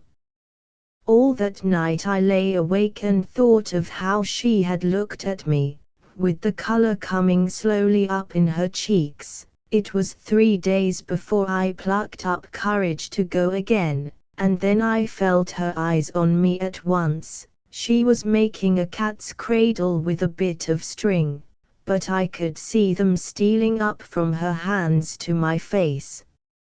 And she went wandering about the room, fingering at everything. When her father called out, "What's the matter with you, Ellie?" she stared at him like a child caught doing wrong. I looked straight at her then. She tried to look at me, but she couldn't, and a minute later she went out of the room. God knows what sort of nonsense I talked. I was too happy. Then began our love. I can't tell you of that time. Often and often Dalton said to me, "What's come to the child? Nothing I can do pleases her." All the love she had given him was now for me, but he was too simple and straight to see what was going on. How many times haven't I felt criminal towards him? But when you're happy, with the tide in your favor, you become a coward at once. Well, sir, he went on, we were married on her 18th birthday. It was a long time before Dalton became aware of our love. But one day he said to me with a very grave look, "Ellie has told me, Brune, I forbid it. She's too young, and you're too old." I was then 45, my hair as black and thick as a rook's feathers, and I was strong and active. I answered him, "We shall be married within a month."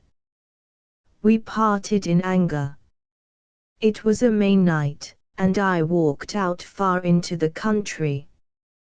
There's no remedy for anger, or, indeed, for anything so fine as walking.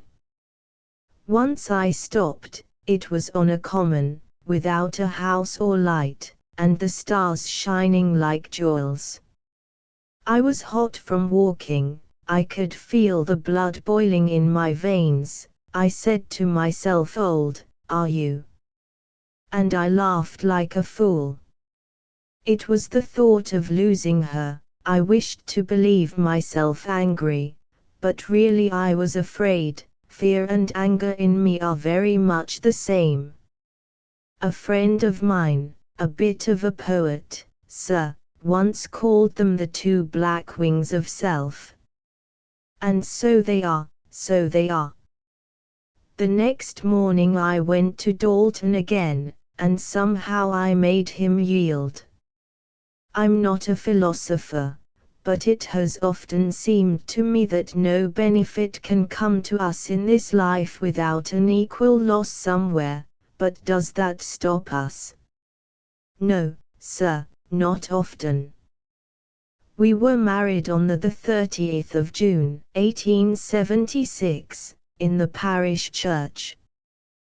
The only people present were Dalton, Lucy, and Lucy's husband, a big, red-faced fellow, with blue eyes and a golden beard parted in two. It had been arranged that we should spend the honeymoon down at their inn on the river. My wife, Dalton and I went to a restaurant for lunch. She was dressed in grey, the color of a pigeon's feathers. He paused, leaning forward over the crutch handle of his stick, trying to conjure up, no doubt, that long-ago image of his young bride in her dress the color of a pigeon's feathers with her blue eyes and yellow hair, the little frown between her brows, the firmly shut red lips, opening to speak the words, "For better, for worse, for richer, for poorer, in sickness and in health." At that time, sir, he went on suddenly, I was a bit of a dandy. I wore, I remember, a blue frock coat, with white trousers, and a grey top hat. Even now I should always prefer to be well dressed. We had an excellent lunch, and drank Veuve Clicquot, a wine that you cannot get in these days. Dalton came with us to the railway station. I can't bear partings, and yet, they must come. That evening we walked out in the cool under the aspen trees. What should I remember in all my life if not that night? The young bullocks snuffling in the gateways, the campion flowers all lighted up along the hedges, the moon with a halo bats, too, in and out among the stems, and the shadows of the cottages as black and soft as that sea down there. For a long time we stood on the river bank beneath a lime tree. The scent of the lime flowers. A man can only endure about half his joy, about half his sorrow.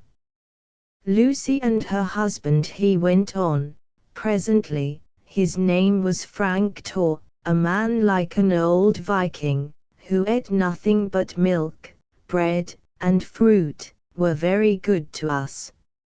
It was like paradise in that inn, though the commissariat, I am bound to say, was limited.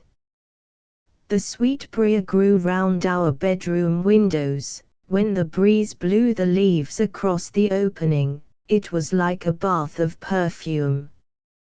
Ailie grew as brown as a gypsy while we were there.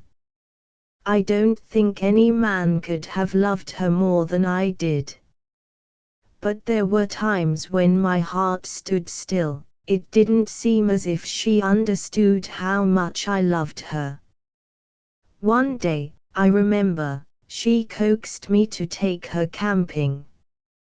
We drifted downstream all the afternoon, and in the evening pulled into the reeds under the willow boughs and lit a fire for her to cook by, though, as a matter of fact, our provisions were cooked already.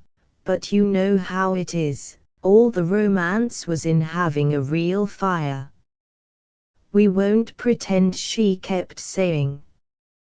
While we were eating our supper, a hare came to our clearing, a big fellow. How surprised he looked.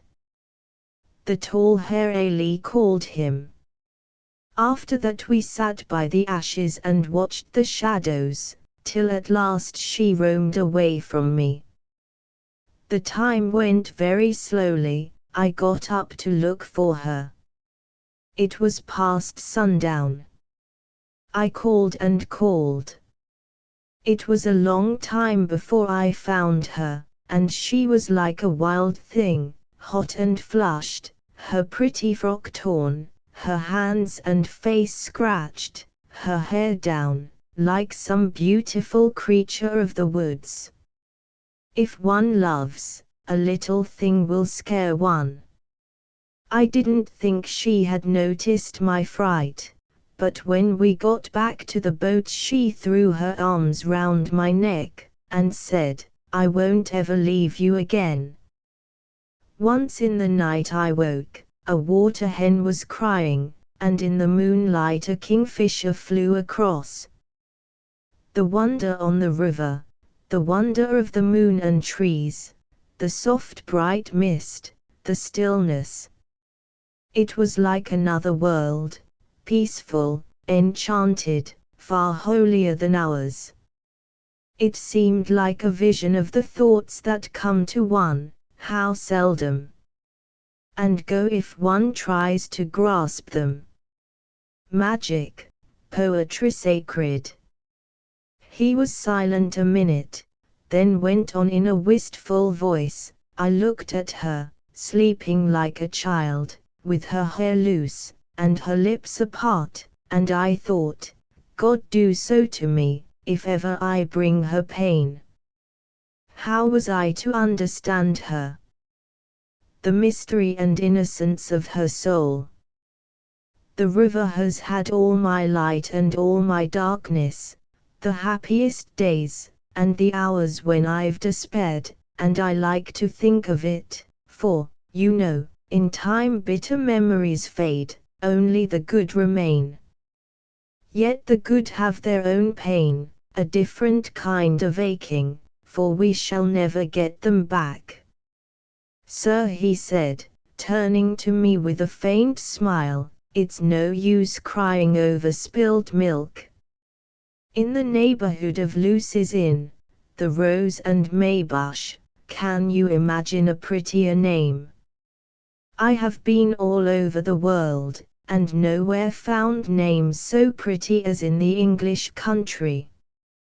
There, too, every blade of grass and flower has a kind of pride about it, knows it will be cared for, and all the roads, trees, and cottages seem to be certain that they will live forever.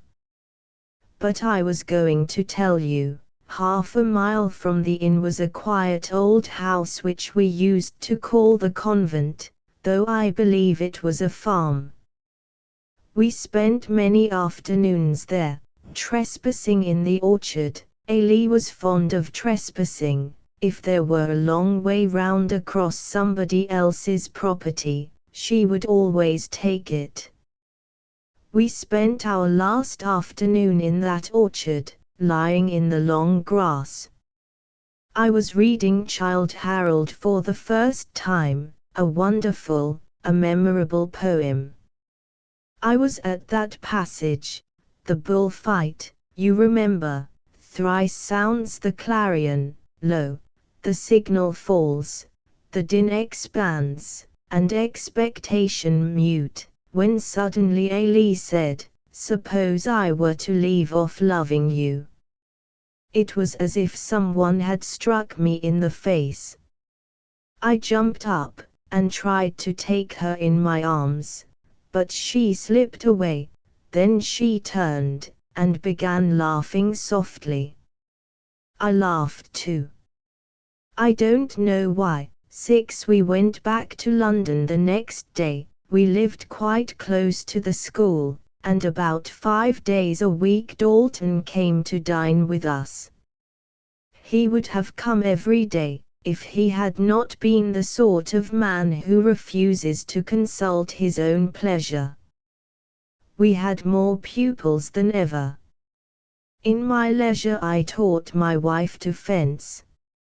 I have never seen anyone so lithe and quick, or so beautiful as she looked in her fencing dress, with embroidered shoes. I was completely happy. When a man has obtained his desire he becomes careless and self-satisfied. I was watchful, however, for I knew that I was naturally a selfish man. I studied to arrange my time and save my money, to give her as much pleasure as I could. What she loved best in the world just then was riding. I bought a horse for her, and in the evenings of the spring and summer we rode together, but when it was too dark to go out late, she would ride alone, great distances, sometimes spend the whole day in the saddle, and come back so tired she could hardly walk upstairs. I can't say that I liked that. It made me nervous, she was so headlong, but I didn't think it right to interfere with her. I had a good deal of anxiety about money, for though I worked hard and made more than ever, there never seemed enough. I was anxious to save, I hoped, of course, but we had no child, and this was a trouble to me. She grew more beautiful than ever, and I think was happy. Has it ever struck you that each one of us lives on the edge of a volcano? There is, I imagine, no one who has not some affection or interest so strong that he counts the rest for nothing, beside it. No doubt a man may live his life through without discovering that. But some of us. I am not complaining, what is, is. He pulled the cap lower over his eyes, and clutched his hands firmly on the top of his stick. He was like a man who rushes his horse at some hopeless fence, unwilling to give himself time, for fear of craning at the last moment. In the spring of '78, a new pupil came to me, a young man of 21 who was destined for the army. I took a fancy to him, and did my best to turn him into a good swordsman, but there was a kind of perverse recklessness in him. For a few minutes one would make a great impression, then he would grow utterly careless. "Francis," I would say, "if I were you I should be ashamed." "Mr. Brune," he would answer, "why should I be ashamed? I didn't make myself." God knows, I wish to do him justice, he had a heart. One day he drove up in a cab, and brought in his poor dog, who had been run over, and was dying. For half an hour he shut himself up with its body. We could hear him sobbing like a child. He came out with his eyes all red, and cried, "I know where to find the brute who drove over him," and off he rushed. He had beautiful Italian eyes, a slight figure, not very tall, dark hair, a little dark moustache, and his lips were always a trifle parted. It was that, and his walk, and the way he drooped his eyelids, which gave him a peculiar, soft, proud look. I used to tell him that he'd never make a soldier. "Oh," he'd answer, "that'll be all right when the time comes." He believed in a kind of luck that was to do everything for him, when the time came. One day he came in as I was giving Ailey her lesson. This was the first time they saw each other. After that he came more often, and sometimes stayed to dinner with us. I won't deny, sir, that I was glad to welcome him. I thought it good for Ailey. "Can there be anything more odious," he burst out, "than such a self-complacent blindness? There are people who say, 'Poor man, he had such faith.' Faith, sir. Conceit. I was a fool. In this world one pays for folly." The summer came, and one Saturday in early June, Ailey, I, and Francis, I won't tell you his other name, went riding. The night had been wet, there was no dust, and presently the sun came out, a glorious day. We rode a long way. About 7 o'clock we started back slowly, for it was still hot, and there was all the cool of night before us. It was 9 o'clock when we came to Richmond Park.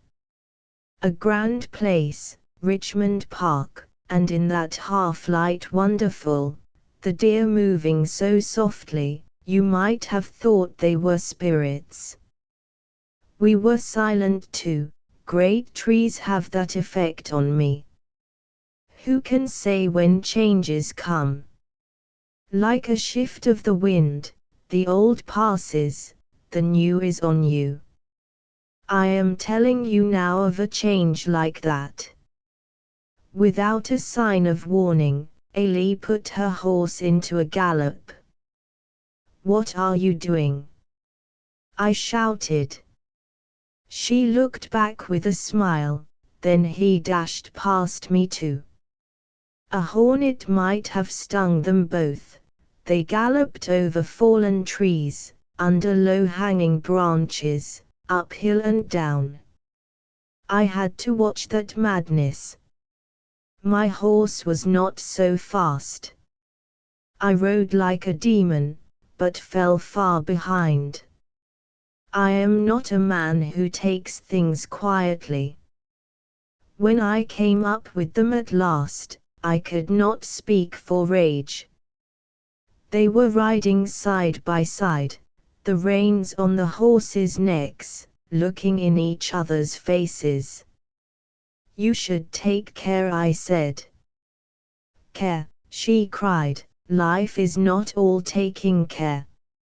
My anger left me. I dropped behind, as grooms ride behind their mistresses. Jealousy. No torture is so ceaseless or so black. In those minutes 100 things came up in me, 100 memories, true, untrue, what do I know? My soul was poisoned. I tried to reason with myself. It was absurd to think such things. It was unmanly. Even if it were true, one should try to be a gentleman. But I found myself laughing, yes, sir, laughing at that word. He spoke faster, as if pouring his heart out not to a live listener, but to the night. I could not sleep that night. To lie near her with those thoughts in my brain was impossible. I made an excuse, and sat up with some papers. The hardest thing in life is to see a thing coming and be able to do nothing to prevent it. What could I do? Have you noticed how people may become utter strangers without a word? It only needs a thought. The very next day she said, "I want to go to Lucy's." Alone. Yes. I had made up my mind by then that she must do just as she wished. Perhaps I acted wrongly, I do not know what one ought to do in such a case, but before she went I said to her, "Ailey, what is it?" "I don't know," she answered, and I kissed her, that was all. A month passed, I wrote to her nearly every day, and I had short letters from her, telling me very little of herself. Dalton was a torture to me, for I could not tell him. He had a conviction that she was going to become a mother. "Ah, Brune," he said, "my poor wife was just like that." Life, sir, is a somewhat ironical affair. I find it hard to speak his name, came to the school 2 or 3 times a week. I used to think I saw a change, a purpose growing up through his recklessness. There seemed a violence in him as if he chafed against my blade. I had a kind of joy in feeling I had the mastery, and could toss the iron out of his hand any minute like a straw. I was ashamed, and yet I gloried in it. Jealousy is a low thing, sir, a low, base thing. When he asked me where my wife was, I told him. I was too proud to hide it. Soon after that he came no more to the school. One morning, when I could bear it no longer, I wrote, and said I was coming down. I would not force myself on her, but I asked her to meet me in the orchard of the old house we called the convent. I asked her to be there at 4 o'clock. It has always been my belief that a man must neither beg anything of a woman, nor force anything from her. Women are generous, they will give you what they can. I sealed my letter, and posted it myself. All the way down I kept on saying to myself, "She must come, surely she will come." 7 I was in high spirits, but the next moment trembled like a man with ague. I reached the orchard before my time. She was not there. You know what it is like to wait. I stood still and listened. I went to the point whence I could see farthest. I said to myself, A watched pot never boils. If I don't look for her, she will come. I walked up and down with my eyes on the ground. The sickness of it. 100 times I took out my watch. Perhaps it was fast, perhaps hers was slow. I can't tell you 1,000th part of my hopes and fears. There was a spring of water in one corner. I sat beside it and thought of the last time I had been there, and something seemed to burst in me. It was 5 o'clock before I lost all hope. There comes a time when you're glad that hope is dead. It means rest. That's over, you say. Now I can act. But what was I to do? I lay down with my face to the ground. When one's in trouble, it's the only thing that helps, something to press against and cling to that can't give way. I lay there for 2 hours, knowing all the time that I should play the coward. At 7 o'clock I left the orchard and went towards the inn. I had broken my word, but I felt happy. I should see her, and, sir, nothing seemed to matter beside that. Tor was in the garden snipping at his roses. He came up, and I could see that he couldn't look me in the face. "Where's my wife?" I said. He answered, "Let's get Lucy." I ran indoors. Lucy met me with 2 letters. The first, my own, unopened, and the second, this, "I have left you. You were good to me, but now, it is no use. Ailey. She told me that a boy had brought a letter for my wife the day before, from a young gentleman in a boat. When Lucy delivered it, she asked, "Who is he, Miss Ailey? What will Mr. Brune say?" My wife looked at her angrily, but gave her no answer, and all that day she never spoke. In the evening she was gone, leaving this note on the bed. Lucy cried as if her heart would break. I took her by the shoulders and put her from the room. I couldn't bear the noise. I sat down and tried to think. While I was sitting there, Tor came in with a letter. It was written on the note paper of an inn 12 miles up the river. These were the words: "Ailey is mine. I am ready to meet you where you like." He went on with a painful evenness of speech. When I read those words, I had only one thought: to reach them. I ran down to the river, and chose out the lightest boat. Just as I was starting, Tor came running. "You dropped this letter, sir," he said. "2 pair of arms are better than 1. He came into the boat. I took the sculls and I pulled out into the stream. I pulled like a madman, and that great man, with his bare arms crossed, was like a huge, tawny bull sitting there opposite me. Presently he took my place, and I took the rudder lines. I could see his chest, covered with hair, heaving up and down. It gave me a sort of comfort. It meant that we were getting nearer. Then it grew dark. There was no moon. I could barely see the bank. There's something in the dark which drives one into oneself. People tell you there comes a moment when your nature is decided, saved or lost as they call it, for good or evil. That is not true. Yourself is always with you, and cannot be altered. But, sir, I believe that in a time of agony one finds out what are the things one can do, and what are those one cannot. You get to know yourself, that's all.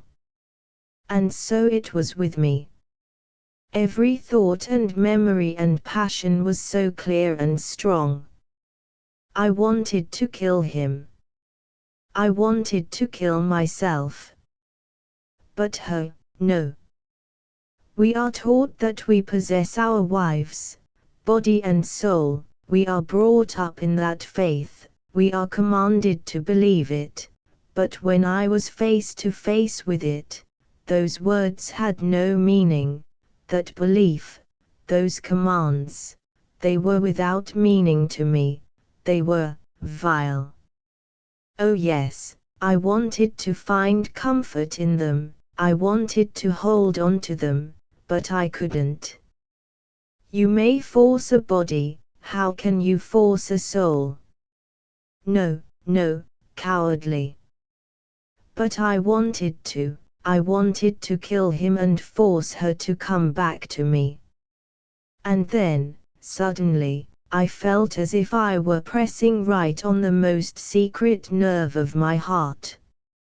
I seemed to see her face, white and quivering, as if I'd stamped my heel on it. They say this world is ruled by force, it may be true, I know I have a weak spot in me. I couldn't bear it. At last I jumped to my feet and shouted out, "Turn the boat round."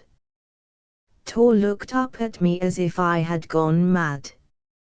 And I had gone mad. I seized the boat hook and threatened him, I called him fearful names.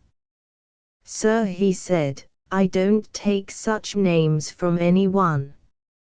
"You'll take them from me," I shouted, "turn the boat round, you idiot, you hound, you fish."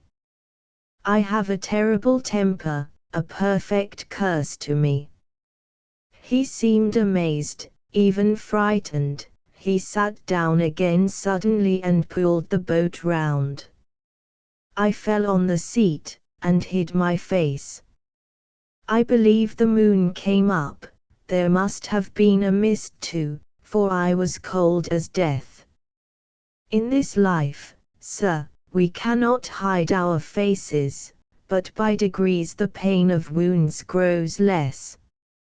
Some will have it that such blows are mortal. It is not so. Time is merciful. In the early morning I went back to London. I had fever on me, and was delirious. I dare say I should have killed myself if I had not been so used to weapons. They and I were two old friends, I suppose, I can't explain. It was a long while before I was up and about. Dalton nursed me through it, his great heavy moustache had grown quite white. We never mentioned her, what was the good? There were things to settle, of course. The lawyer, this was unspeakably distasteful to me. I told him it was to be as she wished, but the fellow would come to me, with his, "There, I don't want to be unkind." I wished him to say it was my fault, but he said, I remember his smile now, he said, that was impossible, would be seen through, talked of collusion. I don't understand these things, and what's more, I can't bear them, they are dirty. 2 years later, when I had come back to London, after the Russo-Turkish War, I received a letter from her. I have it here.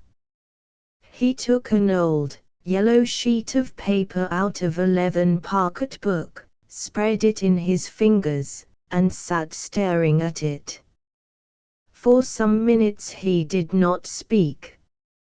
In the autumn of that same year she died in childbirth. He had deserted her. Fortunately for him, he was killed on the Indian frontier, that very year. If she had lived she would have been 32 next June, not a great age. I know I am what they call a crank. Doctors will tell you that you can't be cured of a bad illness, and be the same man again. If you are bent, to force yourself straight must leave you weak in another place. I must and will think well of women. Everything done, and everything said against them is a stone on her dead body. Could you sit, and listen to it? As though driven by his own question, he rose, and paced up and down. He came back to the seat at last. That, sir, is the reason of my behavior this afternoon, and again this evening. You have been so kind, I wanted to tell you. She had a little daughter, Lucy has her now. My friend Dalton is dead.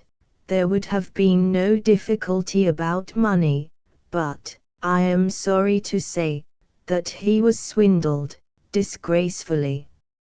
It fell to me to administer his affairs. He never knew it, but he died penniless. He had trusted some wretched fellows, had an idea they would make his fortune. As I very soon found, they had ruined him. It was impossible to let Lucy, such a dear woman, bear that burden. I have tried to make provision, but, you see, he took hold of my sleeve. I, too, have not been fortunate. In fact, it's difficult to save a great deal out of L190 a year, but the capital is perfectly safe, and I get L47, 10s a quarter, paid on the nail. I have often been tempted to reinvest at a greater rate of interest, but I've never dared. Anyway, there are no debts. I've been obliged to make a rule not to buy what I couldn't pay for on the spot. Now I am really plaguing you, but I wanted to tell you, in case anything should happen to me. He seemed to take a sudden scare, stiffened, twisted his moustache, and muttering, "Your great kindness. Shall never forget," turned hurriedly away.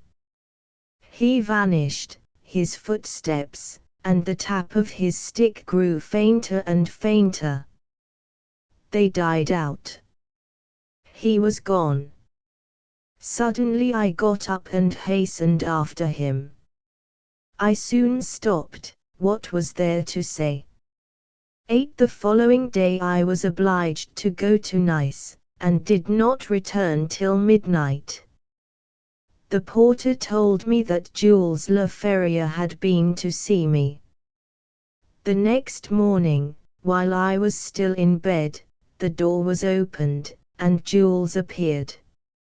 His face was very pale, and the moment he stood still drops of perspiration began coursing down his cheeks. "Georges," he said, "he is dead. There, there. How stupid you look. My man is packing. I have half an hour before the train. My evidence shall come from Italy. I have done my part, the rest is for you. Why did you have that dinner? The Don Quixote. The idiot. The poor man. Don't move. Have you a cigar? Listen. When you followed him, I followed the other two. My infernal curiosity. Can you conceive a greater folly? How fast they walked, those two. Feeling their cheeks, as if he had struck them both, you know, it was funny. They soon saw me, for their eyes were all round about their heads. They had the mark of a glove on their cheeks. The color began to come back into Jules's face. He gesticulated with his cigar and became more and more dramatic. They waited for me. "Tiens," said one, "this gentleman was with him. My friend's name is M. le Baron de Dash. The man who struck him was an odd-looking person. Kindly inform me whether it is possible for my friend to meet him." Commented Jules, "he was offensive." "Was it for me to give our dignity away?" "Perfectly, monsieur," I answered. "In that case," he said, "please give me his name and address." I could not remember his name, and as for the address, I never knew it. I reflected. "That," I said, "I am unable to do, for special reasons." "Aha," he said, "reasons that will prevent our fighting him, I suppose." "On the contrary," I said. "I will convey your request to him. I may mention that I have heard he is the best swordsman and pistol shot in Europe. Good night." I wished to give them something to dream of, you understand. Patience, my dear. Patience. I was coming to you, but I thought I would let them sleep on it. There was plenty of time. But yesterday morning I came into the place, and there he was on the bench, with a big dog. I declare to you he blushed like a young girl.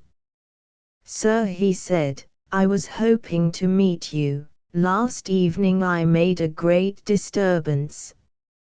I took an unpardonable liberty, and he put in my hand an envelope. My friend, what do you suppose it contained? A pair of gloves. Señor Don Punctilioso, Hein. He was the devil, this friend of yours. He fascinated me with his gentle eyes and his white moustaches, his humility, his flames. Poor man. I told him I had been asked to take him a challenge. If anything comes of it, I said, make use of me. Is that so? He said. I am most grateful for your kind offer. Let me see, it is so long since I fought a duel. The sooner it's over the better. Could you arrange tomorrow morning? Weapons. Yes, let them choose. You see, my friend, there was no hanging back here, now svoila en train. Jules took out his watch. I have 16 minutes. It is lucky for you that you were away yesterday, or you would be in my shoes now. I fixed the place, right hand of the road to Roquebrune, just by the railway cutting, and the time, 5:30 of the morning. It was arranged that I should call for him. Disgusting hour, I have not been up so early since I fought Jacques Turbot in '85. At 5 o'clock I found him ready and drinking tea with rum in it. Singular man. He made me have some too. Brrr. He was shaved, and dressed in that old frock coat. His great dog jumped into the carriage, but he bade her get out, took her paws on his shoulders, and whispered in her ear some Italian words, a charm, Hein. And back she went, the tail between the legs. We drove slowly, so as not to shake his arm. He was more gay than I. All the way he talked to me of you, how kind you were. How good you had been to him. You do not speak of yourself. I said. Have you no friends, nothing to say. Sometimes an accident will happen. Oh, he answered, there is no danger, but if by any chance, well, there is a letter in my pocket. And if you should kill him? I said. But I shall not, he answered slyly. Do you think I am going to fire at him? No, no, he is too young. But I said, I am not going to stand that. Yes, he replied, I owe him a shot, but there is no danger, not the least danger. We had arrived, already they were there. Abba. You know the preliminaries, the politeness, this dueling, you know, it is absurd, after all. We placed them at 20 paces. It is not a bad place. There are pine trees round, and rocks. At that hour it was cool and grey as a church. I handed him the pistol. How can I describe him to you, standing there, smoothing the barrel with his fingers? What a beautiful thing a good pistol, he said. Only a fool or a madman throws away his life, I said. Certainly, he replied, certainly, but there is no danger, and he regarded me, raising his moustache. There they stood then, back to back, with the mouths of their pistols to the sky. I cried, Deux. Tires. They turned. I saw the smoke of his shot go straight up like a prayer. His pistol dropped. I ran to him. He looked surprised, put out his hand, and fell into my arms. He was dead. Those fools came running up. What is it? Cried one. I made him a bow. As you see, I said, you have made a pretty shot. My friend fired in the air. Messieurs, you had better breakfast in Italy. We carried him to the carriage, and covered him with a rug. The others drove for the frontier. I brought him to his room. Here is his letter. Jules stopped, tears were running down his face. He is dead, I have closed his eyes. Look here, you know, we are all of us cads, it is the rule, but this, perhaps, was the exception. And without another word he rushed away. Outside the old fellow's lodging a dismounted cocker was standing disconsolate in the sun. How was I to know they were going to fight a duel? He burst out on seeing me. He had white hair, I call you to witness he had white hair. This is bad for me, they will ravish my license. Aha! You will see, this is bad for me. I gave him the slip and found my way upstairs. The old fellow was alone, lying on the bed, his feet covered with a rug as if he might feel cold. His eyes were closed, but in this sleep of death, he still had that air of faint surprise. At full length, watching the bed intently, Frida lay, as she lay nightly when he was really asleep. The shutters were half open, the room still smelled slightly of rum. I stood for a long time looking at the face. The little white fans of moustache brushed upwards even in death, the hollows in his cheeks, the quiet of his figure, he was like some old knight. The dog broke the spell.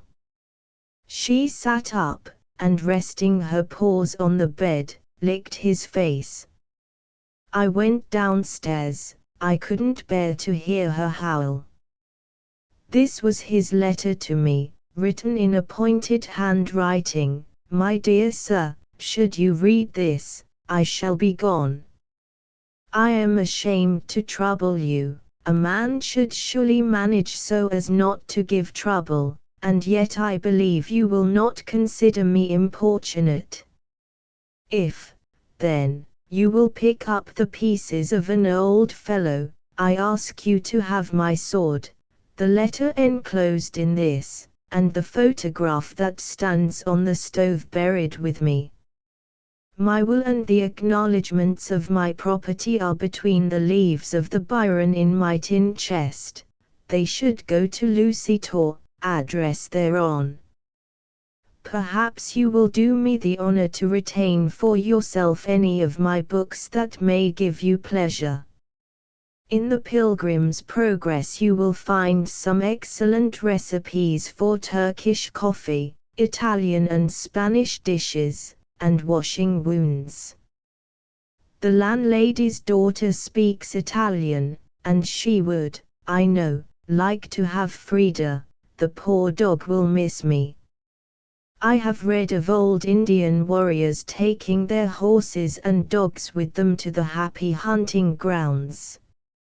Frida would come. Noble animals are dogs. She eats once a day, a good large meal, and requires much salt. If you have animals of your own, sir, don't forget, all animals require salt. I have no debts, thank God. The money in my pockets would bury me decently, not that there is any danger. And I am ashamed to weary you with details. The least a man can do is not to make a fuss, and yet he must be found ready. Sir, with profound gratitude, your servant, Roger Brune. Everything was as he had said. The photograph on the stove was that of a young girl of 19 or 20, dressed in an old-fashioned style, with hair gathered backward in a knot. The eyes gazed at you with a little frown, the lips were tightly closed, the expression of the face was eager, quick, willful, and, above all, young. The tin trunk was scented with dry fragments of some herb, the history of which in that trunk man knoweth not. There were a few clothes, but very few, all older than those he usually wore. Besides the Byron and Pilgrim's Progress were Scott's Quinton Duruard, Captain Marryat's Midshipman Easy, a pocket testament, and a long and frightfully stiff book on the art of fortifying towns, much thumbed, and bearing date 1863. By far the most interesting thing I found, however, was a diary, kept down to the preceding Christmas. It was a pathetic document, full of calculations of the price of meals, resolutions to be careful over this or that, doubts whether he must not give up smoking, sentences of fear that Frida had not enough to eat. It appeared that he had tried to live on £90 a year, and send the other £100 home to Lucy for the child. In this struggle he was always failing, having to send less than the amount. The entries showed that this was a nightmare to him. The last words, written on Christmas Day, were these: "What is the use of writing this, since it records nothing but failure?" The landlady's daughter and myself were at the funeral. The same afternoon I went into the concert room, where I had spoken to him first.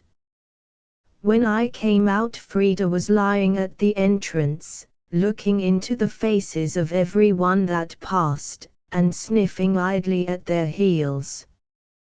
Close by the landlady's daughter hovered, a biscuit in her hand, and a puzzled, sorry look on her face.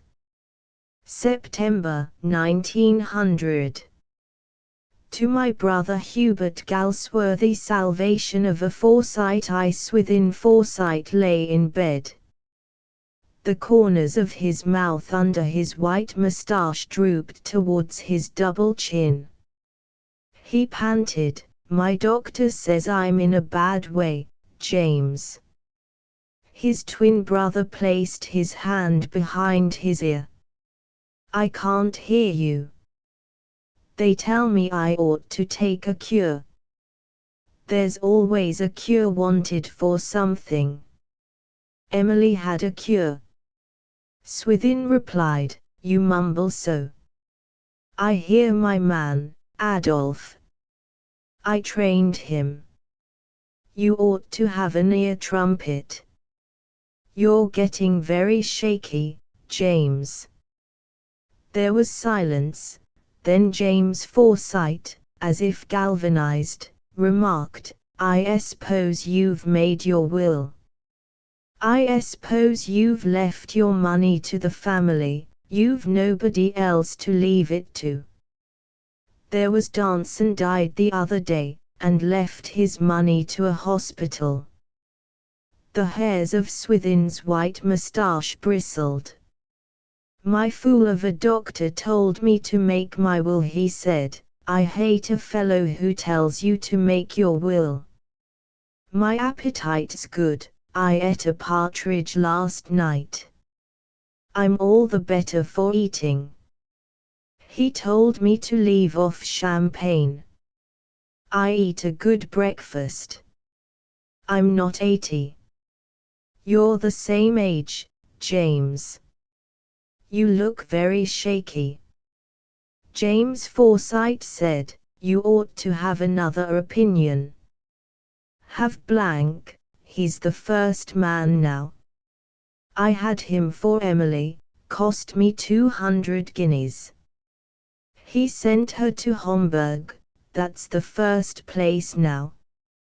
The prince was there, everybody goes there." Swithin Forsyte answered, "I don't get any sleep at night, now I can't get out, and I've bought a new carriage, gave a pot of money for it. Do you ever have bronchitis? They tell me champagne's dangerous, it's my belief I couldn't take a better thing." James Forsyte rose. "You ought to have another opinion. Emily sent her love, she would have come in, but she had to go to Niagara. Everybody goes there, it's the place now. Rachel goes every morning, she overdoes it, she'll be laid up one of these days. There's a fancy ball there tonight, the Duke gives the prizes." Swithin Forsyte said angrily, "I can't get things properly cooked here, at the club I get spinach decently done." The bedclothes jerked at the tremor of his legs. James Forsyte replied, "You must have done well with Tintos, you must have made a lot of money by them. Your ground rents must be falling in, too.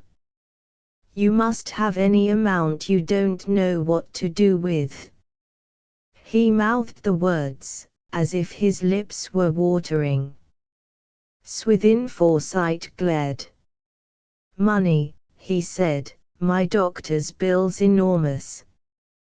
James Forsyte stretched out a cold, damp hand goodbye. "You ought to have another opinion.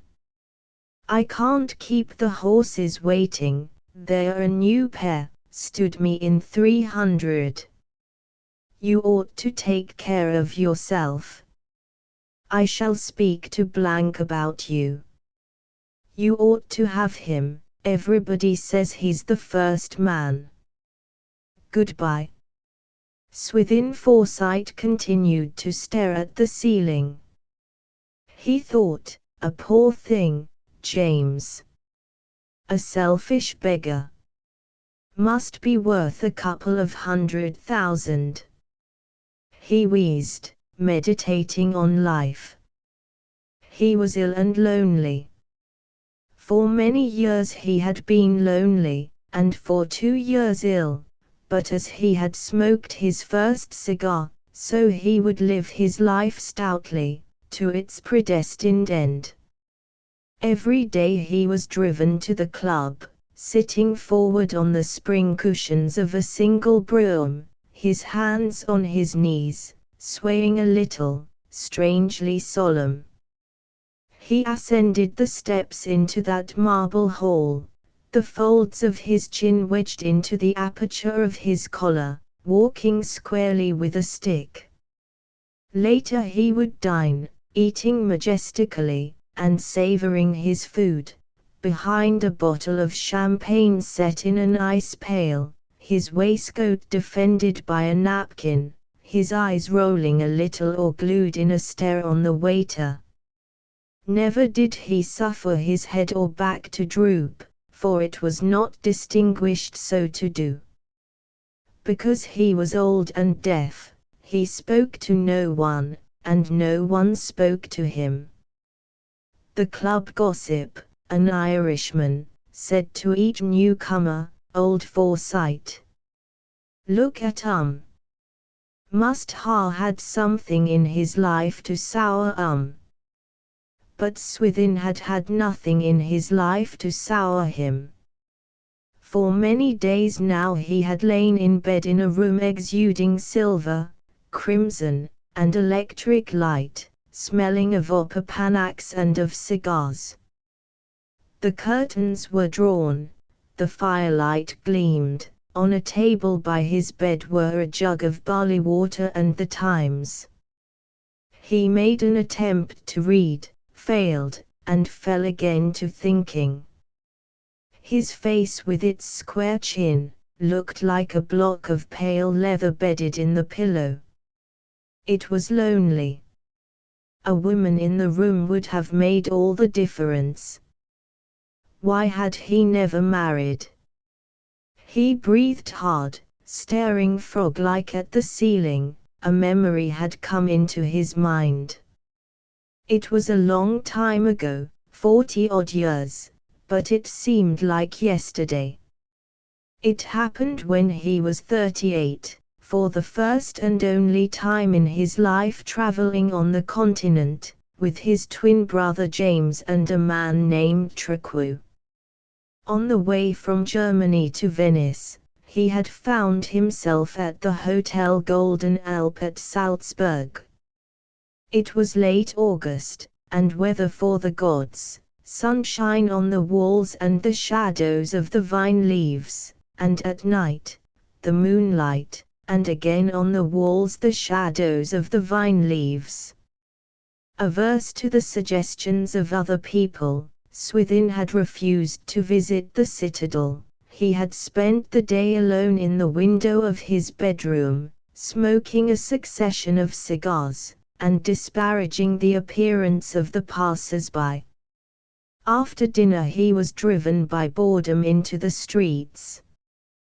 His chest puffed out like a pigeon's, and with something of a pigeon's cold and inquiring eye, he strutted, annoyed at the frequency of uniforms, which seemed to him both needless and offensive.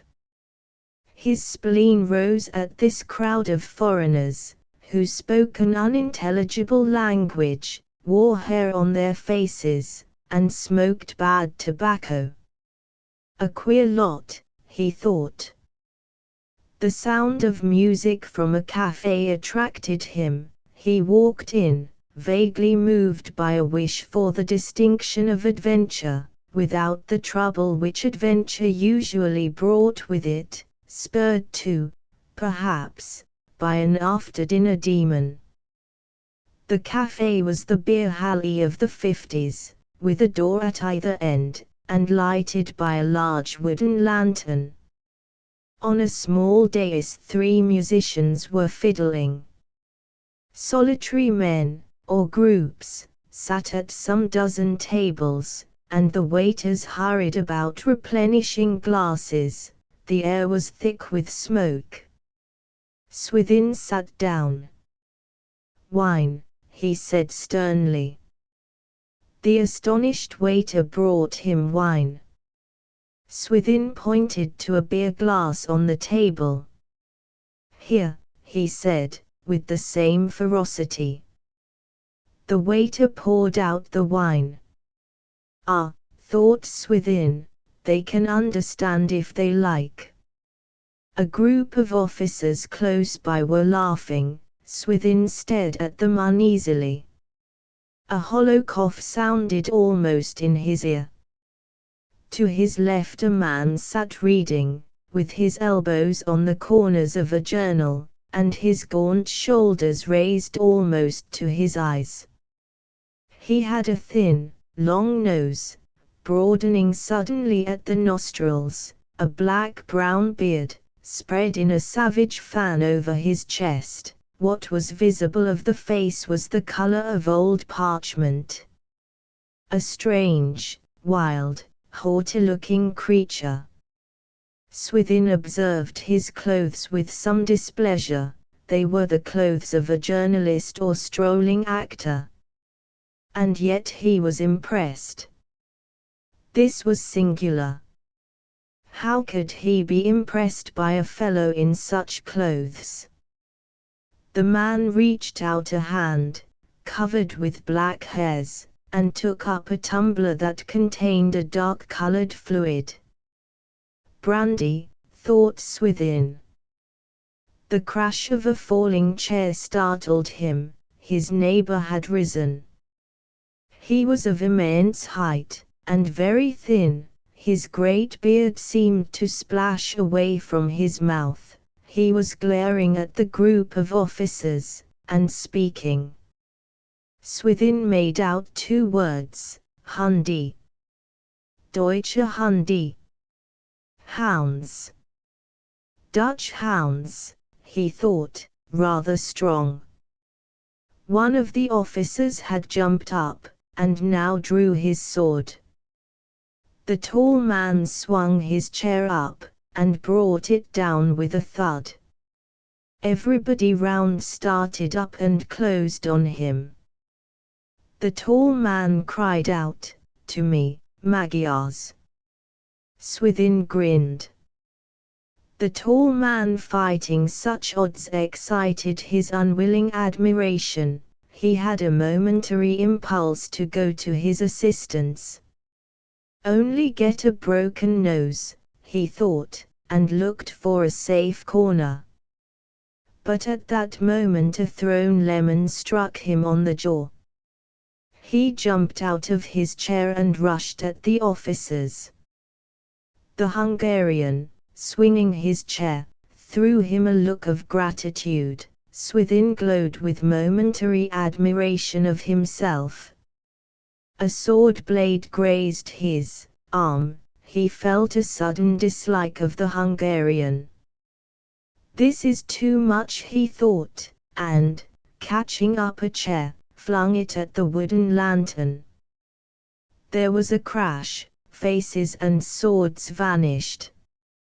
He struck a match, and by the light of it bolted for the door. A second later he was in the street. To a voice said in English, "God bless you, brother." Swithin looked round, and saw the tall Hungarian holding out his hand. He took it, thinking, "What a fool I've been." There was something in the Hungarian's gesture which said, "You are worthy of me." It was annoying, but rather impressive. The man seemed even taller than before. There was a cut on his cheek, the blood from which was trickling down his beard. "You English," he said. "I saw you stone Haynau, I saw you cheer Kossuth.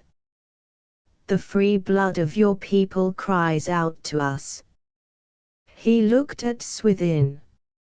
"You are a big man, you have a big soul, and strong, how you flung them down." Ha! Swithin had an impulse to take to his heels. "My name," said the Hungarian, "is Boleski. You are my friend. His English was good. Bulshkai, thought Swithin, what a devil of a name. Mine, he said sulkily, is Foresight. The Hungarian repeated it. You've had a nasty jab on the cheek, said Swithin. The sight of the matted beard was making him feel sick. The Hungarian put his fingers to his cheek, brought them away wet, stared at them, then with an indifferent air gathered a wisp of his beard and crammed it against the cut. Ah, said Swithin. Here. Take my handkerchief. The Hungarian bowed. Thank you, he said, I couldn't think of it. Thank you 1,000 times. Take it, growled Swithin, it seemed to him suddenly of the first importance. He thrust the handkerchief into the Hungarian's hand, and felt a pain in his arm. There, he thought, I've strained a muscle. The Hungarian kept muttering, regardless of passers-by, swine. How you threw them over. 2 or 3 cracked heads, anyway, the cowardly swine. Look here, said Swithin suddenly, which is my way to the Golden Alp? The Hungarian replied, but you are coming with me, for a glass of wine. Swithin looked at the ground. Not if I know it, he thought.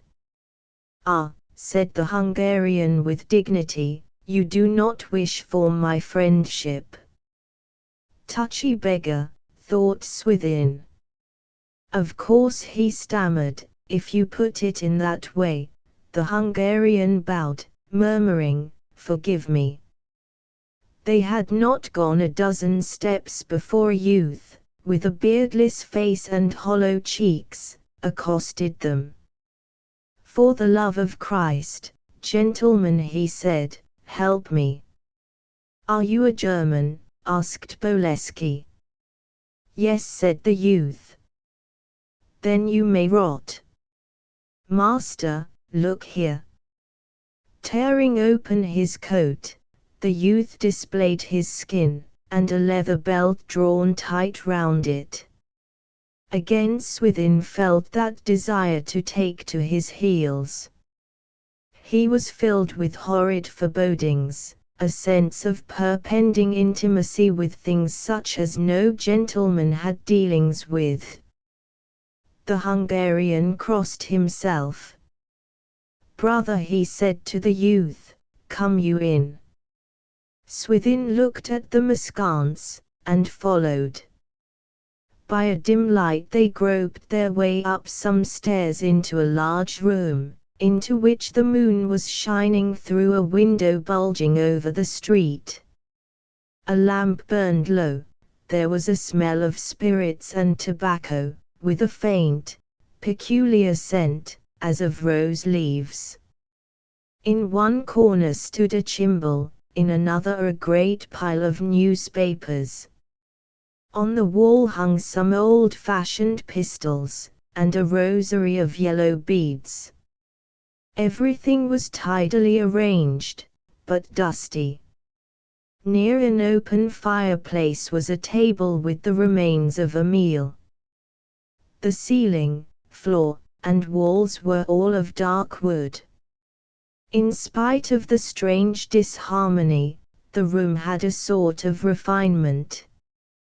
The Hungarian took a bottle out of a cupboard and, filling some glasses, handed one to Swithin. Swithin put it gingerly to his nose. You never know your luck.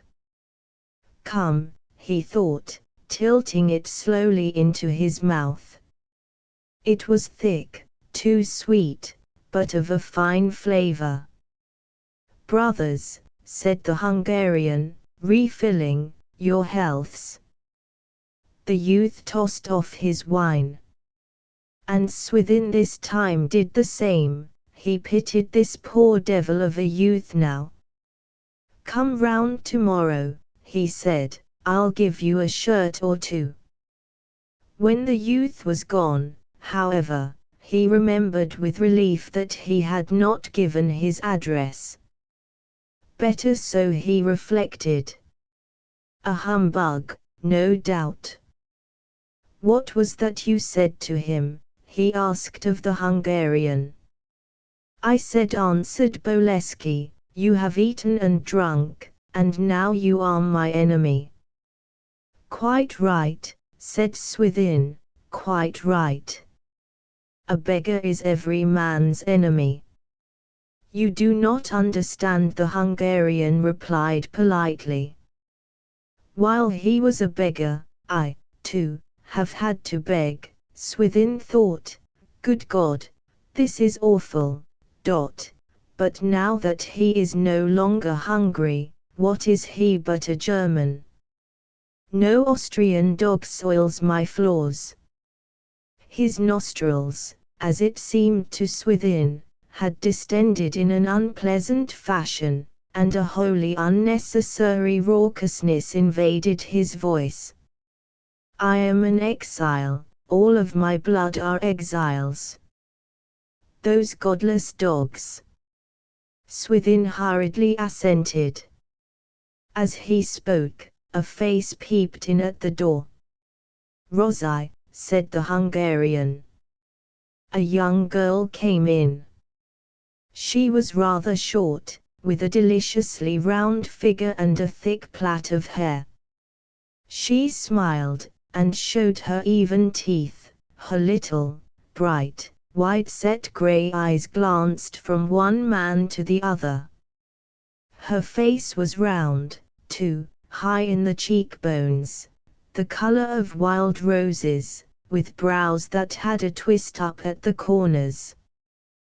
With a gesture of alarm, she put her hand to her cheek, and called, "Margit."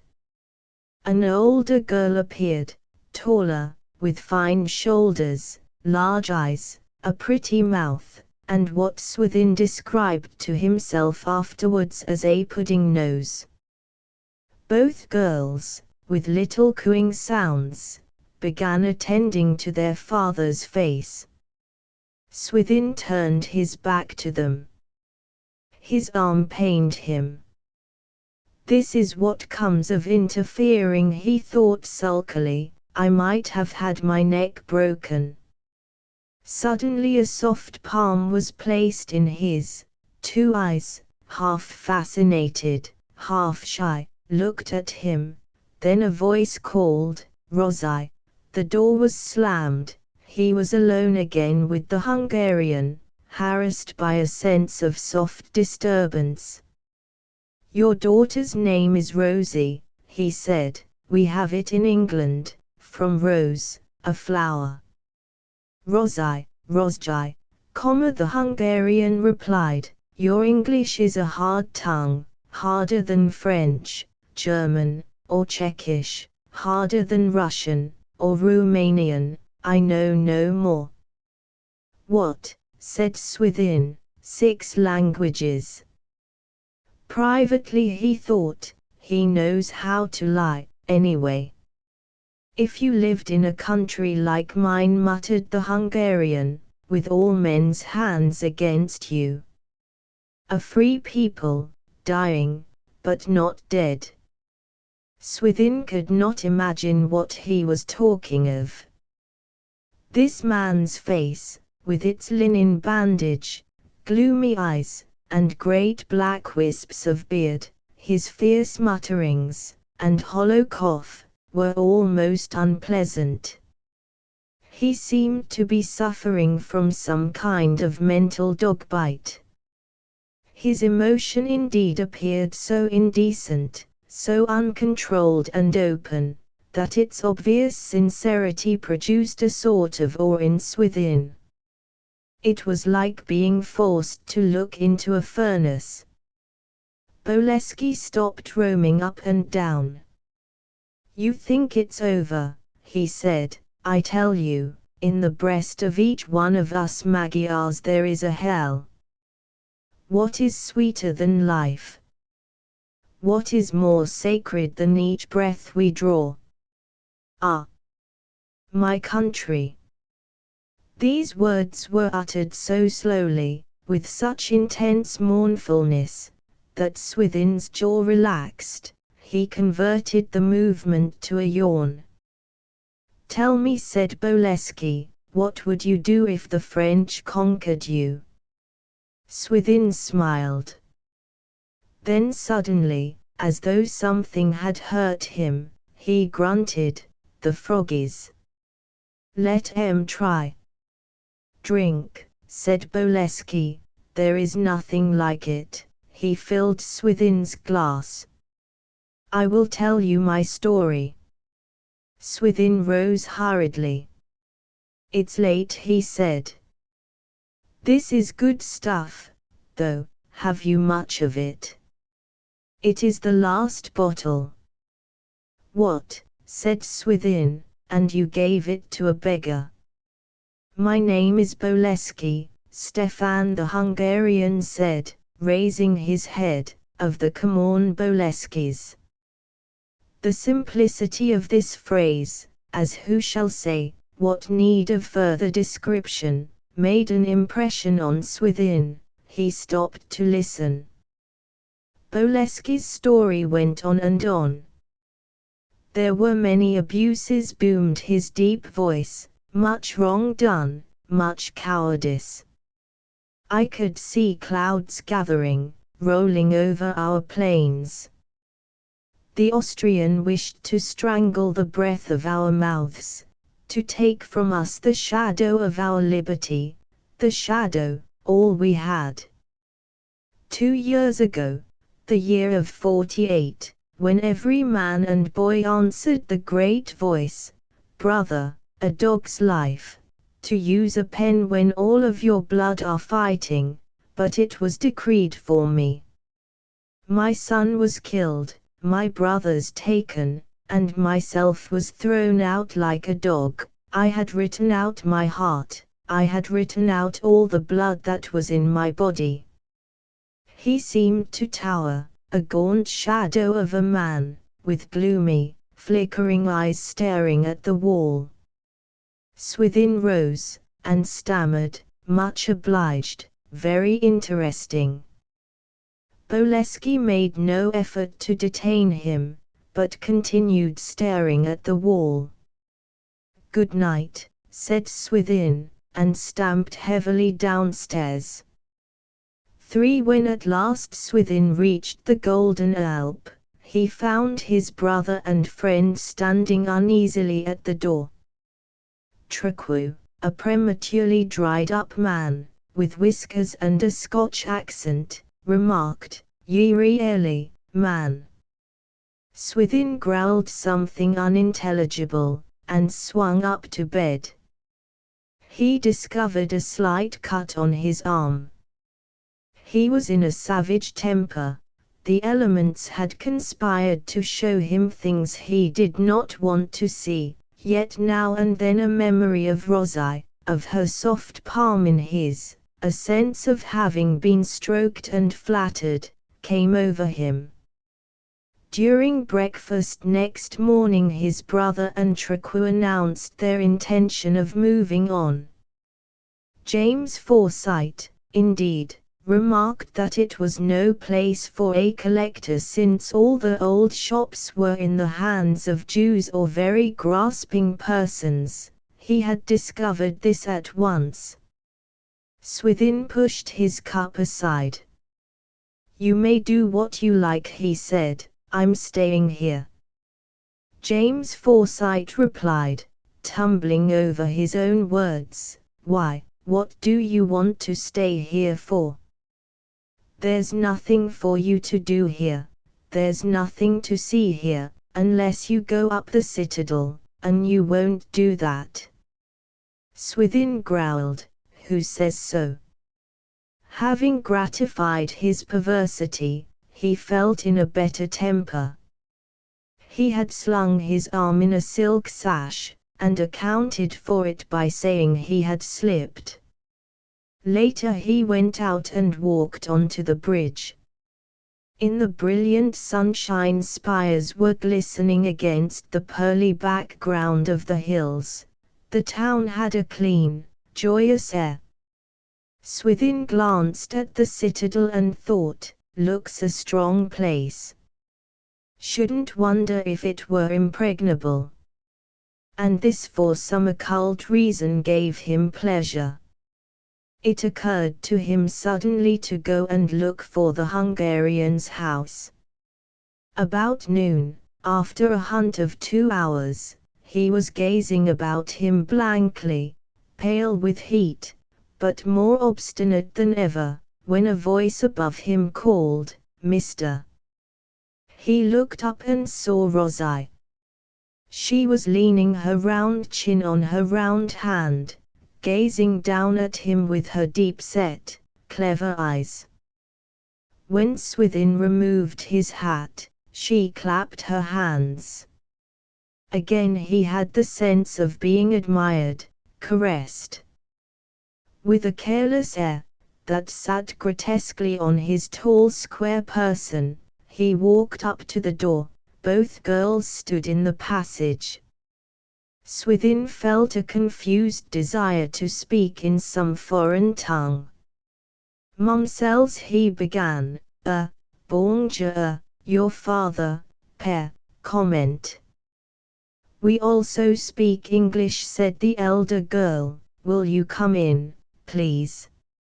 Swithin swallowed a misgiving, and entered.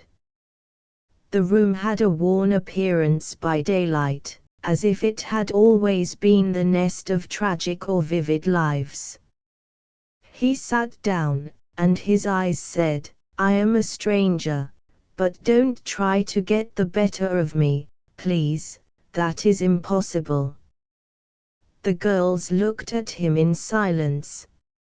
Rosie wore a rather short skirt of black stuff, a white shirt, and across her shoulders an embroidered yoke. Her sister was dressed in dark green, with a coral necklace. Both girls had their hair in plaits. After a minute Rosie touched the sleeve of his hurt arm. "It's nothing," muttered Swithin. "Father fought with a chair, but you had no chair," she said in a wondering voice.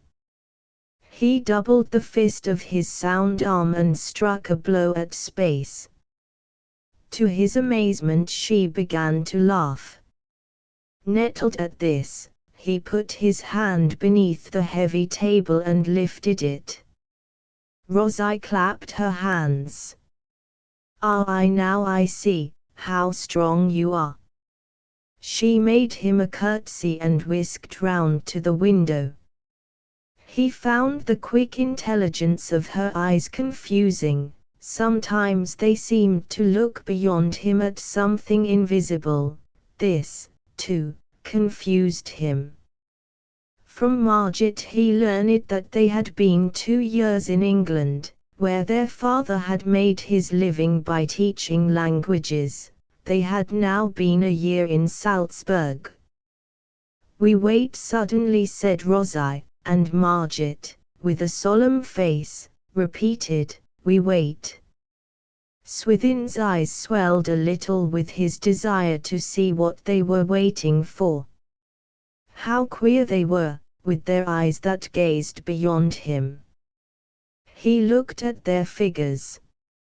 She would pay for dressing, he thought, and he tried to imagine Rosie in a skirt with proper flounces, a thin waist, and hair drawn back over her ears. She would pay for dressing, with that supple figure, fluffy hair, and little hands. And instantly his own hands, face, and clothes disturbed him. He got up, examined the pistols on the wall, and felt resentment at the faded, dusty room. "Smells like a pothouse," he thought. He sat down again close to Rosie. "Do you love to dance?" she asked. To dance is to live. First you hear the music, how your feet itch. It is wonderful. You begin slow, quick, quicker, you fly, you know nothing, your feet are in the air. It is wonderful. A slow flush had mounted into Swithin's face. Ah, continued Rosie, her eyes fixed on him, when I am dancing, out there I see the plains, your feet go 1, 2, 3, quick, quick, quick, quicker, you fly. She stretched herself, a shiver seemed to pass all down her. Margit, dance, and, to Swithin's consternation, the two girls, their hands on each other's shoulders, began shuffling their feet and swaying to and fro. Their heads were thrown back, their eyes half closed. Suddenly the step quickened, they swung to one side, then to the other, and began whirling round in front of him. The sudden fragrance of rose leaves enveloped him. Round they flew again. While they were still dancing, Bolesky came into the room. He caught Swithin by both hands. "Brother, welcome. Ah! Your arm is hurt. I do not forget." His yellow face and deep-set eyes expressed a dignified gratitude. "Let me introduce to you my friend Baron Castells." Swithin bowed to a man with a small forehead, who had appeared softly, and stood with his gloved hands touching his waist. Swithin conceived a sudden aversion for this cat-like man. About Bolesky there was that which made contempt impossible, the sense of comradeship begotten in the fight, the man's height, something lofty and savage in his face, and an obscure instinct that it would not pay to show distaste, but this Castells, with his neat jaw, low brow, and velvety, volcanic look, excited his proper English animosity. "Your friends are mine," murmured Castells. He spoke with suavity, and hissed his SS. A long, vibrating twang quavered through the room. Swithin turned and saw Rosie sitting at the chimbal. The notes rang under the little hammers in her hands, incessant, metallic, rising and falling with that strange melody. Castells had fixed his glowing eyes on her. Bolesky, nodding his head, was staring at the floor. Margit, with a pale face, stood like a statue. "What can they see in it?" thought Swithin. "It's not a tune." He took up his hat. Rosie saw him and stopped. Her lips had parted with a faintly dismayed expression. His sense of personal injury diminished, he even felt a little sorry for her. She jumped up from her seat and twirled round with a pout. An inspiration seized on Swithin. "Come and dine with me," he said to Bolesky. "Tomorrow, the Golden Alp, bring your friend." He felt the eyes of the whole room on him. The Hungarian's fine eyes, Margit's wide glance, the narrow, hot gaze of Castells, and lastly, Rosie's. A glow of satisfaction ran down his spine. When he emerged into the street he thought gloomily, "Now I've done it."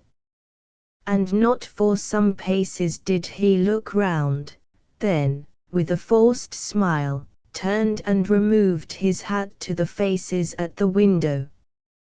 Notwithstanding this moment of gloom, however, he was in an exalted state all day, and at dinner kept looking at his brother Antriqu enigmatically. What do they know of life, he thought. They might be here a year and get no farther. He made jokes, and pinned the menu to the waiter's coat tails. I like this place, he said. I shall spend 3 weeks here. James, whose lips were on the point of taking in a plum, looked at him uneasily. For on the day of the dinner Swithin suffered a good deal. He reflected gloomily on Bolesky's clothes. He had fixed an early hour, there would be fewer people to see them. When the time approached he attired himself with a certain neat splendor, and though his arm was still sore, left off the sling. Nearly 3 hours afterwards he left the Golden Alp between his guests. It was sunset, and along the riverbank the houses stood out, unsoftened by the dusk. The streets were full of people hurrying home. Swithin had a hazy vision of empty bottles, of the ground before his feet, and the accessibility of all the world. Dim recollections of the good things he had said, of his brother and Triqua seated in the background eating ordinary meals with inquiring, acid visages, caused perpetual smiles to break out on his face, and he steered himself stubbornly, to prove that he was a better man than either of his guests. He knew, vaguely, that he was going somewhere with an object. Rosai's face kept dancing before him, like a promise. Once or twice he gave Castells a glassy stare. Towards Bolesky, on the other hand, he felt quite warm, and recalled with admiration the way he had set his glass down empty, time after time. I like to see him take his liquor, he thought. The fellow's a gentleman, after all. Bolesky strode on, savagely inattentive to everything, and Castells had become more like a cat than ever. It was nearly dark when they reached a narrow street close to the cathedral. They stopped at a door held open by an old woman. The change from the fresh air to a heated corridor, the noise of the door closed behind him, the old woman's anxious glances, sobered Swithin. I tell her, said Bolesky, that I reply for you as for my son. Swithin was angry. What business had this man to reply for him? They passed into a large room, crowded with men and women. Swithin noticed that they all looked at him. He stared at them in turn. They seemed of all classes, some in black coats or silk dresses, others in the clothes of work people. One man, a cobbler, still wore his leather apron, as if he had rushed there straight from his work. Laying his hand on Swithin's arm, Bolesky evidently began explaining who he was. Hands were extended, people beyond reach bowed to him. Swithin acknowledged the greetings with a stiff motion of his head, then seeing other people dropping into seats, he, too, sat down. Someone whispered his name. Margit and Rosai were just behind him. Welcome, said Margit, but Swithin was looking at Rosai. Her face was so alive and quivering. What's the excitement all about, he thought. How pretty she looks. She blushed, drew in her hands with a quick tense movement, and gazed again beyond him into the room. What is it, thought Swithin. He had a longing to lean back and kiss her lips. He tried angrily to see what she was seeing in those faces turned all one way. Bolesky rose to speak. No one moved, not a sound could be heard but the tone of his deep voice. On and on he went, fierce and solemn, and with the rise of his voice, all those faces, fair or swarthy, seemed to be glowing with one and the same feeling. Swithin felt the white heat in those faces. It was not decent. In that whole speech he only understood the one word, Magyar, which came again and again. He almost dozed off at last. The twang of a cymbal woke him. What, he thought, more of that infernal music? Margit, leaning over him, whispered, "Listen. Ricochi. It is forbidden." Swithin saw that Rosei was no longer in her seat, it was she who was striking those forbidden notes. He looked round, everywhere the same unmoving faces, the same entrancement, and fierce stillness. The music sounded muffled, as if it, too, were bursting its heart in silence. Swithin felt within him a touch of panic. Was this a den of tigers? The way these people listened, the ferocity of their stillness, was frightful. He gripped his chair and broke into a perspiration. Was there no chance to get away? When it stops, he thought, there'll be a rush. But there was only a greater silence. It flashed across him that any hostile person coming in then would be torn to pieces. A woman sobbed. The whole thing was beyond words unpleasant. He rose, and edged his way furtively towards the doorway. There was a cry of police. The whole crowd came pressing after him. Swithin would soon have been out, but a little behind he caught sight of Rosei swept off her feet. Her frightened eyes angered him. She doesn't deserve it, he thought sulkily, letting all this loose, and forced his way back to her. She clung to him, and a fever went stealing through his veins. He butted forward at the crowd, holding her tight. When they were outside he let her go. "I was afraid," she said. "Afraid," muttered Swithin, "I should think so." No longer touching her, he felt his grievance revive. "But you are so strong," she murmured. "This is no place for you," growled Swithin. "I'm going to see you home." "Oh," cried Rosei, "but Papa and Margit. That's their lookout," and he hurried her away. She slid her hand under his arm. The soft curves of her form brushed him gently, each touch only augmented his ill humor. He burned with a perverse rage, as if all the passions in him were simmering and ready to boil over. It was as if a poison were trying to work its way out of him, through the layers of his stolid flesh. He maintained a dogged silence. Rosei, too, said nothing, but when they reached the door, she drew her hand away. "You are angry," she said. "Angry," muttered Swithin. "No. How do you make that out?"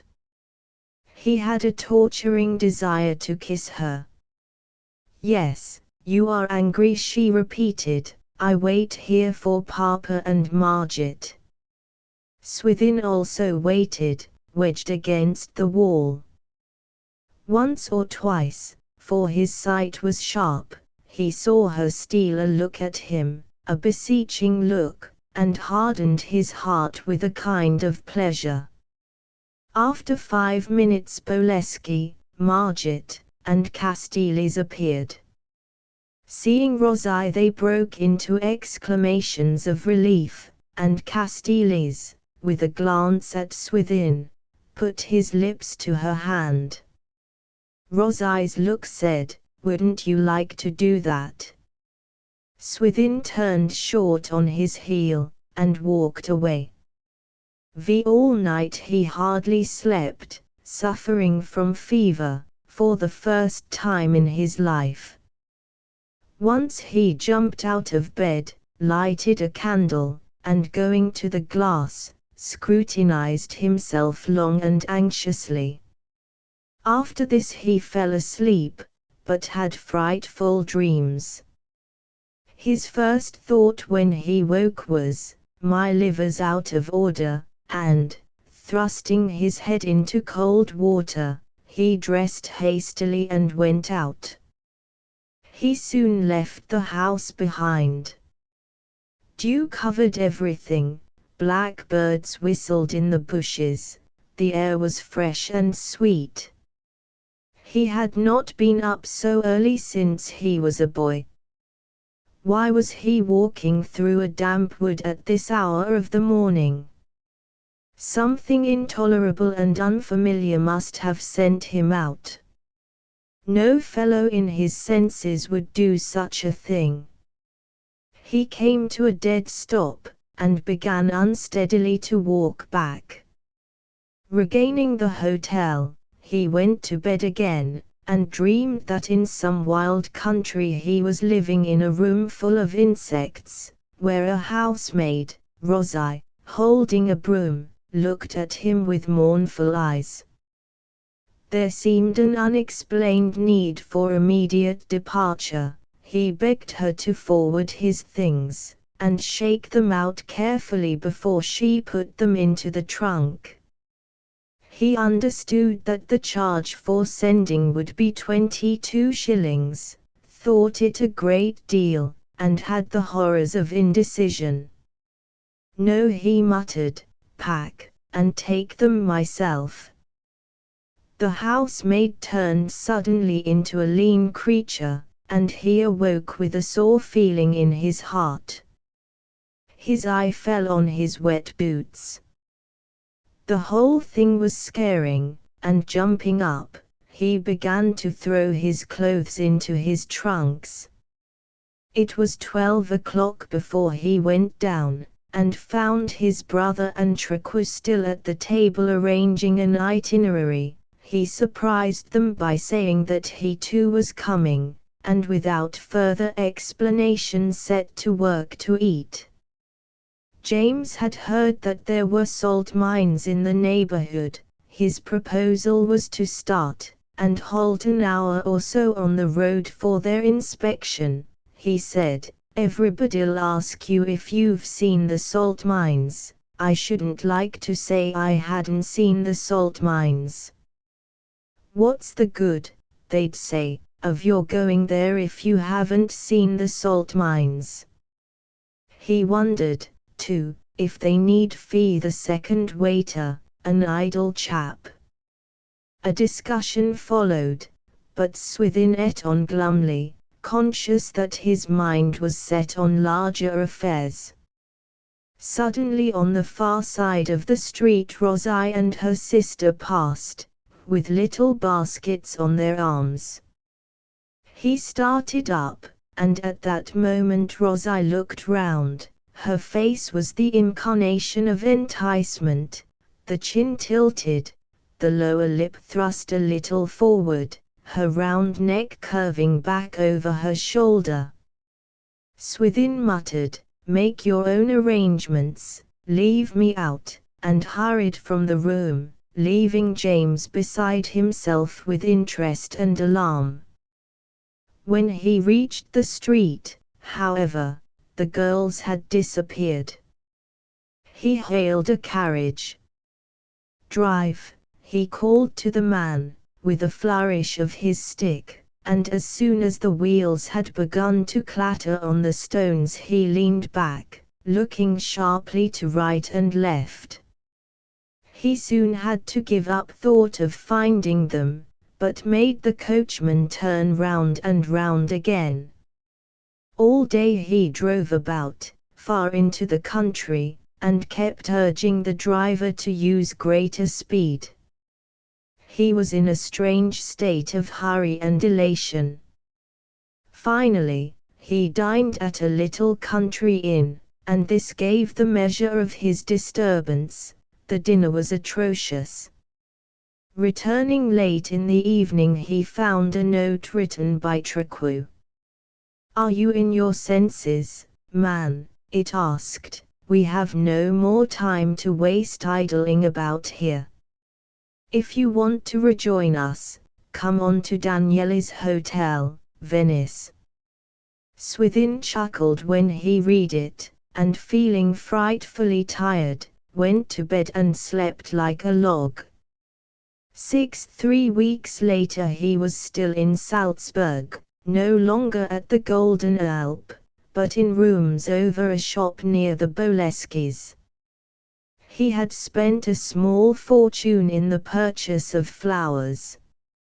Margit would croon over them, but Rosie, with a sober many thanks, as if they were her right, would look long at herself in the glass, and pin one into her hair. Swithin ceased to wonder. He ceased to wonder at anything they did. One evening he found Boleski deep in conversation with a pale, dishevelled-looking person. "Our friend Mr. Forsyte, Count D., said Boleski. Swithin experienced a faint, unavoidable emotion, but looking at the Count's trousers, he thought, doesn't look much like one. And with an ironic bow to the silent girls, he turned, and took his hat. But when he had reached the bottom of the dark stairs he heard footsteps. Rosie came running down, looked out at the door, and put her hands up to her breast as if disappointed. Suddenly with a quick glance round she saw him. Swithin caught her arm. She slipped away, and her face seemed to bubble with defiance or laughter. She ran up 3 steps, stopped, looked at him across her shoulder, and fled on up the stairs. Swithin went out bewildered and annoyed. What was she going to say to me, he kept thinking. During these 3 weeks he had asked himself all sorts of questions, whether he were being made a fool of, whether she were in love with him, what he was doing there, and sometimes at night, with all his candles burning as if he wanted light, the breeze blowing on him through the window, his cigar, half smoked, in his hand, he sat, an hour or more, staring at the wall. Enough of this, he thought every morning. Twice he packed fully, once he ordered his travelling carriage, but countermanded it the following day. What definitely he hoped, intended, resolved, he could not have said. He was always thinking of Rosie. He could not read the riddle in her face. She held him in a vice, notwithstanding that everything about her threatened the very fetishes of his existence. And Boleski. Whenever he looked at him he thought, if he were only clean, and mechanically fingered his own well-tied cravat. To talk with the fellow, too, was like being forced to look at things which had no place in the light of day. Freedom, equality, self-sacrifice. Why can't he settle down at some business, he thought, instead of all this talk? Boleski's sudden diffidences, self-depreciation, fits of despair, irritated him. Morbid beggar, he would mutter, thank God I haven't a thin skin. And proud too. Extraordinary. An impecunious fellow like that. One evening, moreover, Boleski had returned home drunk. Swithin had hustled him away into his bedroom, helped him to undress, and stayed until he was asleep. Too much of a good thing, he thought, before his own daughters, too. It was after this that he ordered his travelling carriage. The other occasion on which he packed was one evening, when not only Bolesky, but Rosie herself had picked chicken bones with her fingers. Often in the mornings he would go to the Mirabel garden to smoke his cigar. There, in stolid contemplation of the statues, rows of half-heroic men carrying off half-distressful females, he would spend an hour pleasantly, his hat tilted to keep the sun off his nose. The day after Rosie had fled from him on the stairs, he came there as usual. It was a morning of blue sky and sunlight glowing on the old prim garden, on its yew trees, and serio-comic statues, and walls covered with apricots and plums. When Swithin approached his usual seat, who should be sitting there but Rosie? "Good morning," he stammered. "You knew this was my seat then?" Rosie looked at the ground. "Yes," she answered. Swithin felt bewildered. "Do you know," he said, "you treat me very funnily." To his surprise Rosie put her little soft hand down and touched his, then, without a word, sprang up and rushed away. It took him a minute to recover. There were people present. He did not like to run, but overtook her on the bridge, and slipped her hand beneath his arm. "You shouldn't have done that," he said. "You shouldn't have run away from me, you know." Rosie laughed. Swithin withdrew his arm. A desire to shake her seized him.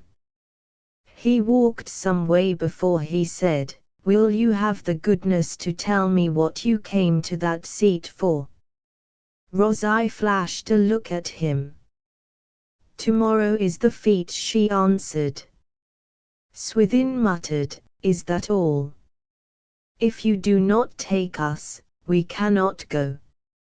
"Suppose I refuse?" he said sullenly. "There are plenty of others." Rosie bent her head, scurrying along. "No," she murmured, "if you do not go, I do not wish." Swithin drew her hand back within his arm. How round and soft it was. He tried to see her face. When she was nearly home he said goodbye, not wishing, for some dark reason, to be seen with her. He watched till she had disappeared, then slowly retraced his steps to the Mirabel garden. When he came to where she had been sitting, he slowly lighted his cigar, and for a long time after it was smoked out remained there in the silent presence of the statues. 7 A crowd of people wandered round the booths, and Swithin found himself obliged to give the girls his arms. Like a little Cockney clerk, he thought. His indignation passed unnoticed. They talked, they laughed. Each sight and sound in all the hurlyburly seemed to go straight into their hearts. He eyed them ironically. Their eager voices, and little coos of sympathy seemed to him vulgar. In the thick of the crowd he slipped his arm out of Margit's, but, just as he thought that he was free, the unwelcome hand slid up again. He tried again. But again Margit reappeared, serene, and full of pleasant humor, and his failure this time appeared to him in a comic light. But when Rosie leaned across him, the glow of her round cheek, her curving lip, the inscrutable grey gleam of her eyes, sent a thrill of longing through him. He was obliged to stand by while they parleyed with a gypsy, whose matted locks and skinny hands inspired him with a not unwarranted disgust. "Folly," he muttered, as Rosie held out her palm. The old woman mumbled, and shot a malignant look at him. Rosie drew back her hand, and crossed herself. "Folly." Swithin thought again, and seizing the girl's arms, he hurried them away. "What did the old hag say?" he asked. Rosie shook her head. "You don't mean that you believe?" Her eyes were full of tears. "The gypsies are wise," she murmured. "Come, what did she tell you?" This time Rosie looked hurriedly round, and slipped away into the crowd. After a hunt they found her, and Swithin, who was scared, growled, "You shouldn't do such things, it's not respectable." On higher ground, in the center of a clear space, a military band was playing. For the privilege of entering this charmed circle Swithin paid 3 kronen, choosing naturally the best seats. He ordered wine, too, watching Rosie out of the corner of his eye as he poured it out. The protecting tenderness of yesterday was all lost in this medley. It was every man for himself, after all. The color had deepened again in her cheeks, she laughed, pouting her lips. Suddenly she put her glass aside. "Thank you, very much," she said, "it is enough." Margit, whose pretty mouth was all smiles, cried, "Lieber Gott, is it not good life?" It was not a question Swithin could undertake to answer. The band began to play a waltz. "Now they will dance." "Lieber Gott! And are the lights not wonderful?" Lamps were flickering beneath the trees like a swarm of fireflies. There was a hum as from a gigantic beehive. Passers-by lifted their faces, then vanished into the crowd. Rosie stood gazing at them spellbound, as if their very going and coming were a delight. The space was soon full of whirling couples. Rosie's head began to beat time. "Oh, Margit," she whispered. Swithin's face had assumed a solemn, uneasy expression. A man raising his hat, offered his arm to Margit. She glanced back across her shoulder to reassure Swithin. "It is a friend," she said. Swithin looked at Rosie, her eyes were bright, her lips tremulous. He slipped his hand along the table and touched her fingers. Then she flashed a look at him, appeal, reproach, tenderness, all were expressed in it. Was she expecting him to dance? Did she want to mix with the riffraff there, wish him to make an exhibition of himself in this hurly-burly? A voice said, "Good evening." Before them stood Castells, in a dark coat tightly buttoned at the waist. "You are not dancing, Rosie Kozonani." "Miss Rosie." "Let me, then, have the pleasure." He held out his arm. Swithin stared in front of him. In the very act of going she gave him a look that said as plain as words, "Will you not?" But for answer he turned his eyes away, and when he looked again she was gone. He paid the score and made his way into the crowd. But as he went she danced by close to him, all flushed and panting. She hung back as if to stop him, and he caught the glistening of tears. Then he lost sight of her again. To be deserted the first minute he was alone with her, and for that jackanapes with the small head and the volcanic glances. It was too much. And suddenly it occurred to him that she was alone with Castells, alone at night, and far from home. Well, he thought, what do I care, and shouldered his way on through the crowd. It served him right for mixing with such people here. He left the fair, but the further he went, the more he nursed his rage, the more heinous seemed her offense, the sharper grew his jealousy. A beggarly baron, was his thought. A figure came alongside, it was Bolesky. One look showed Swithin his condition. Drunk again. This was the last straw. Unfortunately Bolesky had recognized him.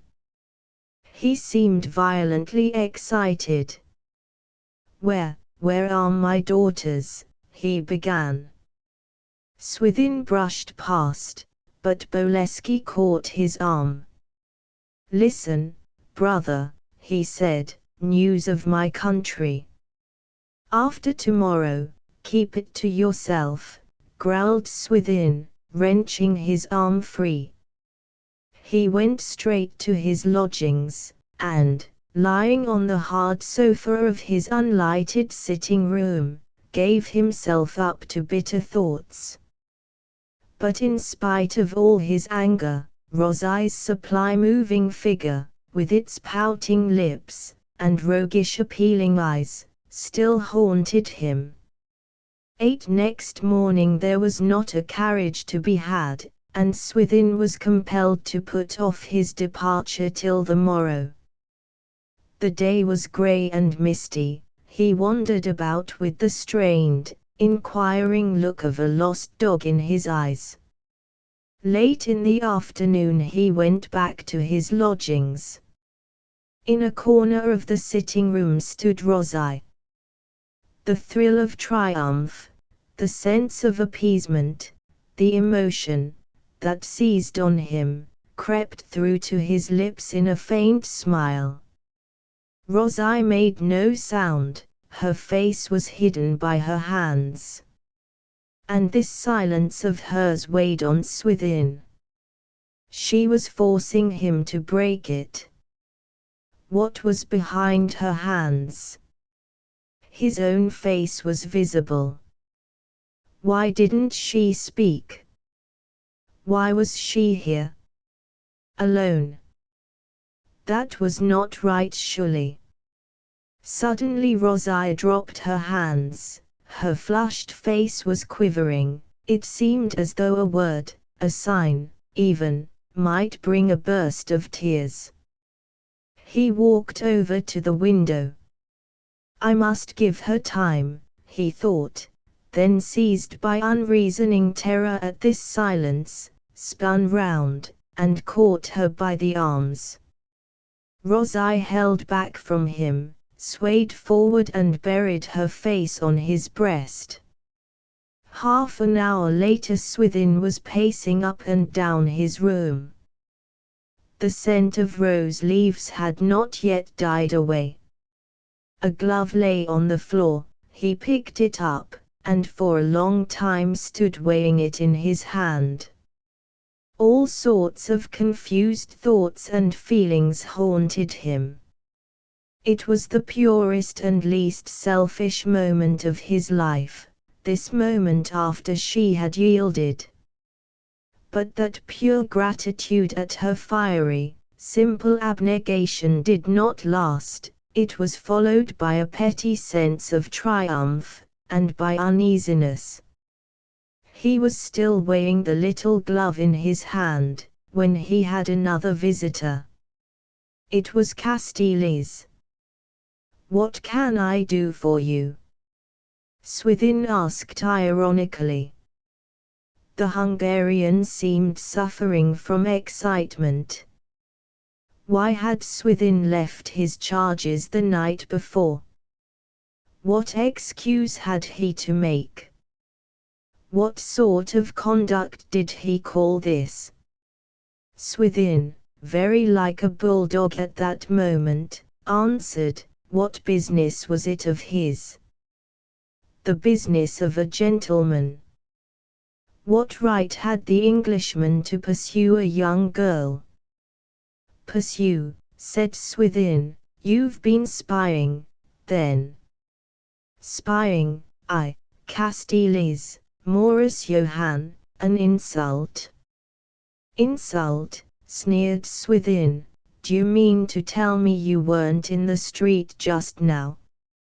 Castiles answered with a hiss, if you do not leave the city I will make you, with my sword, do you understand?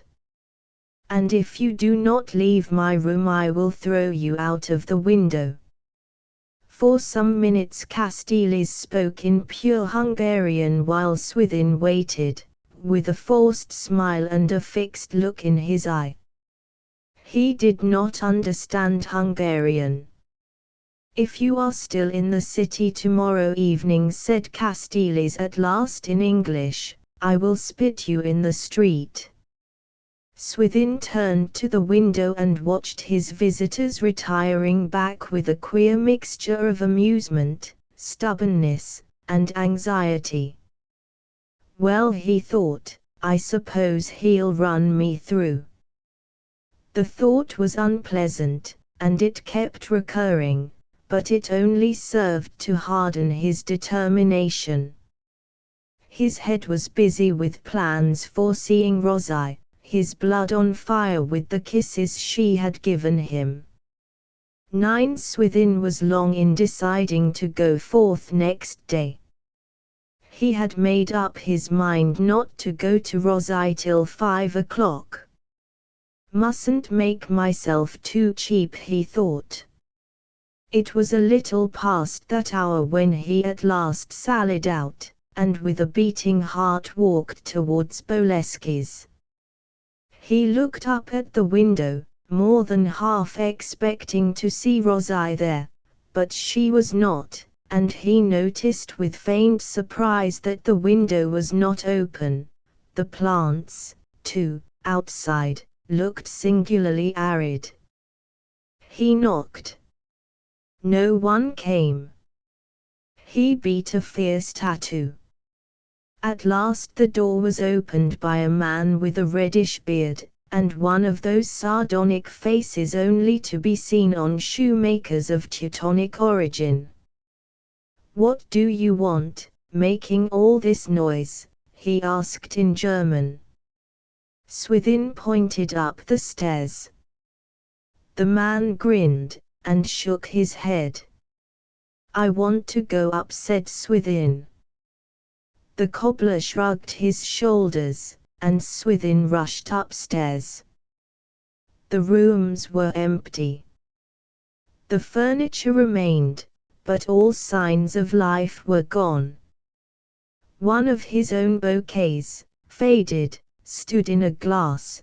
The ashes of a fire were barely cold, little scraps of paper strewed the hearth, already the room smelled musty.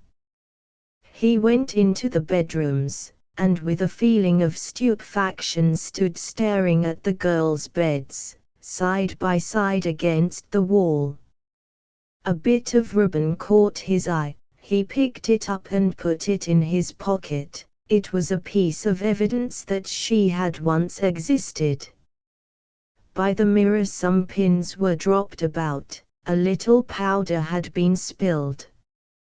He looked at his own disquiet face and thought, I've been cheated. The shoemaker's voice aroused him. Torsen Teufel. Eilen Sie, nur. Ziet is Geld. Kann nicht lange warten. Slowly he descended. Where have they gone? Asked Swithin painfully. £1 for every English word you speak. £1, and he made an O with his fingers. The corners of the shoemaker's lips curled. Geld. MF. Islandsea, no. But in Swithin a sullen anger had begun to burn. If you don't tell me, he said, it'll be the worse for you. Sein dein Commissioner, remarked the shoemaker. Hier ist meine Frau.